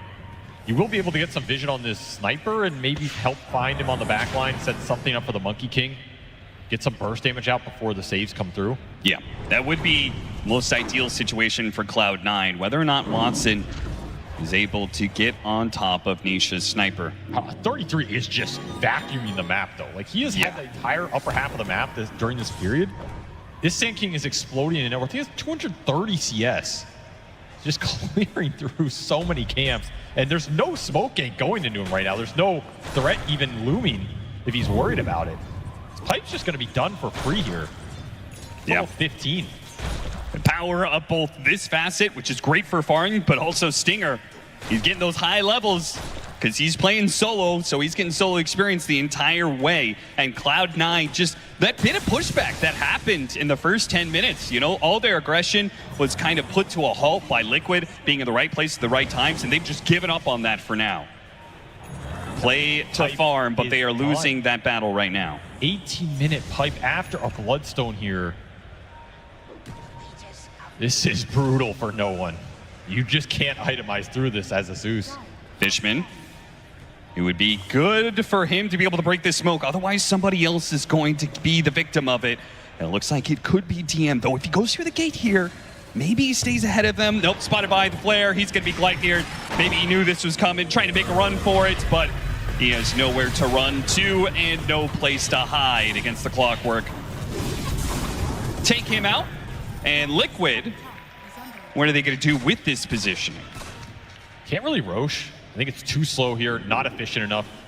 You're still just clearing through the map. You still have tier 1s you can fight around, and it'll be a smoke from Cloud9 trying to open up something here. You have the Gleipnir on Watson for some extra setup. And Insania, he is blocking this one, but Watson still gonna leap over him, try and get to, no, he gets sucked in by the cause. He's not gonna be able to go for that kill onto Mickey. They wanted that core, they won't have him though. Arrow goes out, maybe they still will. He goes in for the kill and he gets it. He's shot down, but they do manage to get at least this Fiend's grip. Oh, Watson, he's closing the distance on Nisha. A Thunderbolt from the heavens will bring him down. Nisha falls, now a pit onto Boxy. See if they can catch up to him with DM cutting in from behind, and no one. Artillery, magic fire from the back lines is decimating Liquid. It's all up to 33 with this Bloodstone to try and stay alive against the 3. He's going for the kill on Watson. He's doing tons of damage, but the Bloodstone can only take him so far. As Stinger, he's so close. The Sandstorm won't do it. Maybe he could go for no one instead. He's going for it. They can't win this. A 1 versus 3, and it's 33 who will win it. The Rocket Flare was what got the Monkey King, I think, at the end. Yeah, Insania picks him up on the side with a very clutch flare as Watson survived on 20 HP. And I mean, we saw the power of Sand King right there. An insane find from Cloud9 to find the openings here, get a very clutch sleep on the sniper, which sets so much of that up on the second half of that fight.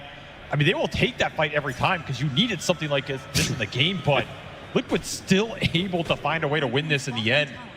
And I mean, if 33 is there at the start, that's completely different, right? They do not have an answer for this Sand King right now, and it shows. So 33 will add more coins to his pocket here as he becomes that much stronger.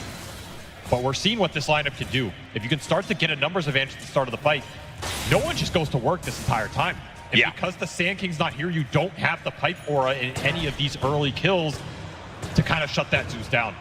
And what an opportunity from Fishman, recognizing that even though it's going to kill him, he puts his body on the front lines to be able to get that Fiend's grip. It's all looking good for Cloud9 in this until they look at 33 and said, we can go one more. They took down 4 members of Liquid, but that 5th man, 33, was too much for them. This is through the Underlord pipe as well, which in theory should negate a lot of this Sand King's presence. Just 1v3 some straight up monster. And that flare, boop. 50 damage is all it takes. Watson gets caught by that one. Mickey enjoying that turnaround that happened, but it was still ultimately Cloud9 getting a lot of net worth and experience out of that they were lacking. They were farther behind in net worth than this. 5K is nothing. They were down 10K before. And this is a lot of extra gold for Katayomi, who I think is the X factor here for Cloud9. You can get this Mirana Ultra Farm, and this is probably the one port player in the tournament you would like to get Ultra Farm on top of everything else. Yeah. Like, he knows how to play this carry role from the 4 position. This is a hero that can do it. It can pick up some of that damage slack. However, that fight was good enough for Liquid that they are able to go into Roshan, pick up an Aegis, pick up a Tormentor. He tried. It was close. Boxy was low. If he got him with the Nimbus, it would have been death. But Boxy actually recognizing that threat, stopped moving and TP'd back to base instead. So this will be your Aegis period for the Sniper. They gave it to Nisha here. Feel like he's the best hero to give the second life, maybe frontline some tier 2s if you're confident enough to just push straight up. And I mean, I guess the Sand King is invincible. That is going to be a huge kill, though, if Cloud9 somehow find a way to bring 33 down in this game. Our Blink is already done. He's just looking at a second aura in the Crimson. Would negate a lot of the Monkey King's damage in the fight, a lot of the Mirana damage. Yeah. Buff up his 2 carries. See if Liquid try and make a move deep into Cloud9 side of the map, or they're content farming during this Aegis period. I could see them make a smoke play into a tier 2 push. Definitely doable here. Little scary at this point to fight into the Monkey King Underlord when they have a defensive position. Yeah. You get stuck in the Wukong in the pit, you give a good grip to Fishman, who he's on the back line. Maybe that hook shot can't reach him. That's where the fight can become a bit spooky, but... Especially when Nisha has no escape mechanisms, right? Like, it'll be a much different story if he can get his Hurricane Pike and get his Shard, but for now, he just has that extra life of the Aegis to work with, but no way to get out of the Wukong's command. We saw how susceptible he was in that fight. Yeah. And Fishman sacrificed himself to get the grip, but he basically died in the Wukong plus 2 Zeus spells, so he's still fairly squishy. You're also still looking for the BKB here on the Monkey King, which will allow Watson to just commit into the fight completely. Do have to worry about Demonic Purge, very annoying spell for him. Boxy can be a big problem for Cloud9 on the backline in terms of the saves. Constant Dispel, he is level 12 as well, and went for the Blink Dagger. So this Shadow Demon's going to have free positioning in the fight. I don't think you're finding him first. I mean, if you do, it's a godsend. You'll take it every time. Yeah. 2 minutes left on this Aegis. If you're going to push a tower, it will be this bottom tier 2. 33 makes sure that the mid-wave doesn't get pushed down too much, keeps that map control, and then rejoins the rest of his team in a position to assault this tier 2. Cloud9 are not going to contest, it seems. Just try and take the time to get more farm, though Watson was spotted there on the side of the map. We'll see if Liquid tries to make a move off of that at all. 2 minutes left on the Aegis. Perhaps just a high ground push to try and get the Monkey King back under control and on the Radiant side. We'll see. Slow push from Liquid. Have not really built a net worth lead during this time, but are probably happy with the map control and the vision they have out. These 2 dire obs that are scouting the left side of the map are pure value right now. Yeah. They just see everything. Yeah, they're controlling the right side of the map with heroes, wards on the left side of the map. Liquid have every bit of information you could ask for. And they're going to use that information to try and take a second tier 2 off the map. Cloud9 are chill with it, I think, though. Thunder God's Wrath just spotted a bunch of heroes. Scouting. Expensive cooldown here, 2 minutes. This is also no one's timing on the Zeus in terms of level 15. You up the ult damage. You just got your Kaya as well. So this is a decent power spike in terms of the Zeus outputting damage. Yeah. But there's a lot of HP to get through here, and you're not going to fight into the Aegis. 2 lives on the Sniper, a bit too much. You are closing in on the Greaves here as well. Whereas for Liquid, you got your Hurricane Pike on the Wind Ranger, you got your Hurricane Pike on the Sniper. So both of these ranged cores have their gap recreation mechanism already online. You have to be able to find big lockdown on these 2 cores if you are Cloud9. And Liquid, I mean, you're just trying to protect it, right? Make sure you cancel the grip in the fight, make sure you get your heroes out of the cogs, out of the Wukong, and you're very happy with anything that happens after that. Crimson done for 33. He's almost level 20. He would love a 5v5 right now, I guarantee it. Yeah, and Cloud9 are trying their best not to give it to him. Or get picked off in the process. Liquid, after taking bottom and mid, they sweep through the top part of the map to see if they can catch anybody. Cloud9 do manage to evade those attempts. But this side of the map is only going to be theirs for so long. And that's why they're going to try and make a move here. I think they know some of these heroes have tried to go through the gate after them, and they're going to back into them with this smoke. Liquid have already backed away, though, rejoining the rest of the 5 stack from Liquid. I mean, if you look at Liquid's Fog of War, again, these deep wards, like, you know something's up, right? When you do not see anybody this long, they know this smoke is on the map right now. The vision is just preventing this aggressive move from Cloud9, and I'm not sure they would have wanted to find it anyway. Liquid are clumped. They've had an amp damage rune on this sniper. You do have your BKB timing for the Monkey King, which is what they were hoping to use there. It's just so risky. If you run into Liquid head-on in a 5-on-5, you are probably not going to like what you find. Liquid, are you confident enough to push high ground here without an Aegis? I mean, they do have an easy mode way to do it. Sniper sitting way in the back, poking at it. 33 gets in a few swipes there as well, but he doesn't have to stay up in that high ground. Amp damage is going to wear out in a few seconds, so Cloud9 are probably just waiting for that. Watson refusing to back away, though. He is still out of the map, still trying to find farm. He shows himself for a second. Liquid ping him. You have to keep somebody out on the map. He's going to come back. I was just saying, if you come back with everybody, you have to take the fight. You could not just sit in your base right now. They're going to try and get the flank. They want a grip on one of these ranged cores.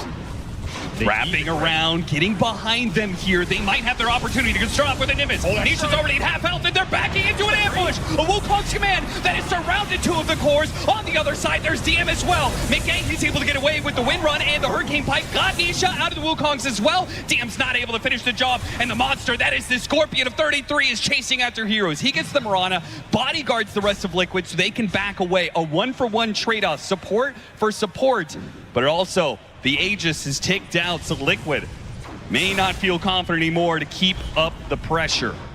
Huge plays for these Liquid supports. That could have been a disaster of a team fight, but they're able to bail Mickey out of the middle of that Wukong. They cancel the grip. They kind of messed with the Underlord on the backside. Watson's unable to connect on the Windrun Wind Ranger. It was a very clutch disruption from Mox. He absolutely bailed that fight out. Liquid were not ready for that angle. Like, Watson got in exactly where he wanted to be. Had a 2-man boundless strike on 2 cores, the 2 ranged cores in this game. And Fishman with his patented Wisdom Rune steal will eventually find one. Classic Fishman. He gets there eventually. So Cloud9, hold on, 9K net worth. Feel like we said that a few times. 14-10, 29 minutes in. Cloud9 and managed to stave off some of the early aggression from Liquid. Scaling up, though, do you feel confident that Cloud9 are going to be able to take the same fights against Liquid at 35, 45 minutes in? For this Zeus, no, but for Solar Flared Monkey King, it's pretty dangerous. Yeah, if Watson can get to 5 or 6 slots here, he has Underlord auras to back him up, and then you can just throw some other weird spells on top of him, or if Katayomi can, you know, make a presence for himself with Hurricane Pike plus something else. Yeah. I can kind of see the damage being there. A lot of it's dependent on how that setup goes, and Liquid definitely have tools to deal with it, like we saw there. The disruption, the hook shot, 33 just being on the front line. This Sand King level 25 talent is still a beast of a talent. You have to respect some of that, and of course, you know, 5 or 6 slots on Ranger plus Sniper here is going to be pretty terrifying, especially if one of them has an Aegis. You get to things like the Wind Ranger Ags. You are not automatically winning late game as either team here, but I think Liquid are very comfortable with their position right now. They're not in a rush in this game. 33 toying with Cloud9, epicentering right in front of their face, threatening it anyway, not completing it. Smoke up from Cloud9, and they're going to once again push through this bottom lane behind no one. Smokes are so hard when you have limited room to work with. At least you have DM out on the map. He wants to gate in this play, though. Insania scouts him. And if Insania catches him first, he was just behind the tree. Insania doesn't spot him in time. Close call. And thankfully, in part 2, a ward there helped DM get out. Liquid still get what they want, though, which is another wasted smoke. out of Cloud9 here, which is another smoke you're not going to have for this next Roshan contest, which is what you have to think about right now. Watching that last team fight, I felt like Cloud9 did a lot of things right, and it still didn't quite go their way because the Shadow Demon Disruption was able to stop the Fiend's Grip. What are you going to do about that as Cloud9? Because I feel like you really only have one gap closer to hit some sort of backline. That's the Monkey King. He wants to go for the Wind Ranger. He wants to go for the Sniper. Who's going to deal with the save? I mean, you don't really have anybody who can deal with it. You don't have anybody who's building an Orchid getting on the backline. You don't have Global Silence or really much control for him. You just have to kill them faster. Need more damage on Watson. No one spotted, hit by the Burrow Strike.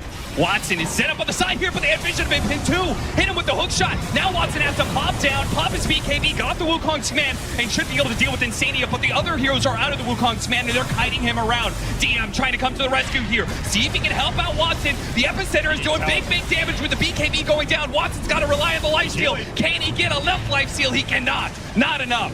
Kataomi with the back, with buybacks coming out from Cloud9. They are going to outnumber Liquid, but can they win it? An 8 versus 5. They need as many heroes as they can give. They got the Fiend's Grip on the Sniper. They're doing out the damage. Their Whirlwind is not quite enough. They may have finished off the bait. Finally, he goes down. Nisha delivering big damage. Finally, they get the fight that they were looking for on the side of Cloud9, and it still doesn't work. They threw hero after hero, and none of it was enough. 33 just pushed through again. A 9 for 3.5, I guess, if you count Boxy's buyback here. And there is only one god in this game. It is the Sand King. It is 33, 4, 0, and 11. They're nowhere close to bringing him down. He just has way too much sustain with this Bloodstone going through and the Aura's up in the fight. He's almost level 25 now. 9 lives for Cloud9, and they used them all up. They did not get the initial go that they wanted in this exchange, and Mickey just diced them up here. Nisha's just sitting at the top of your screen right here, just pew-pewing everybody as well. Nobody was on top of this nightmare, on this Sniper, and he absolutely decimated Watson in the second half of this. Oh, yeah. I mean, Mickey took a bit of damage, but Nisha had a free game until this moment with just sheer numbers. Cloud9 tried to rush them. Nisha stood his ground. Mickey stood his ground. They both fall, sure, but 33. He is inevitable. You can't stop this man. And very clutch shackles from Mickey. Like that last shackle on the Monkey King when Watson comes in a second time, basically gets nothing done. You got a Boundless into shackle into 100-0. That is going to be Roshan for Liquid here. I don't think you can just run out and contest this again if you're Cloud9. No. You're running out of time, running out of lives in this game. And this Sand King is already going to be 25 for the next high ground push. You can't kill the Sand King. Somebody else is going to have an Aegis. These cores are also just hard to kill as is. I mean, 2,700 HP on the Sniper, plus he's got the Silver Edge. So he can maybe get away from you, reposition the team fight to his liking. Mickey has his win run and an extra life. He's the one who's going to take it. He also has 3,000 HP. Yeah, there's just no easy targets anymore. Cloud9 going to have to put together perfection for this next one if they want to have a chance. Otherwise, we're going to be going to a game 2 with a 0-1 for Cloud9. Insania trying to get some early vision up. Cloud9 just hoping that Liquid gives them enough time to get more items in the tank, but Watson's way too far away to get the MKB in time, I think. You're looking for MKBs on the Monkey and the Mirana, and Liquid, well, they might not let you get there. If I'm Liquid, I'm just pushing down lanes right now. Yeah, it seems like maybe Liquid wants the BKB on Nisha before the high ground, but I'm not sure if it's necessary. Definitely not necessary if you execute the fight well. Comes down to how confident 33 is in just walking up the high ground. He looks confident. Yeah, he did it before. He did take the Epicenter Pulse's talent for his 25. He's eyeing up a solo kill. Almost caught him, but Kataomi just a little bit faster there on the leap. Slowed down a bit, but he will get out. I mean, that's a little bit more time, but their base is under assault in the meanwhile. Yeah, look at the deep ward. Insania just got out. Sees everything in the base. And they know Fishman. Fishman who's trying to sneak around the back. He'll be caught in the act. No maneuvering for you. Now we're 4 versus 6. Watson forced to come back before he finishes that MKB here. He's missing a lot of effective damage he needed for this fight. The glyph only delayed by seconds. They spot the ward, but the buildings, they're crumbling. Cloud9 are going to be rushed to put together this defense. And to do so, and get that perfection that they need to be able to win the fight, seems an impossible task. 15 seconds until they have all 5 back up again. But that's going to be Megas. They decide they can't put it together in time. They need the Bane. They need every bit they can get here. They need a great angle on the backline as well. Maybe they could still find it. No one is completely behind this Liquid squad right now. They managed to spot both the Monkey King as well as the Mirana. 2 damage dealers as well as no one in the middle of nowhere. He went for the shield rune, and it didn't make a damn difference. Katomi's going to be up next. Watson, last man out here in the end, does have the Wukong Sman and is hitting 33. Watson, you might be strong, but 33 is beyond strength. They have nothing to deal with him. A trip through the gate will not happen for Fishman. A trip out of this game is all that he has on his itinerary. That is Liquid taking game 1. I mean, it was not completely one-sided, but it did feel like Liquid had a lot of the map advantage throughout that entire game. They took over that map early, and there was a 5-minute period there where I think 33, he did not see an enemy hero for that entire 5 minutes. He saw a lot of neutral camps, and he just vacuumed everything up. He became invincible. This Sand King did not post a single death for this entire game. He was the bane of Cloud9's existence, as the bane was, well, not anything to Liquid in this match. No, he was not. He was just a little speed bump of their way to victory in game 1, but a full series best of 3 is still ahead of us.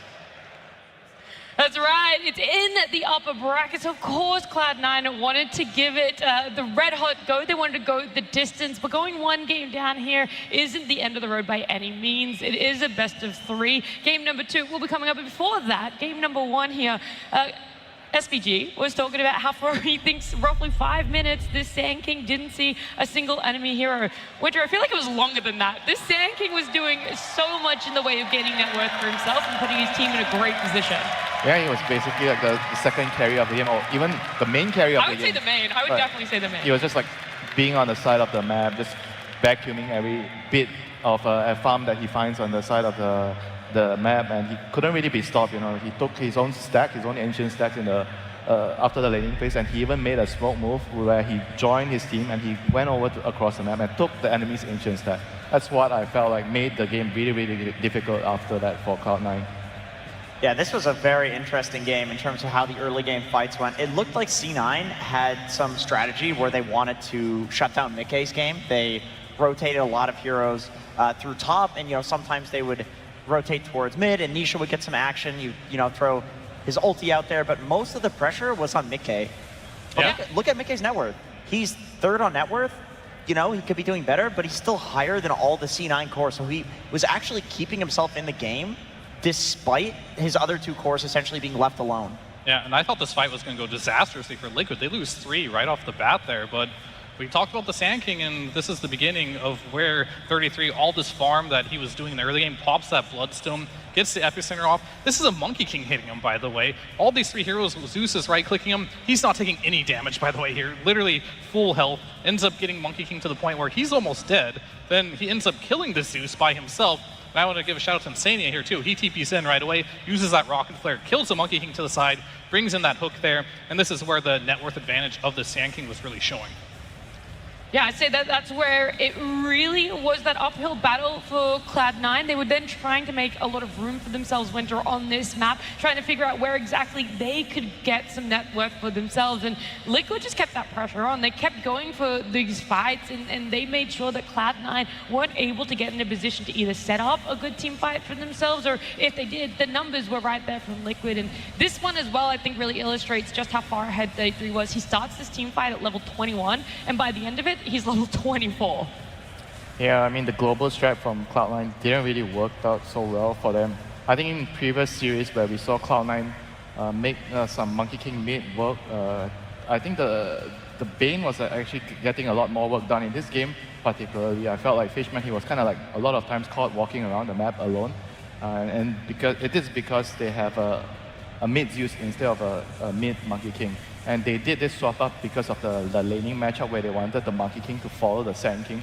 But instead, what happens is it kind of changes the fundamental aspect of how C9 functions as a team. Because usually you see the games where they are having huge success in the early game.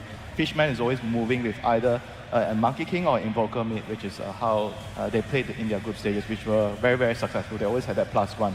And in this game, it kind of felt like Monkey King was on the safe lane, and everything is different for them. Like I felt like Watson didn't really do what no one did when he was playing the Monkey King, and it was also different, right? Because on the carry role, you're kind of lower level, and everything felt different and awkward. Because the Zeus doesn't really want to move around with the Bane. That's why you see the Bane walking around and feeding a lot.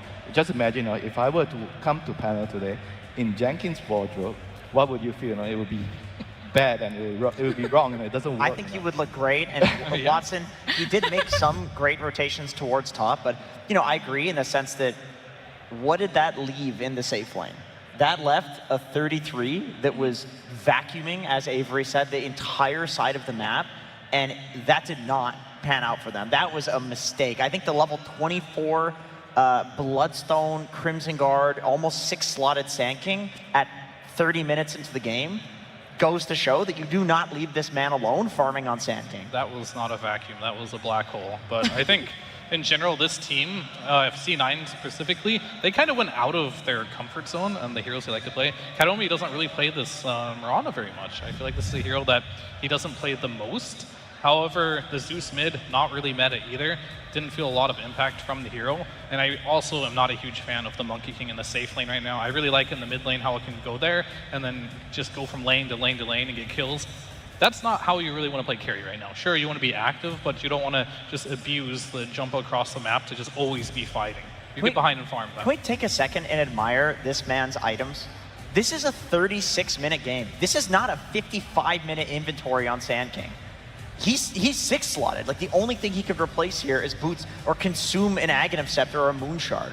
Yeah, he hit that ceiling very quick for himself. And while we're seeing those items, he rushed that Bloodstone. Most of the time we see when the Sand King is in a good position, a lot of players will still favor picking up that that Blink dagger first and then going the Bloodstone. So why going the Bloodstone first for 33, despite knowing that he was still going to be able to have a little bit more time to farm up?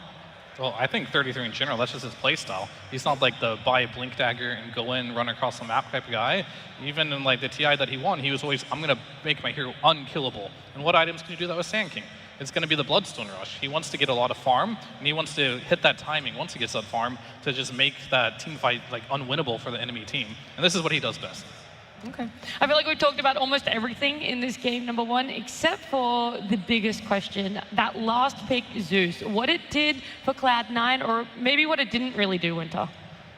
Yeah, I think it kind of really made the whole team play in a different way. Like I said already, I don't really like them moving the Monkey King away, and I would like them to stay with a rotating and a moving mid hero instead of like no one on a farming hero. I think that upsets the balance of the team, and the fundamental aspects of the team needs him to be the moving part and Watson to be the farming part. Yeah, I mean, I get what they were going for. Like Winter said, they're used to having a hero that can play with the supports when Fishman is running around and, setting up these kills on Vayne. There's a few games where he'll go 1-20 and he'll still win. There's other games where he goes 1-20 and he loses. This is the Fishman Classic, right? We're not saying it's bad. In fact, it's very good, obviously, to make it until this point. He makes a lot of space. But usually, there's somebody that he's making space for, and I get the idea of the Zeus. It's a hero that can contribute to that, but you're not really there, and it's not enough, and probably part of that is because it's just not a good hero in the meta. What did we say? 2 other teams have played it, and they both lost?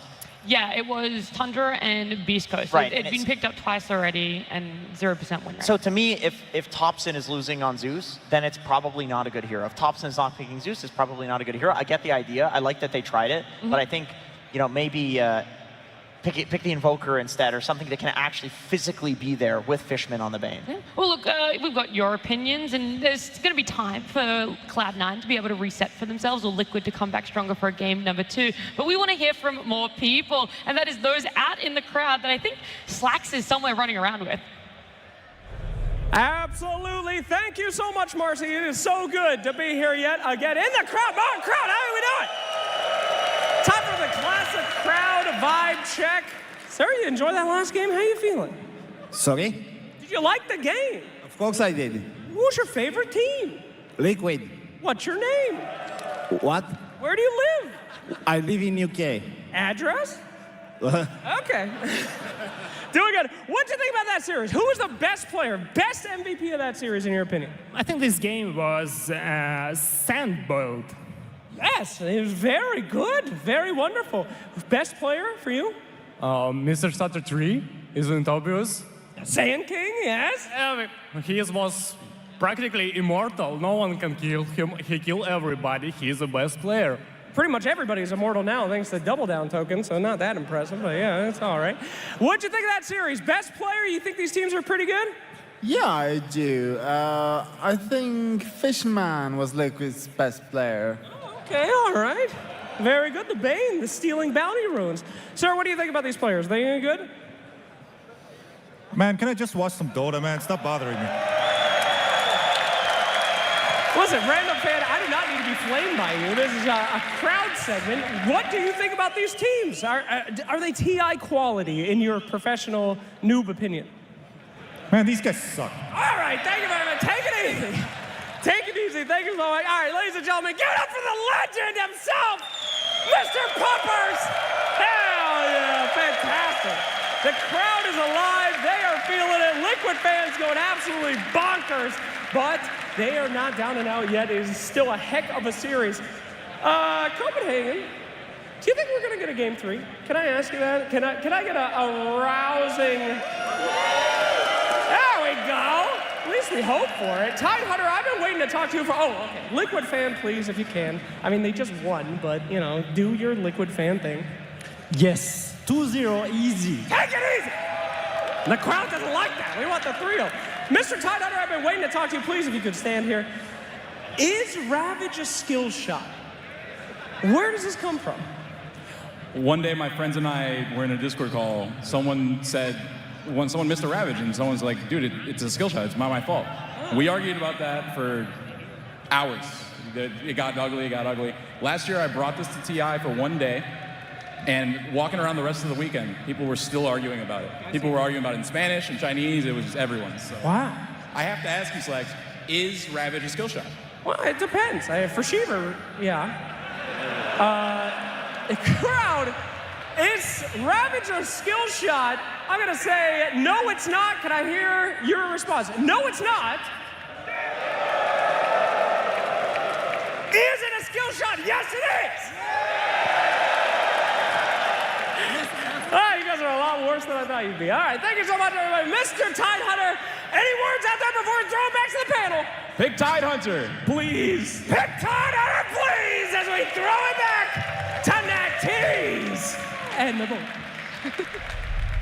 Well, with the please thrown in there, I feel like teams have to do it now. You've got to listen there. But we got all of the opinions from those in the crowd, a special appearance from Puppy as well. 11 TI appearances, what he has. Someone on our panel also has 11 TI appearances now joining us.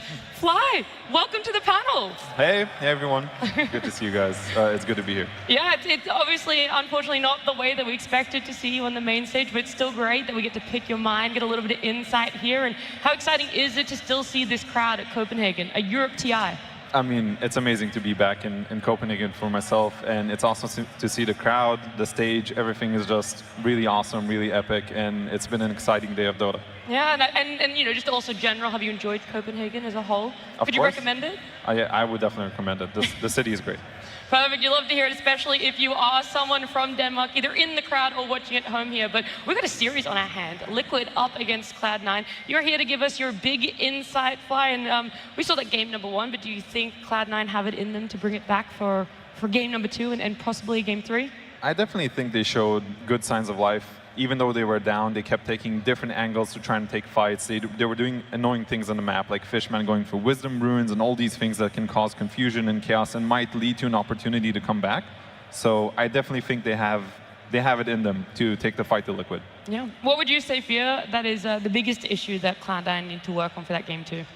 Well, I like to see them play aggressive, of course, but I think I want to see No One on a different hero. I really like when No One plays the Monkey King. I think safe lane Monkey King has some issues. Like if you do fall behind and you're running around the map, you don't get the kills, you fall off in a really bad way. So maybe give Watson more comfort hero where he can fight and farm at the same time. And if you want the Monkey King, just give him the bad matchup, because I feel like the Zeus didn't really shut down the sniper either. Yeah, last game I felt like they were trying to counter the opponents too much by changing the lane matchup because they wanted the Monkey King to follow the Sand King, where I felt like their success comes from their identity. They have a own way of playing the game, and they need to stick to a draft that allows their own team to play in their own way, you know.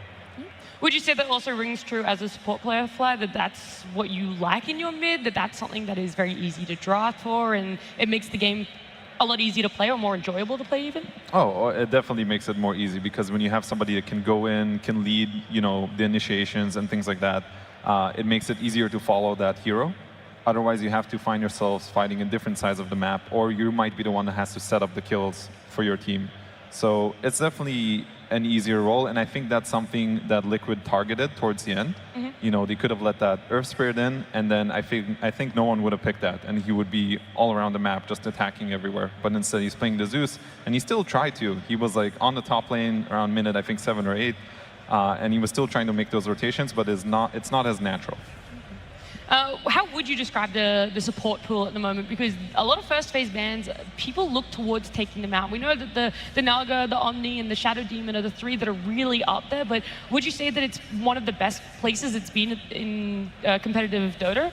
I think it's a bit of a strange moment, because a lot of heroes you don't expect to be supports are now big in the meta. I mean, Tinker is one of them for Cloud9, right? That used to be a mid-exclusive hero. Naga Siren, traditionally a carry hero. Some people, you know, played it differently, but still, a lot of these heroes, like, I don't see a lot of the traditional old supports, like, you know, Witch Doctor, Dazzle, Lich. These heroes are not really found in the meta. So that's something I personally miss a little bit, you know? I miss those heroes, so bring them back. I don't want to have to learn how to play Tinker right now. It's a little weird, but... You're like, please, please, I just want good old CM to be good again. Exactly. I feel like carries are in the same boat too, right? Like you have like these Wind Ranger, Mirana carries. People just want to play their Faces, Void, and Spectres. A lot of adaptation from everyone. Yeah. Well, you know, you can hear by the roars of the crowd, or you could see it on your screen right there. Our teams are walking back out to their booths for game number 2. They're going to be settling in just a moment. But Winter, any other things that you think are really important for Cloud9? How do you reset mentally for this one and go, okay, we still got it? I feel like it's not really that complicated. They basically just didn't draft what they were really comfortable in the first game. And I always say, if you have a new idea, sure. In a BO3, the first game is always the best time to try something else. But if it didn't work out, I think you just go back to what worked before and try to focus on your own draft rather than looking at their opponents and trying to figure out what they're picking and trying to counter that. I think that's what Cloud9 needs to do here. Yeah. Definitely think they need to look at the Sand King a little bit too. Like they had an answer to it. They had the Monkey King, which should be good in lane to shut it down. They did a lot of picks that should be good versus first pick Sand King, but at the end of the game, this first pick Sand King was the highest net worth, unkillable, and couldn't be dealt with. Yeah, I think the Sand King hero is always, a lot of teams are trying to counter it, and there's so much that has to go into dealing with the Sand King. You have to deal with him in lane, you have to stop him from farming stacks, you have to have heroes in the game that can actually kill him as well. It's so much to deal with one hero that I think you should just save the headache and just ban it. Yeah. We saw that earlier today as well, I think, in the Falcons game. So that would be my advice to, I hope they came up with a backup plan of changing it up. Maybe they get choice, they get to first pick the Sand King if they want to. But I would opt to change my strategy and try something else. Okay. Yeah, that's right, though. We don't know exactly who's going to be having that first pick right now, and that could be something that really leans into it. These are our Sand King stats for the road to the International and the International itself. It's got 18 first phase picks and still has an almost 62% win rate. Teams really favoring it, teams wanting it in that first phase because they know it's most likely not going to get through in that second phase, Winter. But are there any other heroes that you think sit on that same level as the Sand King where it's tough to counter, but on top of that, it just scales? It's hard though. I think like a hero like Naga, people usually don't really want to play against it. I think Naga is probably the other one that, in terms of like the tier of the hero right now, I think Naga's definitely maybe even higher than Sand King. And people just rather play against the Sand King than play against the Naga. I think Sand King is very, very unique in a way where it's a hero where it farms really quick, even though he has a bad laning phase, and you need to do so many things, like Paul already mentioned. There's so many things you need to make sure you have in a draft when you're trying to give the hero away, and sometimes it just creates too much of a problem and it affects your own draft, because you're thinking, oh, we give them Sand and we need this, and this. It might not be in your original draft that you wanted those things in your hero pool, but then you have to change. Yeah. Well, look, we've done a lot of talking about it. The only thing left for us right now is to actually give you our game number 2 draft.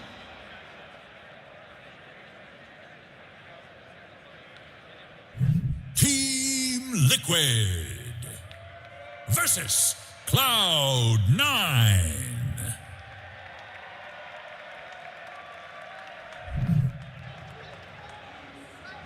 It is game number 2 here. Liquid taking away that game number 1. It was a lot on this Sand King. He was able to get a fantastic game for himself over on 33, their off-laner, and now it's all up to Cloud9 to make those adjustments. Could happen in the first phase. I'm giving a little bit of a comparison. The Storm Spirit is the one that they allowed through, and the Shadow Demon is what they banned out instead, but that does now leave Team Liquid having that choice of taking out the Invoker, not changing up their bans, and instead picking up the Naga Siren. Exactly what you talked about, Winter. Yeah, I don't know about this. The Naga is very, very difficult to deal with as well. Yeah, this hero basically secures your safe lane, it gives you team fight, it gives you information like scouting information with the illusions. I think no other position 5 hero can afford to give you that. And Kunkka's the response towards the Naga, which I think deals fairly well against Naga in the lane, if your Kunkka's off lane. I think it's a good solution towards the Naga. I mean, I was thinking if this is some sort of bait that they've done, because Liquid has been banning Naga Siren while they are first picked in a lot of their games. So one could predict that Liquid doesn't actually want to pick Naga, and that's why they keep banning it. And now they've done this thing where Liquid actually does take it, and now we have to see if Cloud9 has a good response, which is the Kunkka. I think another approach they could have taken is also, potentially to take the gamble and leave Sand King and Naga, but you might run into issues of just having to play against Sand King again. So I do like Naga a lot in the current meta. It's a hero that, like Winter said, it gives you so many different plays you can do on a map. You can be very annoying with it. You can block Ancients, you can attack Wisdom Runes, you give information, you have a team fight ability, and you also set up for a lot of the meta carries, like Wind Ranger, Mirana. All these heroes love having Naga in her lane. So obviously it's a very strong hero for a good reason. Yeah. I mean, I don't know what a counter to Naga is right now. I don't know if you have the same experience, but it feels like no matter what game Naga's in, it can do something. And the ceiling for this hero, depending on how good your micro is very, very high, as you mentioned. So does Kunkka counter the Naga? I'm not entirely sure. I'm not completely sold on giving Naga away. In your experience, though, Fly, has Naga been counterable? Are there any heroes that really stand out against Naga? I think from our games and our practice games, we would try to get like a Sand King or something against Naga, back when people might have not rated a Sand King as high. And then the Sand King's going to have probably a good lane, and he's too hard to deal with, even for Naga, right? The illusions run in, they just die. So something like that. I think Kunkka is good against Naga, but not to the same level, because also in the game, when he presses his boat, Naga can just sleep and just reset. So I'm not sure about the response just yet. I really have to see what they follow it up with, because currently it looks a little lackluster against Naga. Yeah. I definitely agree with that. I feel like Naga is very difficult to answer, but they chose to play against it. They did ban out a lot of the other heroes except for the Storm, but I feel like picking Storm into Naga is a little hard just because he can sleep and net you. But they're going to pick up some popular heroes, Doom, Tusk, and Naga.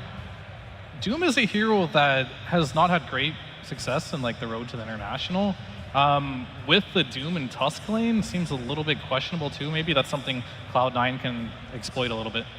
And Doom is, I think, overall pretty good hero against the Kunkka. You can just stop him from doing his combo in the team fight if you find him. And on top of that, you have a Naga, which is always nice when it gives you vision and you can find the right heroes. And Cloud9 now very quickly with the Ice and Fire combo, Wyvern and Lina.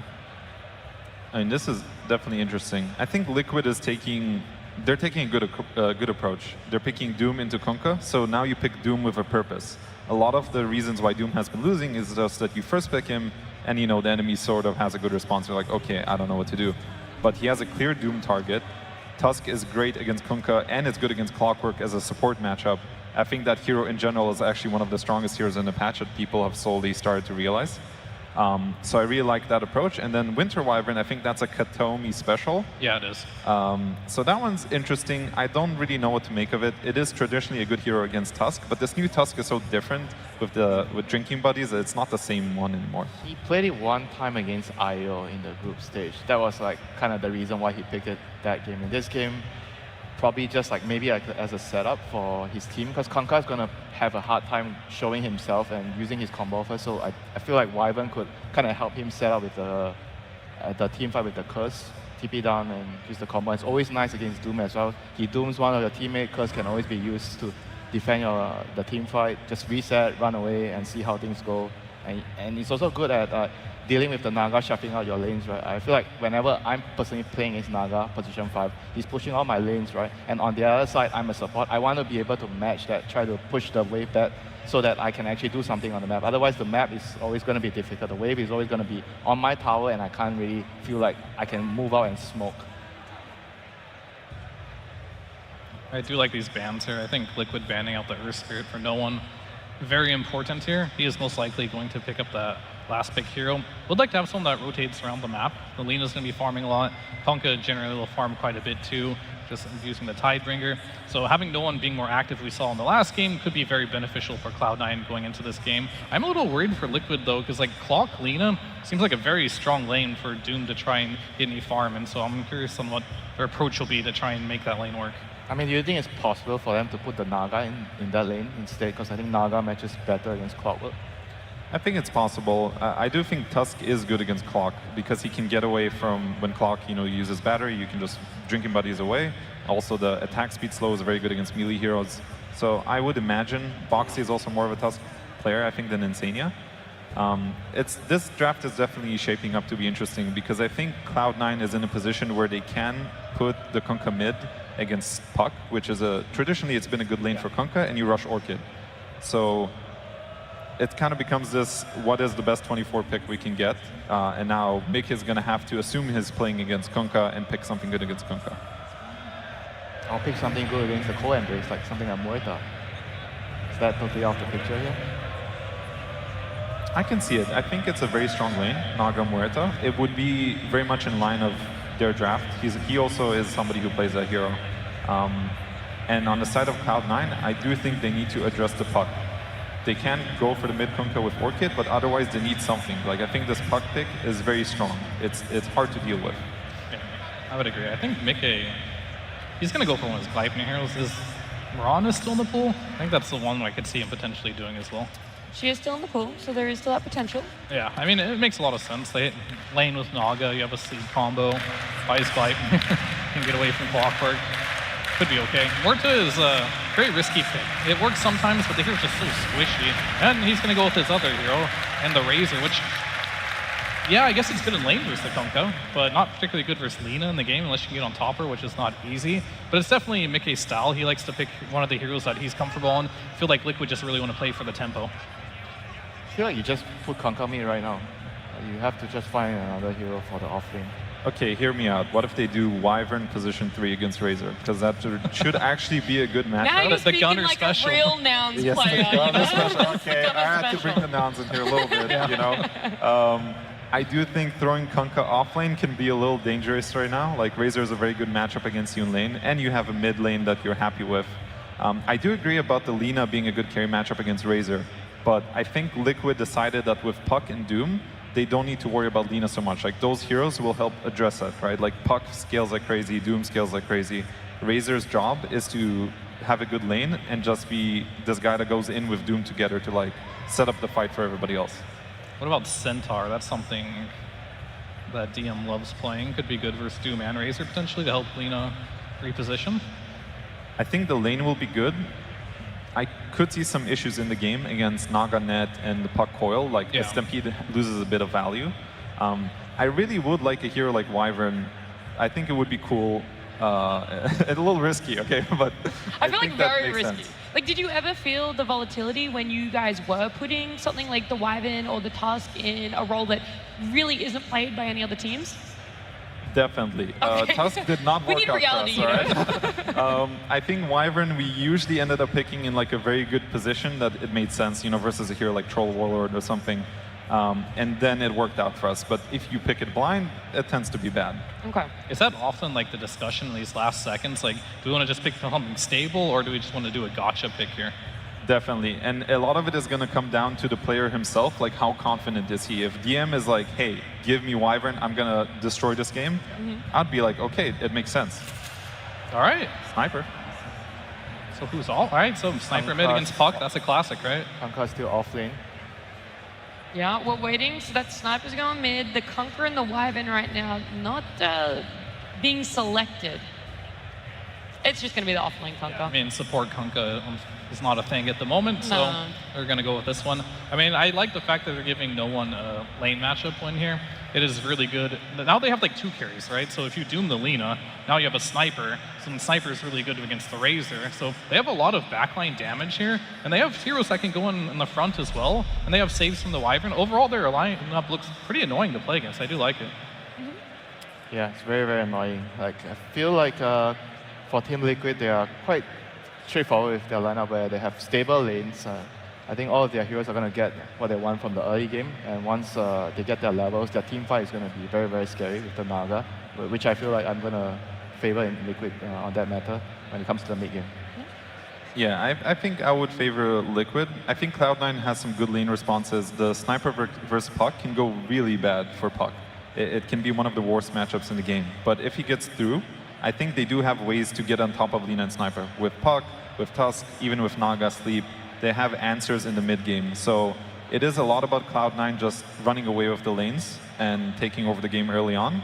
Otherwise, I would say Liquid's draft is better. All right, that's early game focus for them. Are they going to be able to snowball for themselves? Can Liquid get a 2-0 here? I know someone who's probably confident in a 2-0 is their coach. So let's head on down to the stage with Tsunami and Blitz.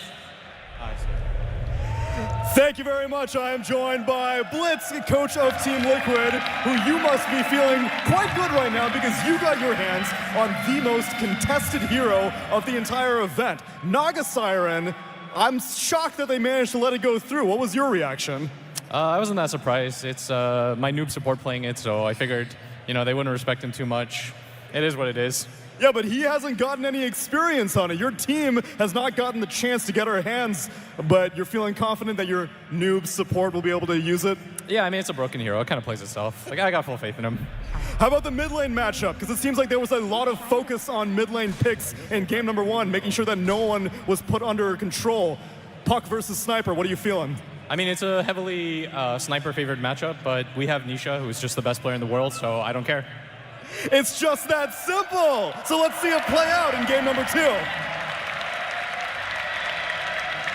Don't care. Cloud9 is going to try and make you care with the last pick Sniper against the Puck. This is something that we actually saw Liquid do to other teams in the past. Now they may be the victims of it.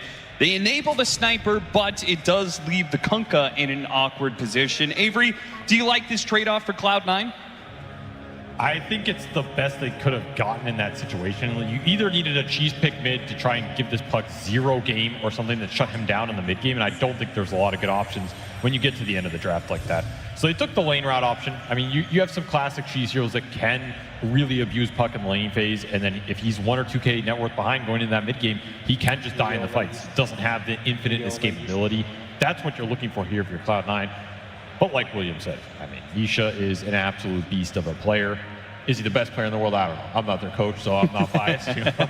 But we have seen him do some crazy things on this hero, particularly this tournament and even some of the recent events. It's a very scary hero to give to Team Liquid because it gives you control, it gives you that pace. It's a hero that can rotate, but it's also a hero that can scale really hard. And yeah, he took the curveball here.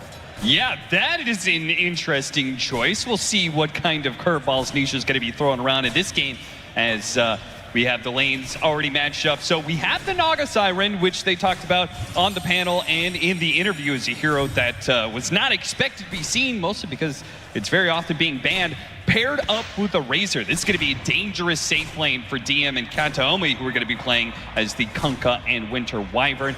And then they've got their own ranged hero in the safe lane, Watson, going to be rocking the carry lead of this game. Honestly, though, I think this offlane for Liquid is more difficult than the offlane for Cloud9 is. Like, this Clock Lina lane, in theory, destroys a double melee lineup here. That the Tusk Doom you can pull, you can get some jungle creeps, you can get extra gold off the Doom. I'm sure Liquid will get their way out of it, but this Lina should absolutely free farm, whereas Mickey is going to get harassed with some early nuke damage. The Wyvern can be a decent threat on the lane, and the Naga's not going to provide you a lot here on the early levels. I actually expect Cloud9 to win 3 lanes here, at least in the first few minutes. Yeah, especially as this lane is pushed so far forward that the melee support in Insania is not able to have too much impact.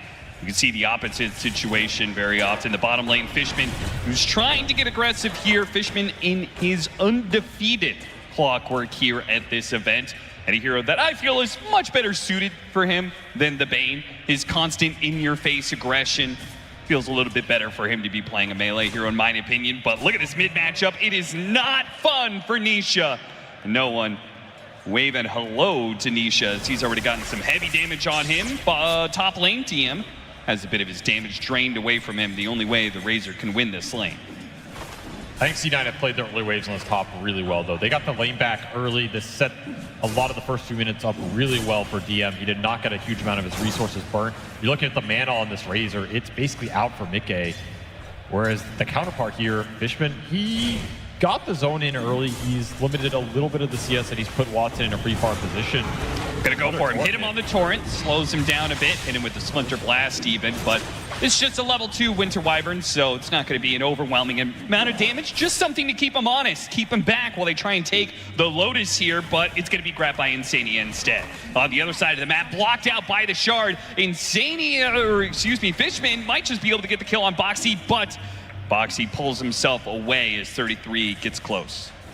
So Lotus into the hands of Fishman, Lotus into the hands of Insania. They will boost up their cores, try and put these ranged cores in a better fighting position. And the real story is, of course, this mid lane. No one is winning the CS. He has 12 denies already, so he's putting in some work here. I mean, this is where you want this matchup to be. It's not the worst I've seen it, but it is getting up there for Nisha right now, as this is where this lane just becomes absolutely miserable. You have to rely on water runes. You have to rely on maybe some bottle refills. Nisha praying one of his supports dies right now so he can get some extra resources. Seriously. Nisha might have gotten that first CS over No One, but No One's definitely getting the last laugh here in this lane.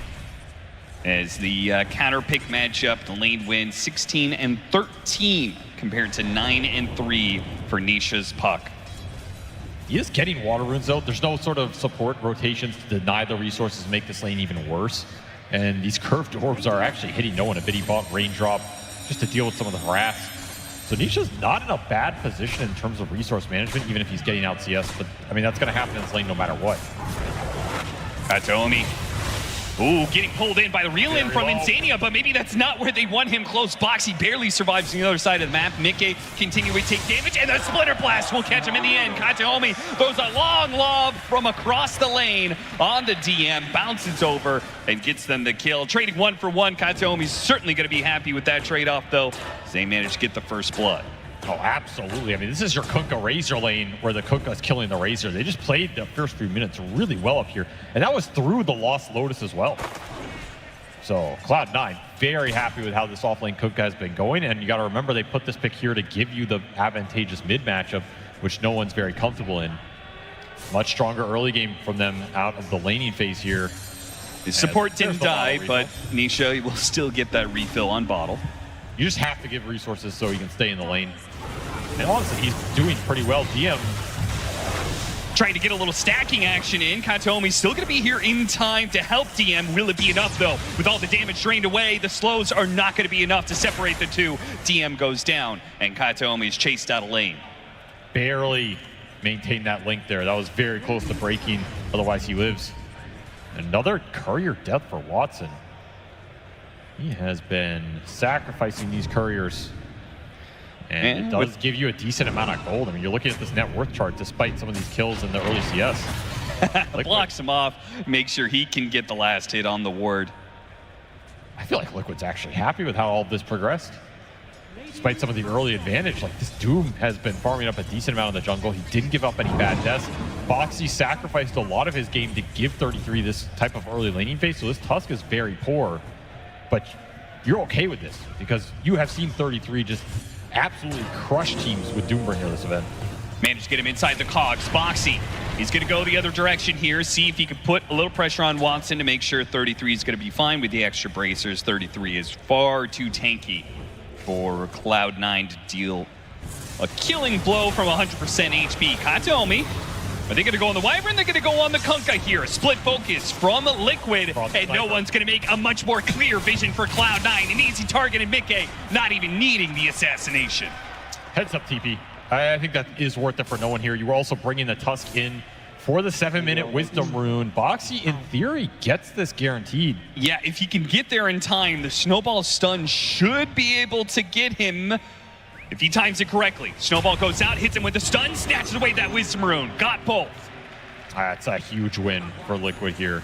I think they're now very happy with how some of these lanes progress. Absolutely. Boxy will certainly die for this one, trying to do some shard shenanigans to bump him away, but there's nowhere he can go to when there is a Kunkka in the midst of it with X marks the spot. So gives up his life for the Wisdom Rune. Typically that trade is worth it for the first Wisdom Rune. But still, Cloud9 up in net worth off of that one. This is also freeing some of the pressure off of Nisha in that mid lane. True. Like every time you rotate the sniper out of here or you get involved in these skirmishes like that with the Rune, there's no ganks going into the puck. There's no momentum being built. Oh, got him inside the Snowball just in time for the LSA, and now it's Watson in trouble, out of mana and out of health, gets burned down. It's a 33 Doom, stands tall, and Insania slips in from behind. An ensnare on one, a blood grenade on the other, but both will be able to back away as Liquid are out of punch. They got the kill that was worth it though. Watson going down, a big turnaround from Liquid.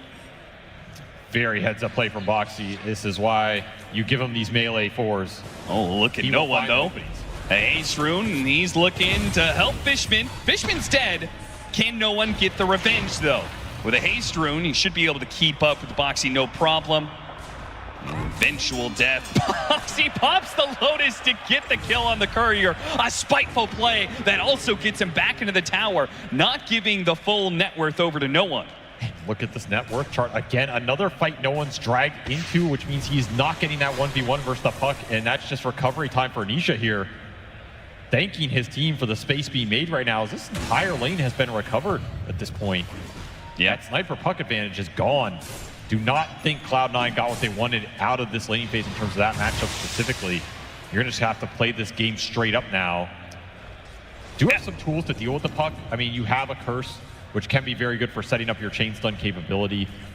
I don't think you're going in Orchid on this offlane Kunkka, but Lina can be obnoxious in the late game. I think one of the biggest problems for Cloud9 right now is experience, as they are the ones who keep on dying here. They're gonna try and Torrent boat, but it was off the mark. Didn't have an X to pull back in the Naga Siren. Instead, an X on Anisha. But with the Orb, he gets the kill on the support and walks away from the Kunkka, no problem. While on the other side, the other support is in trouble. They are not loving their experience right now, as they're going to be shy of those level 6s due to the Wisdom Runes being taken away. And if they die, just being off the map is only going to make that problem worse and worse.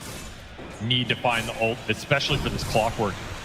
He is a big initiation tool Cloud9 are missing. Now you're just reverting to some stacks as Liquid starting to take over this transition period.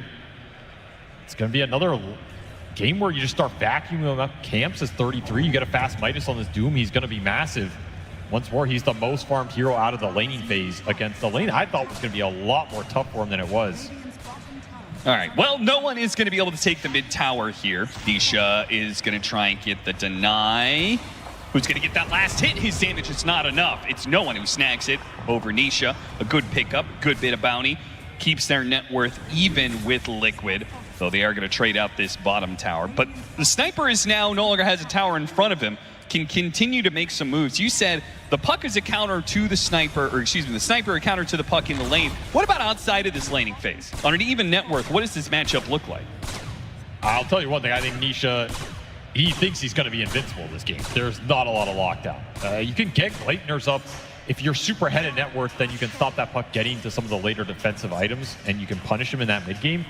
but he did recover a decent amount here. So a lot's going to come down to whether you find those key 1 to 2 kills on the puck in that like 20 to 30 minute mark. If that happens, you're going to feel comfortable going later. If that doesn't, this puck is going to have another one of his, hyper carry, ultra late game terror fest. And yeah, Nisha already had one of those in the group stage, so.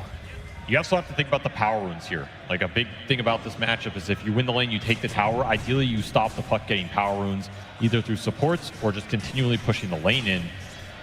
It's not that they're that good for no one, but if Nisha gets power runes and he can TP to a fight and clean up, that's another way this puck can get back on the network chart. See if Cloud9 decide to bring no one to some of these pushes. If they want to try and collapse for this tier 1 top, I think that would be the best objective for them on the map. They're continuing to get stacks up. I mean, DM is also very farmed. He got a lot of the stack priority here. And his Kunkka already has a blade mail up. He's level 8 himself. Oh my goodness. Well, Fishman's dead. Fishman, when is he going to get level 6? Because at this rate, he's going to be banking on the 14-minute Wisdom Rune.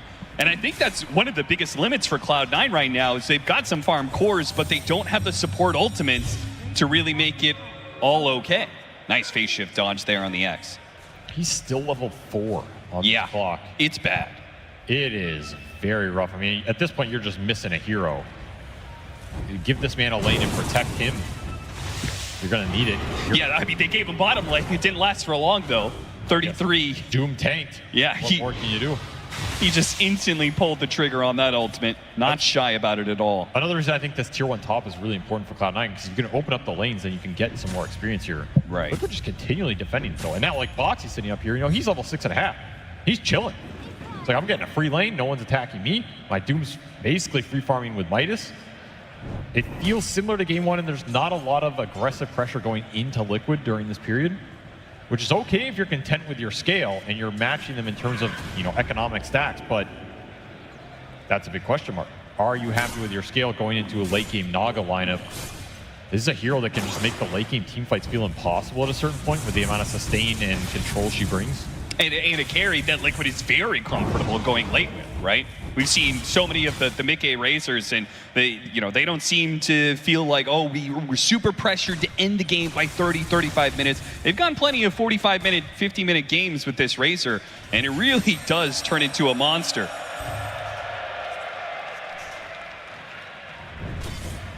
That was them turning the hacks off. Of course. Gold hacks, top 2 net worth for Liquid, though the rest of the cores from Cloud9 are not too far behind.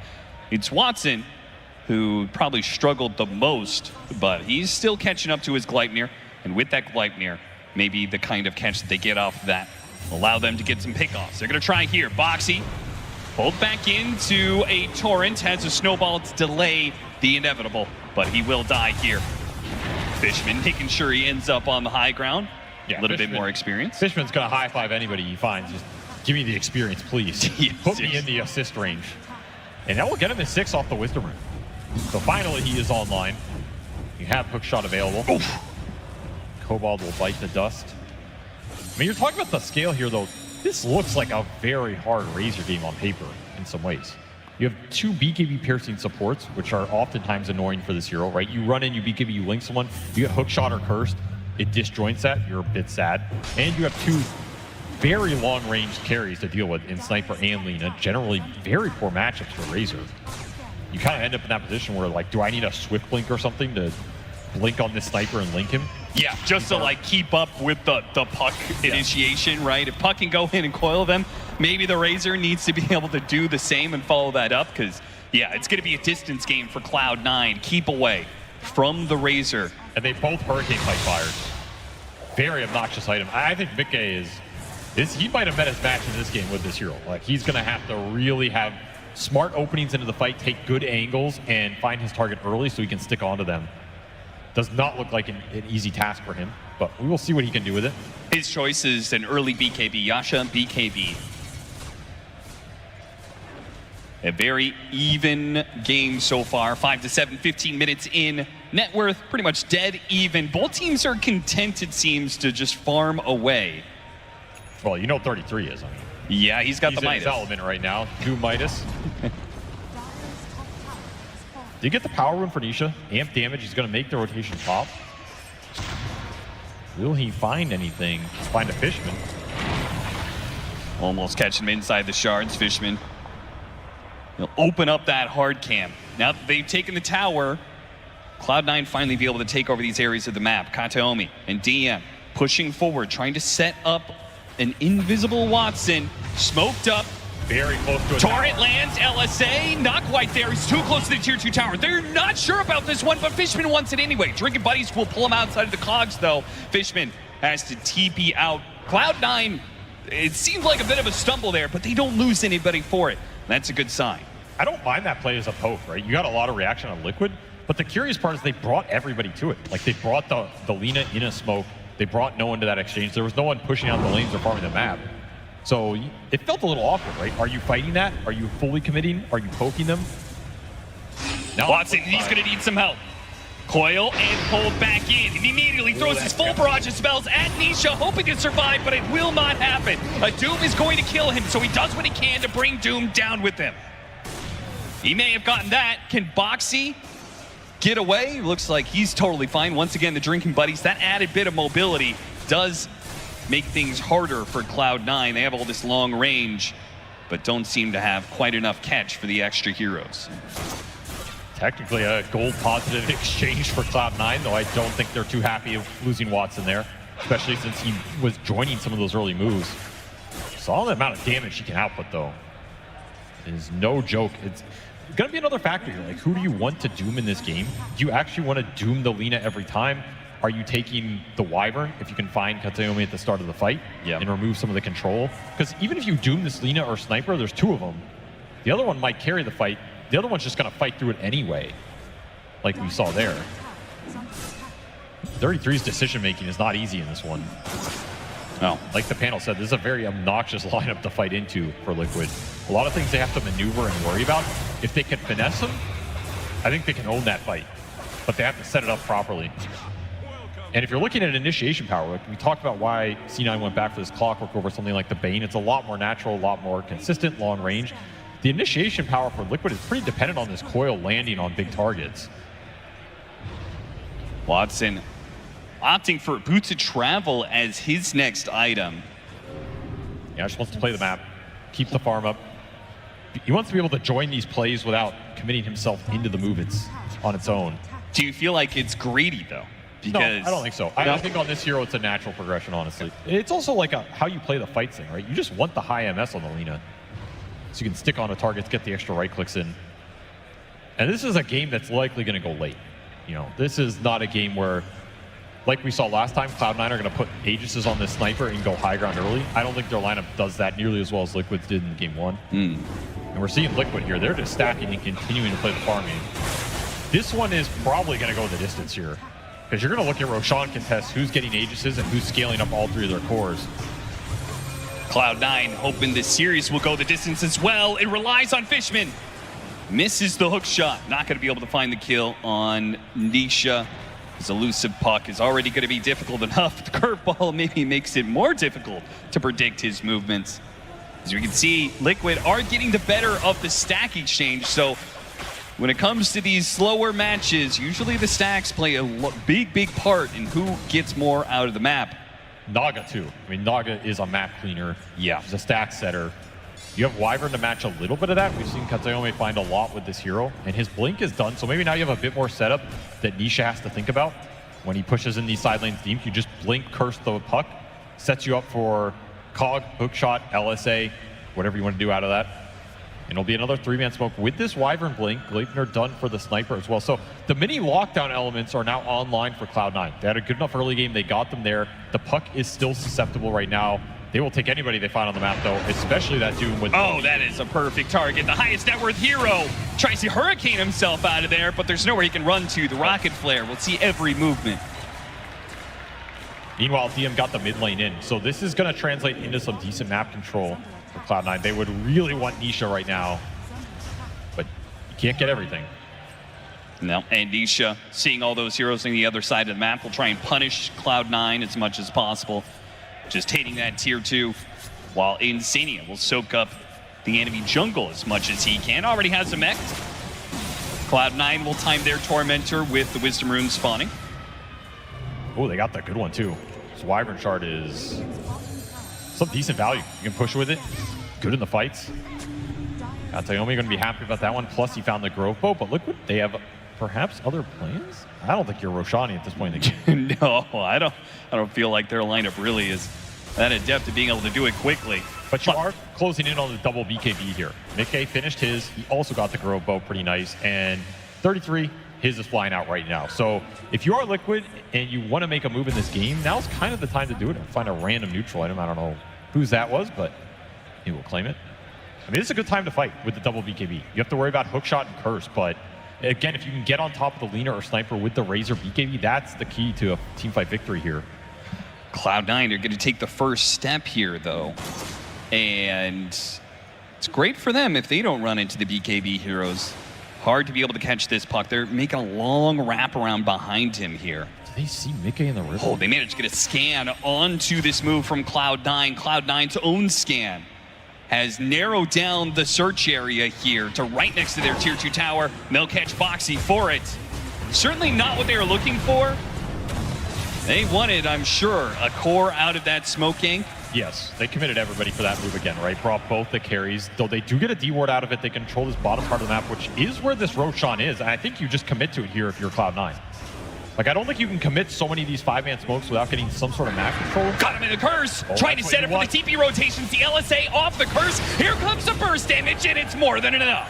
That is exactly what you were looking for this entire game if you are Cloud9. It does not take too many puck deaths this game to really swing the momentum in your favor. And now that Roshan, it's open for 40 seconds here, no puck, if you can run back towards bottom. Yeah, felt like Cloud9, they were a little timid about taking that Roshan with just a support pickoff, but a core pickoff, they are certainly better set up to start it. Can they actually take it, though? Liquid, I mean, are they going to contest? The issue here is you don't have BKBs on your cores, and you're playing against Naga. This is a scary Roshan to commit to because Insania walks in there, he gets a good sleep. Could just be an absolute disaster of a team fight. Liquid, they're not going to give this one up for free. Cloud9 know it too. Good read by them. They're going to back away from the Roshan pit here. Concede this area. They don't really have to worry too much about Liquid taking it. What they have to worry about is getting jumped on. A blink forward, not going to find him quite yet. No one. Immediately uses the Hurricane Pike to try and separate the two. Got the Gleipnir onto the Tuz. See if they can kill him before the stop. But there it is, the song. Now the reset of the team fight. They've got a Doom on the Kunkka as well, so he's not going to be able to help out. They just surround this poor sniper. There's no way out of this one. Fishman trying to protect him as best he can with the cogs. They have the Embrace, slowing down the damage as best as possible, but Mickey sticks onto the sniper with his BKB. No retreat possible for Cloud9 sniper. They bought back DM Kunkka, who just died to Doom on the backside of that. Doesn't get to do anything in this fight. Watson's just out of here. A buyback that doesn't seem worth it because the trade-off was nothing. Absolutely nothing for him. I mean, maybe you could say you're stopping Liquid from doing Roshan, but I'm not even sure if they were going to go for it. Yeah, I don't think they had plans. So it was a smoke to prevent Cloud9 doing it. I mean, there was a sick LSA there from Watson, but they couldn't catch Nisha for the full duration. It just skirts out of there. And that's one way to use a sleep in this game. You can use it defensively, but if you can just sleep the sniper, get the Razor straight on top of him, not much you can do about it here. Yeah, you really needed Curse in that sort of exchange. That was a big factor there for Liquid and why they made that aggressive move. Curse on cooldown from that mid play earlier was around 15 seconds from coming back up. That was something that could have bailed your sniper out of that situation, but they just didn't have that tool. Yeah, there was multiple targets there for a potential Curse, but as you said, Liquid knew the timing, played it accordingly. That Boots of Travel is done. Hurricane Pike up next for Watson. As you said, Hurricane Pike cores for both on Cloud9. Just trying to play the distance. I think they're both going to go BKB at this game as well. Yeah. You just need to be able to BKB and land the LSA on the puck when you need to, or BKB fight through a Doom. 33 continues to find a lot of farm in here. Even took Philosopher Stone on this Doom. The greed is good, he says. Once more, he is very large. Shiva's done going back for another Midas. Just keep buying the Midas. Philly Stone Doom, I've seen it all now. And he's about to get that Philly Stone completion, that big chunk of gold that comes in now after it's done. With a Shivas and tier 3 item to replace it soon, Liquid's going to be very strong in 2 minutes time, but they haven't managed to use that strength to actually claim a net worth lead too much. Eyeing this dire side Roche. That's the other thing about this, is it switched sides since Cloud9 were unable to claim it, which means this Roche is a way better setup for Liquid right now. Straight on their outpost, this is where their vision is. They're just gonna get this for free? Seems like a Cloud9 just playing more of the map, despite having an offlane tier 1 tower, which is usually pretty okay for contesting a dire side Roshan. They even found an amp damage rune in the river. They're going to smoke on. So they're not going to be here in time, but you could take this fight if you're Cloud9 with the power of this amp damage on no one right now. What this Naga Siren does in this moment is going to be super important because they have the Aegis. Now it's just Liquid. Are they going to be able to get out? Or are they going to be able to fight this amp damage sniper who's already trying to challenge Mickey? BKB drinking buddies, pulls him back with a go for the sniper. He's going to be cold embrace. Can they blow up Mickey? They throw the Laguna Blade. It's not going to be enough. Mickey trying to get out. Winner's Curse. They finally shoot him down with the Doom on the Lina, but the Lina is still having plenty of right-click damage, and no one with this amp damage is fighting for his life. These shots out in Stadium before the song reset can come through. Yeah, the sniper falls, but still, Watson is pushed through the Doom, and now he's ready to go. A full spellcaster. Can he hit Nisha? Phase shift dodges one spell. He's going to pop out, get hit by the cogs. He has the orb. He orbed X, dodges phase shift. No, it doesn't actually. Pulls it back in. Now he's stuck here, trying to get a blink away. Pushes back against. If they have the vision, Lina can maybe get him. Nisha, is he going to be able to survive? Hit by 33, stop. 33 comes in for the kill. Nisha comes back into play. They finish off the Lina. Nisha's still alive. He lives through it all, killing Cloud9 and chasing down TM as well. This is why you do not want to give this guy puck. I don't care how good your laning phase is. He is going to dance on you in the mid game, and Nisha putting on a team fight clinic cleans up the backside of this fight that, honestly, it looked pretty damn good for Liquid at the start of that. They got the coil on the sniper, they got the Doom on the Lina. It's everything you want, but there was a decent amount of sustain coming out from the boat buff, the heals from Katayomi. He lands an okay curse that stalls it out. If you get Nisha there, you're very happy with the situation. Instead, he turns around and kills your Lina. Liquid salvage the second half of that. Get an Aegis, still a tough fight for mid-game. We really saw this Razor suffer. He even got an okay link, but the Hurricane Pikes are deadly, and the amp damage room for no one definitely turned the tides. Yeah, I mean, we saw the Razor comes in, and Cloud9. He just eats it, man. He took every single spell. He took the amp damage, he took the Laguna Blade, he took all the attention of all these heroes, and couldn't survive through it in the end because of the Winner's Curse and the amp damage. Makes a huge difference. No one survived for so long, too. I mean, another fight where no one survives to the bitter end and outputs tons of damage. If it wasn't for the fact they have this agent, it wasn't for the fact that Nisha is able to just outplay Cloud9 in these last few moments. And it was a very important call they gave Aegis to him, because if that Aegis is on the Razor, he's not really doing anything on that second light. Yeah, that's true. Nowhere near as close here. 33 with the two-man stomp at the end. Just picture perfect entrance there from 33 to enable Nisha. Just no resources left. DM is out of mana. Not enough sustain in the tank. Cloud9 continuing to wonder, how can we actually win a team fight against this team? Does not feel like they've been able to secure a real team fight win in this entire series. Now with the shard picked up for Insania, those song resets, as you said, when you could use it offensively if you want to, but if you choose to use it defensively, it's going to be a big boost of health for Liquid. Sustain. Yeah, he's big on this Naga. He found the farm you want. He has the dreams to start. What? It says, don't you block my Ancients. Laguna planting an illusion to clear it. I mean, he got it. He got the Ancients. Coil down. Coil down. But Fishman still stuck in a rough spot here, trying to pull him off the cliff. Fishman is going to be saved by a Lotus. He is very tanky. You have to be careful how much you commit on some of the random supports in this game. They are deceptively hard to bring down. But we're seeing the BKBs come up for Cloud9. I think Liquid wanted to fight in this period before those two big ones came out. And at this point, no one's is done. And Watson, well, that's why he Lagooned that illusion. He's got to get the Ancient Camps going to finish his. It's going to be a big timing for Cloud9. Yeah. What they choose to do with it here. I mean, if they choose not to fight during this period of time, they say we can't fight. You know, there's no harm in using Laguna Blade like that. Relatively low cooldown. See the player comparison here. No one trying to keep up with this puck. Certainly far more than him, but is still falling behind in net worth as Nisha, big winner of that last team fight, thanks to an Aegis.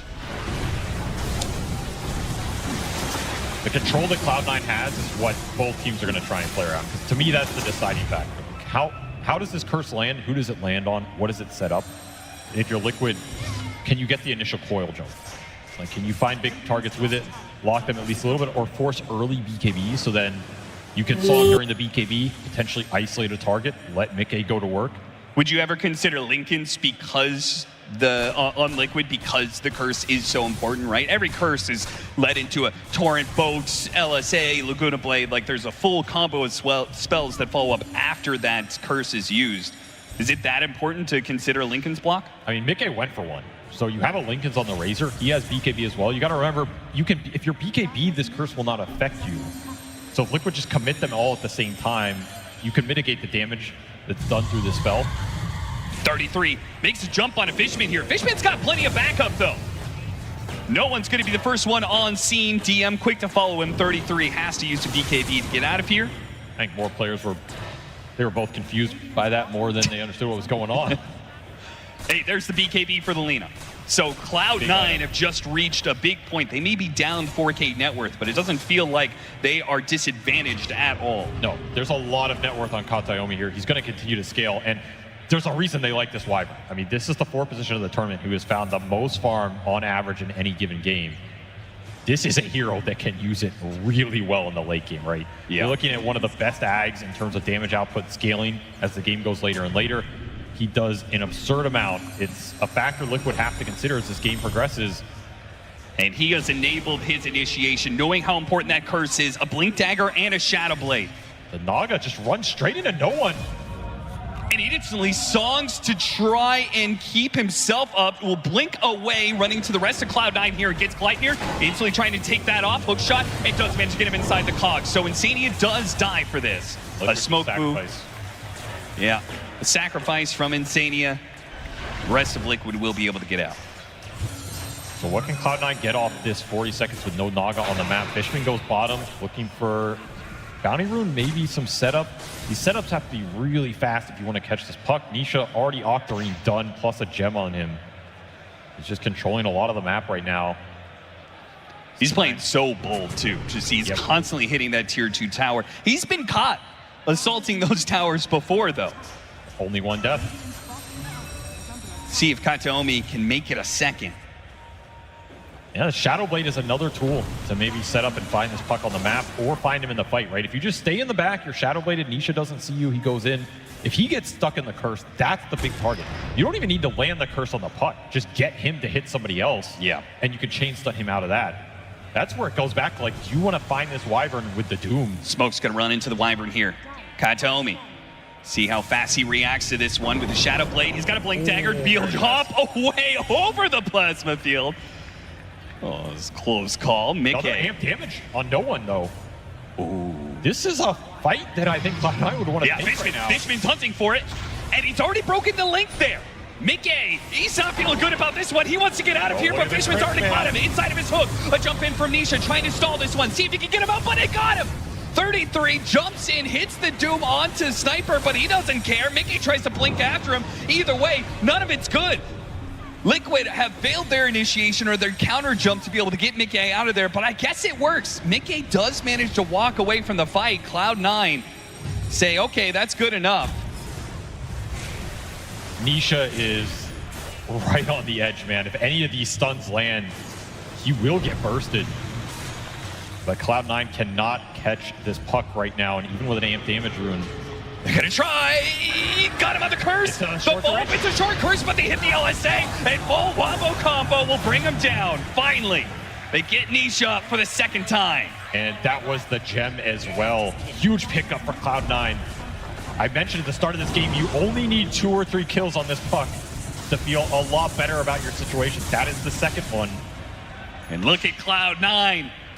Full of vim and vigor, straight to the high ground off of a single pickup. They say that's good enough, maybe more. A hook shot lands on the Mickey. No, he doesn't have BKB. This is a perfect catch for Cloud9. A second core dying from Liquid. And back to the high ground assault. Wait, no one's going to back up here as the illusions were cutting the waves. You still know Doom's on cooldown, though. It's coming up in 10 seconds, so Watson, he wants to push high ground, wave or not. He's going to send a message, hit some backdoor. And the biggest item pickup perhaps in this game for Cloud9, outside of those BKBs, a Hex for DM on this Kunkka. You will absolutely have the lockdown threat for this puck right now. Cloud9 feeling that this game, perhaps in their hands. I mean, it's not a huge net worth lead, but... Look at Noah, he's assaulting the tier 4s. 50 seconds, they want to force buybacks. There is a buyback available on the Razor. There is buyback available for the puck. This is a very bold move. Very confident move. Cloud9, will their bold move pay off here? Watson, he's going to be the one jumped on initially by 33. No buyback still. 10 more seconds. 33, are you going to doom or are you going to sleep? Sleep from Insania on 4. They buy back on Mickey, trying to get him in position with Nisha about to come up. He's going to TP into this fight. Mickey, he's going to go for the Watson lead. See if he can keep him. He's got him still in range. Smuthy in prison. What an embrace grab from Winter Wyvern. They grabbed so many heroes. Now Cloud9 on full retreat. Still, it's Watson who managed to get a Wisdom Rune before he goes down to the Doom. A buyback immediately used as Liquid are still trying to make this worth it for them. They may have killed Watson, but they need a lot more. A Scythe and a TP away from DM gets one of their cores out, but 2 of them have fallen for Cloud9. Triple buyback for Liquid. They end up committing the Razor buyback as well. Very expensive high ground hold. So much damage from no one, just sitting up there fighting to his last breath. And an absolutely sick curse by Katayomi on the backside that ends up catching the puck blinking in. An extremely bold move from Cloud9 to just push Throne like that, but it makes sense with how long Mickey's respawn timer was and how fast that went. You got some big buybacks out here. Effectively won another fight. The downside, they won't have the super creeps, which they obviously could have taken that mid lane of barracks, but the upside, a near exposed Throne, buybacks on cooldown, and they're going to be able to hold on to their own buybacks. Another downside, though, they did it during Roshan's spawn time. So this gives Liquid a free Rosh. This is the big downside here. You might have expended buybacks if you're Liquid, but if you can put an Aegis straight back into your pocket, you're not too sad. Knowing that Roshan goes the way of Liquid, do you feel like that was worth it for Cloud9? Was it the right decision? It's very hard to say. I think it's very close, but I think you would rather have this Roshan than the Razor buyback plus the supports here. Okay. Aegis is very strong versus the Doom. Like, that's the biggest factor here. I think the Aegis is nice for Liquid, but if anything, they want to take it away so the fight opens up more for the Razor and the Doom to just commit in and get the kills when they can get them. Yeah. They're going to give the Aegis to Mickey here, reward his buyback usage. But big item pickups across the board. Like, you got the Refresher done for 33 now, so you have double Doom to play around, which might make it easier to commit a Doom on the first target you see. We saw how hard that jump was there, though, with the Lotus Orbs and what 33 was worried about. Yeah. It's a very awkward initiation for him. They may have all the blink daggers in the world. They may be able to get on top of Cloud9, but Cloud9, they do have certain responses, like the Lotuses, like Kataomi's positioning, and whether or not he hits that Winter's Curse. He's got a Hurricane Pike now, so he can maybe blink in and break Lincolns and still get a curse off. I mean, he's so strong. This Wyvern is becoming a big problem for Liquid. He gets to level 20 with the extra slow plus an Ags. He's another carry in this game. 33 got the Doom off onto DM, but if he gets back to his base, it's perfectly fine. They'll lose Fishman for it, but a BKB and a Doom use. Boxy's still hunting for more. Shot back there by no one. Doom's worn out. Liquid not getting exactly what they wanted out of there. Use the Refresher on the Doom as well to just start pushing down that cooldown. Cloud9, they will sacrifice Fishman as they have time and time again. And retreat. Wearing out this Aegis period. 3.5 minutes left. Your high ground is awful, though, if you're Liquid, right? Oh, yeah. And nobody to really hit it. You just want to win the fight. Like, that's how you win this game. You crush Cloud9's lives. Oh, Kataomi. He is walking into a sentry. Disha, he spotted him. Oh, he didn't get the dust, didn't get the coil. Kataomi's faster than him. He forced Saf down to low ground. He's out. There's no coil to stop him. Great reaction from the support of Cloud9. That was so risky. Cloud9 they're not fearful at all, man. TI main stage, making plays, going straight for throne, not hitting barracks. Kataomi out on the base against an Aegis with some heroes down like that. Yeah, he has no buyback, by the way. He bought out for that. Oh my God. So you're making that play, you're making that scouting with no buyback on one of the more important heroes here. Like, he goes down, that opens up the high ground. That is a huge snag for Liquid, but we are seeing this game, it's still technically in Cloud9's hands. Feels like they figured out a way to break the teamfight hold Liquid's had on this series. Gain some momentum for themselves, and they are scaling, man. That's the biggest factor here. I think this Puck is an insane hero in the late game for Liquid, but you have to worry a little bit for the Razor and the Doom finding their mark in the fights versus what's effectively going to be a triple ranged carry lineup between the Wyvern, the Lina, and the Sniper. They're all just going to sit there and start hitting you. More Lincolns in this game. Spell casting in these team fights is going to get weird. So many Lincolns. Lotus and a Lincoln's coming in for Cloud9 as Watson's trying to protect himself. With the Blink Daggers, I feel like you almost can't stop the initiation from Liquid. That Razor's probably going to get out on top of you. He's probably going to try and link you like he did in that last team fight. Cloud9 managed to get this Tormentor right before Liquid cuts across. They are running out of time here. 2 minutes left on the Aegis, and I feel like they haven't done too much of it. That's the question. What can you do with it? You can't just break high ground naturally. You need the fight. Maybe thinking to get a pick off, but they still are not finding it. Cloud9 have been quick enough.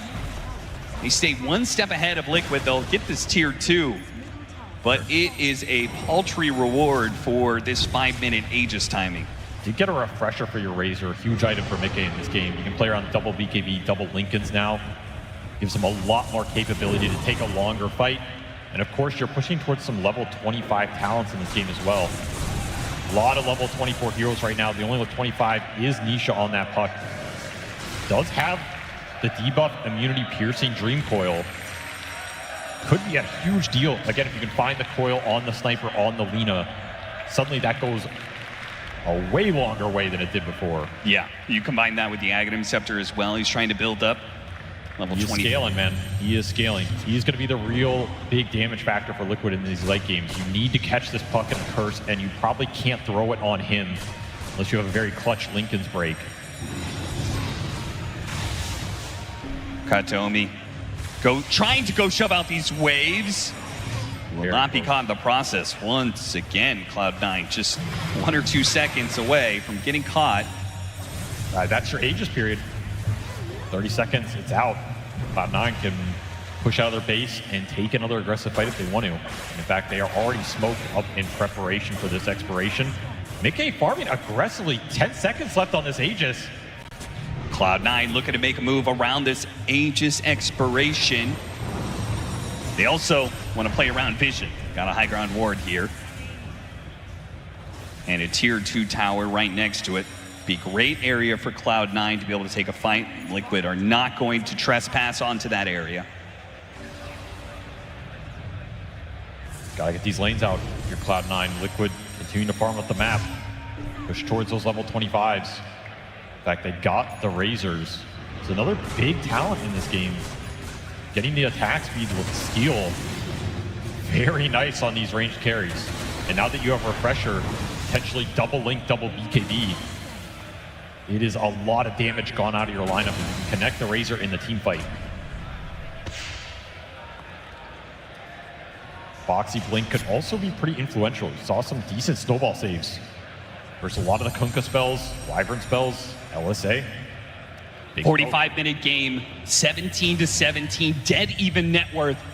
But it could all come apart off of just 1 or 2 team fights. Cloud9 have smoked up and looked for it, but Liquid, they seem to know something's going on with some of their deep vision and the bottom wave pushing in. You know, back behind their towers, knowing the smokes much harder to find purchase against those objectives. Doom applies mute. It's up, as is the shard for Boxy now. These dooms are brutal, but can you land them? Yeah. That is the big question. There's a lot of interrupt. There's a Lincoln's now on the Lina. There's a Lincoln's being built for no one. Lotus Orb and Hex on DM. So if you go in with this Doom, you don't pre-BKB. You risk getting instant Hexed. So you have to throw them fast, but you don't have a lot of time to throw them out through these Lincoln Spheres. And currently 33 is playing with War Stomp, so he cannot break these Lincoln Spheres on his own. Gonna be a big problem for him. Yeah, what does Liquid do about that? Feels like he's got to change neutral capabilities. Yeah, they have no Lincoln's breaking capability in this lineup. Basically zero. Yeah, I think with the Winter's Curse problem that they're featuring, you don't want to risk anybody else breaking that Lincoln's for you, because then you're just naturally grouping up. Exactly. 46-minute power rune.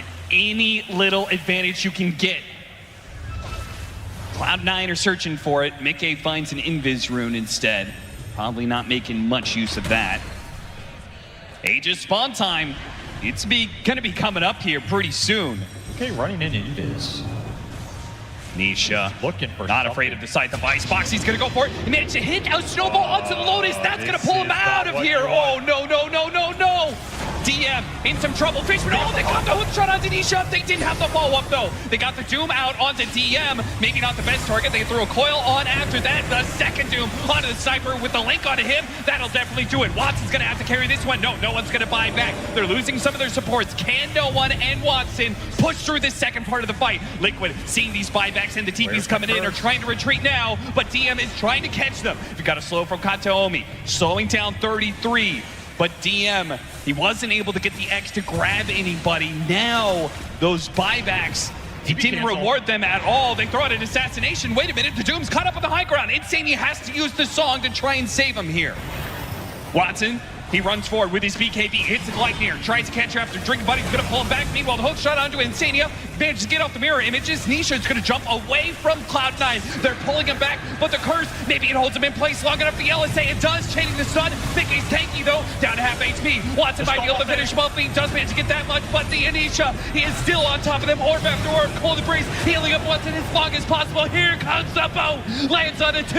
Liquid, they're backing away, but they are gonna have casualties. Mickey's in for a second line, immediately pushed back by no one with the coil. Lands onto him, trying to finish up the Sniper, managed to get a dieback.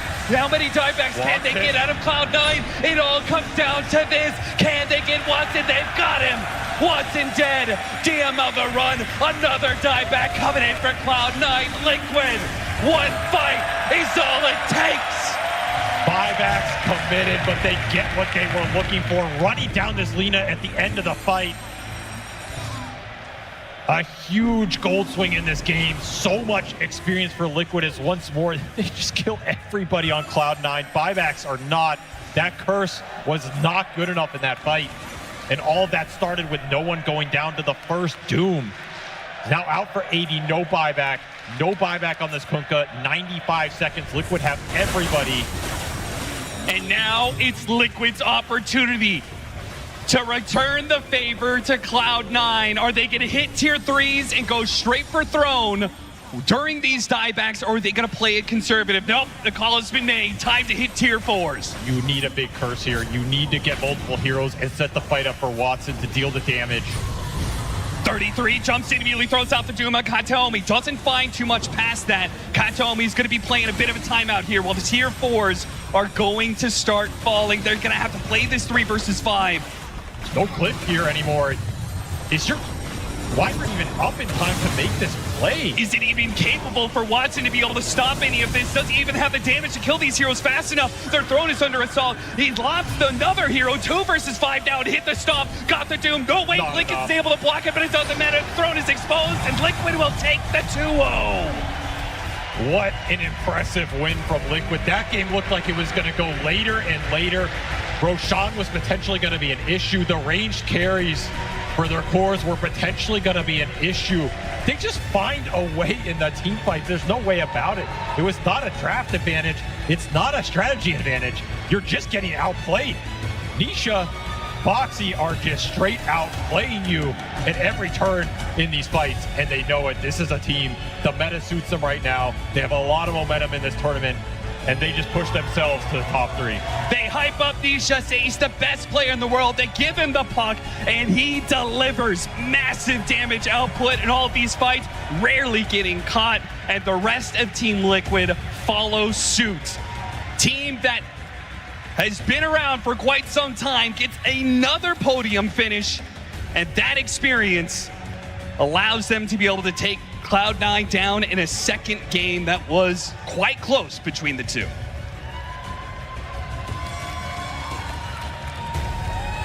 Quite a performance from Team Liquid here on the main stage.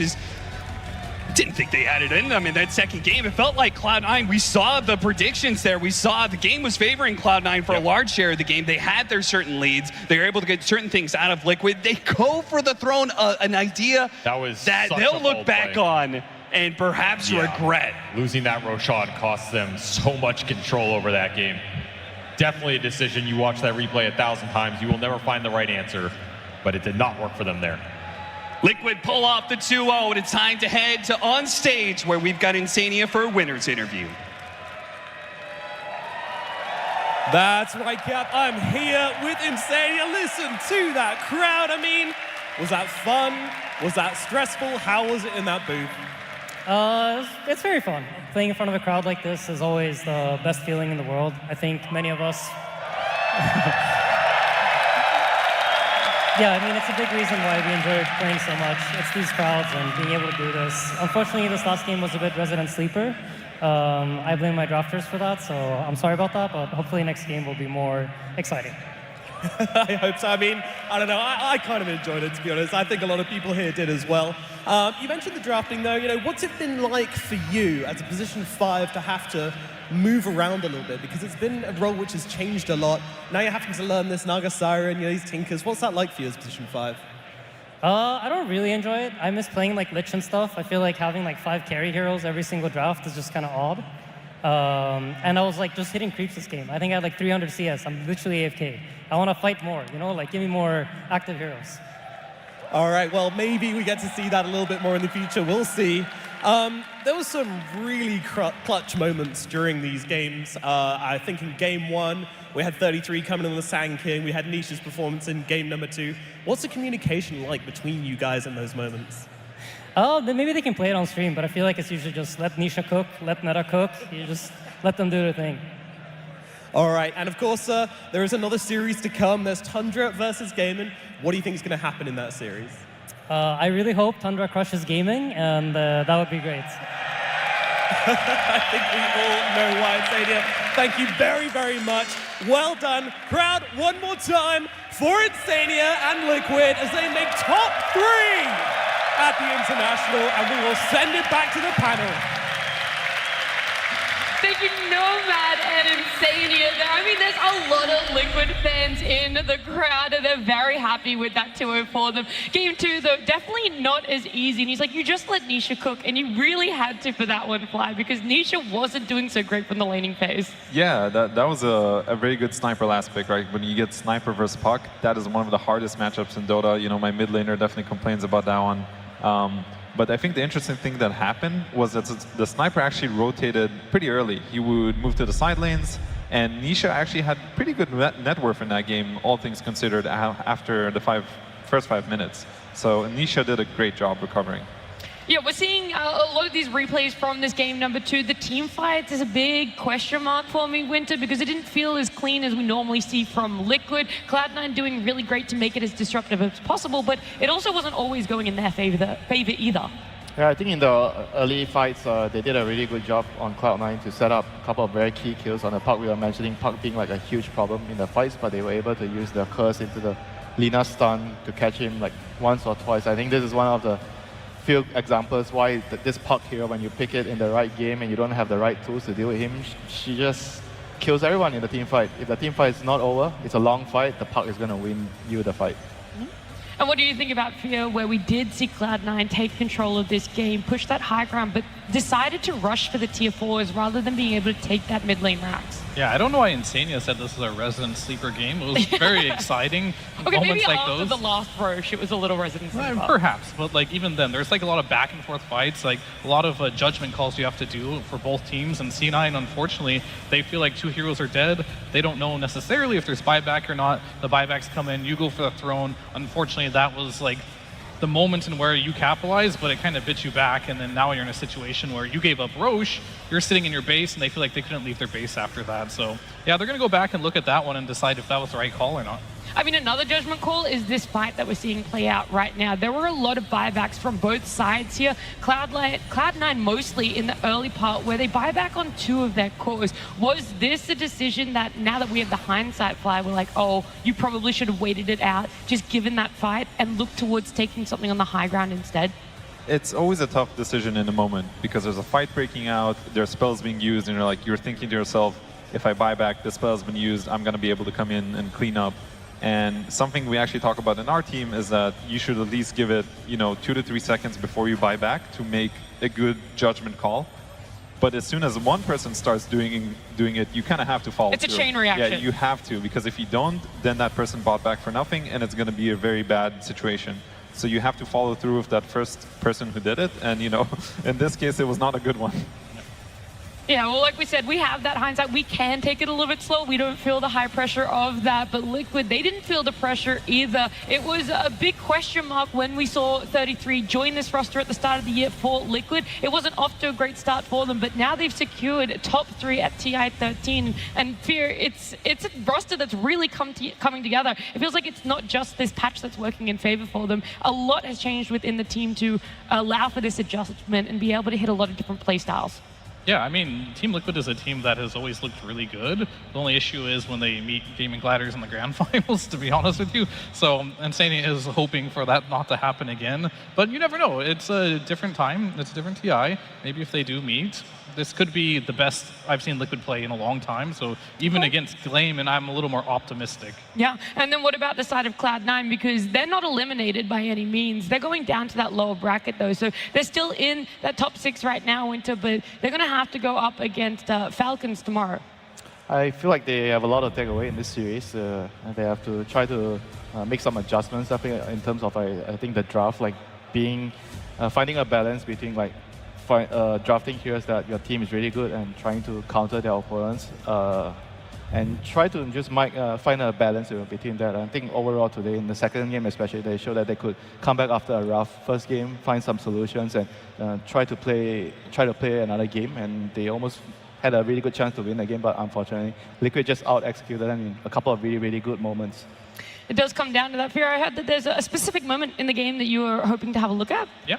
I mean, I wanted to highlight a little bit the Wyvern pick and the item build that he went. Like, this was the item he just picked up, the Shadow Blade you'll see in his inventory. Before that fight, when they went for the throne, they were able to catch the puck, and that was very critical for them, like potentially getting in that position. So a nice honorable mention of itemization to really help them kind of deal with Nisha in a way. Unfortunately, it wasn't enough. Puck does have a lot of... if you don't have enough silences or stuns, you can get away with it, but they definitely helped him with that Shadow Blade. Yeah. I mean, the other thing being how timing dependent it was for Cloud9 as well, Fly. I mean, it just felt like things were down to the millisecond. Yeah, for sure. I mean, it was all like a chain reaction of things, like, catching the puck and then catching this Razor on top and potentially being able to close out the game. But I did feel like this game was a bit of a ticking time bomb when you have this puck who just is scaling like crazy. You have this Doom that we see on screen, Doombringer late game. It's just too much at some point. That at the very end, I felt like it was just easier for Liquid to execute with those types of heroes, as opposed to having a sniper Lina who have to stay in the back and be in the perfect position. But there's so many ways to get on top of those heroes. It feels like a tough question to answer what I'm about to say, but what about 33's Doom works, whether in this game or in the majority of games, that isn't working for other teams or other people picking Doom? I mean, again, we see that this Doom was picked a bit later. Right, it was not a first pick Doom, so he had some purpose that he was happy with. I think it was the Kunkka, right? Like, he knows his purpose in the game when he picks it. Like, I'm gonna find this guy at least in the early game, I'm gonna get a good Doom target, and I'm gonna be able to play my game. On top of that, this guy's also a Doom specialist. This guy's been winning on this hero forever. He always finds the right item builds to go because Doom is a very versatile hero, and 33's brain is massive, so he can always figure out the right build. So I think this was just another showcase. Awesome. Well, Fly, it's been fantastic to have you on the panel. Congratulations to Liquid as well, getting a 2-0 here, but we've got to keep this day going. We do still have our 4th and final series to come up, and before we get into it, let's hear some extra words from the Tundra players. The best moment of this international, I think, was beating Falcons 2-0. I think the second game was very exciting. We won them by just, I don't know, like, over skill. We know everyone, like, each other so good. Like, we even screamed in today, yesterday, 2 days ago, 5 days ago. We scream them every day. But we just wanna show the perfect Dota, you know? That's why it's a game like super hard for us, for them also, because we know each other and game kinda 50-50. And like one moment can change everything. I think this is like really good for the Dota. Our next series is going to be against GG, so I'm looking forward to play against them. I think we're going to win this one.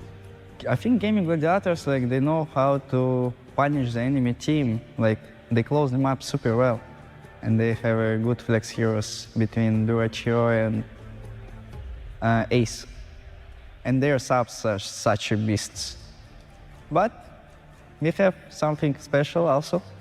We have Topias, and he's gonna show everyone who's gonna win 30i. I don't really have any like expectations really going into it. I think we just have to, play our game. Don't get stressed or nervous about their play style. Like, they play fast, they want to end the games early, and I think we just have to kind of just be prepared for that and understand our own timings. The strength of Team Thunder is STI. I'll say it's just our hero pool plus our, like, mental position. Like, we got no pressure at all. We just playing our game. We just playing it for fun, and I think we're playing really good. I think like map movement, like everything's really good. The strongest team at this TI, I would say, are still Gladiators and Liquid. They are the teams to beat, basically. I think they have a good idea of the meta, and they play very well as a team, so they're going to be very strong. We feel good. We want to play on stage for sure. A long time I'm not playing stage. From my perspective, I'm excited. Playing in front of a crowd is always a lot of fun. I haven't played in front of a TI crowd since TI 9, so I hope we're gonna do well. I think Team Thunder at this TI could win this TI for sure, because we already got, TI winner and double TI winner in this roster, so I don't know, for sure we got a lot of things, a lot of strats, a lot of momentum to win this tournament. I just love these guys, Love the crown, everything. I just wanna win Dota and just play Dota, that's it. I hope we can win the international, but who knows? Who knows?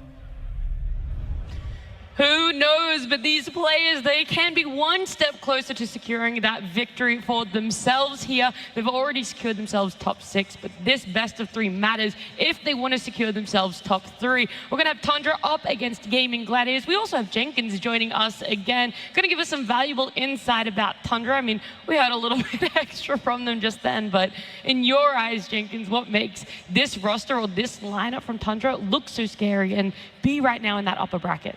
I mean, Ramsey said it. I think Thompson is any team that he's on. He's going to be one of the players that makes it very special. He plays extremely weird heroes on the mid lane. I think that some of the new mid laners also, people talk about Nisha being the best mid. There's Makoto for a while was thrown in there. Quinn. Everybody talks about the new guys, and we did just see from Nisha why he's on that list. Nobody talks about Thompson. Why is that? He gets forgotten about until some new build comes out, and then it's like, oh, Thompson was the first guy that came up with this thing. He was the Nature's Prophet mid originator, using the courier on the Ancients to scout those out and get extra damage on the ult. This guy invents Dota. Yeah, and I mean, he has 2 TIs for a reason. He's always bringing something fresh to the mid lane there. He will be going up against Quinn, someone else that you just threw into that argument there of best. But best is very subjective here. There's a lot of different criteria that can fall into that. You can weight it very differently as to what you think is the best. And do you have one that you favor slightly more than the other, or is it going to be a very even matchup between the two? That one really depends, because like the mid lane isn't one-on-one anymore. Like some support can come over at 2 minutes, take your water rune, and then all of a sudden you just lose the matchup, right? And that is very difficult to say. So between the two of them, I would say Quinn is more stable, where Thompson is a bit more explosive, right? So I would always take stability over explosive, because you have your highs, you have your lows, and yeah, Quinn has proven tournament after tournament that he is a mid laner that rarely has a bad game. I do feel like this meta kind of favors Thompson more, because Monkey King and Invoker, those are the mid heroes that are But Thompson hasn't played Monkey King, and Quinn has. Yeah, so that's interesting.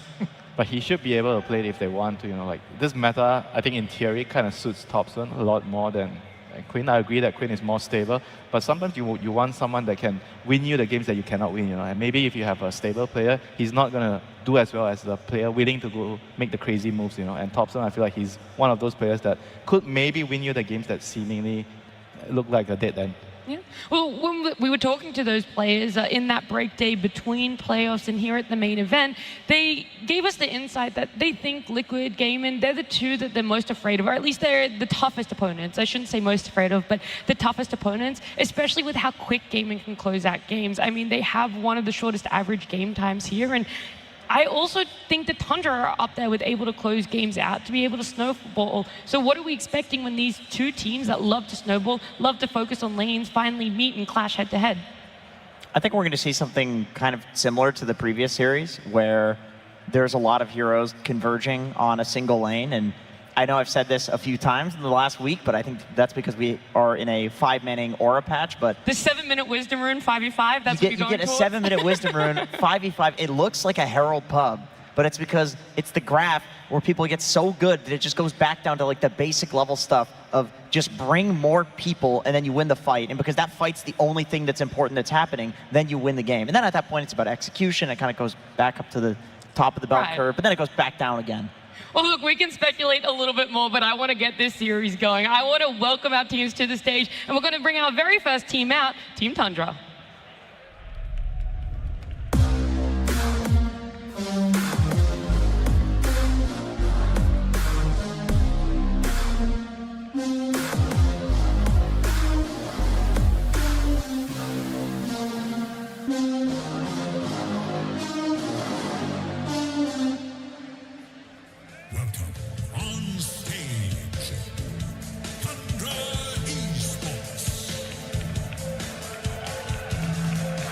The 5 players walking out on stage right now may not be the 5 that originally qualified, but right now with the stand-in of Saksa, they are doing fantastic. They're on that upper bracket run. Right now, though, they have to see if they can continue in the upper bracket as we bring on out their opponents.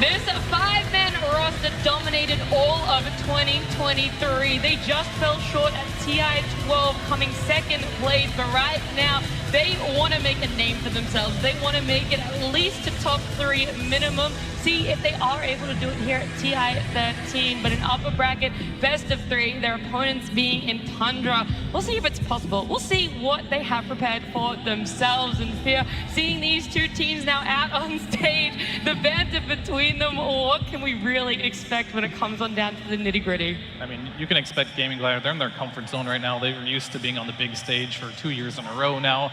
And we heard from Ramses himself, it's been a while since he's been on the stage here. So Gaming Gliders, they're in their comfort zone. This is a team that likes to play extremely fast, But Tundra is aware of that. Even Tops in the interview says, we know they're going to play fast. We just have to be prepared for it. So a lot of eyes on me are going to be like, what has Tundra prepared for this Gaming Gladiators early game?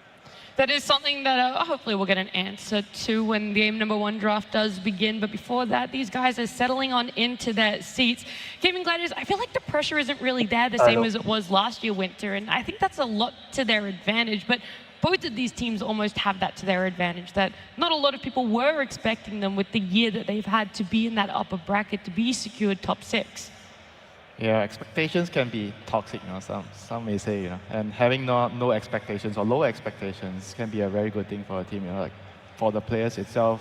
The important thing is you can able to focus on the game. You don't want to really think about other stuff that's happening outside of the game, what the fans are saying, what the talents are saying, what everyone else is saying. You just want to go in the game, understand your role, think about what you need to do in the game, and just focus on that. You have to block everything out. Yeah, I agree. They've had a very decent year for gaming. I mean, they won Riyadh. I'm sure they're very happy with that. Last year's TI, I assume at the start of the year, probably weighed on them a little bit, how close they were. But this time around, there's a different aura about this team. And I do agree that this is the sort of team that I feel like they can mentally recover if they did get knocked down to a lower bracket, or if they did lose game 1 and then go into game 2. They can have that talk. I don't know if it's CY or just because they've been a team for so long with the exact same 5 players, but they're incredibly resilient, and that is something Tundra's going to have to deal with in this series. Both of these teams, they have one thing in common right now at the tournament. They're very good at controlling vision. Like both of these teams have a very good amount of wards killed for their opponents, and also their own wards, their own vision game.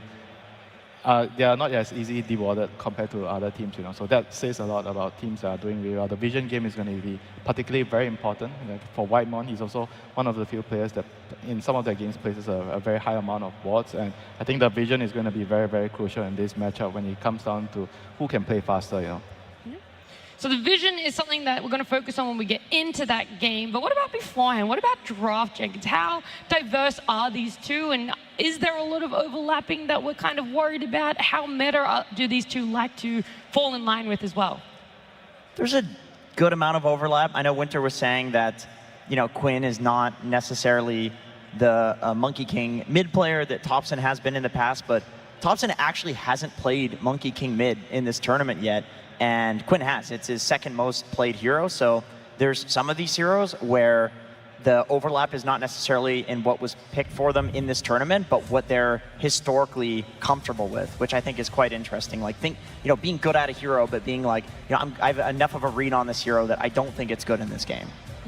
Well, here's a graphic to visualize just exactly what is overlapping between them and what is very unique to the sides as well. I mean, looking at that Sniper and the Marana, the Sniper slightly favoring Gaming Gladiators there, Marana slightly favoring Tundra.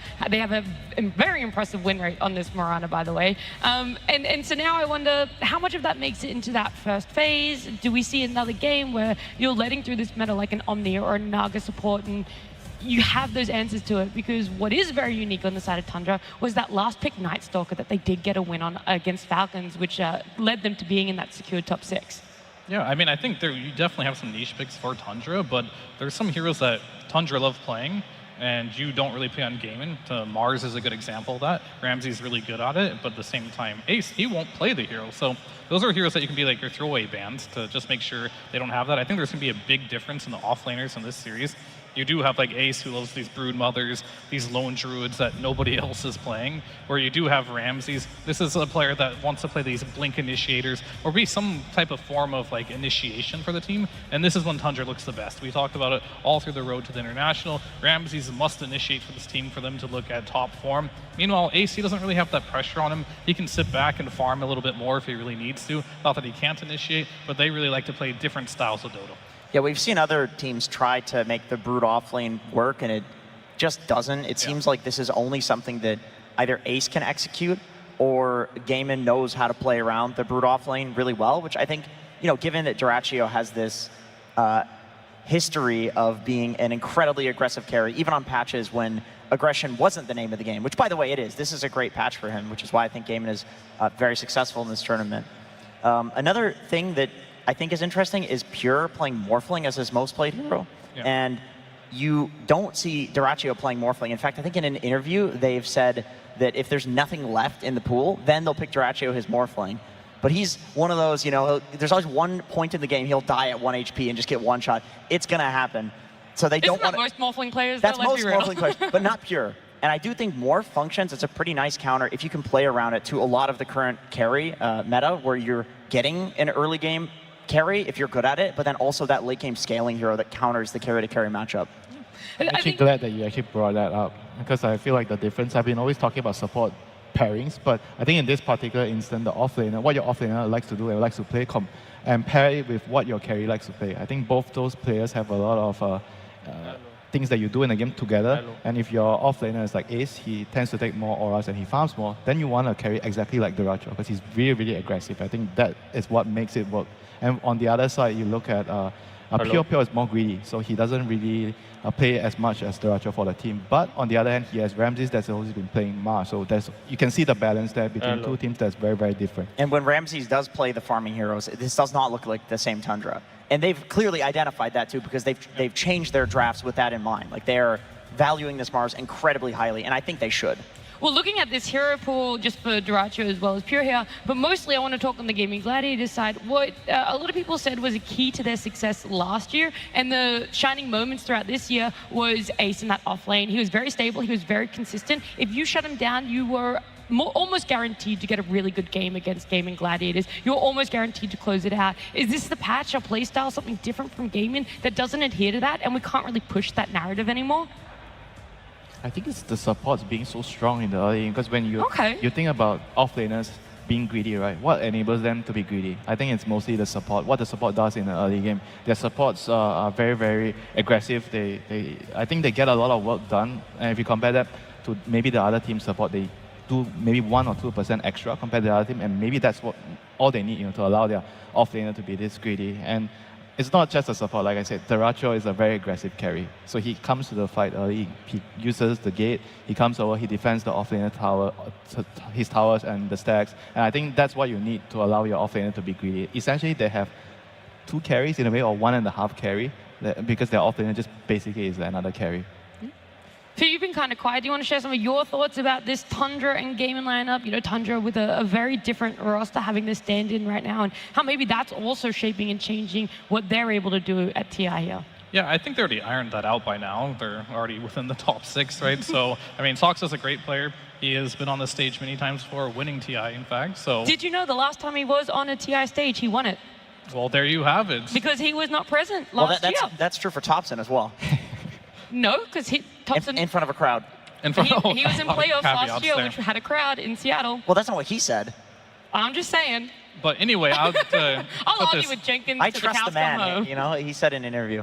Go ahead, Pierre. This train back on the tracks. But I think right now, when you see a meta where not only Gaming and Liquid seem to be the teams to beat, it does come from the carry role. I really think that Dyrachyo, much like Mickey, are very fast tempo type of carry players, and it does favor them. Yeah. When those teams are doing poorly, it's because it's like some, you know, Morphling patch or some Terrorblade hard carry patch where they don't shine as much. And I feel like you can hit a balance on this one. Like, it's not one way or the other. Sure, playing fast is important, but I feel like Pure is a hybrid in that regard. He can play really fast, but yet he can also play really slow, and that's why Tundra is doing really well. And I think for Thompson as well, as a mid laner, he isn't necessarily going to be that type of player that is going to run around and make space for you. He might. You don't really know what types of Thompson you're going to get. Is he going to do that, or is he going to sit back with Sniper and just farm up?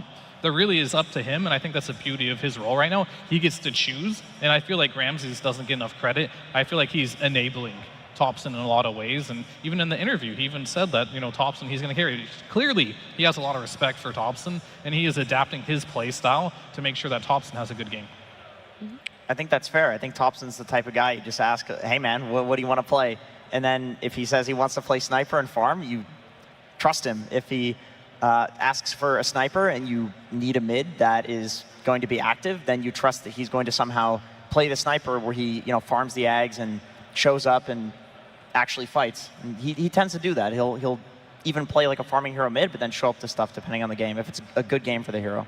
What about some non-meta Topson picks that we're either hoping to see for the crowd or hoping to see just for our entertainment? That hasn't been picked yet. No, he could have been picked maybe once, or not picked. I don't think so far anything he picked has been non-meta. Is Rubik mid non-meta right now? Yeah, I would say I'd that. consider It's it not right meta. now. What about Ricky? The Ricky could be interesting. I mean, we've all heard the whisperings Yes. with this hero. We've heard that there's, you know, maybe the hero's doing a little bit too much damage in some instances, and people are not going for the defusal. They're going for the Ags rush and going for the facet and kind of farming, and then going for the eventual defusal, playing the hero in a way that's not exactly traditional. I saw people were spamming it in pubs prior to this tournament, including Topson. He may have been the first.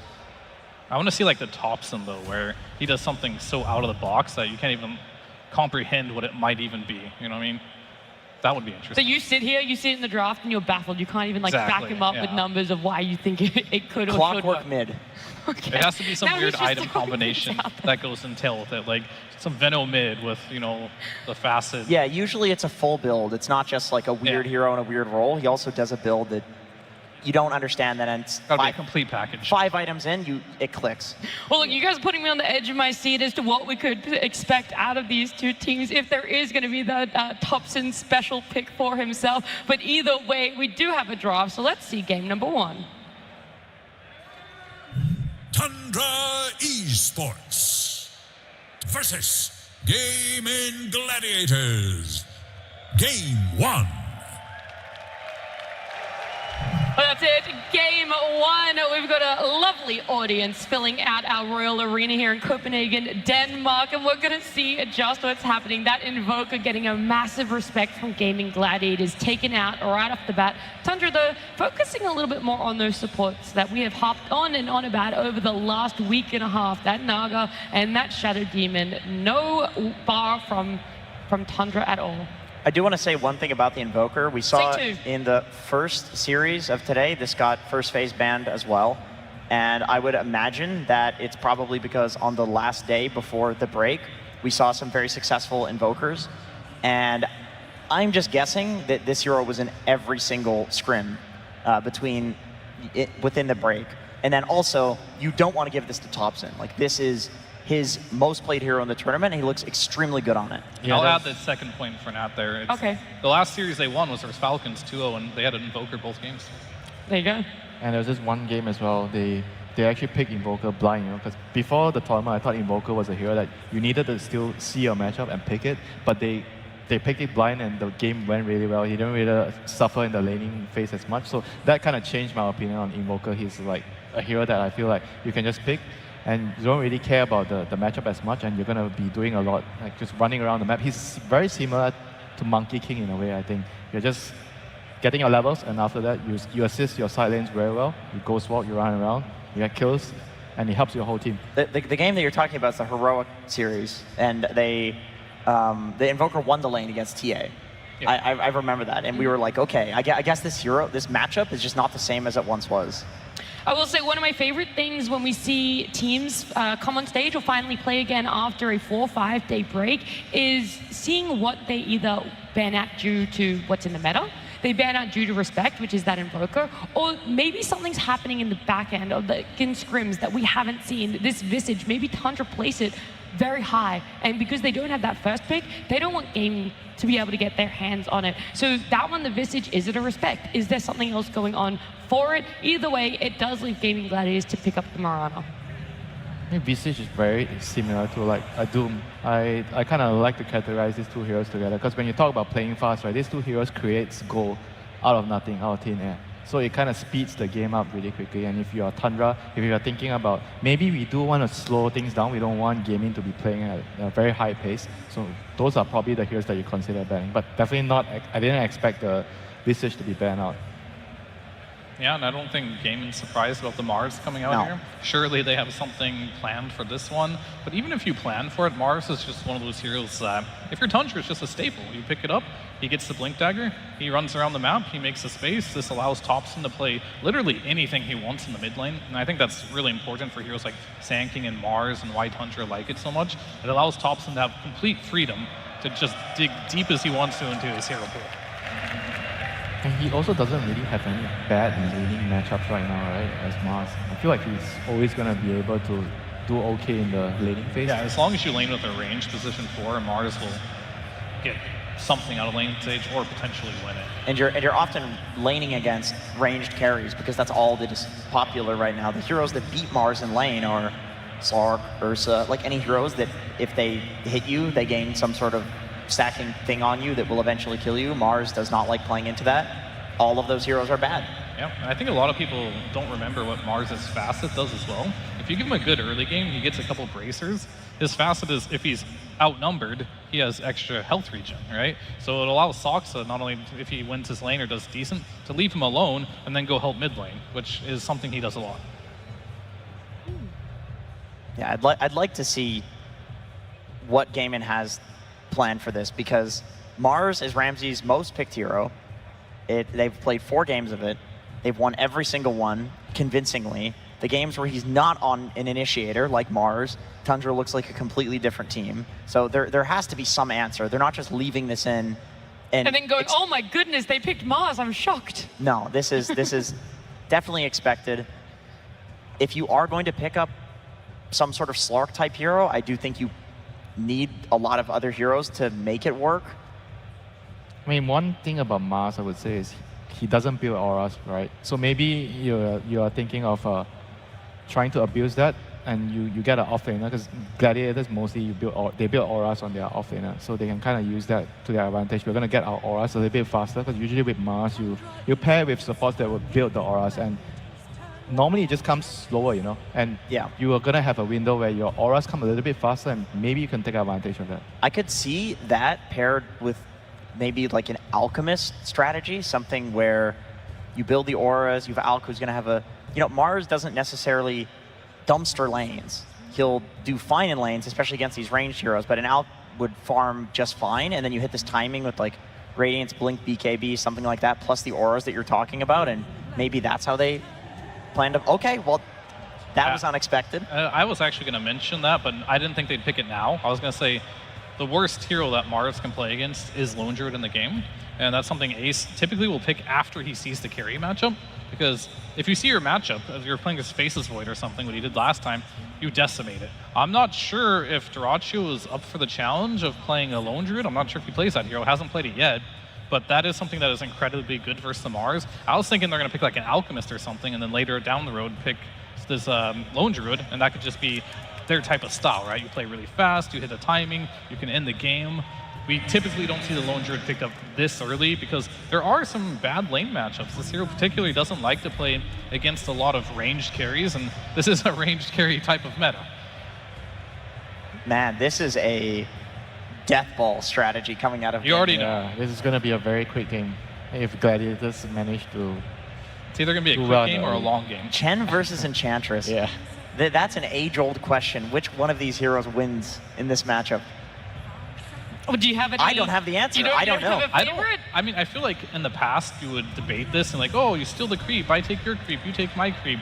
I feel like their interaction is very minimal now, because like Chen just gets so many creeps, or Ench can only have like one at a time, so you still one of Chen's creep, doesn't really matter. They don't really interact in the laning stage at all, so I personally think they just do different things. I feel like Ench is more of like a lane winner than Chen right now, whereas Chen is more of a timing hero. He gets a mech, you get your you mech, push a tower. You group up, and Ench isn't really good versus that playstyle. Well, look, the Luna coming out for Tundra, a hero that has impressed time and time again throughout that playoffs. A lot of people putting it in their S, maybe even S+ tier category when it comes to carries. Is this still something that you're willing to run for Gaming Gladiators, the Lone Druid offlane that will now be laning up against what is expected to be a Luna Ench? You'll probably be worried. I think it might actually be just Luna ET. ET is very good against Lone Druid in the lane because of the extra unit. You get more from your spirit, and you're very good at running Lone Druid down. I think Lone Druid's weakness is if he's up against a support that can close the distance, which ET has with the movement speed, and you kind of just bully him or kill him in the lane. And Luna with ET is a perfect pairing, because Luna from far range, you can use the Lucent Beam, and ET you can get a couple of extra right clicks onto the hero. So this is a very formidable lane against Lone Druid. But the question is, does Dyrachyo play Lone Druid? I don't really know. And this doesn't answer anything either, because Dyrachyo plays Brood as well. Ace can play Brood. I'm very curious to see where the Lone Druid's going with this. I wasn't sure if the Brood would be good. I was thinking in my head, like, DK carry or Alchemist carry against the ET sounds pretty good. They've got a ban Earthshaker right now. I think that is an instant loss, yes. If they play into a Thompson Earthshaker, I do not think there's any winning this game with all of the creeps they have. He needs to be like on a hero to defend towers and clear creeps. Okay, I'm going to quickly ask the question, though, before we talk more about bans and last picks, is would you rather your team play on heroes they're not as comfortable on, but in their lanes, or heroes they're comfortable on, but lanes they don't normally play? Sorry, I got to interrupt you here. Dyrachyo has played 7 games of Lone Druid in his pubs in the past 8 days, 100% win rate. 100% win rate, so yeah, he's this is I mean, if I know Dyrachyo, whatever he plays in his pubs, he's going to play it on, like, competitive. Yes. 100% of the time. Yeah. And he is 7-0 on this hero in pubs. Dyrachyo's playing this Lone Druid. It confused me at first, like, yeah, Mars, it's really bad versus Lone Druid, but I don't see why Ace would pick it up. He doesn't see his lane yet. But it was a debate all along. He saw the Mars. Dyrachyo wanted to play that Lone Druid. It was an incredibly good lane and game matchup. Ace is confident enough that this Brood against the Luna plus ET is going to be good enough, and I'm going to trust him. And so far, every time Ace does pick this Brood, he does deliver. So this flex looking really strong right now for Gaming Gladiators. Out of curiosity, which facet on Lone Druid is he going for? Is it the new one? I would have to check that real quick. Because there's 3. There's the one where you now have the 3 slots on the main guy, but you're gaining... Oh, he's getting the one where you have 3 slots. Okay, that's interesting. Yeah. I've not seen that in competitive yet. Well, here's the thing, right? Like, maybe Dyrachyo doesn't want to micro the bear. With this build, you don't have to. You just buy all the items on your hero. You go for the Gleipnir and Harpoon and, like, treads on your hero. Game's going to be over before you have too many items to micro. It's kind of genius, actually. That's exactly what they want. It's the pace they expected, and it's easier to execute. 2 things that they do love here. We're still looking at some of these last bans. Dazzle taken out from the side of Gaming Gladiators. Puck as well. They're going to look to take out another mid laner, but what exactly? Catch. They need catch. They have very little catch right now. Thompson. I'm still going to die on this Earthshaker hill here. I feel like... Okay, but Tundra are banning right now. Yeah, I mean, Gaiman has to pick first here, so Quinn, he definitely needs to pick one of his Spirit-esque heroes, something that rotates on the map. Whenever you play the Broodmother, it's best to have a mid laner who can just pick up a rune, walk to the Brood's lane. Then all of a sudden, Brood just gets a bunch of spiders, and all of a sudden, Brood takes over the whole map. And I think the whole reason why that works is because your mid laner can make rotations there, but you are picking it blind. So he has to weigh his options here to make sure there's nothing. He wants a melee hero, right? Because they are banning Dazzle, most likely. Yeah, most of the spirits are like the melee guys outside a Storm Spirit, but I'm not sure if that's what he's looking at. White Spirit. Ember, just because you didn't say it, I thought I'd throw that one I mean, they don't really have to be spirits. They could be like a tiny. They could be Shaker themselves, right? I was thinking about that. King. Leave the Shaker in and take it for Quinn. Yeah. All you're thinking about Jenkins is Earthshaker. I just think that they're thinking about it. Okay, you got to give more. Because if they don't want to pick it, they kind of have to ban it. Yeah, I agree. But it is a decent Earthshaker game for them as well. They banned Batrider. I mean, these are like... Storm it is. That is the Spirit. I mean, now Thompson, this is where he thrives. He is last pick. We're going to open the Tundra egg and see what the Thompson surprise is in here. Fantastic analogy. That's how it feels like watching Thompson play. It's like, what am I going to get today? What am I going to be treated with as a last pick here? He sees everything. He gets his lane. He's not going to get Puck, which is like the big one. And we're going to get an Alchemist, probably in the mid lane. Tower defender. There's your Thompson surprise right there. Yeah, Acid Spray Tower defender. And Acid Spray is also really good against Lone Druid. I'm actually liking this elk. I will say, though, okay, this is cool and everything, but you are playing versus a Brood Lone Druid Chen lineup that is incredibly fast. So if this doesn't defend the towers, which I don't think Acid Spray really deters Chen very much, this could get ugly fast. But if they manage to get a couple defenses, they have an additional carry now. Yeah. So it could be interesting. Yeah, I mean, Tundra could also win the lanes really hard, and then maybe they won't run into damage issues. But if they don't, I do see ET Enchantress supports with the Mars. Where's the damage? It's not coming from the Alk until he gets a few items. It's got to come from Pure on the Luna, honestly. Like, Pure has to play active this game. You talked about him being able to play both active and greedy. Well, Luna is a hero that can do both. But in this game, I think he's not going to want to be the guy that's farming stacks. Like, he needs to show up to fights and use that ult, because otherwise they don't have damage. Yes, but you're using your ulti into Chen creeps, Spider Rights, and Lone Druid Bear. The ult's not going to be super effective this game, but his right click will. It seems like a bit of a greedy draft. I'm not sure if it'll work out.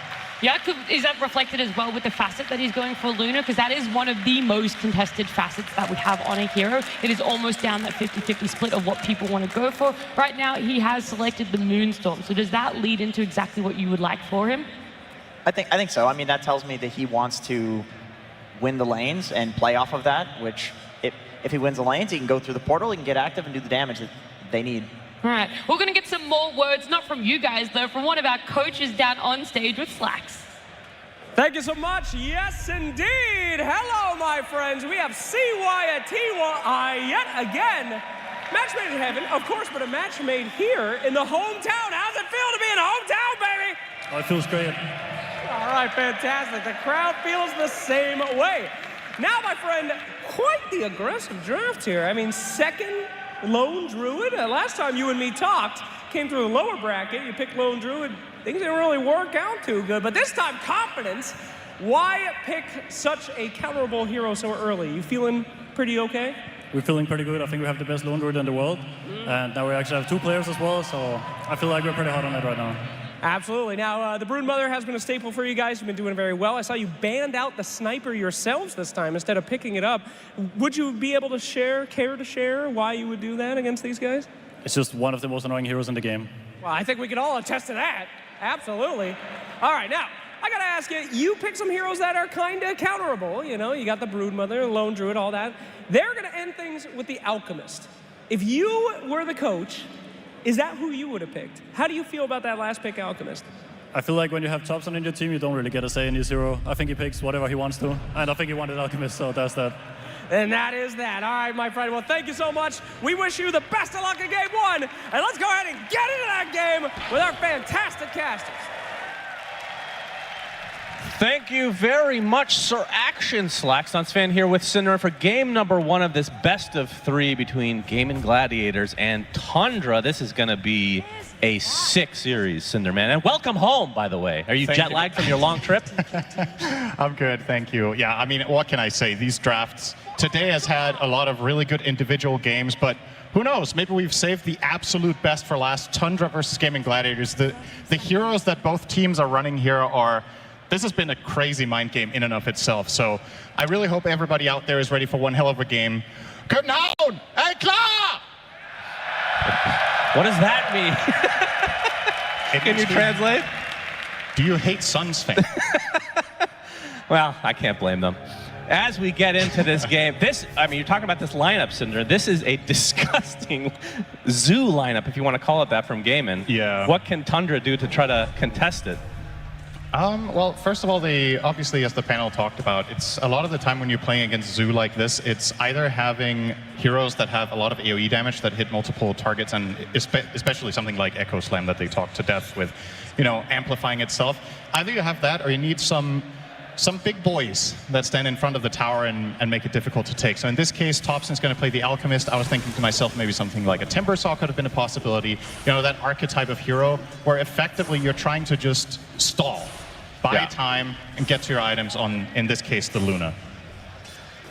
All right, so only time will tell if Gaming can play their fast style. We get to ponder this. What the horse happens here, Cinderella? The pause in the laning stage. Who gets the last hit? I have never played this game with 3 lanes at once. That's true. This is hardcore. This is an extra challenge. I think Quinn will get his melee creep. You see the tower shot is about to hit that one, and he's mid-animation, so I'm pretty sure he's got that one on lock. All right, that makes it a lot harder. I don't think anyone can really... Oh, this is the deadlock perspective here. You got to kill the souls that pop up after you last hit, of course. All right, your $50 has been deposited in your Steam account. Thank you, Gaben. Appreciate that. I'm really cheap, apparently. But yeah, this is going to be an epic series because I don't know if you disagree with this. I don't even know if this is that, you know, contested of a statement, but I think Pure has been playing the best carry of the entire tournament. Would you agree with that? I think he played at least the best individual carry game on his Luna. I think the game they had against Falcons was insane. So many split-second crazy decisions, extremely mechanically gifted player. And as we saw in the pregame, he's only 20. So, this guy has Feels a like lot he's of been years ahead of around him. a long time, too. Right. So I think he probably made his splash in the scene when he was like 16 or 17, right? And he's been growing and improving as a player. This was a player that used to, I want to say 2 years ago, have games where he just crumbled, like made key mistakes. The higher the stakes were, the less you could count on him. And I feel like he's just completely overcome that. Well, It's I been think really part cool of to that see. is because he's not on B-Blob squad anymore, right? That's probably a big part of it, in fact. Since he's changed to this team, it has been smooth sailing for the most part. Of course, they're not playing with their regular position 4. We've talked about this many a time, but 9 class not able to make the tournament. But Sox, I mean, could you think of a better replacement for a position 4? This is a guy that used to be on the old Digital Chaos team that I was a part of, Cinder. And then I remember when we were trying him out, both Bulba and I were like, this is the best position 4 I've ever seen in my life. Yeah. And I think the cool thing with this meta is because these heroes scale so well and they go into the late game. Remember when he was, we're going to see a big concoction here on the Quinn, but he will live. The fact that these Marana-type heroes, these position 4s that scale, when he was ranked 1, 2, and 3 in the world on the leaderboards, he played carry, not support in those situations. So that's another guy to look out for. Yeah, it's cool how when you're good at Dota, you're just good at Dota, Like, there are some players that choose to truly specialize and only play more or less one role their entire career. And in terms of pro play, Saksa is that guy as well. Yeah. But he just has a very wide repertoire, and I think there's something good to be said about trying other roles out, whatever level you play on. Whether you're a pro player or you're a 4K player, like diversifying your pool gives you a different and deeper understanding of the game. And I think that's part of his X factor. Nice arrow. Blood hit. grenade. Yes, I believe that will be first blood going the way of Tofu. So Gaming Gladiators first on the board. Beautiful arrow. Damn. Just, maybe we shouldn't talk about players. It's just setting them up for failure here. Yep, true. But guess what? Pure can recover from this because he is playing an excellent tournament. So this is not going to shake him at all because that is not a problem he has anymore. So, okay, let's look a little bit at some other lanes here. I think this top lane, it's dangerous, to be fair. The Brood can very easily snowball, and I think the problem for Tundra really kicks in when Ace hits level 6. Then I just don't really see this ET Luna lane staying at all, and you probably need to move your pieces around a little bit for Tundra, but until that point, you have some pressure plays of your own. I think especially the Alchemist, knowing that it's Thompson and how he likes to do surprising stuff, I think that's actually going to be the hero to watch. Even at the 6-minute mark, could easily see him TPing to a side lane and trying to get something done with a higher level of concoction. Bottom lane for Tundra, I think this is the worst news of the series. As Fear pointed out, the Lone Druid matchup is really rough for Mars. But guess what? Ramses is actually doing quite well for himself so far. Yep, not too shabby at all. And yeah, he's been very solid as an offlaner. Of course, played most of his career as a position 1, so it's been an adjustment over the last few years for him. But this mid lane, one lane we haven't really talked too much about, is the Storm Spirit for Quinn versus Thompson's Alchemist. And so far, Thompson is doing quite well. Yeah, I think nowadays a lot of melee heroes that used to maybe struggle a little bit more against Storm do better. I would say Alchemist always would do okay in this matchup. You throw down the Acid Spray and you get some CS, and if Storm wants to come in for CS, especially in the past, you had to walk into the Acid Spray. Nowadays you can kind of go around it with the Static Slide, but yeah, Alex should be fine here. And of course he has the benefit of starting with additional gold, with the seed money facet. How did the first bounties go? Was that was a 3-for-1 split for Tundra as well, so even more went in their favor before the lanes actually began. Well, I want to talk a bit about the Bear. Obviously that was a big discussion for the panel. Doracio not known as the Lone Druid player. Ace is typically that. Yeah. A little bit of a fake up, so you get the Brood in the off lane now, and Doracio for the Lone Druid. This facet, Cinder, where you only get 3 slots, which just clicking on the hero just looks weird, first and foremost. But secondly, have you seen this in play yet? I've not seen it in a pro game. I've seen it in pub games, and I think what people usually go for is something like what Doracio is doing here. You just get some really cost-efficient, smaller items. He's going to start out with the Bracer here. I would imagine the second circlet turns into a Wraith Band. Let's see. He's actually not going to complete that one for now. He's working on treads by the looks of it. But yeah, I think it's really strong, and more so than anything, I think it's really strong for the way Gaming Gladiators play the game, right? They really they are a team that a lot of the time, we've talked about this in a lot of their series, that you hit that 20-minute mark and it's like they flick a switch and then they just decide, okay, now we want to win. Now we feel like ending this game. And you have a facet like this that just empowers your hero with fewer items. Talk about a match made in heaven for this team, right?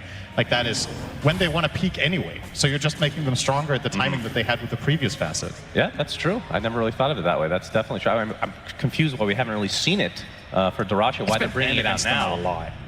There's been a lot of teams that have first phase banned Lone Druid against them, and sometimes it's made it through to the second phase and then been banned. And Gaimin didn't first pick it this series either, right? It was a second phase pick. Yeah, it did rate Mirana over everything, which I think is very understandable. I think Solar Flare has been the spell of the tournament. Oh yeah, 100%. It is incredibly good, and they've built a lineup here where they have 3 cores that all benefit a ton from this physical damage that Mirana's going to give them. A lot of the time when we see lineups with Mirana, like maybe 2 cores use it, but here it's all 3. I wonder if it works on the bear. Oh boy. I guess we'll find out a little bit later. Because the bear is a little bit of a pseudo-hero with certain abilities. I mean, I'll try to keep an eye out for it. It can pick up runes, you know, so why not? If it works on the bear, that is actually just dirty. Yeah, well, that's your job to click and find out, all right? I'll keep an eye on it. I'm sure you're forgetting about 30 seconds. You know getting me pressure so hit well. by Thompson, but he did get that regen rune, so he's going to be super happy about that. That is the first power rune of the game. See how he actually uses it to potentially... I mean, how much maneuverability do they have to try to get some kills early on?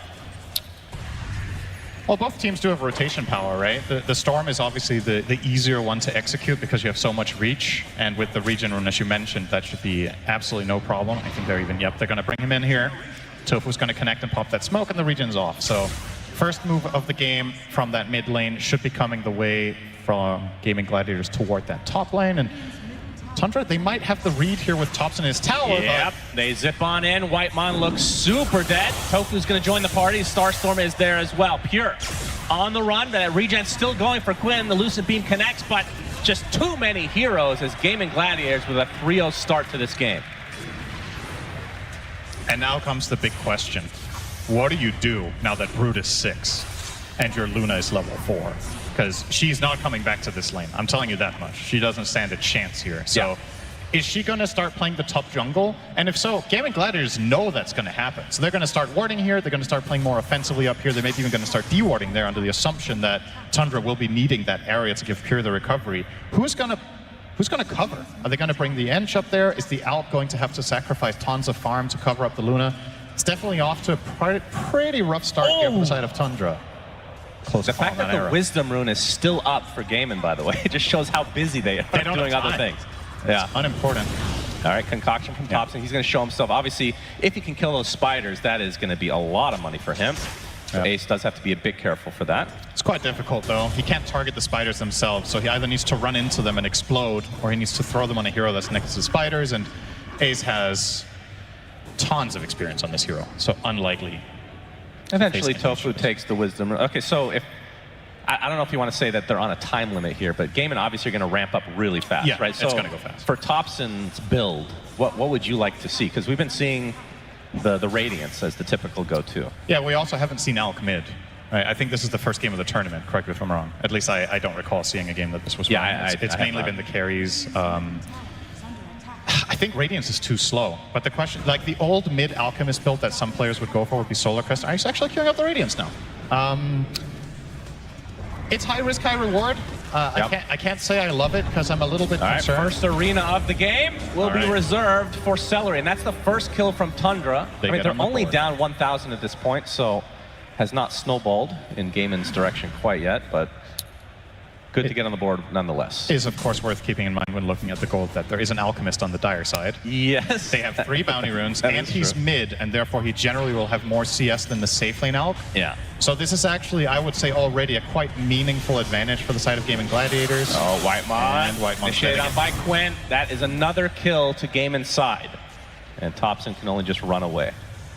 So what I was thinking was, in the past, what Alchemists would buy in mid would be the old Solar Crest, right? Yeah. Where you just amplify your concoction of the target, do a ton of damage with that and acid spray, and kind of snowball fights off of that and a lower cooldown on the concoction. Not really an option you have anymore. The Radiance, most of the time will probably be the best choice. I just think this game particularly, the pace might just be so high that he gets this Radiance and then they're pushing high ground. Like, that is a possibility here. Yeah. Already now taking over that mid tier 1 and the top tier 1, so 10 minutes in.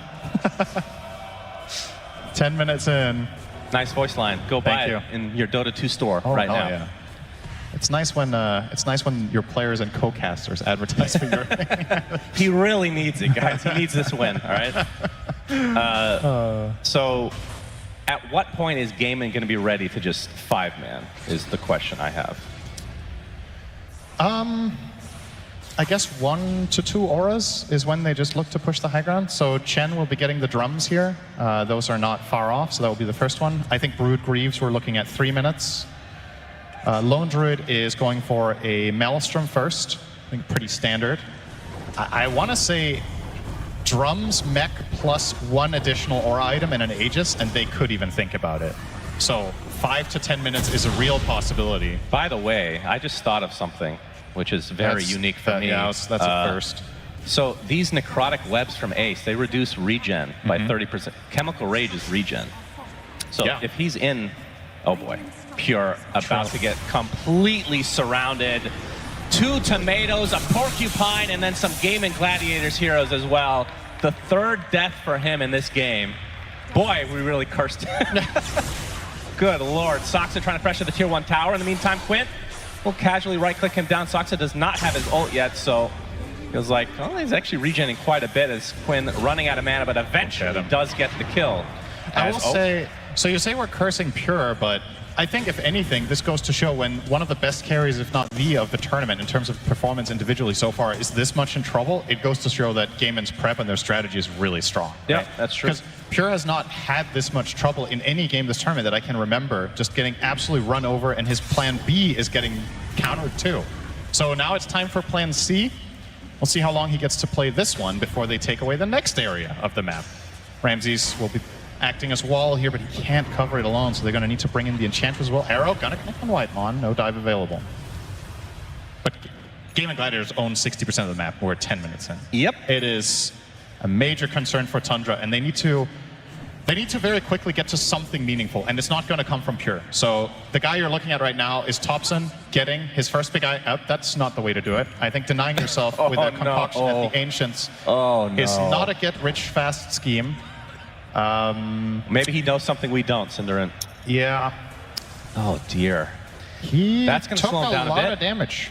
Yeah, that stack will give him Radiance, though, if he can eventually finish it. But while he's thinking about that, the tier 2 tower top is gone.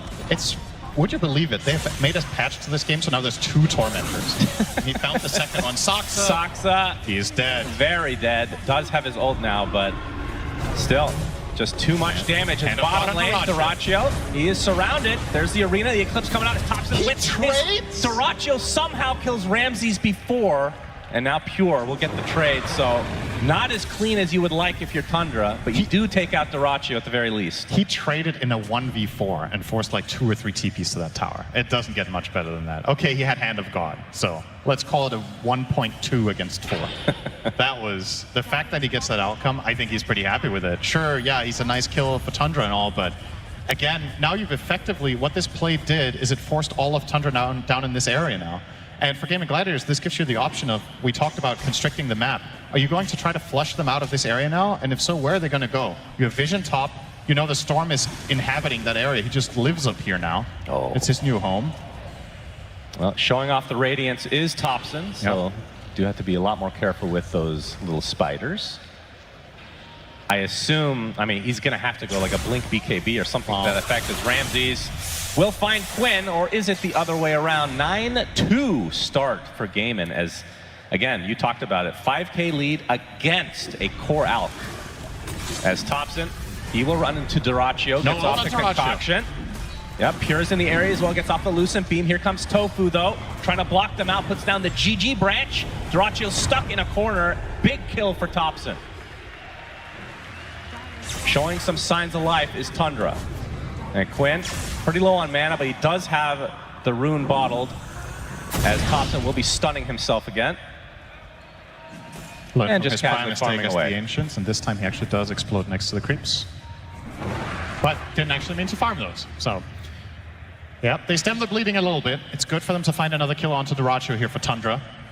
But Gaming Gladiators still feels like this game is theirs to win. If they can keep the momentum up, if they can get the Roche, keep snowballing, get the last 2 tier 2 towers, and then it's just a matter of which items are you waiting for. Because I think if they take these next 2 towers and have the Aegis in hand, they effectively get to decide what happens in the game in the next 5 minutes. I think initiative is extremely limited for Tundra's lineup. I think a lot of the ways that their lineup could have found initiative had to happen early, but the lanes were so difficult that that stage of the game is kind of over. Enchantress didn't find much success. The Elder Titan didn't get too much done.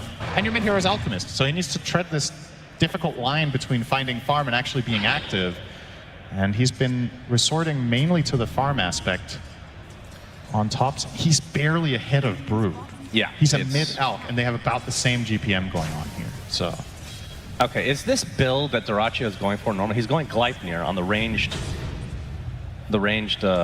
Lone Druid, so the bear is not nearly part of this strat, it seems. I mean, this is such a new thing for me that I don't really have much of a frame. All right, there was a time when this was a thing, actually. As Pure will be able to TP out just barely. That was very close. There was a brief 1-week window in Dota 2 history where ranged Lone Druid was a thing. What voice line is that? Wait, what? That's a Luna voice line? I guess. Hell yeah. Purchase it now at the Dota 2 store. I love Luna. Along with Cinderins. Very good. Well, Pure's gotten a little bit of space, but we can see in terms of the net worth, still bottom of the cores, and on a Luna, that is very bad news. Getting a little bit closer to his eventual Manta style, though, which will help amplify the farm quite a bit, but he needs time, Cinder. I'm not sure if he has it. And now the pipe comes out for Brood. So mech pipe complete. I'm assuming the Greaves are next to follow. Chen with the drum, soon a Solar Crest. Lone Druid with the Gleipnir as well in 50 gold. Tofu now has the Shard, so he's not going directly into a utility item, but will be able to scale himself as well. A little bit of a, you could call it like a backup plan, and also the fact that because they have so many good aura buyers, it's kind of a luxury game for the Mirana where you can kind of buy whatever you feel like, I think. Yep.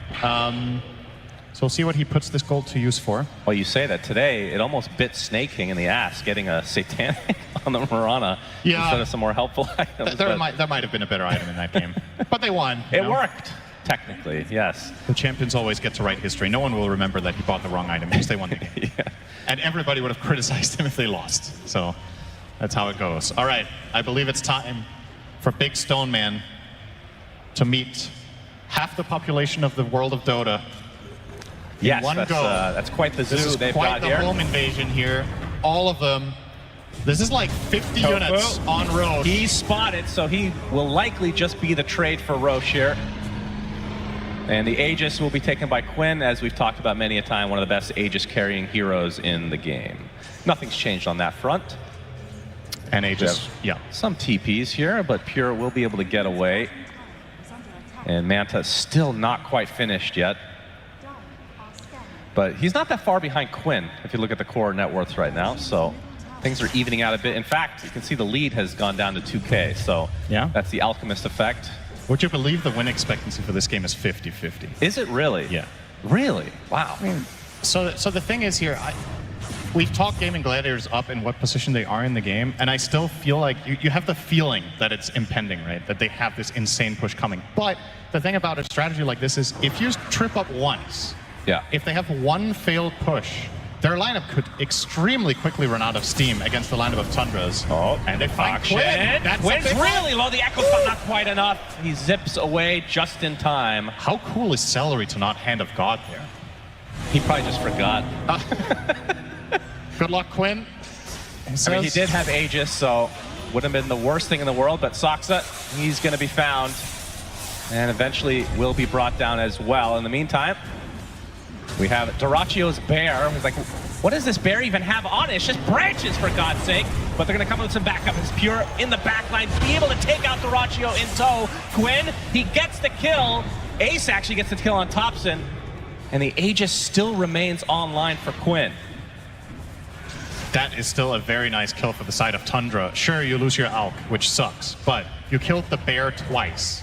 He resummoned and died instantly on that Lone Druid, and this is going to buy them a little bit of breathing room. He's barely using the bear, Cinder. It has branches on it. Yeah, maybe it doesn't matter. It doesn't yet. Maybe when he moves the items to the bear, it will matter. So See, you're saying he he should have gone stats. That's the old Lone Druid pup build from Dota 1 when people did not want to micro. Not because it was actually good, but because people were lazy and didn't know what to do. I don't know if I would agree with that here. Currently. So for those that don't know, we talked briefly about it. The 3-slot Lone Druid, essentially you're getting 80% bonus stats for any of the items in those 3 slots. So for Gleipnir, if he keeps it on the hero, it's more damage, more attack speed, more int, more HP. Now, initially reading that, it's like, okay, you just put a bunch of bracers on them and you put everything on the bear, as always. But seeing a bit of a difference here. We'll see if he pivots, though. He could always pivot, of course.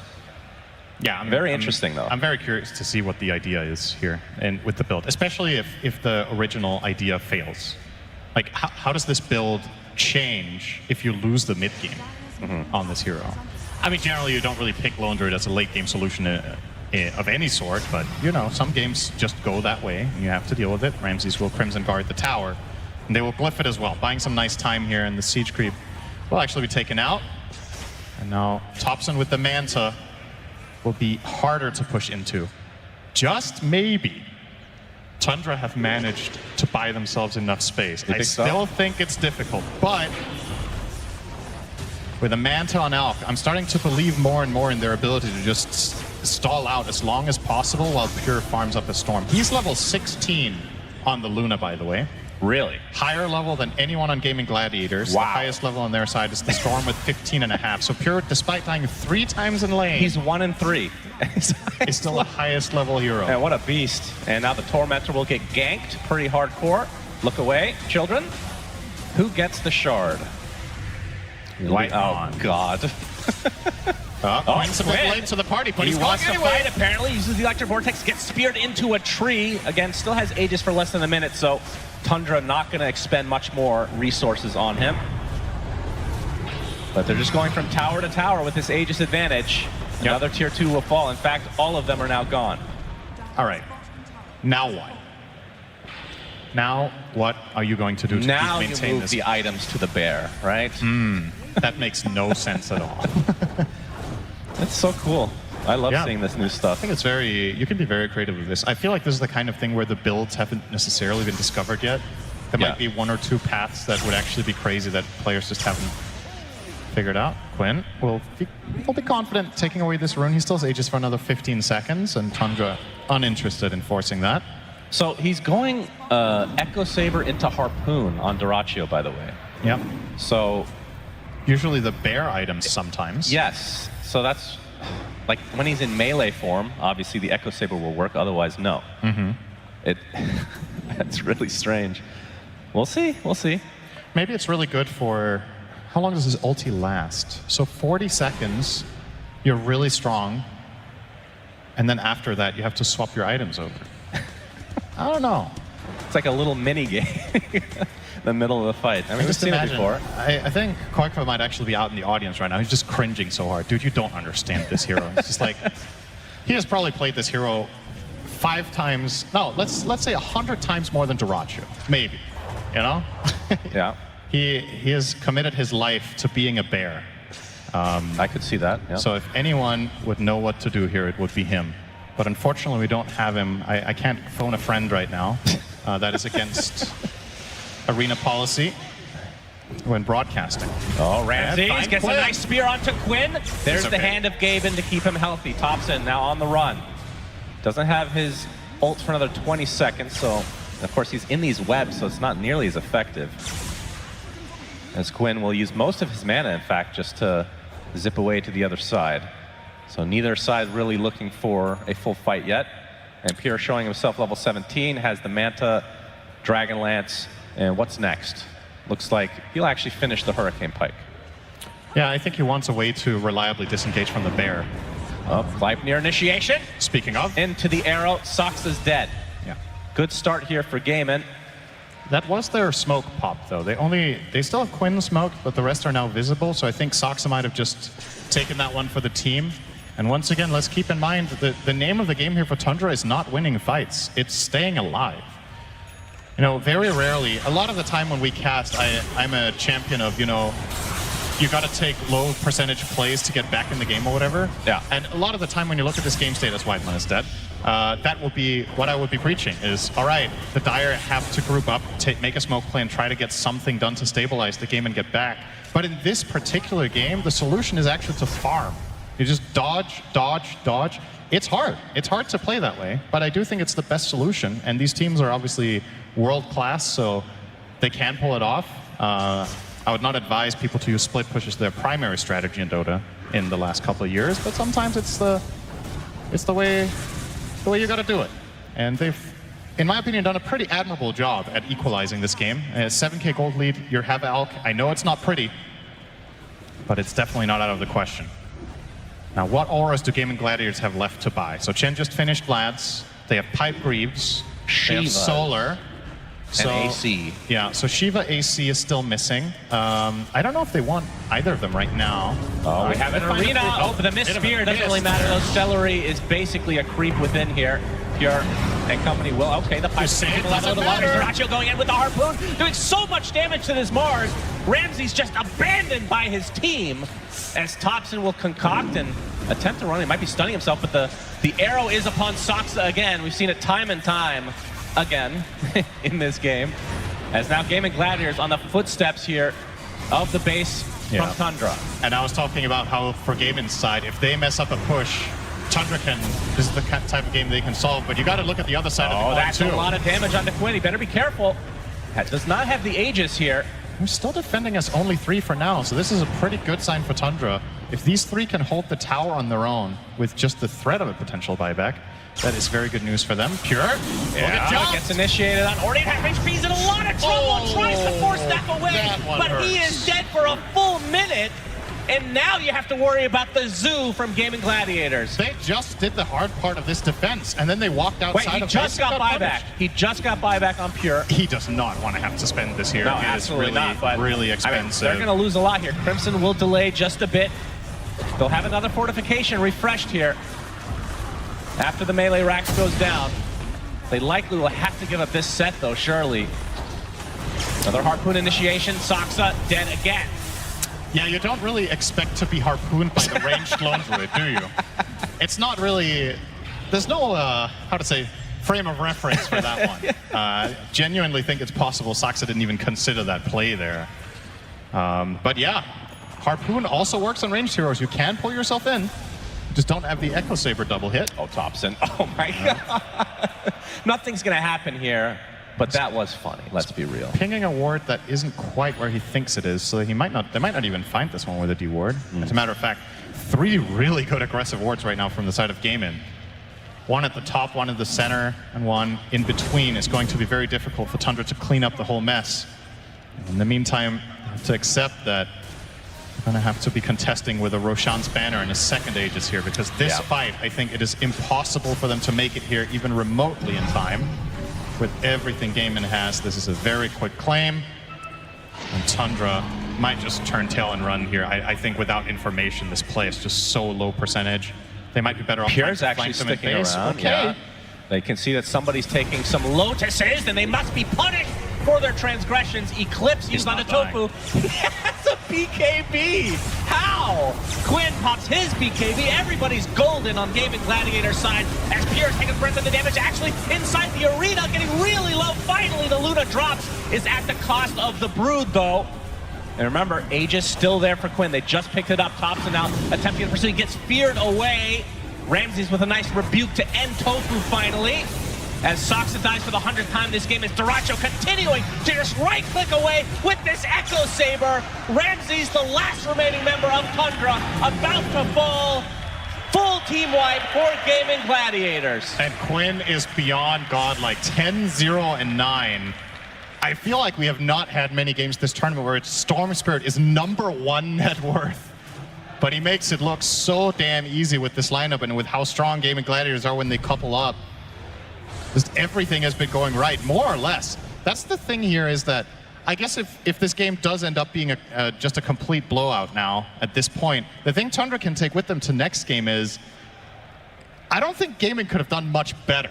So, you know, if if you make a couple of adjustments in your strategy, perhaps you can solve it, but it's not over yet. 17,000 is a lot, and they still do have the Aegis. But you saw in that fight how low the heroes actually got on the side of gaming. They almost made it through them. They got through the Brood, and they had multiple heroes in like 10%. It was not far off. Yeah, we can watch the replay here. But this opener is just ridiculous. The fact that he has BKB. He had a big Lotus I can't BKB get over leap. that. God, Dota is hilarious now. It really is. But the arena from Mars was insane there. Thompson finding an opening onto Dyrachyo, picked up a Scotty, so he is mega tanky. Gets feared away of his own arena as well. Pure with the Eclipse, trying to tank it up his Dyrachyo with his bear. He's finally going to be brought to an end. Quinn, Aegis still online. Will not try to waste it here and back away. Little bit of a slip up there. It's just one core, but every core death is a minute of farm, and it is progression. This Luna will reach a point of critical mass that will become a problem for the Radiant lineup. I don't think they can feel completely safe just yet. Butterfly is within reach. We're looking at about 2,000 gold for Pure before he completes that one. And on the Alchemist, the AC, similar story, maybe 2.5. So those two items, that evasion, that armor, is going to negate a ton of what Lone Druid is bringing to the table. White Han is going to find some friends. That is so sad. They baited the bounties. Don't see that very often at 31 minutes in the game, but yeah, Gaming Gladiators definitely in the driver's seat. They'll still have plenty of time in this Aegis to try to push yet another lane once Dyrachyo is back into the fray. So he doesn't have boots. His mobility is Harpoon. All his trash items that he had on his hero previously are on the bear. Yep. So the bear is the recycling bin, in other words. Yep. Very cool build, I have to say. The second-hand bear here. Yeah. Just passing it down to the next generation. It's very beautiful. Although it is a little bit savage that he just has his bear run out in front of him. It's maybe a little bit uncalled for. Anyway, high ground attempt potentially. So in ranged form, he has almost 5,000 health, by the way. In ranged form. Yeah, this is ridiculous. That is absurd. That is actually God, that is insane. Oh, they might be catching Ramses here. Quinn gets Lucent Beam. Electric Vortex is there. He's taking a lot of damage from Sox on the other side, though. Ramses finally uses his arena and dies shortly after. And Quinn continue on with that BKB. Thompson, concoction onto 2 BKB targets because everybody has that item on Gaming Gladiator side. 2 dead for Tundra. And just like that, we're in a 5 versus 3, not including Aegis. Tundra will just and their buildings will melt. Uh-oh, another kill. Yeah, opening up onto Soxa again. No buybacks. Having a really rough game. Still 2 cores of life for Tundra, but surely they cannot defend this. This is minimum megas if that's what they want. They could even just full-on push for tier 4s. Yeah, they will try. That massive siege damage from Dyrachyo's bear with the branches still in his inventory. And they're going to try to go on top of the Luna. Pure dead again. Chen's AC. Have all right. And Thompson, last remaining member for the time being, inside of his fountain. Just trying to kite them. Dyrachyo's bear tickling him as GG is called. Gaimin absolutely manhandle Tundra in game number 1. And just a little detail toward the end of that. First of all, I didn't see if the bear had solo flare. We talked about that. I forgot to check it. You were right. Forgot. Yep. Good. The Lone Druid himself had 500 damage per hit in ranged form with these 3 items on him and all the auras that they had. That was completely overwhelming. Just an overwhelming ball that Gaimin brought to the table here. And Tundra, they have to change things up for game 2. Absolutely. Let's see what the panel and Jenkins have to say about Lone Druid. Well, I can definitely ask the panel and Jenkins just exactly what they think here, because you guys knew just how dominant this Gaming Gladiators early game was going to be. But we thought there could have been ways in for this out. This last pick could have been something that tied Tundra over if they could survive that little bit. And whilst they technically could survive winter, it wasn't them coming out on top in survival. It was literally bare bones just surviving. I mean, I had the impression that the Elk was gonna be maybe more active early, maybe had a different item build instead of the Radiance. We see them do this Elk Radiance one time already in the group stage when Ramses played, and this time I feel like it's a very similar case, you know. They have 2 carries in the game. They couldn't really slow down the game enough for Luna to get herself back. She had a disastrous laning because she was like so poor from the start. And she was like always constantly just playing catch up, like waiting for the Mars and the Elk to help you get yourself back into the game. But if your Elk is also buying a Radiance, then I feel like that's kind of a very, very hard position to be put in, as the Luna. So what is the build on Alk then? Because I mean, I feel like he got pretty farmed, but he just didn't do anything. Like, I did not feel any impact from the Alk in that game. Yeah, I'm not sure if it's just the build Blink or just Orchid or something? Yeah, just how he played, or it's the build. I was kind of thinking along the lines of maybe going for like Dagger at some point. Like you have to play with the Mars, right? I feel like that's the point of defending the push from GG later, and you need to join with the Mars when the arena comes. You have to kind of fend them off when they're pushing your towers, but that kind of didn't really happen. They were always like trying to trade farm elsewhere on the map. They were split pushing, and that wasn't really the vision I had in mind when I saw the Elk pick. I thought the Elk had a lot of potential, but in the game it just looked like another carry. Do you feel maybe getting a little bit kited as well, the Alk here, just not exactly which target to lock down, to where to go onto? Because everyone on Gaming Gladiators was always escaping. I mean, this fight is one of those just by a little bit of health. So it felt like maybe they weren't on the same page of exactly who was the high priority that they needed to take out, and that's where Tundra's team fight fell apart. I found it very interesting, just like how they knew Gaimin was going to come at you very quickly with heroes that push very fast, have high tempo. Like, I don't know what to answer your question with. Like, sure, like maybe Mars Arena plus Earth Splitter, that's your team fight right there, but you have to know that's not enough damage here. And going in against this GG lineup, you see Brood, you see Lone Druid, you see Chen. Your option is to pick Alchemist. Sure, you can give it a try. Maybe Thompson versus Storm has a free lane matchup, which he did. He did well in the laning stage, but the idea of like sitting on your high ground or sitting behind towers and throwing acid sprays and defending indefinitely just isn't a thing in Dota right now. If they see you sitting there defending, they're going to play the map. The map is 40% bigger than what it used to be, so you can just go farm everything, and they have heroes that can farm absolutely everything. So maybe you're sitting up there, you're waiting, but I really think this Alchemist pick, it just put another carry in the game. I don't think there's a magical build that makes this hero really fast. Maybe you get a fast Radiance and fast Blink, and you can play quickly, but unfortunately, Pure suffered because of this. That's just how it went. I do want to do a slight pivot away from the Alk, because I know that's what everybody's looking at. It's like this last pick didn't work out. It might have also gone that way if Thompson was just on a normal hero too, because to me, the absolute MVP of this game was Tofu. This guy was playing insanely well. First, he started with the First Blood arrow, where he just threw it. It was like right next to the range creep and clipped with some like trigonometry going on there to kill Pure, which set Pure's game up for a complete disaster, gave Tofu 2 bracers. He also rushed the BKB, which we saw in a fight let him, run in with the 2 bracers at 25 minutes, so he's getting double the stats. Super tanky BKB bait for his team. Then later we saw the Bounty Rune bait on Whitemon. This guy is locked in for this series. Absolute MVP in my eyes. Yeah, I like the evolution of Tofu as well. Like, I used to see him pretty much build auras only. Like, when Hoodwink was buying Gleipnir, I saw him still building mech on that hero a while ago. Now he's just like, we got plenty of auras. Chen has all of them. Brood got all the auras. I'm just going to be the carry now. Ends up going for BKB, going for that Daedalus next. Made a good transition. I feel like his growth has been nice to see. And yeah, I wanted to spotlight this here. This is one of the big problems of the game here. Ace Brood, typically whenever he does pick it, becomes a problem. 14 minutes in the game here. The difference in net worth is astronomical here. Same with the items as well. And this is where you kind of want a mid laner who can just be like, all right, Brood's a problem. Let's go ahead and rotate, kill this Brood, crack open that Pinata, but they just couldn't because this Alchemist was farming Ancients while Luna was just getting tracked down in the secondary jungle. I think that is one of the bigger issues here, is how Gaming Gladiators were able to take towers as fast as they could. I mean, that's one of the benefits of having that Brood Mother on your side.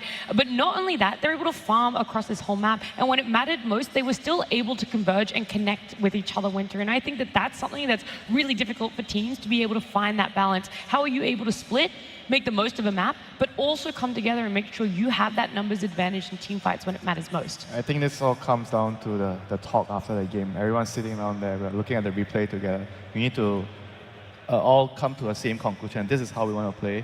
And in the game itself, you kind of, when you're looking at the minimap, you know where you have to be.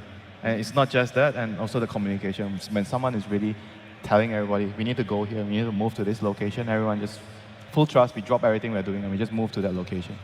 Look, I love the opinions you guys have given here. It's quite serious, you know. I mean, we're in the upper bracket of TI right now, but those teams, they're going to go backstage, they're going to reset before game number 2, and right now for us, we're going to head on down to the crowd with Tsunami. Thank you very much, and Nat, as I am here. Copenhagen is the last series of the night. How are we feeling? It's been a fast day for you guys. Hopefully you can keep that energy if this goes to 3 games. But in the meanwhile, I'm left wondering about what it's like to interact with everybody, because so many times I read online, for you, Nat, and all of the panel, that they're like, I don't believe these panel opinions. They don't know what they're talking about, but I disagree. I think that our panelists are professionals, so much so that I think that they could defend the most outlandish, ridiculous opinions that people have. And I've actually got some people here to ask some questions to our panelists. So, for our first panelist, first of all, introduce yourself. My name is Mark. I'm from Germany. Oh, it's a pleasure to have you. I'm assuming you're rooting for Tofu. Yeah. Go figure. All right. I would like you to ask a question to Nat. The most ridiculous opinion you can think of that she has to defend. Is Dota from Down Under the best Dota in the world? Ooh, Australian Dota, Nat, the best in the world. That's a tough one. What do you think? Yeah, look, I mean, it's definitely a hot take, all right? I'll give you that one. Yeah. I think a lot of people out there might not agree, but I definitely agree with you, okay? Some things to back it up. Yeah, I know, right? If you're opinionated, you can't just say, trust me, bro. You got to say a little bit extra in the tank there. I mean, we've had a 2-time TI winner in Ana. Just before that one, we had a TI finalist in KP, who has now moved on to coach a top 3 team in Liquid. And I mean, considering our population, the results, it's pretty good. But if you want the extra spice on top, the amount of Australian Dota 2 talent working this international and the road to international, percentage-wise, it's up there. There's 6 of us out there, you know? Wow, compelling stuff. I think the public at large is convinced. Are you convinced? Is Down Under Dota actually pretty damn good? She made some good points, but not entirely. You'll have to win her over a second time, but we got more panelists on that desk. I want you, my friend, to ask a question for Fear. But first of all, introduce yourself. My name is Andrea, and I come from Montenegro. Okay. Now, what do you got for Fear? The most ridiculous idea that Fear has to defend. Should have CDC won the TF5. Ooh. Evil Geniuses TI champion, Fear. Should you have won that Aegis? Well, that's an interesting question. I think Aggressive was the best carry in the world at the time. They stomped us 2-0 in the upper bracket final. Shiki was saving strategies. So sometimes you just get lucky. I agree with you.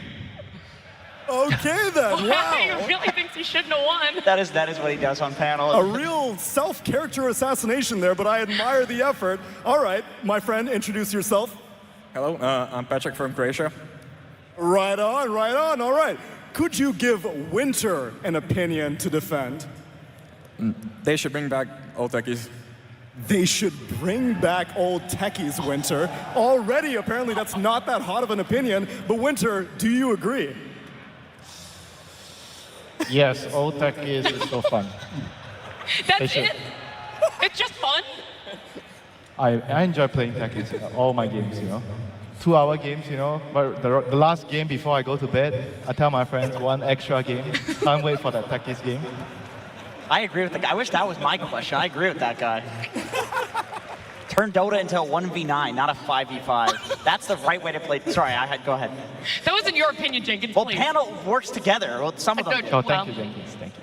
It's a collaborative experience, and I'm 100% convinced that Winter loves playing 5 games of Dota in 1. But Jenkins, we'll get your question right now, my friend. Could you introduce yourself?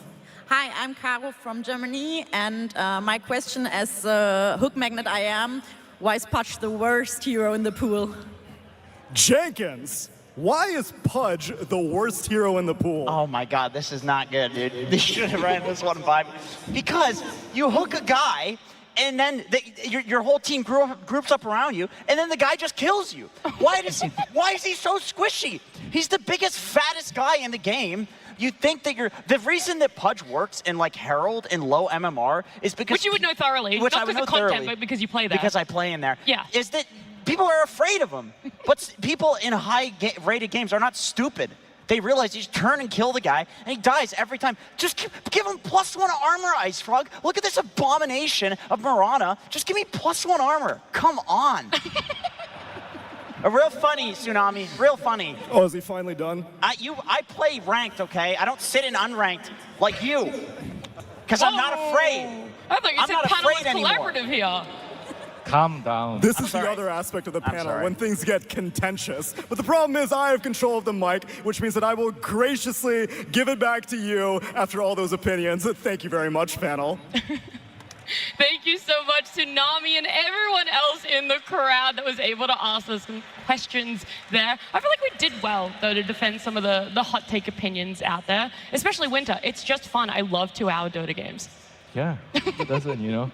The one game before you go to bed, it just happens every time. The techies game. Yeah. I'm sure you had one of those games. I mean, yes, definitely. Everyone's had that. I feel like it doesn't really happen so much in this patch. And when we look towards our competitive games as well, it really doesn't happen. Very rarely, Jenkins, even in this event, have we even gotten to that 60-minute. It has happened, but it's really rare compared to the previous internationals and regions. It's happened in a couple of the game 2s today, so I would love Elimination mostly, I feel. Yeah, that's true. When the pressure is on, I think that's when people are a little bit more afraid to make moves. That's when some of the mistakes get made, and so you have comebacks. You have comebacks in both directions where the games go very late, but still, I would like to see that game 2 trend continue. You know, let's see some 60-minute Dota here.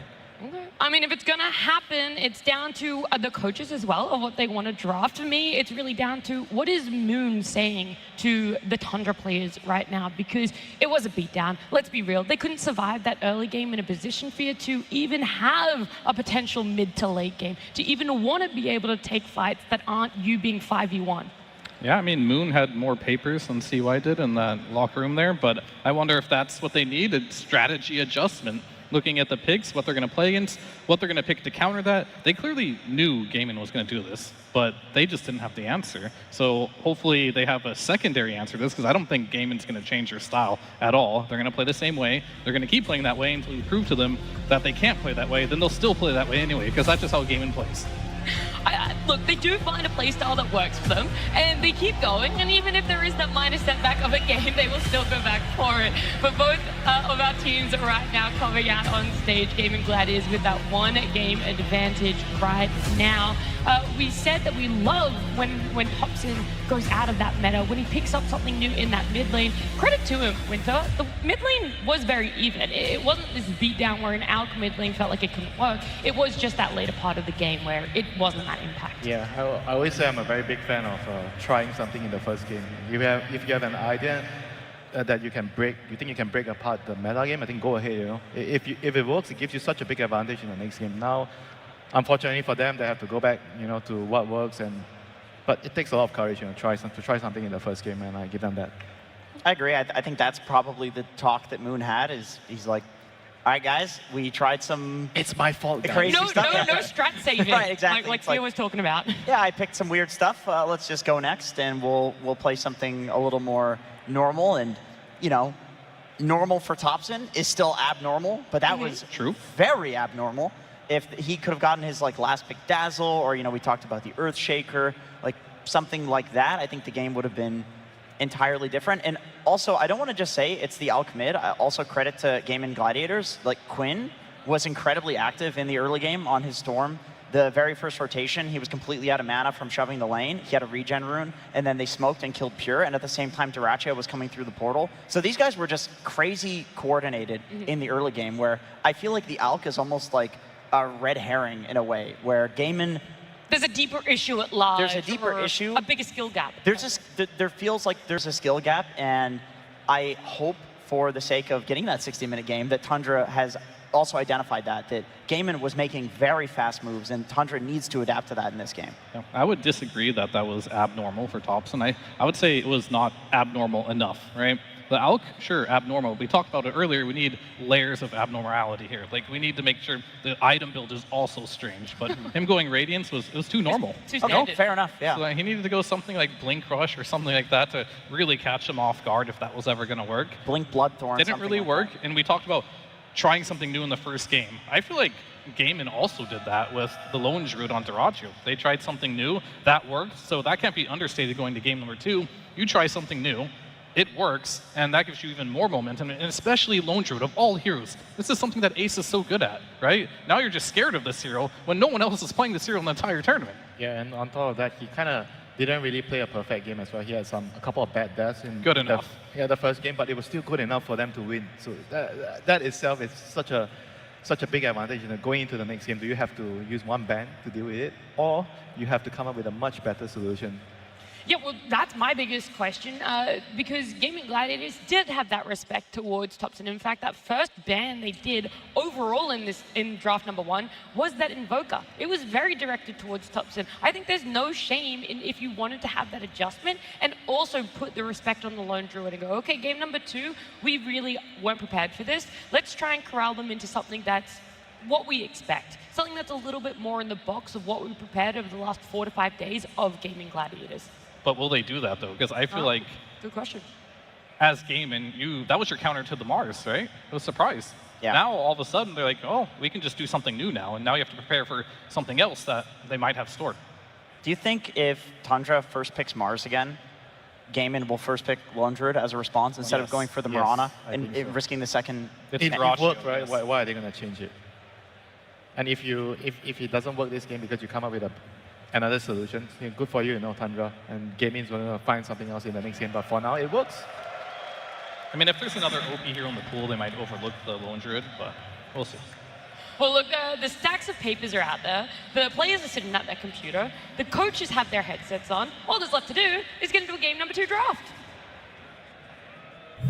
Tundra Esports versus Gaming Gladiators. Game 2. Let's see this preparation come into play here. We already talked about it. Moon had the fatter stacks of papers, but wasn't the right preparation. That Lone Druid caught them off guard. Maybe there is a little bit more that they're prepared for. Maybe there's not going to be that second phase of gotcha. Who knows? Maybe he was on the wrong page. So we'll have to see for this game. He's going to flick a couple more through. Yeah, I mean, there's an argument, like, sometimes when you're over-prepared, it can be a little difficult as opposed to, like, having a style and knowing exactly what you want to pick. And I feel like Gaimin, they probably don't need many papers for them to draft because they all, like, have an identity. So this time, backs against the wall for Tundra here. It is upper bracket, so even if they do lose, they will go into the lower. But I think they definitely want that top 3 finish here going into this game number 2 here. But they have to make adjustments, and they have to be pretty big adjustments because that game 1 had to be a little bit shaken. Okay, they're going to take Mars. Oh, they're not. SD. Interesting, yeah, they decided to ban the hero that was good against Mars, but they still opted for a different opening. Ace will not play the Mars, so they don't need to worry about banning it whatsoever. In fact, they were just kind of like waiting to see. Maybe they can still get Mars in their lineup. Yeah, that's actually true. So they can get an OP support plus Mars. I mean, do you really think, though, I feel like Gaimin is probably going to ban it here, unless they've come up with a couple of solutions like that. But for some reason, I doubt that they have one that's as good as the Lone Druid, because that looked like something special. Yeah. I'd say ban it, too. I think that makes a lot of sense. Just take it out, You take the Sand King, you ban the Mars, we talked about before, Ramses. He loves playing these Blink Initiators.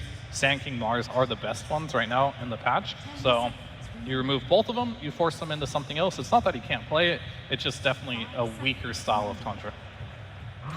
And there's still a Centaur if they are going to go down that route. Centaur kind of is still a very, very good hero right now with the triple bracer blade mill. Kunkka as well. I like the Kunkka with SD. You have a pretty easy torrent boat setup. And also a lot of delaying damage in team fights, which is very nice, especially versus the Sand King. Yeah, I don't know if I've seen Ramses play Centaur at all, but he does like... He's not played it. He does like Slardar, he does like Dragonite.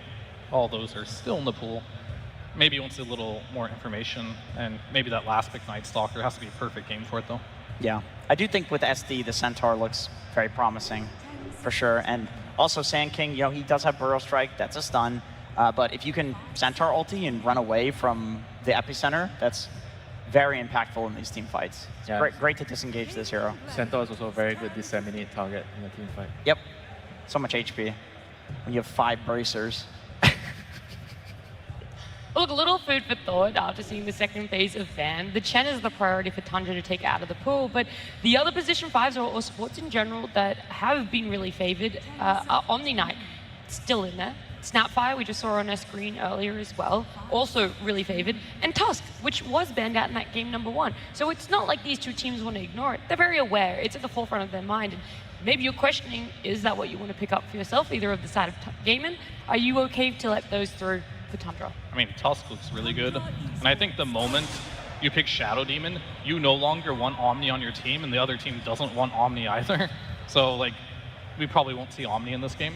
And we're going to give it Enigma. This is a hero that it could flex, supposedly. We've seen it before. It didn't look super good, but maybe Gaming has something cooking with this one. It can be an offlaner. Yeah, this is interesting. But just looking at Sand King already with an Enigma, this just has so many questions for me on like what they plan on doing. And they will be answered with the next 2 picks. Isn't it just like a Chen replacement in a way? That's kind of what I was thinking. Look at all yes and no. Look at all the bans from Tundra. Every single one of these heroes is a summons hero, and yet Gaiman was still able to come out of the phase picking a summons hero. This has got to be such a frustrating team to draft against. You're like, I'm just going to ban all the summons, and then they're still going to run a 5-man summons draft anyway. Yeah, they're just trying to replicate the tempo of the game. It doesn't matter what role the hero is going to, but for now, I'm leaning more towards the Enigma going to be a 5. They've played it before, they've been successful with it. But they haven't played it this tournament. That's what I'm not yet. Curious about. Because they have other ways of replicating playing fast, right? And then IO is definitely one of those heroes if they want to go back to IO, Lesh, stuff like that. So this is a very conscious choice. And after we saw last game too, first time Lone Druid on Duraccio, this will be first time Enigma on whoever plays it. Yeah. Clearly Gaiman is prepared for this and they have a strategy. I think it's more than likely a Quinn Sand King mid with Enigma off lane. And then they see what the Tundra off lane is right now, so they can pick a 5 that's excellent against it, the Kunkka plus SD. I like the idea of an IO pairing. That sounds pretty strong with the Sand King mid to set up. I do wonder if they've lost a little bit of faith in the IO pairing, because that was the one game that they did lose to Nouns in that upper bracket that, they eventually did end up coming back in that series, but it was very exploited. Okay, maybe they go for more like team fight and push and go for like a Jakiro. It would also do very well in the lane against the SD and the Kunkka. I feel like you leave this Enigma mystery. And you pick your position 4 here, and you pick your carry. Feels like a 4 elk and offlane Enigma. Sand King, probably you guys are right about him going mid. I think Duraccio is playing this. Alchemist, that is. I mean, he has a hero pool that he really enjoys. I feel like it's pretty good right now. They need that frontline type of hero. I think most likely this Enigma will be either support or offlane, depending on where they want to put the Sand King. I feel like you just pick a hero right now for Tofu, and everything is still a mystery. And do you like the elk here against the Kunkka lane? Yeah, I think it's totally fine. So for Tofu, you would want a hero that can potentially lane with an Enigma, but then also have the potential of the Enigma going It's 5. difficult. Those 2 heroes need different things. If you're laning with an Enigma, you want a different hero. If you're laning with Sand King, you kind of also want a different hero. Okay, well this hero can be a 4 and a 5. I think it's mostly Tofu here, this hero. Yeah, Seller has not played it once this tournament yet. I mean, that's the cool thing about these drafts. We all have a slightly different opinion of like what they might be doing. You can't know for sure. Like, it's very open-ended. It could be support Alchemist for all we know in a mid Snapfire with a position 5 Enigma. Who really knows? Like, the best read I have is that they're going to see one more pick here, and then after that, they're going to decide where this Enigma's going to go. I think Duraccio, he has his hero pool. He does like the Alchemist. He's one of the few players that are still playing it, so he'll most likely pick that one up. You see the puck. Now I guess it's up to Quinn to really decide here. Yeah. Does he want to take the Sand King mid? Do they just want to throw it on the off lane, make Enigma 5, and then all of a sudden pick a new hero for the mid lane for Quinn? These are the answers that they'll have to have for this. My pitch, my elevator pitch here would be that I think that with all the summons heroes banned out, the hero that they're going to get tempo through is Enigma. It's one of the few left that they could get tempo through, and I think with items, that's going to give them the tempo. If he's a 5, then they have to pick an offlaner that either wins them late or something like that, but that doesn't seem very in-game in style, or they need to pick an offlaner that also provides tempo, which like all of them are banned out. Well, that was going to be my question, is what exactly does a support, most likely a position 5, Enigma give you? Is it purely to focus on those lanes, and you're hoping that there's this big save ultimate black hole that does do damage in the later fights? What are you exactly waiting out for, and what window timing does he slot into that gives that advantage for gaming to make that swap? I think as a support position 5 Enigma, you kind of you get to farm, right? He's one of the better ones if you're talking about like farming position 5s outside Chen, Naga, and it kind of enables your team to not buy the aura, so because you can buy everything, you can farm, and everyone else can just get their core items a little bit faster, and the whole game just feels a lot faster when you have this type of support that can farm the aura items. All right, hear me out here, all right? You're going to have Enigma 5 with Alchemist, and they're not going to really play to win the lane because it's impossible. But Enigma is going to use his Eidolons on this hero to just stack for Alchemist. And then he's just going to go head to the jungle, and then Enigma will just try to hold the lane. Because I really think this Enigma's 5. Yeah, not a bad idea. They're banning mids too. Like, sure, you see Ricky, and you're like, that's a mid. That is a mid against Puck. I wouldn't be surprised to see a Dragonite or a Void Spirit get banned out on the next one. Void Spirit seems like an incredibly good ban. You are playing versus Conka and a Puck. Yeah, Shadow Demon plus all the backline supports very vulnerable towards the Aghanim's from Void Spirit. I mean, they're definitely lacking a hero that can deal with the Puck. And all the heroes that they have right now, they're not exactly the best at catching Puck. Or maybe there's a better support that adheres to the let's try and look down and catch the puck, and now it's even better about argument. Lion? Something like a Lion? I was saying Lion without saying Lion. I was thinking about Lion or Skywrath. Either of those two heroes, they kind of do the same thing. Sky would give you more burst. Lion would give you less of a terrible hero. But it does make the lane a little bit weird, because then that would be like Sky Enigma or Lion Enigma, which is very strange. They do go for the Void Spirit ban, so they're thinking of a Puck answer from the mid lane, which I agree with. I think that's the most likely here. Now it comes down to, is that mid counterpick to Puck mid worth picking, right? Or do you just throw the Sand King mid and do what you guys are talking about? A lot is going to be in the pool still. I think versus Puck, is there no Monkey's banned? Okay, Dragonite's the last thing I can really think about that does really well versus Puck in the mid lane. Maybe there's more, like Tiny. I like that. Sure. I mean, we saw snipers as well. Oh, now I really like Tiny. Yeah, Drow's going to be that last pick for Tundra. That's going to be their carry, so Pure will be picking it up for themselves. And you're saying the Tiny, once coming out of that mid lane, it's going to be able to really jump on top of the Drow and just burst her. Is that the idea that you're having towards what he can do out of the lane? You toss her in. I mean, she doesn't like to be, she's all about positioning. Tiny's the best hero at disrupting positioning. It beats the Puck in lane. It can jump the back line, SD and the Tusk, and one-shot these heroes. It does make it so that that flex we're talking about happens, which is a bit weird. You end up with an Enigma plus a Snapfire lane, or Celery is going to play Snap for the first time in the tournament, and it's not going to be Tofu, and then they'll have a different lane on the safe lane. Like, it just leads to some weird flexes, but I guess I trust Tundra's read that there's a mid laner coming out of game in here. I will say Enigma offlane just got a lot better. Even if it is at the sacrifice of like a Sand King going support, if they really want to go that route. Unlikely, but possible. I'm really thinking, if I'm gaming, how can I make this Enigma work in the offlane? If not, then just go ahead and pick a mid for Quinn here. So it's a Quinn, sorry, it's a Quinn. It's a mid or a 5 is what we're thinking now. 5 or 4, yeah. 5 or 4. Depending how they want to flex the Snapfire. There's just way too many options. It's a very open-ended draft, yeah. Which is good and bad. If they want, they could put Alchemist on position 4th Enigma too. Like, who really knows? Don't keep going, please, Fia. So Sand King's going mid here. Yeah. Underlord's very good against Drow in the game. Pretty good in the lane as well. Underlord plus Snapfire. Pretty good amount of damage with your spells. It's pretty good at stopping the snowball save with the pit. Pretty good against Puck as well with the root. Yeah, we were thinking a little bit too like one-to-one counter. I think Underlord gives them a very solid timing in the game. Celery on Enigma can go for like the drums Vlads, maybe do the thing that Fear was talking about, where the alt goes in jungles and then Celery takes the lane, gets some net worth that way, and then Ace can go for the other aura items, which is the Greaves and the Pipe, and that'll give them a really solid timing where at that point, Dyrachyo and Alk should have Radiance plus like 1.5 items. And I think that's a really good point for them to get the tempo and win the game. Fear, I'm going to need you to give the Tundra fans out there a little bit of hope that we're going to get a Game 3, that they're going to be able to secure Game 2 with this draft for themselves. Sure, I mean, Thompson's going to have a great laning stage. He's laning for Sand King, should be pretty easy. He's going to get some runes, go across the map, gets also kill. Ramses has absolutely free lane on the Kunkka. He'll be able to make some rotations as well, win the lane, and he's going to be very, very farmed. He'll get his fast Blade Mail, fast Pipe, or the Aghanims. I expect a lot from Ramses this game.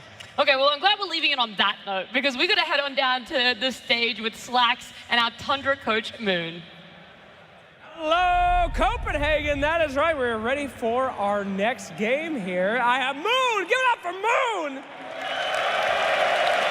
Fantastic. Good to see you again, my friend. It's a pleasure as always. Yep. All right. So you banned Brood. You banned Chen. Yes. You banned Lone Druid. Yes. Any reason why? Well, this guy's won Riyadh using zoo heroes, so we figured ban the zoo heroes, as many as we can. Do you think you're banned enough to get away with it? You guys have less zoo to deal with now? I mean, they still picked Enigma, and they're still abusing auras of Underlord, so we'll see. All right, fantastic. Now, what did you say to the boys after that first game? It was a little tough, a little rough. You know, you've been in this situation before. You're a consummate professional. Did you say anything to get their heads back into the game? So it's okay, guys. We just play 2 best of 1s after. There we go. That's what I like to hear.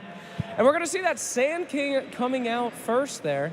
How's the thoughts on the Sand King? We saw some crazy Sand King earlier today. Will we see just as nuts of a Sand King here today? Well, Maureen is Grandmaster Sand King, and Soul is 33. But Quinn is Silver level 6 Sand King, so this guy's a noob Sand King. Oh, that's what I like to hear. Well, we'll see if those words live up. Best of luck to you, my friend. It's going to be one heck of a series, and we'll be throwing over to our casters. Quinn's a noob. Today I learned. That's definitely not getting clipped out of context. Good way to start that one. Setting yourself up for failure has always been one of your strong suits. Thank you. Oh, thank you, fan. What a Thank nice you. sign. How wholesome. Now cross out Syndarin's name. Yeah. Right now. That's probably the thing you should be doing, yeah. What a switch up. Can I just say, this is 9 new heroes compared to last game, and if you want to count that the Alchemist is on the opposite team, it's actually 10. Yep. So complete switch up. We were talking about how Tundra needed to make some adjustments. They made all the adjustments they possibly could. They didn't even prioritize their own Mars as #1. They went for the Shadow Demon on Saksa, which, in my opinion, might be one of Saksa's top 3 best heroes of all time, together with his Tusk, and I don't know what the third one is. I should not have dug that hole. Okay, good job. But definitely those 2. His Shadow Demon is amazing. And on the same side of Gaming Gladiators, they have, you know, a lot of their bread and butter. They've got the Underlord, which is one of their best heroes. I would say the Celery Enigma is a bit of a deviation. He plays this hero very well, but I don't know how sold I am on this playing into an off-lane Kunkka. This should be a very, very good lane matchup for the side of Tundra this time around, and I think no matter what happens, it's very unlikely to follow the same trajectory of the previous game, right? Like, the lineups are just too different. Well, you say that now. I mean, I'm not sure. We'll see. I might have to eat those words in 20 minutes. Yeah, well, Gaimin have, it feels like they're predictably unpredictable in a way, where you know the kind of strat they're going to be using, but you don't know how they're going to do it exactly. Like with what heroes. Let's see if they can do it with 5 brand new heroes. But they do play fast pretty much every single time. Yeah. So Tundra's all about defending. I mean, what is the best strat against Gaimin, would you say? Just like as a mindset? Like, get to a certain point of the game and we're golden kind of thing, or? I definitely think the #1 thing you don't do is be too greedy. I think that's the biggest Achilles heel that a lot of the teams, and I want to say especially the Chinese region, has struggled with against Gaming Gladiators the last 2 years, is that they have picked 2 weak lanes and heroes that need to farm too much. Yeah. And then they lose the lanes and they lose the mid game and they never get to play their lineup. So I think the #1 foundation playing as this team is you need to be competitive in lanes. You don't have to win them, but you need to do well enough that you can get to stage 2 of the game, and then you need to out-execute them in particular, I would say, in one team fight. if you beat these guys in one team fight between minute 15 and 20, a lot of the time that can be enough. We've seen Gaimin bleed at this tournament in multiple games where a team just outplays them once or twice, and the script kind of falls apart. The problem is that they're so extremely good at playing this way that you really have to bring your A game, whereas maybe against certain other teams in this tournament, you can, play maybe at 85% of your potential and it might cut it.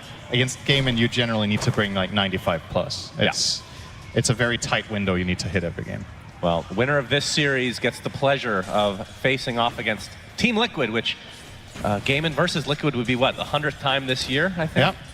And Liquid have lost every single time, basically. If you're in the audience or you're watching at home and you're like, Liquid versus Gaimin, I've never seen that match before. That is the ultimate self-report that you've not followed Dota for 2 years. So don't say that around your friends that you're trying to impress, unless you're trying to impress them with how much other stuff you do aside from watching Dota. Yeah, exactly. If you have a life, congratulations. You're in the minority here, for sure. So let's insult the audience again. A Sunsfan classic. Disruption into Torrent. But they're not going to pursue. There it is. As we have a concoction from Duraccio with the acid spray being laid down for Ramses. Just a little bit of harassment back and forth. Already 2 stacks of Shadow Poison from Soxa, though, onto Celery. And the third will connect. He's going to pop the stick. Blood Grenade applied as well. Not able to get the fourth, though, as Soxa eventually run down. And Celery will take a bit of damage here, but should be able to survive.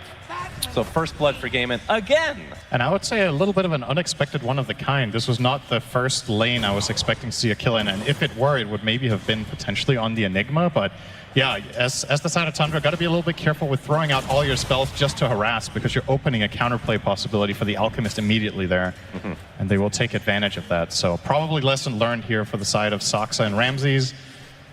Unfortunately, when you're playing against an Alchemist Enigma lane, just getting that level 3 on Enigma is already a very big deal, and he's managed to do this without too much of an issue. So I think once again, Gaimin are going to be pretty happy with the start that they've had. So from Tundra's perspective, what is their, I don't want to say time limit. We're going to see Pit of Malice applied. Oh, okay, nice snowball to mitigate some of this, but they're both going to get rooted again. Big Scatterblast to follow. Pure now on the run. But Whitemon will have his fat body in the way, so no harm done in the end. What do you think about Drow attacking Underlord and his health bar moving 1%? Do you think Pure is enjoying that, or? Well, depends on if he's a masochist or not, I suppose. Should I pick Queen of Pain then? Perhaps ask him after this series is over. Note for Nomad. Whether he wins or loses, did you enjoy when you couldn't damage the enemy off later? Did it remind you of Poor Man's Shield from before you were born? You know, the funny thing is, I'm completely segueing here. It's not related at all to what you just said. When I think of Ace as a player, Cinderin, I actually think of Underlord. I know he plays a lot of heroes, but Underlord's, like, for some reason, his signature that I think of. I would agree with that in particular because it's the hero he plays the most that others don't, right? I think that's why it stands out, is that he prioritizes it so much more than every other team in this tournament. And there was, I also think a part of it is when Gaimin kind of made a name for themselves, Underlord was one of their pocket strategies in the beginning. And then it just became a standard strategy that everybody came to expect. But it was one of the, I believe it was one of the first, I'm blanking on which tournament it was. It was when the, it was when we got the bigger map, I think. Yeah. They ran this almost immediately with great success because he has a global ability and he is able to farm a lot, buy auras, and take advantage of all of this new potential. Yeah, Fiend's Gate has really changed how this hero, well, not really. It's changed the way the hero plays in the mid game where you're actually transitioning to other lanes as opposed to before. I feel like it was more of a getaway. You'd rarely see it used. Yeah. The old ult, which I can't, it was Dark Rift, actually, I do believe. But of course, Cinderin had a great idea for an ult for Underlord, sent it to Ice Frog, and they put it in the game. Which it turns out someone else had that idea 10 years earlier on the Play Dota forums, but you know, I'll take credit. That's what they tell you to make you feel bad, Cinderin. It was all you. All right, you're a good friend. Occasionally. Pure, okay. When you really try. Duraccio. Classic Duraccio ganks through the gate. And that's going to be a stun on himself as Pure going to get cooked by Tofu. Shards. Shards going to force Whitemon away.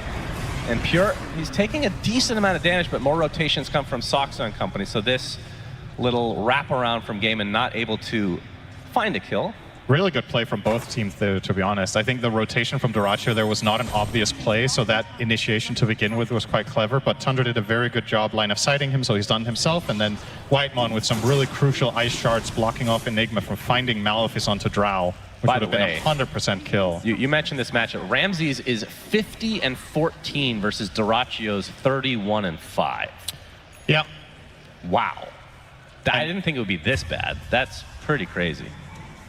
Fortunately, Quinn has a haste run and he'll go kill the enemy carry, so Dyrachyo's still far ahead of Pure. And now they're going to die. Whitemon cookied up. He's gets the snowball. Yeah. Onto the siege. And he's he is surrounded and will eventually be killed off. Only question is who will get credit for it. It will be Ace. And now the tier 1 tower is next.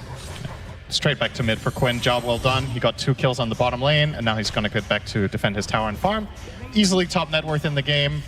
Maybe Moon inspired him a lot with that great speech. Moon has been known for his speeches. Oh, yeah.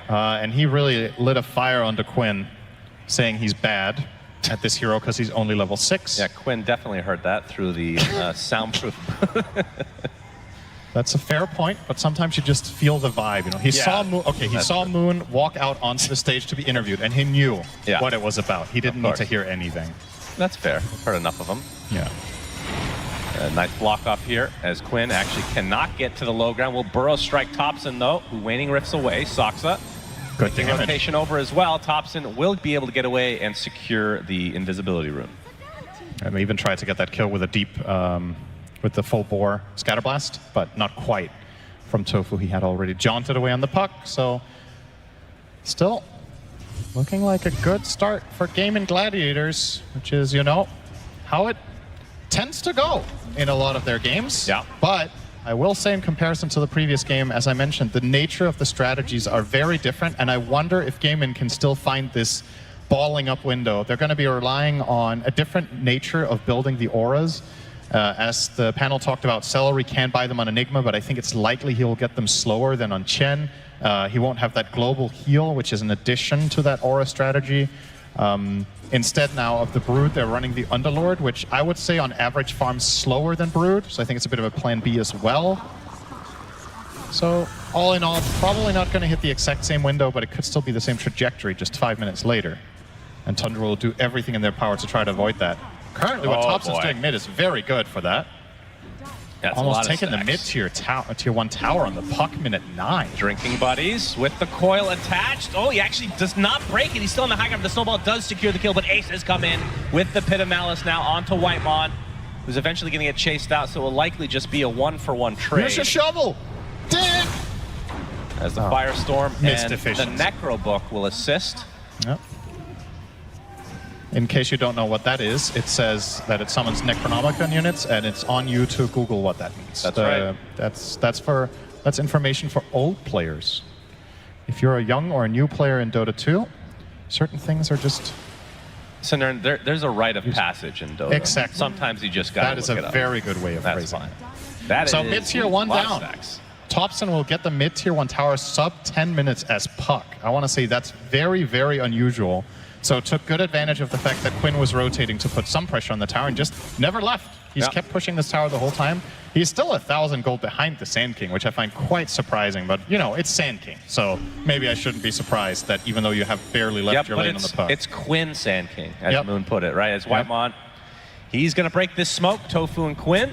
Okay, he actually puts down a ward as well. Oh, he walks into them. Yeah, they see him in the trees. Can he juke? Oh, Burrow strike missed. He can. Quinn Sand King, as the great Moon Meander once said 10 minutes ago. You learn this stun on level 10 as Sand King. I don't mean hero level, but of course Dota Plus level. Yeah, Dota Plus. Very unfortunate he was actually level 10. That made the joke really bad. I was going to say, I think Silver is level 10. There's Moon Meander on the bottom right as we have a gank here. Quinn, he's going to get the Burrow strike correctly used here as Whitemon will take a tumble. It was just a setup to bait more heroes to rotate and then make the same play again. And Thompson, just being a bit of an annoyance, will use the Illusory Orb to jaunt away. So he's going for the Witchblade. You can see Dyrachyo, obviously the Alchemist Radiance, no big surprise. I mean, I guess last game was kind of up in the air what Thompson wanted to go for just because it was a mid, but position 1, pretty much always going to be Radiance. Now, on the other side, you mentioned the Kunkka. He's top net worth in the game over an Alk, who has 70 CS minute 11. So Ramses has got 125, including 2 massive stacks in their own area. So really prioritizing getting an early pipe on him. And it seems to be the mindset here for Tundra. Similar to previous game, just that in the sense that they want to defend their towers. But I think this time around, Ramses can find a much, much bigger impact with how good of an early start he has. You add the rum to that from the Ghost Ship, and they have some amazing teamfight combos with the Puck plus Coil. Speaking of Coil, will be used. Thompson's already kind of low on HP as the Fiend's Gate's coming. Mortimer's Kisses doing a decent amount of work as Ramsey's going to get stuck inside of the pit. The Burrow Strike will be there as well. He gets drinking buddies, though. Soxa will self-disrupt. Likely will fall here as the Black Hole comes from Celery. That's the death of Soxa, and Ramsey's probably next on the list. Indeed he is. And they even find Thompson on the other side. So Gaming Gladiators, they look at their HP. Like, nobody's even damaged here, basically. It's a 3 for nothing. You've got to be super careful with fight selection. They have some good skirmishing heroes, but yeah, as you said, the damage isn't really the best just yet. Puck needs the Witchblade. You ideally need a couple more levels on the Shadow Demon and the Tusk to pull this off. And when you're playing offlane utility Kunkka with Pipe first, this hero doesn't deal good damage. That was a 5-on-4. Pure never joined, so they're missing that carry output. To be fair, I don't think he should have joined. I just think they shouldn't have taken that initiation to begin with. And Gaming Gladiators say, thank you very much for going on us. We're going to gate in and just crush you with numbers. That was very, very easy. You got to be careful as Tundra already now. That was a very big mistake. And that snowballs fast. It was a 2K lead for Gaimin before that with Alchemist, so probably roughly even. 6K now after one fight. It snowballs really fast. Yeah. The Ratio, Sacred Relic in tow, just about 100 away from finishing. Actually, full Radiance has now. it. I wonder why maybe he's waiting for the TP scroll as well, I guess. But yeah, that's going to be a 13-minute Radiance. Not the fastest, but it's solid. And overall, the course of the game is fine for It's them. off the X. The Torrent did not hit, but they should have enough damage. Obviously, Celery without the Black Hole still. This is such a slow kill, though. Still, yeah, they just don't have damage, do they? Yeah. I mean, Drow is going to be their damage if Pure can get there. Yeah, there's a reason this hero hasn't been particularly popular this tournament. She's not that great in lane. She's not that fast to come online. And in a meta where a lot of teams are focusing on fighting around that 15 to 20 minute mark to really build their advantage, Drow is just pretty far down the list of heroes that I think is appealing for that. So maybe Tundra. Well, I think I could be wrong, of course. Usually am, in fact. If they get to a later stage of the game, Aghanim Scepter for Drow is crazy against basically any Gaming Gladiators lineup. Right? She is very good. Very strong. For sure. But again, as we've talked about in the previous series, this is the mistake that a lot of teams make against Gaming, is that they think too far into the game. Yeah. I think against this team, you should think about what's our strategy for the first 20 minutes, then you drill that, figure out how you do it, and then whatever comes after is second consideration. Mm-hmm. I think any lineup where you're planning for minute 40 is a mistake. Once the 20-minute goal has been achieved, then you can start planning for minute 40. And, well, right now, came in with a 7,000 gold lead, and the dive here. He's spotted. Concoction's coming for him with the Burrow Strike and the Epicenter. Nice disruption from Soxa. Gonna mitigate a ton of that damage. The Kunkka's stuck inside the pit, though, as Soxa's facing the rain of Dyrachyo, who will eventually run him down. Ramses is actually the first to fall, though, as Soxa somehow living this long, across, but not for much longer. So it is 2 kills for Gaimin.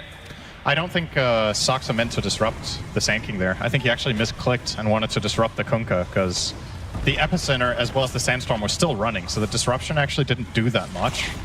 But in all honesty, I don't know if it really matters. I think if he saves him for another 5 seconds, what's that going to do? He got all of his spells out in the Kunkka. The simple version of this is they just can't fight. There's not enough in the tank right now versus this incredibly strong mid-game lineup that Gaming Gladiators have right now. 10,000 gold, minute 16. Yep. Remember when I said it was going to be the exact same game as the last one? Everybody remembers that. Waning Rift onto 2, Thompson with very little mana, and there is the Pit of Malice. He's going to use the Phase Shift and be able to Illusory Orb out. And Whitemon, nice block, but there's not going to be any follow-up. I mean, Pit of Malice against any mobility hero is so hard to deal with. It's a problem when the highlights for Tundra right now is not dying. A was like, that was a good play because puck got away. That really seems to be the state of the game. Pure, let's see if he can make a good play and escape this one. Yep, he's going to attempt to TP out, but the burrow strike from Quinn and the scatter blast eviscerates him. Oh, Top's already jaunted. Thompson will have to use his coil in retreat. He's going to take a drinking buddies and run away. Yeah, the fact that he jaunted already is going to force him to use ult. So now they don't have that either if they were ever planning on anything. I suppose with the current game state and their inability to fight, I guess it doesn't really matter that much having the key cooldown on that. In a lot of other situations, that would have been a bigger deal. Oh boy, where are they going? Five-man gate to kill Saksa! Get wrecked! They really hate him. And now the mid lane, they will try to push their advantage even more. They haven't even gone for the first Roche yet. This has just spiraled out of control. Quinn gonna force Thompson out again. And he now find has Ramsey's top as well. I wonder if there's going to be any rotation here. This is going to be a quite long chase, but they're going to start it off with a pit. TP coming in from Sand King and out from the south. Yeah, Ramsey's. And Quinn has now made his way over. This should be the death of Ramsey's again. Surrounded Actually on uses all his sides. boat.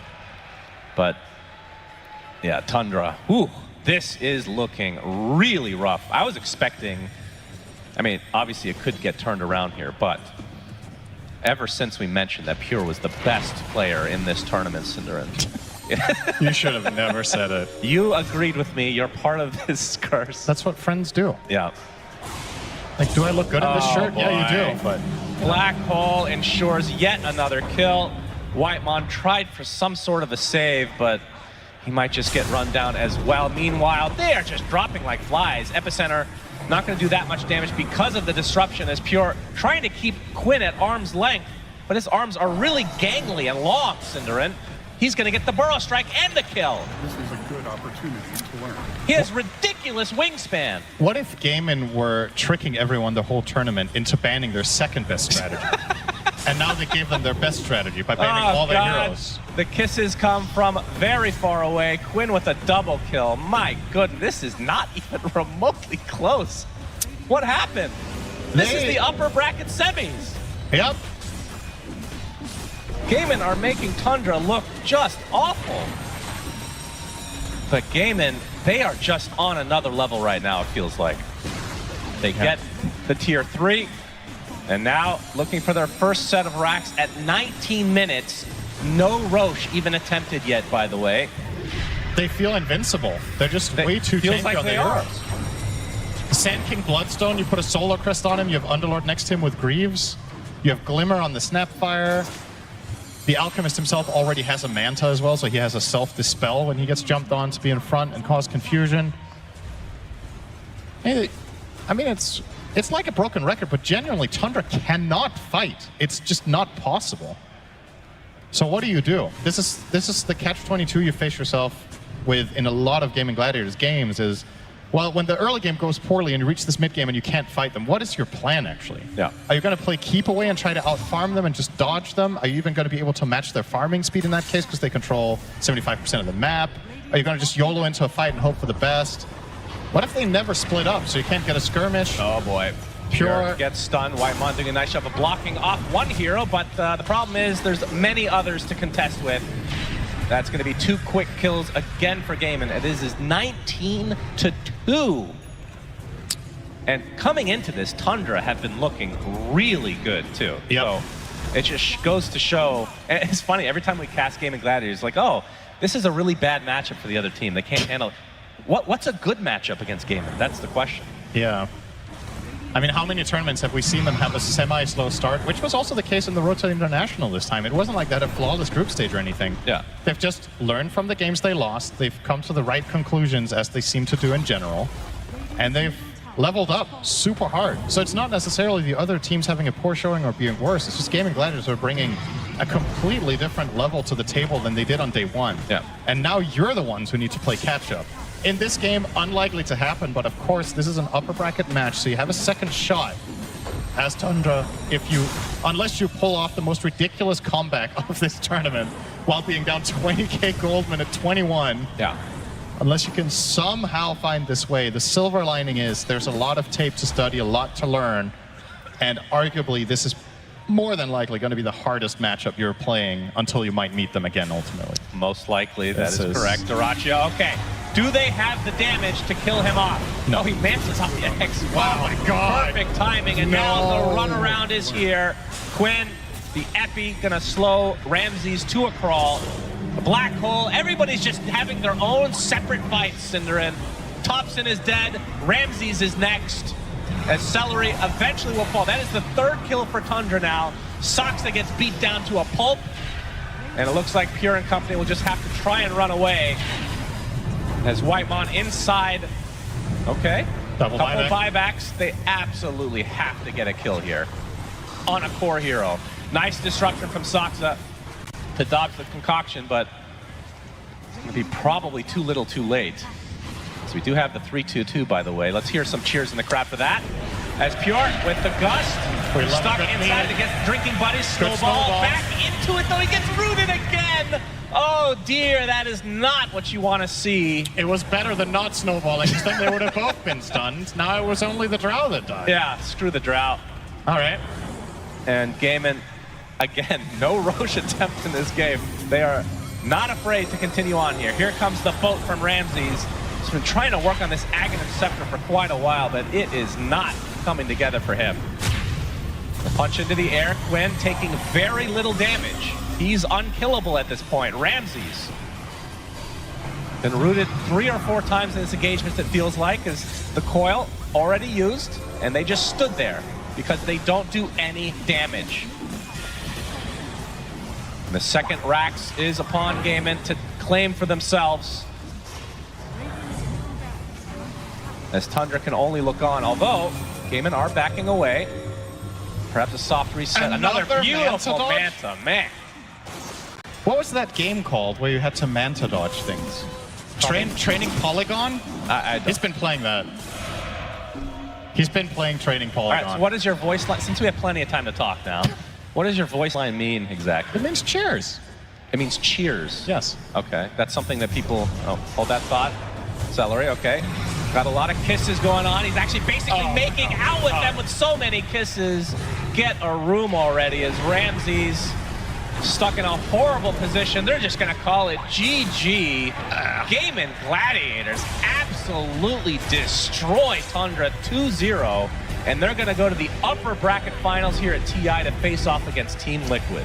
And if you showed up in the audience tonight and you were like, man, we have to get dinner before we watch this show or the restaurants are going to be closed, I have good news for you. It's 8 minutes to 9. So you might still be able to get a dinner order in because Gaming Gladiators, they're hungry. They want to get out of here as fast as possible so they can enjoy a delightful meal after already completely munching on Tundra in the most one-sided game of the entire day. What a complete beatdown. Yeah, I was not expecting this at this stage of the tournament. This is like a group stage match. I mean, Gaming Gladiators, like we talked about, just on another level right now. And it might have something to do with how aggressively Quinn chews his chewing gum, because it's, look at him. Like, it's very aggressive. Look at the jaw movement. Very precise. Yeah. Look at him. Yeah. What a good lad. So Gaming Gladiators 2-0 in a fashion we were not expecting. So Tundra go to the lower bracket, like we talked about. This is not an elimination series. I mean, looking ahead just real quickly, Cinderin, don't go on one of your monologues, but Gaming Gladiators versus Liquid, what are you expecting this time? Closer than this. Oh, okay. There you go. There's my non-monologue answer. That's very good. It might just be, you know, both teams play fast. They play aggressive in the early game. I think it's the best match for Gaming Gladiators right now with how they're playing, but unfortunately, historically, it's not a great matchup for Liquid most of the time. But they've been better against them this year than last year. So I think that could be really exciting when we get there. Yep, I mean, they've had enough time to face each other to learn a lot over the last couple of years, so I'm sure they're gonna have some juicy stuff for us, but I believe we have an interview. Let's take a look. Thank you very much. Yes, indeed, I'm here with the winning team's captain. It is Celery. Celery, how are you doing, my friend? Yeah, pretty good. What about you?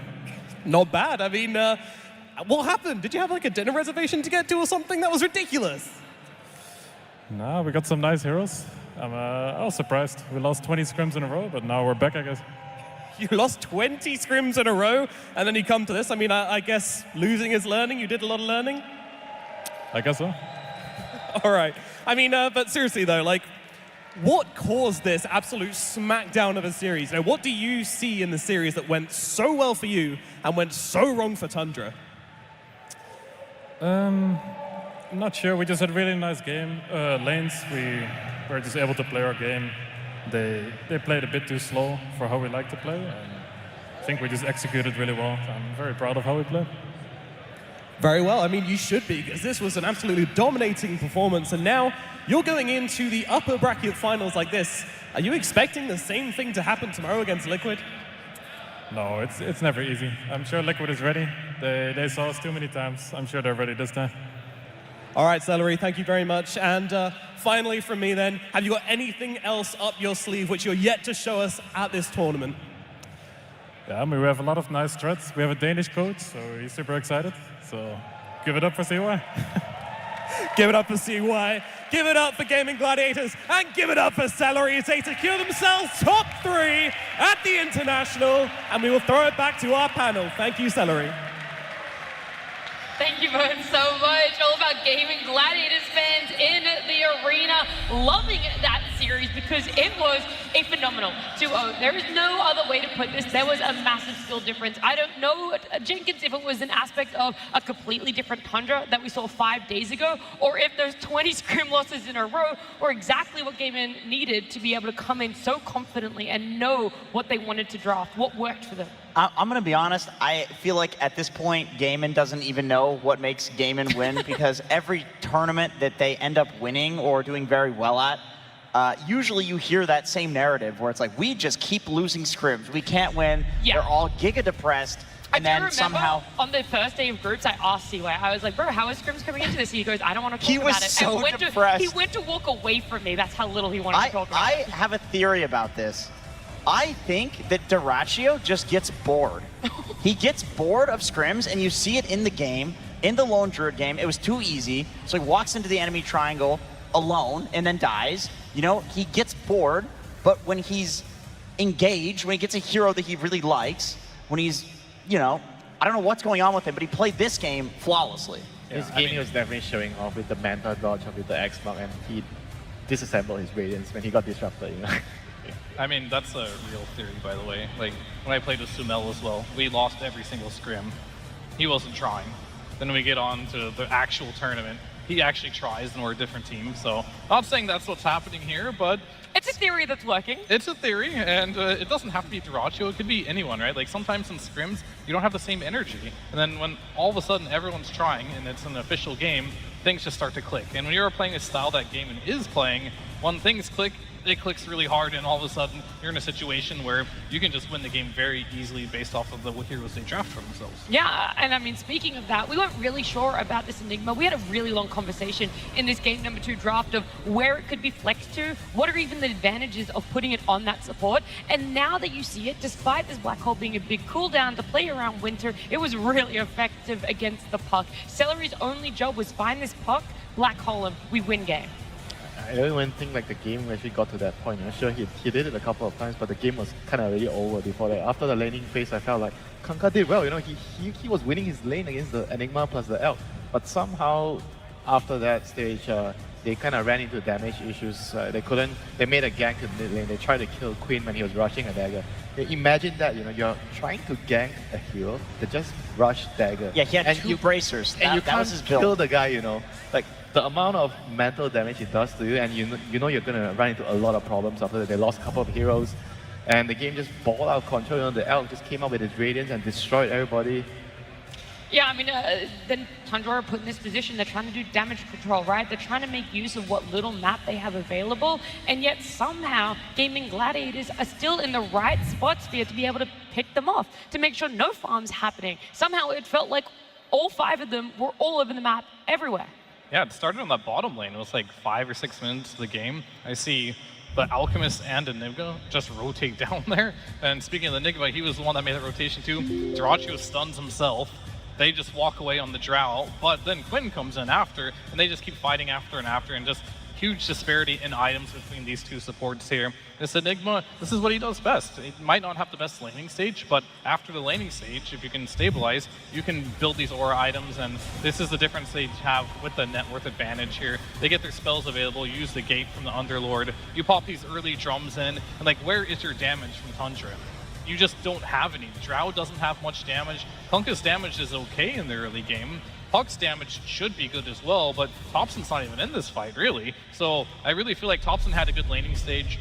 So did the Kunkka on Ramses, but they didn't really translate that into winning any of these early fights. And the moment your two top net worth heroes in the game aren't making things happen on the map, you're just giving space for this Underlord and Enigma to buy all the auras in the game, and now all of a sudden you have no damage. I do want to shout out Celery, by the way. The Obs did a quick zoom in on the map of that play that we just saw, the mini-map, and I saw that he drew a line to the Ancients. They didn't have any vision. They just assumed that because Tundra wasn't showing for a long time and they had already cleared out the triangle, that there was another Ancient stack that they were farming at the time. And the read was correct. It was literally just a game read completely. And that play like blew the game wide open. Yeah. Well, guys, I love your opinions. I love listening to you. But there is someone else we also all love hearing from, and that's our weatherman Purge. So let's head on down to him. Thanks, Nat. Yeah, amazing game from Gaming Gladiators. Very solid series. And the one thing about them that's really been a key identifier for the last year or two is how well they group up as a squad as soon as a fight happens. In this 12-minute mark here, Quinn just had a read, I'm going to go mid, and I'm going to engage on Puck. And what happens is everybody on Gaming Gladiators shows up. Everyone is contributing at this point in the game. And this just creates really good circumstances. Look at Ace. He's constantly pushing out the bot lane, getting farm, getting last hits. If Drow shows up, he zones her. That's impactful for their net worth. Even Duraccio giving up some, look at this juicy stack. He's going to leave this to go team fight. I would never do that. That's why he's Duraccio, though. He shows up to the fight, and he's going to contribute to the fight in a really huge way. Sorry, well, let me zoom forward a little bit. Landing stuns on the backline. The kisses as well going on the backline was great. Even Celery got to utilize his ultimate. It's just worth it for them to always show up to these fights, especially in a circumstance where their opponents have less damage. And then from there, once they get a gold advantage, they take towers. This basically blows the game open. This allows them to play in the mid lane, and then they also get to invade. They a mere 3 minutes later, they have a 7k gold advantage. They put an aggressive ward down. Watch how the start of this team fight begins. They see one hero, and that basically is the go motion. All of a sudden, Ramsey sees everybody on the enemy team. The Underlord's jumping in. Tofu's doing a great job. He's basically getting vision in this area with his ulti, because he knows that's where heroes are going to stand. And then from there, they just get to run at their opponents, because their opponents just don't have the damage. Pure had a rough laning stage on Drow Ranger. He's supposed to be facilitated by maybe Tusk third skill, but he's scared because he's getting ran at 15 minutes. The Radiance timing hits as well, and all of a sudden, the game is just over. So maybe a little bit of outdraft that put Tundra in this position with these low damage heroes, but ultimately Gladiators group together at the right time and they punish it. Thank you, Purge. Pretty much the trifecta there of being able to outdraft, outplay, and outskill your opponent. And the biggest question is, for those who are to come up against Gaming Gladiators in the rest of this tournament, how do you mirror that? How do you match up to that? And how are you able to also bring what they're bringing to the table at the moment? Because it feels like there's not a lot of answers. The only team that comes to mind right now that were able to do that were Nouns, and they're unfortunately no longer in the tournament. Well, I could tell you probably what Moon would say about that previous game. In hindsight now. In hindsight. Yeah. And that is that for that play that happened mid, where Celery hit the big black hole, and it was just a complete disaster. I think Pure was farming on the Drow, right?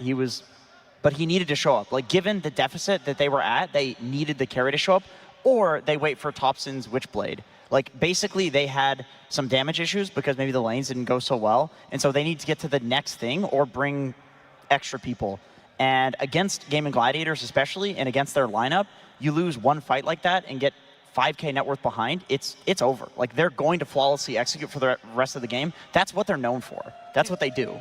It's hard to play sacrificial like that, even if you don't bring 4 and lose a team fight. If even just one person's all of a sudden off the map, you're just wondering maybe how you ought to be able to take down Gaming Gladiators. But either way, it has been a phenomenal day number 1 here in Royal Arena. Let's have a look at our bracket. Let's see how it's shaping up, because our top 8 teams came into day number 1. We are leaving with 6 teams, though. We had Falcons get a 2 over BB team. And then we also had Extreme Gaming get a 2 over Aurora. That does put them into that top 6. And they're going to be going up against the teams that fell from the upper bracket today. That was Cloud9 falling down to Team Liquid. And as we just saw, Tundra falling down to Gaming Gladiators. So it is a bittersweet where we got to see fantastic Dota. But unfortunately, all series going 2-0 winter. All of them going so quick. Yeah, very, very surprising. You know, if you asked me at the beginning of the day, I would tell you that, oh, this is going to be a long day. You know, you might see actually four series that have been 2-1, not 3-1. 3-1, that's a bit of, we're not into the grand finals just yet. But yeah, you're right. We thought there could have been a game number 3. In fact, we liked a lot of what Tundra was drafting. We've harped on about it so much, about this skill difference. But let's have a look at our games tomorrow, because it's going to be a big one. 6 coming in, only 3 will remain. Cloud9 up against Falcons starts our day right there at 10 a.m. Then it's Tundra up against Extreme Gaming. The losers of those 2 ones will be exiting a TI, which is unfortunate that their road will end there. But they will be playing later in the day. We're going to swap up to the upper bracket at that 4 p.m., which is that Team Liquid Gaming Gladiators rematch. And fear a lot of people are looking at these 2 teams potentially also facing off in the grand finals, just how great they're looking.